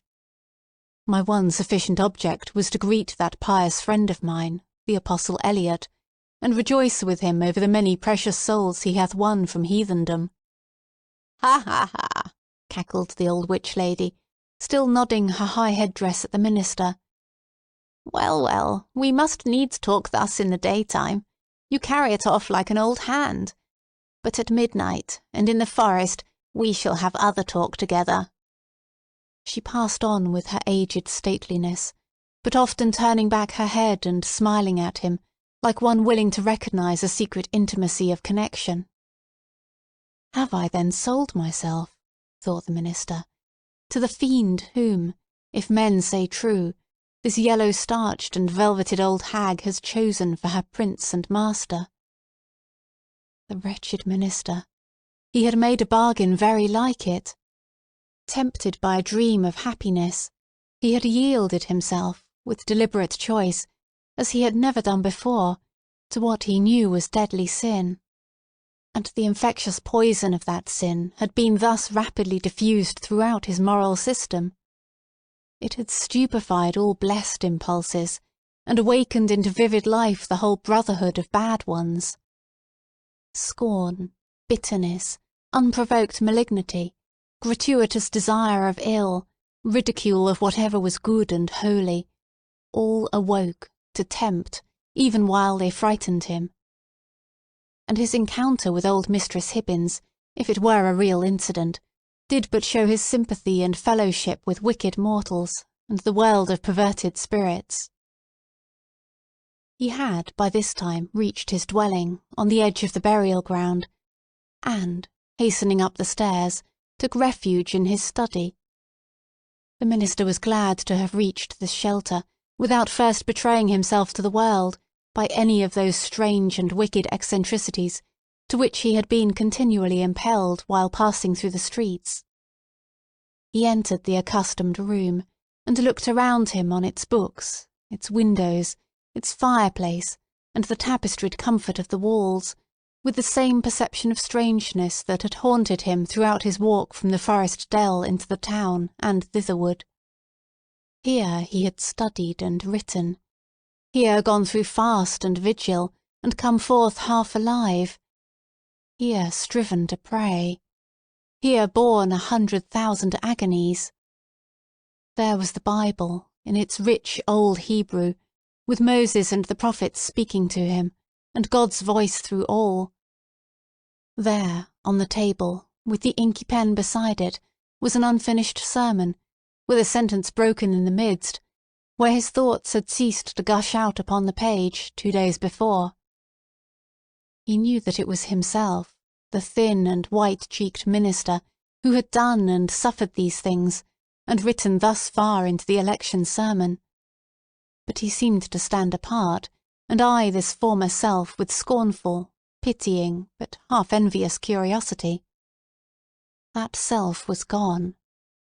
Another man had returned out of the forest, a wiser one, with a knowledge of hidden mysteries which the simplicity of the former never could have reached.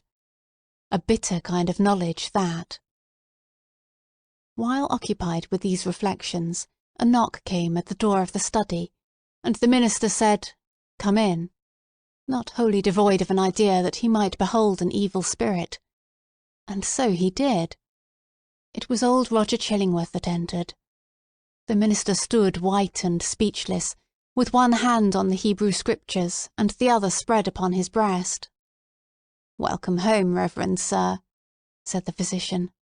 "And how found you that godly man, the Apostle Eliot? But methinks, dear sir, you look pale, as if the travel through the wilderness had been too sore for you.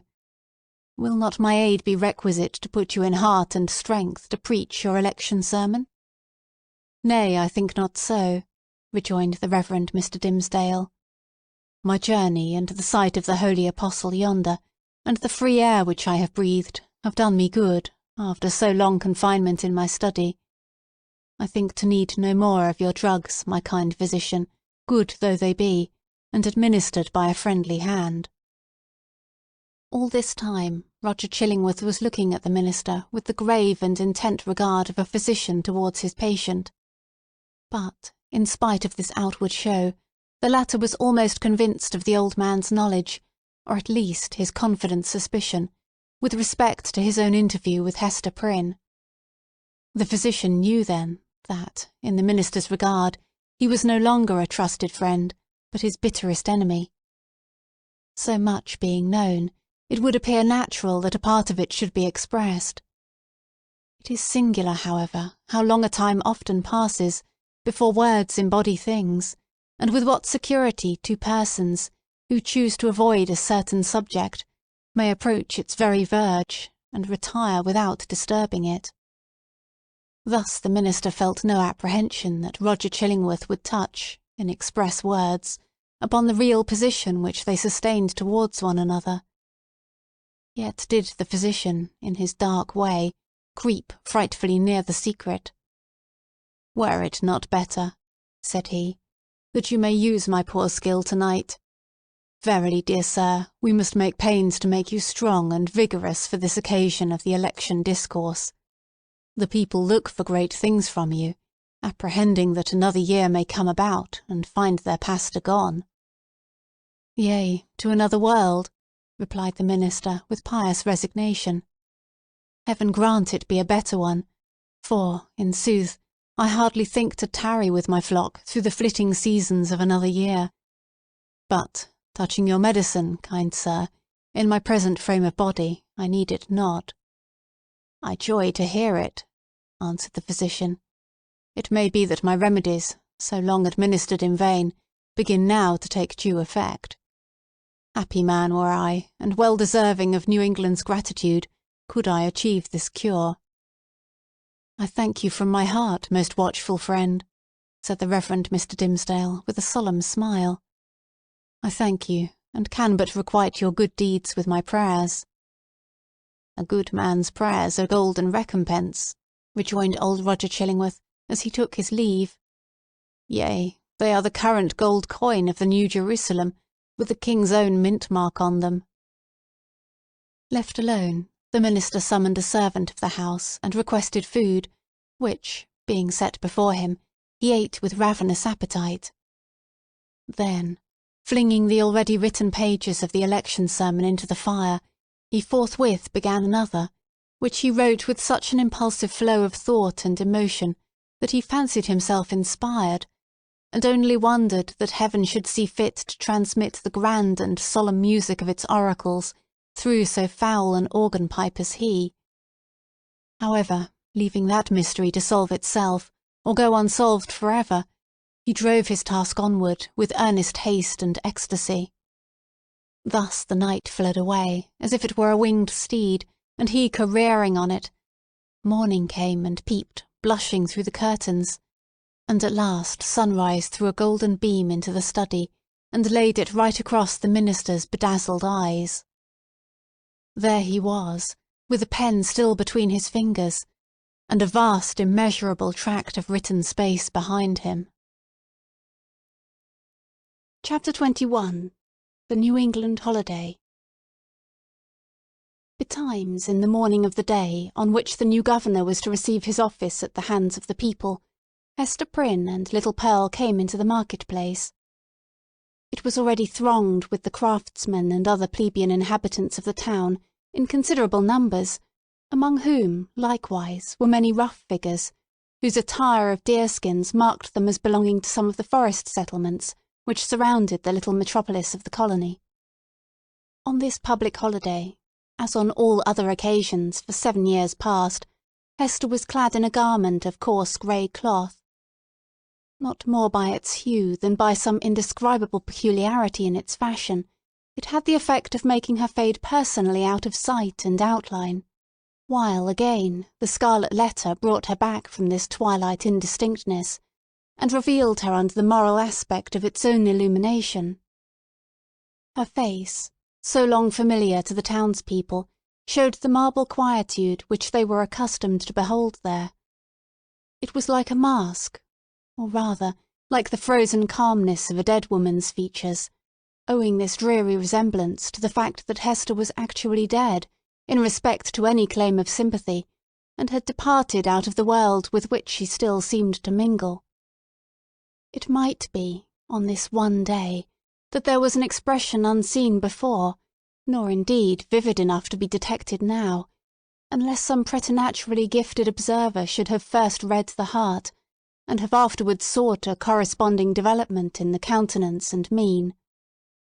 Such a spiritual seer might have conceived that after sustaining the gaze of the multitude through 7 miserable years as a necessity, a penance, and something which it was now a stern religion to endure, she now, for one last time more, encountered it freely and voluntarily, in order to convert what had so long been agony into a kind of triumph. Look your last on the Scarlet Letter and its wearer, the people's victim and lifelong bond-slave, as they fancied her, might say to them. Yet a little while, and she will be beyond your reach. A few hours longer, and the deep, mysterious ocean will quench and hide for ever the symbol which ye have caused to burn upon her bosom. Nor were it an inconstancy too improbable to be assigned to human nature, should we suppose a feeling of regret in Hester's mind, at the moment when she was about to win her freedom from the pain which had been thus deeply incorporated with her being. Might there not be an irresistible desire to quaff a last, long, breathless draught of the cup of wormwood and aloes, with which nearly all her years of womanhood had been perpetually flavoured? The wine of life, henceforth to be presented to her lips, must be indeed rich, delicious, and exhilarating in its chaste and golden beaker, or else leave an inevitable and weary languor after the lees of bitterness wherewith she had been drugged, as with a cordial of intensest potency. Pearl was decked out with airy gaiety. It would have been impossible to guess that this bright and sunny apparition owed its existence to the shape of gloomy grey, or that a fancy, at once so gorgeous and so delicate as must have been requisite to contrive the child's apparel, was the same that had achieved a task perhaps more difficult, in imparting so distinct a peculiarity to Hester's simple robe. The dress, so proper was it to little Pearl, seemed an effluence, or inevitable development and outward manifestation of her character, no more to be separated from her than the many-hued brilliancy from a butterfly's wing, or the painted glory from the leaf of a bright flower. As with these, so with the child, her garb was all of one idea with her nature. On this eventful day, moreover, there was a certain singular inquietude and excitement in her mood, resembling nothing so much as the shimmer of a diamond, that sparkles and flashes with the varied throbbings of the breast on which it is displayed. Children have always a sympathy in the agitations of those connected with them, always especially a sense of any trouble or impending revolution, of whatever kind, in domestic circumstances, and therefore Pearl, who was the gem on her mother's unquiet bosom, betrayed, by the very dance of her spirits, the emotions which none could detect in the marble passiveness of Hester's brow. This effervescence made her flit with a bird-like movement, rather than walk by her mother's side. She broke continually into shouts of a wild, inarticulate, and sometimes piercing music.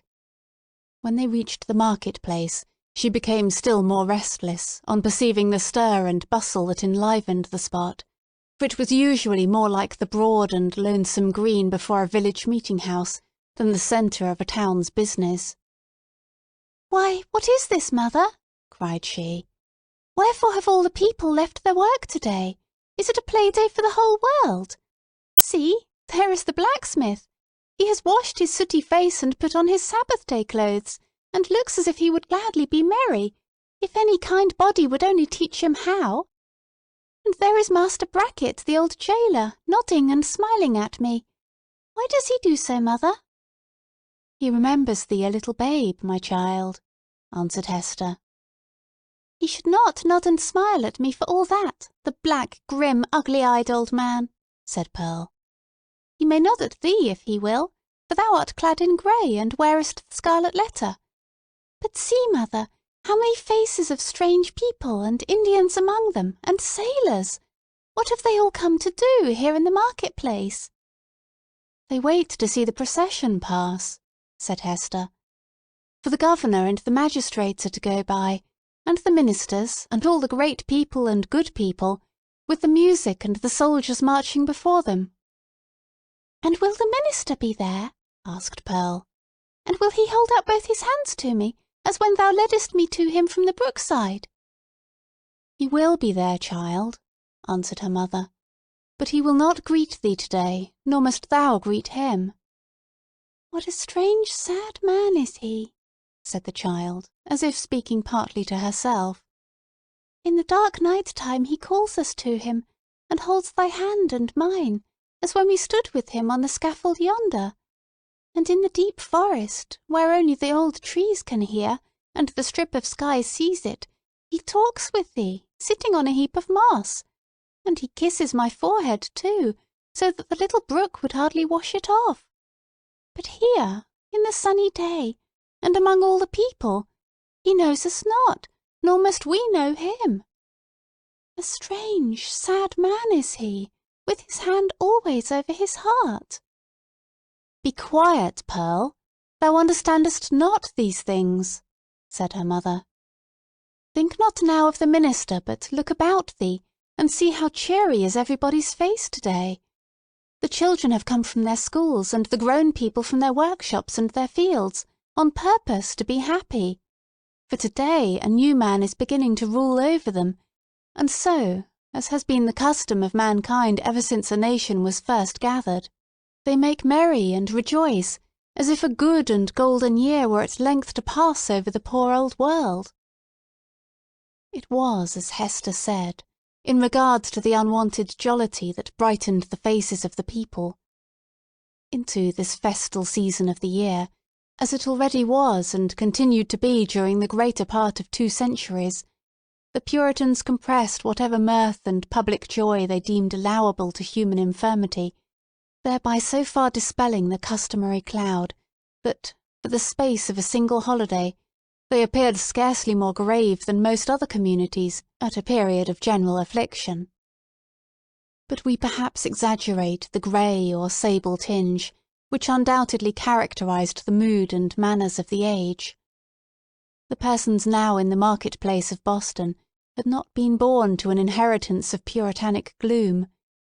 They were native Englishmen, whose fathers had lived in the sunny richness of the Elizabethan epoch, a time when the life of England, viewed as one great mass, would appear to have been as stately, magnificent, and joyous as the world has ever witnessed. Had they followed their hereditary taste, the New England settlers would have illustrated all events of public importance by bonfires, banquets, pageantries, and processions. Nor would it have been impracticable, in the observance of majestic ceremonies, to combine mirthful recreation with solemnity, and give, as it were, a grotesque and brilliant embroidery to the great robe of state, which a nation, at such festivals, puts on. There was some shadow of an attempt of this kind in the mode of celebrating the day on which the political year of the colony commenced. The dim reflection of a remembered splendour, a colourless and manifold diluted repetition of what they had beheld in proud old London, we will not say at a royal coronation, but at a Lord Mayor's show, might be traced in the customs which our forefathers instituted with reference to the annual installation of magistrates. The fathers and founders of the Commonwealth, the statesman, the priest, and the soldier, deemed it a duty then to assume the outward state and majesty, which, in accordance with antique style, was looked upon as the proper garb of public or social eminence. All came forth to move in procession before the people's eye, and thus impart a needed dignity to the simple framework of a government so newly constructed. Then, too, the people were countenanced, if not encouraged, in relaxing the severe and close application to their various modes of rugged industry, which, at all other times, seemed of the same piece and material with their religion. Here, it is true, were none of the appliances which popular merriment would so readily have found in the England of Elizabeth's time, or that of James. No rude shows of the theatrical kind, no minstrel with his harp and legendary ballad, nor gleeman with an ape dancing to his music, no juggler with his tricks of mimic witchcraft, no merry Andrew, to stir up the multitude with jests, perhaps hundreds of years old, but still effective, by their appeals to the very broadest sources of mirthful sympathy. All such professors of the several branches of jocularity would have been sternly repressed, not only by the rigid discipline of law, but by the general sentiment which gives law its vitality. Not the less, however, the great honest face of the people smiled, grimly perhaps, but widely too. Nor were sports wanting, such as the colonists had witnessed and shared in long ago at the country fairs and on the village greens of England, and which it was thought well to keep alive on this new soil, for the sake of the courage and manliness that were essential in them. Wrestling matches, in the different fashions of Cornwall and Devonshire, were seen here and there about the market-place. In one corner there was a friendly bout at quarterstaff, and, what attracted most interest of all, on the platform of the pillory, already so noted in our pages, 2 masters of defence were commencing an exhibition with the buckler and broadsword. But, much to the disappointment of the crowd, this latter business was broken off by the interposition of the town beadle, who had no idea of permitting the majesty of the law to be violated by such an abuse of one of its consecrated places. It may not be too much to affirm, on the whole, the people being then in the first stages of joyless deportment, and the offspring of sires who had known how to be merry in their day, that they would compare favourably, in point of holiday-keeping, with their descendants, even at so long an interval as ourselves. Their immediate posterity, the generation next to the early emigrants, wore the blackest shade of Puritanism, and so darkened the national visage with it, that all the subsequent years have not sufficed to clear it up. We have yet to learn again the forgotten art of gaiety. The picture of human life in the market-place, though its general tint was the sad grey, brown, or black of the English emigrants, was yet enlivened by some diversity of hue. A party of Indians, in their savage finery of curiously embroidered deerskin robes, wampum belts, red and yellow ochre, and feathers, and armed with the bow and arrow and stone-headed spear, stood apart, with countenances of inflexible gravity, beyond what even the Puritan aspect could attain. Nor, wild as were these painted barbarians, were they the wildest feature of the scene. This distinction could more justly be claimed by some mariners, a part of the crew of the vessel from the Spanish Main, who had come ashore to see the humours of election day. They were rough-looking desperadoes, with sun-blackened faces and an immensity of beard. Their wide, short trousers were confined about the waist by belts, often clasped with a rough plate of gold, and sustaining always a long knife, and, in some instances, a sword. From beneath their broad-brimmed hats of palm-leaf gleamed eyes which, even in good nature and merriment, had a kind of animal ferocity. They transgressed, without fear or scruple, the rules of behaviour that were binding on all others, smoking tobacco under the beadle's very nose, though each whiff would have cost a townsman a shilling, and quaffing, at their pleasure, draughts of wine or aqua vitae from pocket-flasks, which they freely tendered to the gaping crowd around them. It remarkably characterized the incomplete morality of the age, rigid as we call it, that a licence was allowed the seafaring class, not merely for their freaks on shore, but for far more desperate deeds on their proper element. The sailor of that day would go near to be arraigned as a pirate in our own. There could be little doubt, for instance, that this very ship's crew, though no unfavourable specimens of the nautical brotherhood, had been guilty, as we should phrase it, of depredations on the Spanish commerce, such as would have perilled all their necks in a modern court of justice. But the sea, in those old times, heaved, swelled, and foamed, very much at its own will, or subject only to the tempestuous wind, with hardly any attempts at regulation by human law. The buccaneer on the wave might relinquish his calling, and become at once, if he chose, a man of probity and piety on land. Nor, even in the full career of his reckless life, was he regarded as a personage with whom it was disreputable to traffic or casually associate. Thus the Puritan Elders, in their black cloaks, starched bands, and steeple-crowned hats, smiled not unbenignantly at the clamour and rude deportment of these jolly seafaring men, and it excited neither surprise nor animadversion when so reputable a citizen as old Roger Chillingworth, the physician, was seen to enter the market-place, in close and familiar talk with the commander of the questionable vessel. The latter was by far the most showy and gallant figure, so far as apparel went, anywhere to be seen among the multitude. He wore a profusion of ribbons on his garment, and gold lace on his hat, which was also encircled by a gold chain and surmounted with a feather. There was a sword at his side, and a sword cut on his forehead, which, by the arrangement of his hair, he seemed anxious rather to display than hide.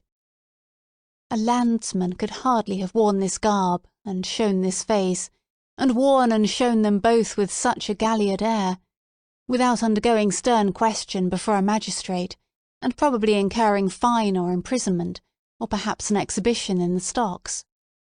As regarded the shipmaster, however, all was looked upon as pertaining to the character, as to a fish his glistening scales. After parting from the physician, the commander of the Bristol ship strolled idly through the market-place, until, happening to approach the spot where Hester Prynne was standing, he appeared to recognise, and did not hesitate to address her.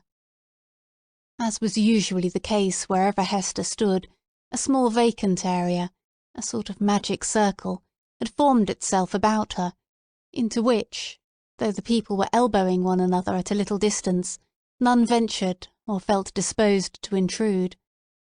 It was a forcible type of the moral solitude in which the Scarlet Letter enveloped its fated wearer, partly by her own reserve, and partly by the instinctive, though no longer so unkindly, withdrawal of her fellow creatures. Now, if never before, it answered a good purpose, by enabling Hester and the seaman to speak together without risk of being overheard, and so changed was Hester Prynne's repute before the public, that the matron in town most eminent for rigid morality could not have held such intercourse with less result of scandal than herself. "So, mistress," said the mariner, "I must bid the steward make ready one more berth than you bargained for. No fear of scurvy or ship fever this voyage. What with the ship's surgeon and this other doctor, our only danger will be from drug or pill, more by token, as there is a lot of apothecary's stuff aboard, which I traded for with a Spanish vessel." "What mean you?" inquired Hester, startled more than she permitted to appear. "Have you another passenger?" "Why, know you not," cried the shipmaster, "that this physician here, Chillingworth he calls himself, is minded to try my cabin fare with you? Ay, ay, you must have known it, for he tells me he is of your party, and a close friend to the gentleman you spoke of, he that is in peril from these sour old Puritan rulers." "They know each other well indeed," replied Hester, with a mien of calmness, though in the utmost consternation. "They have long dwelt together." Nothing further passed between the mariner and Hester Prynne. But, at that instant, she beheld old Roger Chillingworth himself, standing in the remotest corner of the market-place, and smiling on her, a smile which, across the wide and bustling square, and through all the talk and laughter, and various thoughts, moods, and interests of the crowd, conveyed secret and fearful meaning. Chapter 22. The Procession. Before Hester Prynne could call together her thoughts, and consider what was practicable to be done in this new and startling aspect of affairs, the sound of military music was heard approaching along a contiguous street. It denoted the advance of the procession of magistrates and citizens on its way towards the meeting-house, where, in compliance with a custom thus early established, and ever since observed, the Reverend Mr. Dimmesdale was to deliver an election sermon. Soon the head of the procession showed itself, with a slow and stately march, turning a corner and making its way across the market-place. First came the music. It comprised a variety of instruments, perhaps imperfectly adapted to one another, and played with no great skill, but yet attaining the great object for which the harmony of drum and clarion addresses itself to the multitude, that of imparting a higher and more heroic air to the scene of life that passes before the eye. Little Pearl at first clapped her hands, but then lost, for an instant, the restless agitation that had kept her in a continual effervescence throughout the morning. She gazed silently, and seemed to be borne upward, like a floating sea-bird, on the long heaves and swells of sound. but she was brought back to her former mood by the shimmer of the sunshine on the weapons and bright armour of the military company which followed after the music and formed the honorary escort of the procession. This body of soldiery, which still sustains a corporate existence and marches down from past ages with an ancient and honourable fame, was composed of no mercenary materials. Its ranks were filled with gentlemen who felt the stirrings of martial impulse and sought to establish a kind of college of arms, where, as in an association of Knights Templars, they might learn the science, and, so far as peaceful exercise would teach them, the practices of war. The high estimation then placed upon the military character might be seen in the lofty port of each individual member of the company. Some of them, indeed, by their services in the Low Countries and on other fields of European warfare, had fairly won their title to assume the name and pomp of soldiership. The entire array, moreover, clad in burnished steel, and with plumage nodding over their bright morions, had a brilliancy of effect which no modern display can aspire to equal. And yet the men of civil eminence, who came immediately behind the military escort, were better worth a thoughtful observer's eye. Even in outward demeanour, they showed a stamp of majesty that made the warrior's haughty stride look vulgar, if not absurd. It was an age when what we call talent had far less consideration than now, but the massive materials which produce stability and dignity of character a great deal more. The people possessed, by hereditary right, the quality of reverence, which, in their descendants, if it survive at all, exists in smaller proportion, and with a vastly diminished force, in the selection and estimate of public men. The change may be for good or ill, and is partly, perhaps, for both.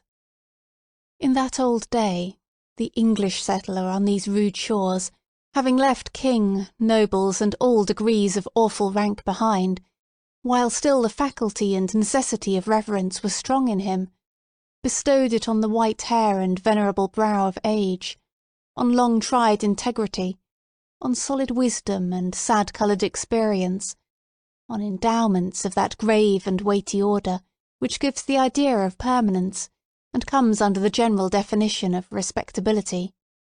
These primitive statesmen, therefore, Bradstreet, Endicott, Dudley, Bellingham, and their compeers, who were elevated to power by the early choice of the people, seem to have been not often brilliant, but distinguished by a ponderous sobriety, rather than activity of intellect.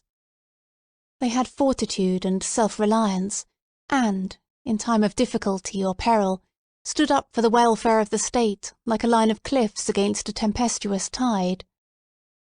The traits of character here indicated were well represented in the square cast of countenance and large physical development of the new colonial magistrates. So far as a demeanour of natural authority was concerned, the mother country need not have been ashamed to see these foremost men of an actual democracy adopted into the House of Peers, or made the Privy Council of the Sovereign. Next in order to the magistrates came the young and eminently distinguished divine, from whose lips the religious discourse of the anniversary was expected. His was the profession, at that era, in which intellectual ability displayed itself far more than in political life, for, leaving a higher motive out of the question, it offered inducements powerful enough, in the almost worshipping respect of the community, to win the most aspiring ambition into its service. Even political power, as in the case of Increase Mather, was within the grasp of a successful priest. It was the observation of those who beheld him now, that never, since Mr. Dimmesdale first set his foot on the New England shore, had he exhibited such energy as was seen in the gait and air with which he kept his pace in the procession. There was no feebleness of step, as at other times. His frame was not bent, nor did his hand rest ominously upon his heart. Yet, if the clergyman were rightly viewed, his strength seemed not of the body. It might be spiritual and imparted to him by angelic ministrations. It might be the exhilaration of that potent cordial, which is distilled only in the furnace glow of earnest and long-continued thought. Or, perchance, His sensitive temperament was invigorated by the loud and piercing music that swelled heavenward and uplifted him on its ascending wave. Nevertheless, so abstracted was his look, it might be questioned whether Mr. Dimmesdale even heard the music. There was his body, moving onward, and with an unaccustomed force. But where was his mind? Far and deep in its own region, busying itself, with preternatural activity, to marshal a procession of stately thoughts that were soon to issue thence. And so he saw nothing, heard nothing, knew nothing, of what was around him. But the spiritual element took up the feeble frame and carried it along, unconscious of the burden, and converting it to spirit like itself. Men of uncommon intellect, who have grown morbid, possess this occasional power of mighty effort, into which they throw the life of many days, and then are lifeless for as many more. Hester Prynne, gazing steadfastly at the clergyman, felt a dreary influence come over her, but wherefore or whence she knew not, unless that he seemed so remote from her own sphere, and utterly beyond her reach. One glance of recognition, she had imagined, must needs pass between them. She thought of the dim forest, with its little dell of solitude, and love, and anguish, and the mossy tree trunk, where, sitting hand in hand, they had mingled their sad and passionate talk with the melancholy murmur of the brook. How deeply had they known each other then? And was this the man? She hardly knew him now. He, moving proudly past, enveloped as it were in the rich music, with the procession of majestic and venerable fathers. He, so unattainable in his worldly position, and still more so in that far vista of his unsympathizing thoughts through which she now beheld him. Her spirit sank with the idea that all must have been a delusion, and that, vividly as she had dreamed it, there could be no real bond betwixt the clergyman and herself. And thus much of woman was there in Hester, that she could scarcely forgive him, least of all now, when the heavy footstep of their approaching fate might be heard, nearer, nearer, nearer, for being able so completely to withdraw himself from their mutual world, while she groped darkly and stretched forth her cold hands and found him not. Pearl either saw and responded to her mother's feelings, or herself felt the remoteness and intangibility that had fallen around the minister. While the procession passed, the child was uneasy, fluttering up and down, like a bird on the point of taking flight. When the whole had gone by, she looked up into Hester's face. "Mother," said she, "was that the same minister that kissed me by the brook?" "Hold thy peace, dear little Pearl," whispered her mother. "We must not always talk in the market-place of what happens to us in the forest." "I could not be sure that it was he, so strange he looked," continued the child. "Else I would have run to him, and bid him kiss me now, before all the people, even as he did yonder among the dark old trees. What would the minister have said, mother? Would he have clapped his hand over his heart, and scowled on me, and bid me begone?" "What should he say, Pearl?" answered Hester, "save that it was no time to kiss, and that kisses are not to be given in the market-place. Well for thee, foolish child, that thou didst not speak to him." Another shade of the same sentiment, in reference to Mr. Dimmesdale, was expressed by a person whose eccentricities, or insanity as we should term it, led her to do what few of the townspeople would have ventured on, to begin a conversation with the wearer of the Scarlet Letter, in public. It was Mistress Hibbins, who, arrayed in great magnificence, with a triple ruff, a broidered stomacher, a gown of rich velvet, and a gold-headed cane, had come forth to see the procession. As this ancient lady had the renown, which subsequently cost her no less a price than her life, of being a principal actor in all the works of necromancy that were continually going forward, the crowd gave way before her, and seemed to fear the touch of her garment, as if it carried the plague among its gorgeous folds. Seen in conjunction with Hester Prynne, Kindly as so many now felt towards the latter, the dread inspired by Mistress Hibbins was doubled, and caused a general movement from that part of the market-place in which the two women stood. "Now, what mortal imagination could conceive it?" whispered the old lady confidentially to Hester. "Yonder divine man, that saint on earth, as the people uphold him to be, and as, I must needs say, he really looks. Who now, that saw him pass in the procession, would think how little while it is since he went forth out of his study, chewing a Hebrew text of Scripture in his mouth, I warrant, to take an airing in the forest? Aha! We know what that means, Hester Prynne. But truly, forsooth, I find it hard to believe him the same man. Many a church member saw I, walking behind the music, that has danced in the same measure with me, when somebody was fiddler, and, it might be, an Indian powwow or a Lapland wizard changing hands with us. That is but a trifle when a woman knows the world. But this minister! Couldst thou surely tell, Hester, whether he was the same man that encountered thee on the forest path?" "Madam, I know not of what you speak," answered Hester Prynne, feeling Mistress Hibbins to be of infirm mind, yet strangely startled and awe-stricken by the confidence with which she affirmed a personal connection between so many persons, herself among them, and the evil one. "It is not for me to talk lightly of a learned and pious minister of the word like the Reverend Mr. Dimmesdale." "Fie, woman, fie!" cried the old lady, shaking her finger at Hester. "Dost thou think I have been to the forest so many times, and have yet no skill to judge who else has been there? Yea, though no leaf of the wild garlands, which they wore while they danced, be left in their hair.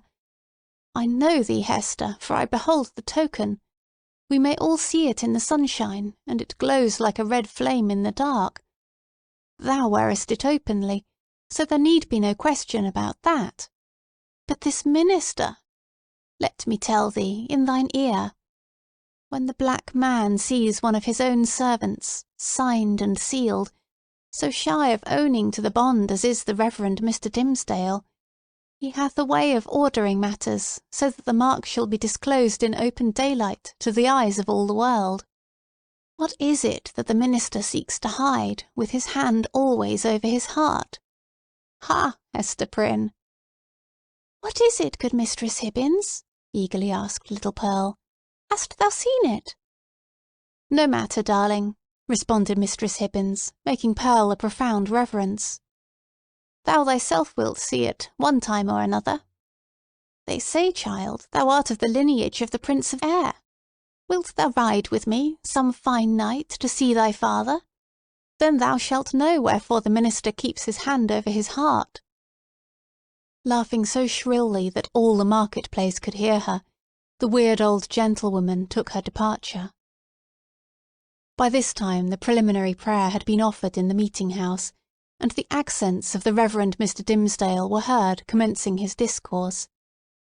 An irresistible feeling kept Hester near the spot.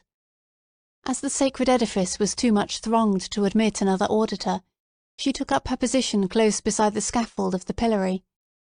It was in sufficient proximity to bring the whole sermon to her ears, in the shape of an indistinct but varied murmur and flow of the minister's very peculiar voice.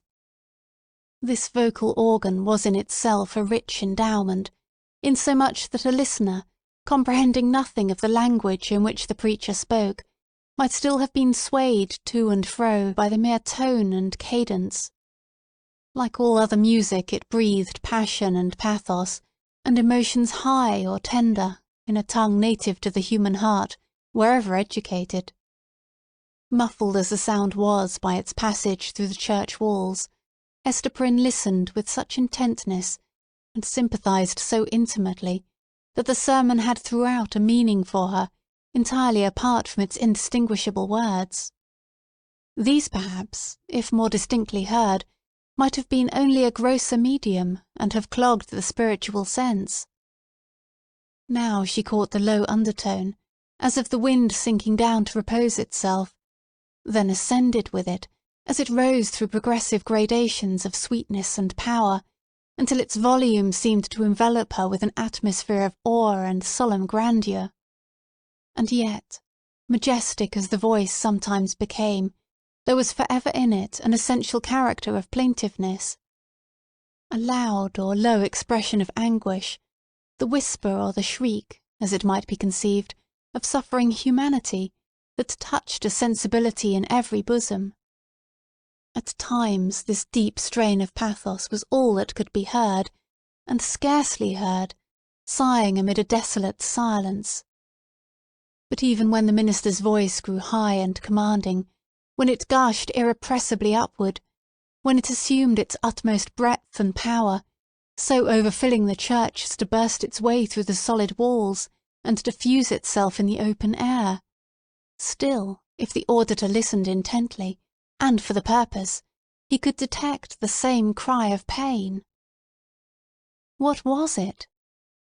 The complaint of a human heart, sorrow-laden, perchance guilty, telling its secret, whether of guilt or sorrow, to the great heart of mankind, beseeching its sympathy or forgiveness, at every moment, in each accent, and never in vain. It was this profound and continual undertone that gave the clergyman his most appropriate power. During all this time Hester stood, statue-like, at the foot of the scaffold. If the minister's voice had not kept her there would nevertheless have been an inevitable magnetism in that spot, whence she dated the first hour of her life of ignominy. There was a sense within her, too ill-defined to be made a thought, but weighing heavily on her mind, that her whole orb of life, both before and after, was connected with this spot, as with the one point that gave it unity. Little Pearl, meanwhile, had quitted her mother's side, and was playing at her own will about the market-place. She made the sombre crowd cheerful by her erratic and glistening ray, even as a bird of bright plumage illuminates a whole tree of dusky foliage, by darting to and fro, half seen and half concealed amid the twilight of the clustering leaves. She had an undulating, but oftentimes a sharp and irregular movement. It indicated the restless vivacity of her spirit, which today was doubly indefatigable in its tiptoe dance, because it was played upon and vibrated with her mother's disquietude. Whenever Pearl saw anything to excite her ever-active and wandering curiosity, she flew thitherward, and, as we might say, seized upon that man or thing as her own property, so far as she desired it, but without yielding the minutest degree of control over her motions in requital. The Puritans looked on, and, if they smiled, were none the less inclined to pronounce the child a demon offspring, from the indescribable charm of beauty and eccentricity that shone through her little figure, and sparkled with its activity. She ran and looked the wild Indian in the face, and he grew conscious of a nature wilder than his own. Thence, with native audacity, but still with a reserve as characteristic, she flew into the midst of a group of mariners, the swarthy-cheeked wild men of the ocean, as the Indians were of the land, and they glanced wonderingly and admiringly at Pearl, as if a flake of the sea-foam had taken the shape of a little maid, and were gifted with a soul of the sea-fire that flashes beneath the prow in the night-time. One of these seafaring men, the shipmaster indeed who had spoken to Hester Prynne, was so smitten with Pearl's aspect that he attempted to lay hands upon her with purpose to snatch a kiss. Finding it as impossible to touch her as to catch a humming-bird in the air, he took from his hat the gold chain that was twisted about it, and threw it to the child. Pearl immediately twined it around her neck and waist, with such happy skill that, once seen there, it became a part of her, and it was difficult to imagine her without it. "Thy mother is yonder woman with the Scarlet Letter," said the seaman. "Wilt thou carry her a message from me?" "If the message pleases me, I will," answered Pearl. "Then tell her," rejoined he, "that I spake again with the black-visaged, hump-shouldered old doctor, and he engages to bring his friend, the gentleman she wots of, aboard with him. So let thy mother take no thought, save for herself and thee. Wilt thou tell her this, thou witch-baby?" Mistress Hibbins says my father is the Prince of the Air, cried Pearl, with a naughty smile. If thou callest me that ill name, I shall tell him of thee, and he will chase thy ship with a tempest. Pursuing a zigzag course across the market-place, the child returned to her mother and communicated what the mariner had said. Hester's strong, calm, steadfastly enduring spirit almost sank, at last, on beholding this dark and grim countenance of an inevitable doom, which, at the moment when a passage seemed to open for the minister and herself out of their labyrinth of misery, showed itself, with an unrelenting smile, right in the midst of their path. With her mind harassed by the terrible perplexity in which the shipmaster's intelligence involved her, she was also subjected to another trial.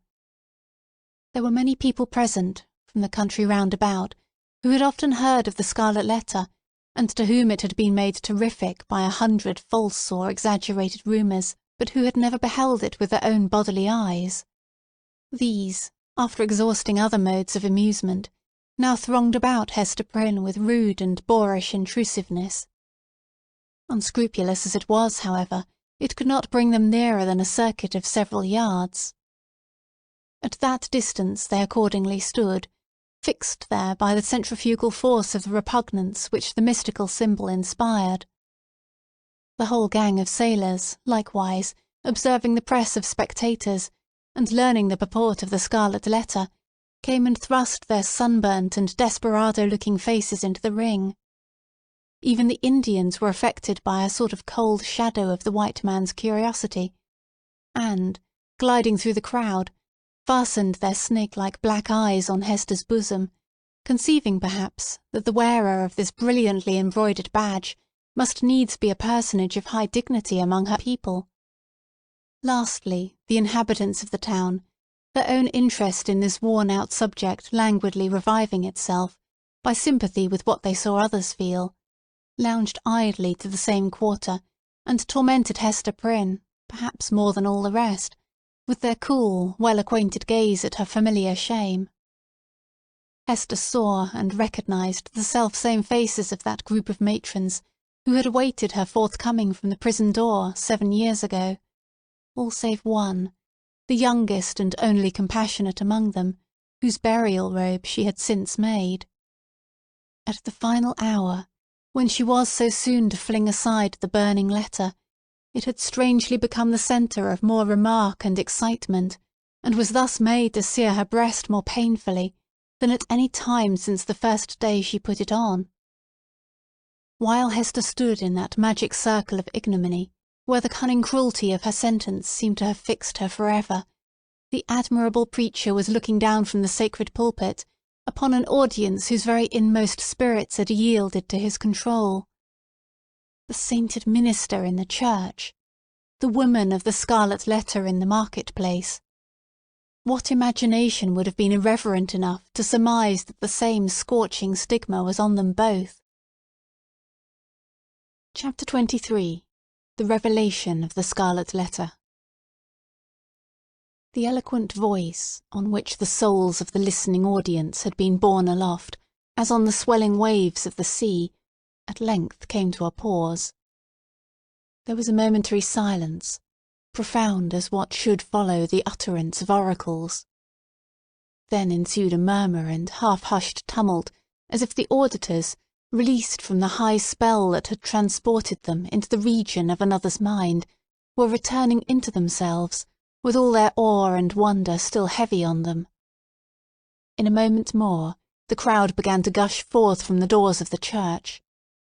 Now that there was an end, they needed other breath, more fit to support the gross and earthly life into which they relapsed, than that atmosphere which the preacher had converted into words of flame, and had burdened with the rich fragrance of his thought. In the open air their rapture broke into speech. The street and the market-place absolutely babbled from side to side with applauses of the minister. His hearers could not rest until they had told one another of what each knew better than he could tell or hear. According to their united testimony, never had man spoken in so wise, so high, and so holy a spirit as he that spake this day, nor had inspiration ever breathed through mortal lips more evidently than it did through his. Its influence could be seen, as it were, descending upon him and possessing him, and continually lifting him out of the written discourse that lay before him, and filling him with ideas that must have been as marvellous to himself as to his audience. His subject, it appeared, had been the relation between the deity and the communities of mankind, with a special reference to the New England which they were here planting in the wilderness.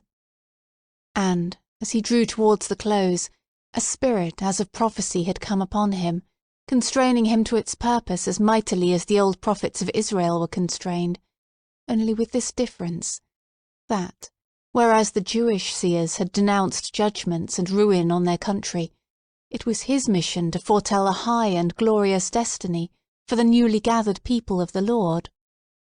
But, throughout it all, and through the whole discourse, there had been a certain deep, sad undertone of pathos, which could not be interpreted otherwise than as the natural regret of one soon to pass away.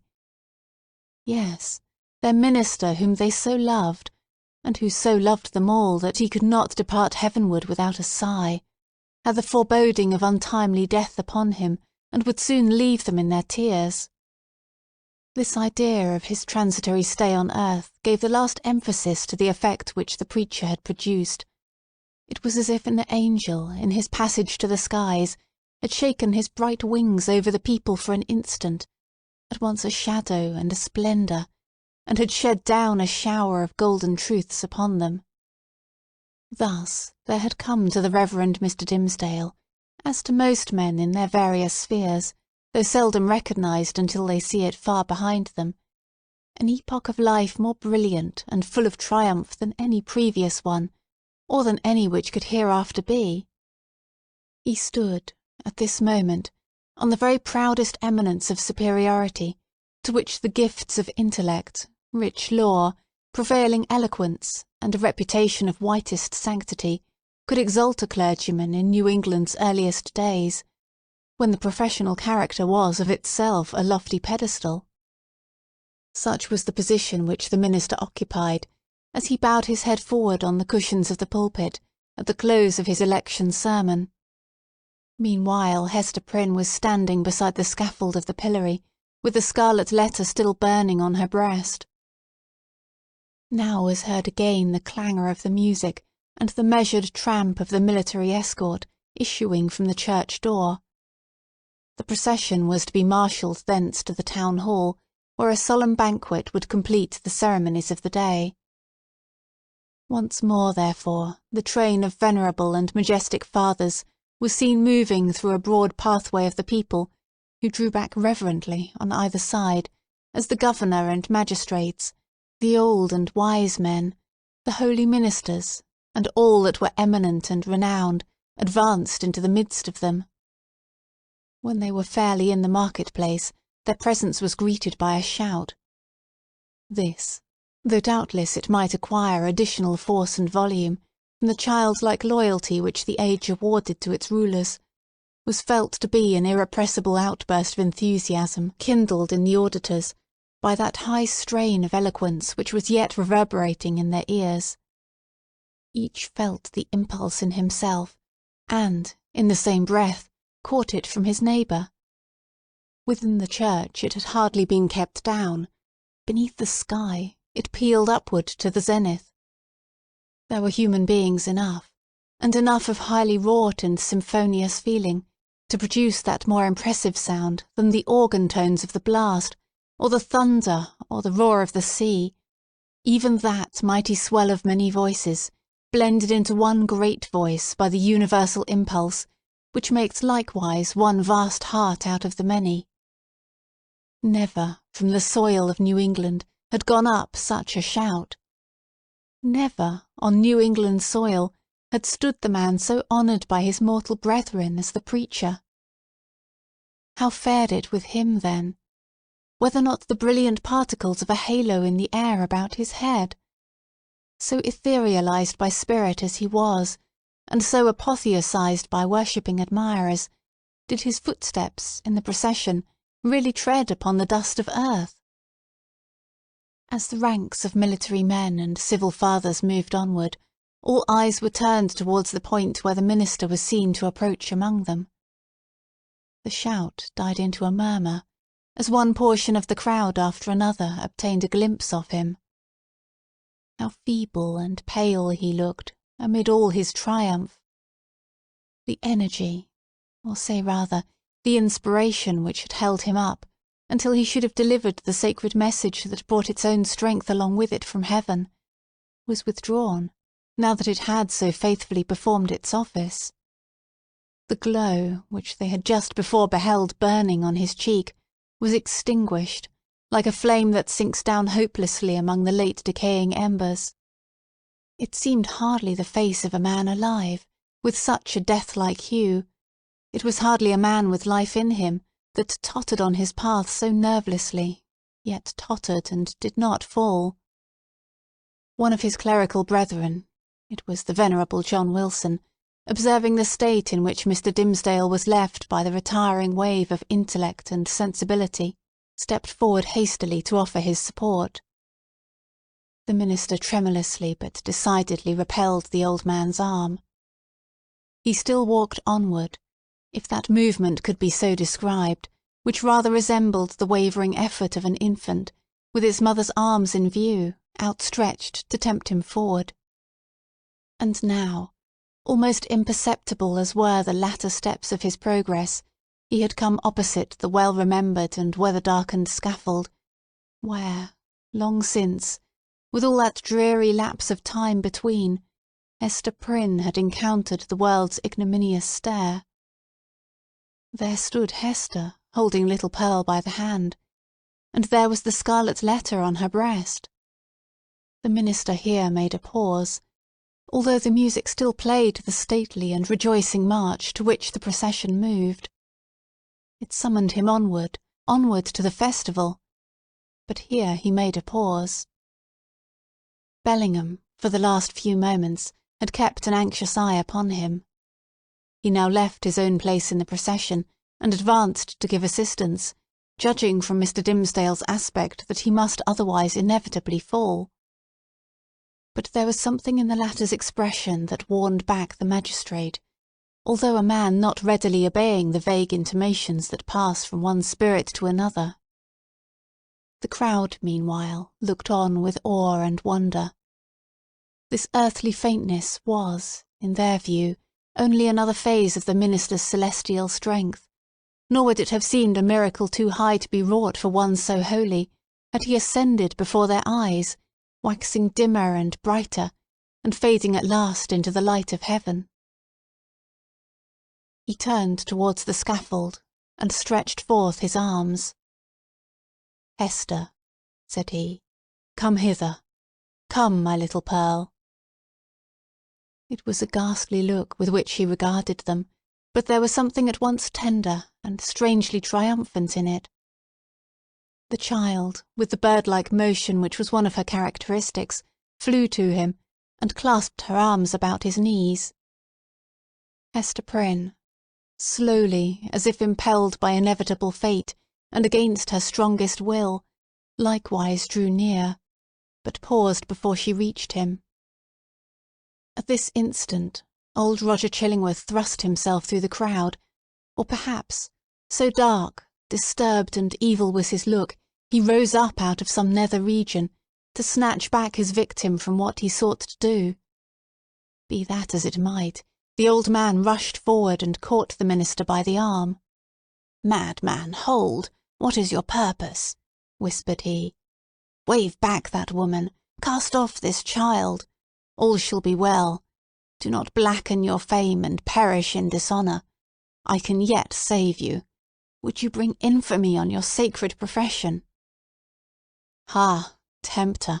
Methinks thou art too late," answered the minister, encountering his eye, fearfully but firmly. "Thy power is not what it was.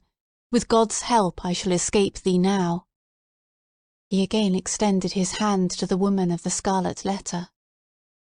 "Hester Prynne," cried he, with a piercing earnestness, "in the name of Him, so terrible and so merciful, who gives me grace, at this last moment, to do what, for my own heavy sin and miserable agony, I withheld myself from doing 7 years ago, come hither now, and twine thy strength about me. Thy strength, Hester, but let it be guided by the will which God hath granted me. This wretched and wronged old man is opposing it with all his might, with all his own might and the fiend's. Come, Hester, come, support me up yonder scaffold. The crowd was in a tumult.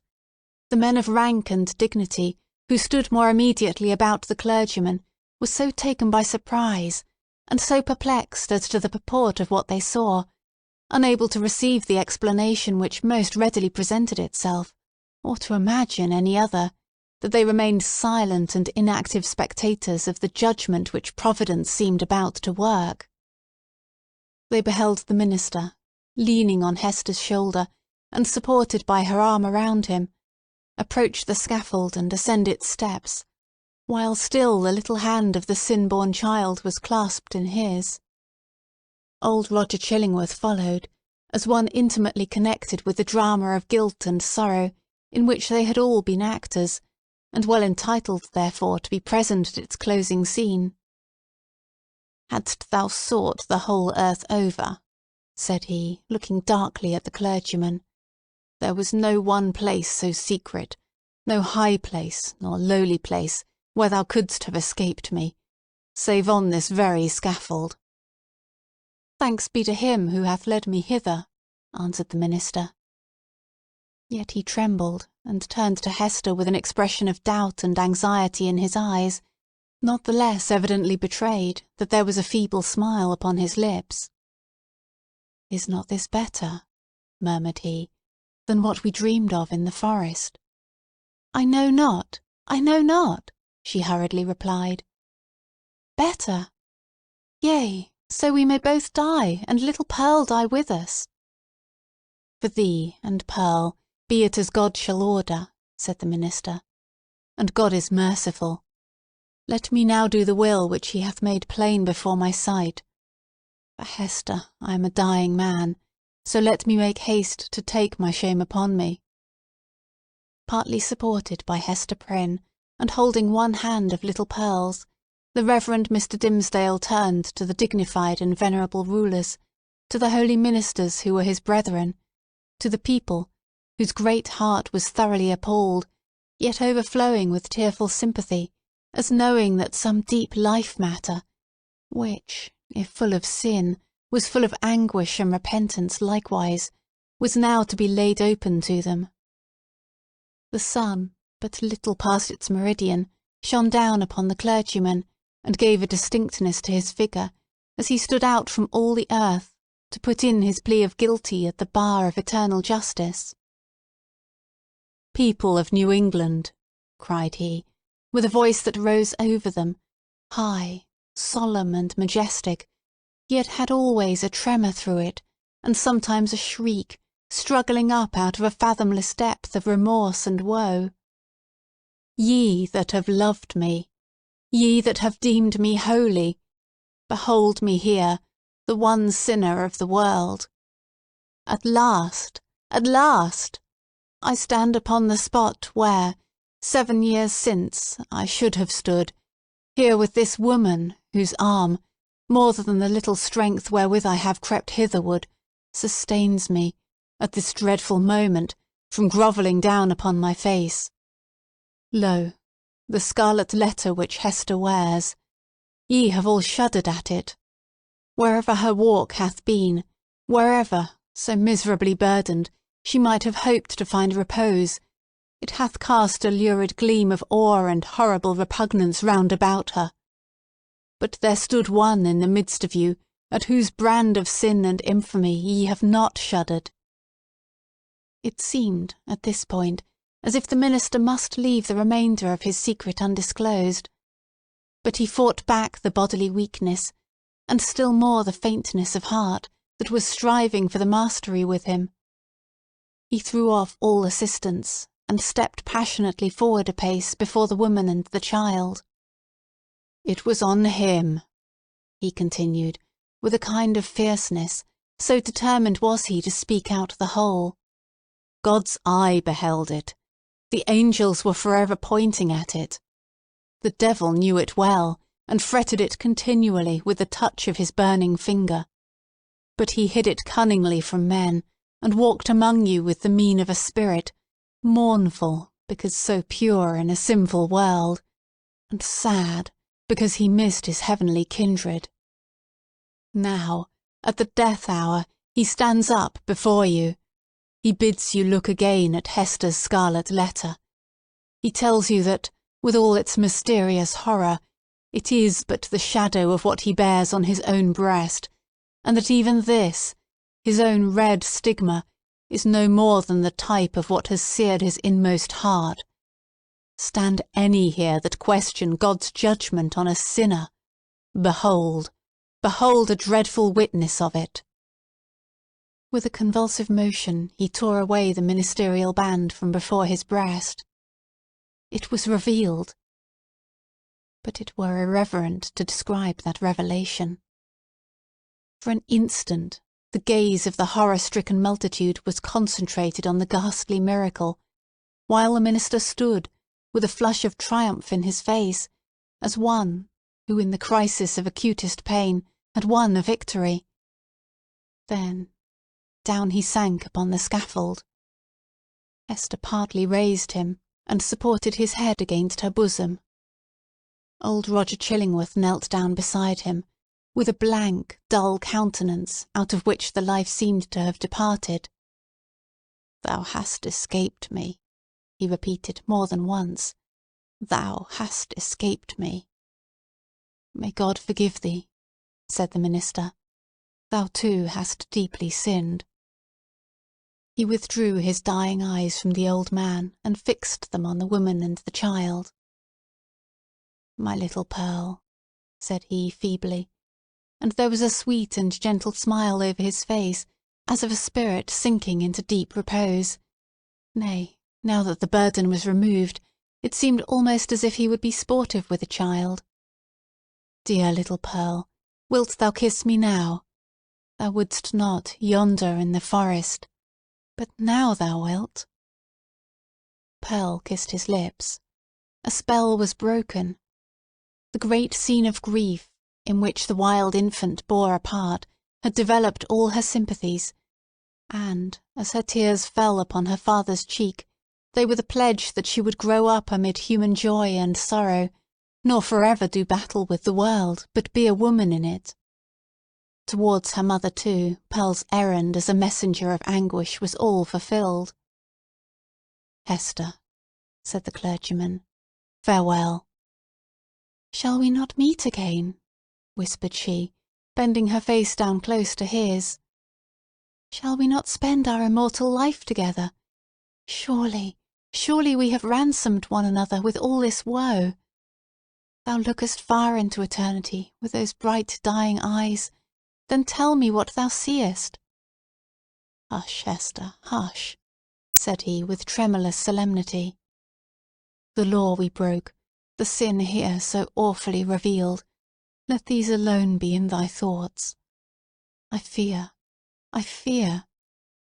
It may be that, when we forgot our God, when we violated our reverence each for the other's soul, it was thenceforth vain to hope that we could meet hereafter, in an everlasting and pure reunion.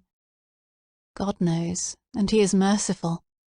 He hath proved his mercy, most of all in my afflictions, by giving me this burning torture to bear upon my breast, by sending yonder dark and terrible man to keep the torture always at red heat, by bringing me hither to die this death of triumphant ignominy before the people. Had either of these agonies been wanting, I had been lost for ever. Praised is his name. His will be done. Farewell." That final word came forth with the minister's expiring breath. The multitude, silent till then, broke out in a strange, deep voice of awe and wonder, which could not as yet find utterance, save in this murmur that rolled so heavily after the departed spirit. Chapter 24. Conclusion. After many days, when time sufficed for the people to arrange their thoughts in reference to the foregoing scene, there was more than one account of what had been witnessed on the scaffold. Most of the spectators testified to having seen, on the breast of the unhappy minister, a scarlet letter, the very semblance of that worn by Hester Prynne, imprinted in the flesh. As regarded its origin, there were various explanations, all of which must necessarily have been conjectural.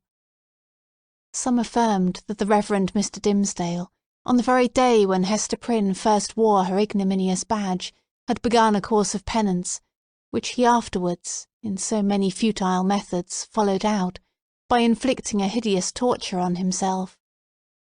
Others contended that the stigma had not been produced until a long time subsequent, when old Roger Chillingworth, being a potent necromancer, had caused it to appear through the agency of magic and poisonous drugs.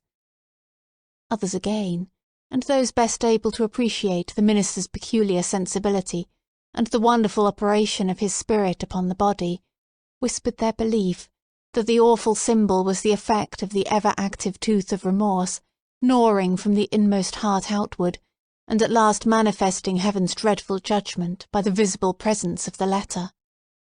The reader may choose among these theories.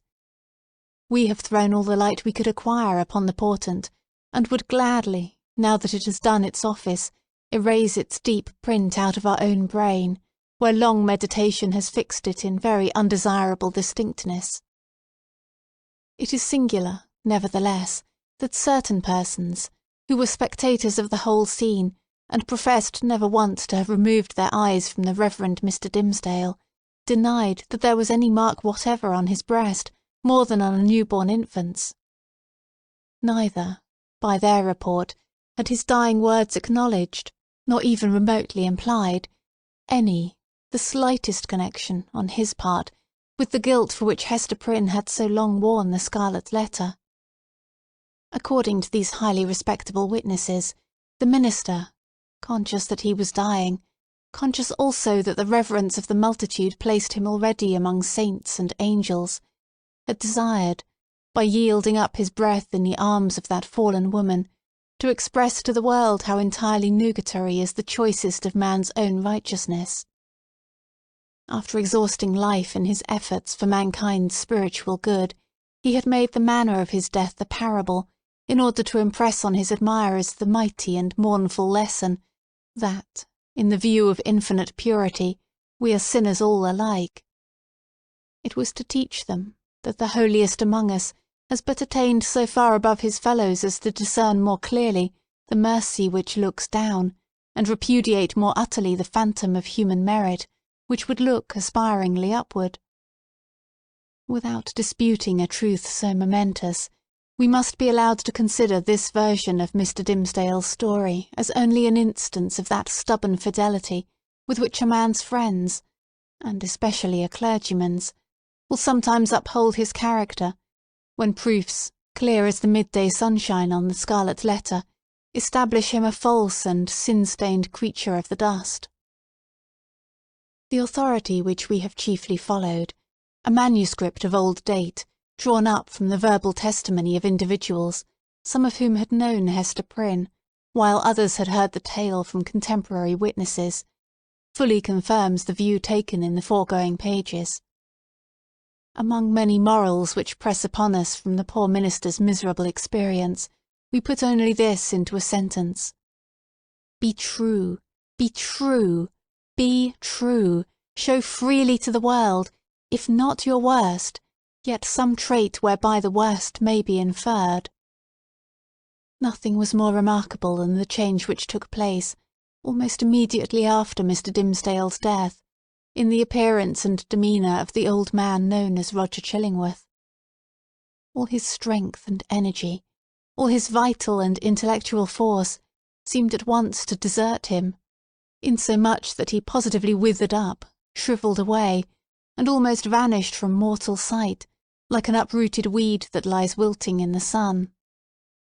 This unhappy man had made the very principle of his life to consist in the pursuit and systematic exercise of revenge, and when, By its completest triumph and consummation, that evil principle was left with no further material to support it, when, in short, there was no more devil's work on earth for him to do. It only remained for the unhumanized mortal to betake himself whither his master would find him tasks enough, and pay him his wages duly.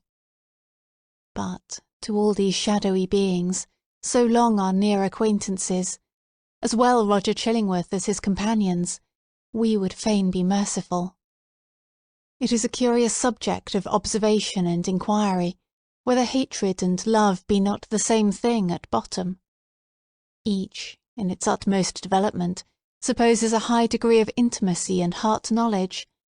Each renders one individual dependent for the food of his affections and spiritual life upon another.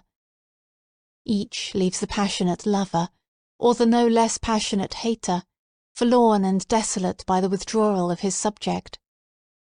Philosophically considered, therefore, the two passions seem essentially the same, except that one happens to be seen in a celestial radiance, and the other in a dusky and lurid glow. In the spiritual world, the old physician and the minister, mutual victims as they have been, may, unawares, have found their earthly stock of hatred and antipathy transmuted into golden love. Leaving this discussion apart, we have a matter of business to communicate to the reader. At old Roger Chillingworth's decease, which took place within the year, and by his last will and testament, of which Governor Bellingham and the Reverend Mr. Wilson were executors, he bequeathed a very considerable amount of property, both here and in England, to little Pearl, the daughter of Hester Prynne. So Pearl, the elf child, the demon offspring, as some people, up to that epoch, persisted in considering her, became the richest heiress of her day in the New World. Not improbably, this circumstance wrought a very material change in the public estimation, and, had the mother and child remained here, little Pearl, at a marriageable period of life, might have mingled her wild blood with the lineage of the devoutest Puritan among them all. But, in no long time after the physician's death, the wearer of the Scarlet Letter disappeared, and Pearl along with her. For many years, though a vague report would now and then find its way across the sea, like a shapeless piece of driftwood tossed ashore, with the initials of a name upon it, yet no tidings of them unquestionably authentic were received. The story of the Scarlet Letter grew into a legend. Its spell, however, was still potent, and kept the scaffold awful where the poor minister had died, and likewise the cottage by the seashore where Hester Prynne had dwelt. Near this latter spot, one afternoon, some children were at play, when they beheld a tall woman, in a grey robe, approach the cottage door. In all those years it had never once been opened, but either she unlocked it, or the decaying wood and iron yielded to her hand, or she glided shadow-like through these impediments, and, at all events, went in. On the threshold she paused, turned partly round, for, perchance, the idea of entering alone and all so changed, the home of so intense a former life, was more dreary and desolate than even she could bear. But her hesitation was only for an instant, though long enough to display a scarlet letter on her breast. And Hester Prynne had returned, and taken up her long-forsaken shame. But where was little Pearl? If still alive, she must now have been in the flush and bloom of early womanhood. None knew, nor ever learned with the fullness of perfect certainty, whether the elf-child had gone thus untimely to a maiden grave, or whether her wild, rich nature had been softened and subdued, and made capable of a woman's gentle happiness. But, through the remainder of Hester's life, there were indications that the recluse of the Scarlet Letter was the object of love and interest with some inhabitant of another land. Letters came, with armorial seals upon them, though of bearings unknown to English heraldry. In the cottage there were articles of comfort and luxury such as Hester never cared to use, but which only wealth could have purchased and affection have imagined for her. There were trifles, too, little ornaments, beautiful tokens of a continual remembrance that must have been wrought by delicate fingers at the impulse of a fond heart. And once Hester was seen embroidering a baby garment with such a lavish richness of golden fancy as would have raised a public tumult had any infant, thus apparelled, been shown to our sombre-hued community. In fine, the gossips of that day believed, and Mr. Surveyor Pugh, who made investigations a century later, believed, and one of his recent successors in office, moreover, faithfully believes, that Pearl was not only alive, but married, and happy, and mindful of her mother, and that she would most joyfully have entertained that sad and lonely mother at her fireside. But there was a more real life for Hester Prynne here, in New England, than in that unknown region where Pearl had found a home.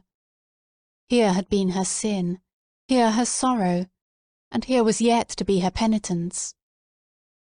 She had returned, therefore, and resumed, of her own free will, for not the sternest magistrate of that iron period would have imposed it, resumed the symbol of which we have related so dark a tale.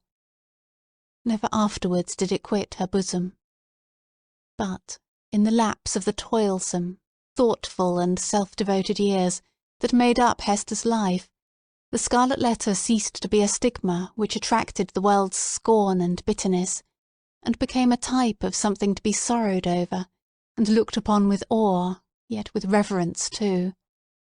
And, as Hester Prynne had no selfish ends, nor lived in any measure for her own profit and enjoyment, people brought all their sorrows and perplexities, and besought her counsel, as one who had herself gone through a mighty trouble.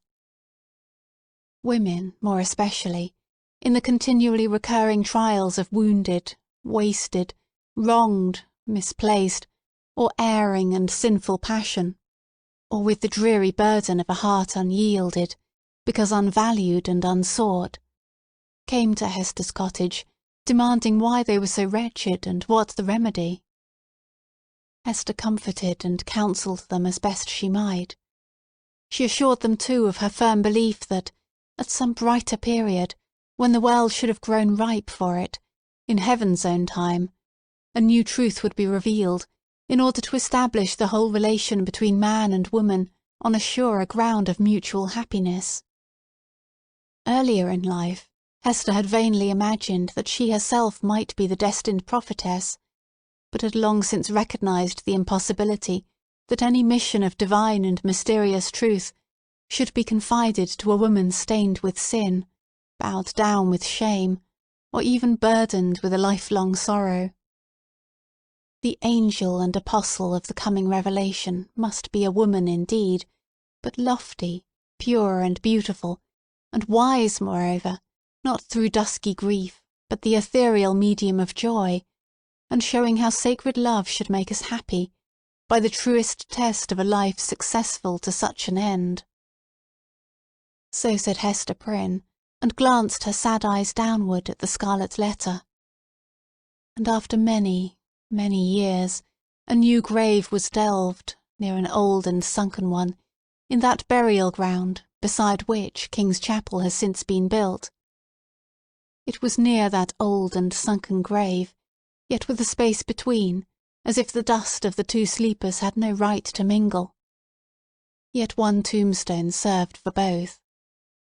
All around there were monuments carved with armorial bearings, and on this simple slab of slate, as the curious investigator may still discern, and perplex himself with the purport, there appeared the semblance of an engraved escutcheon.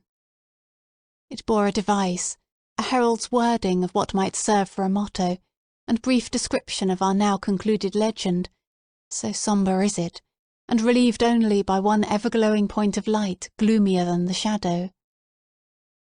On a field, sable, the letter A, gules.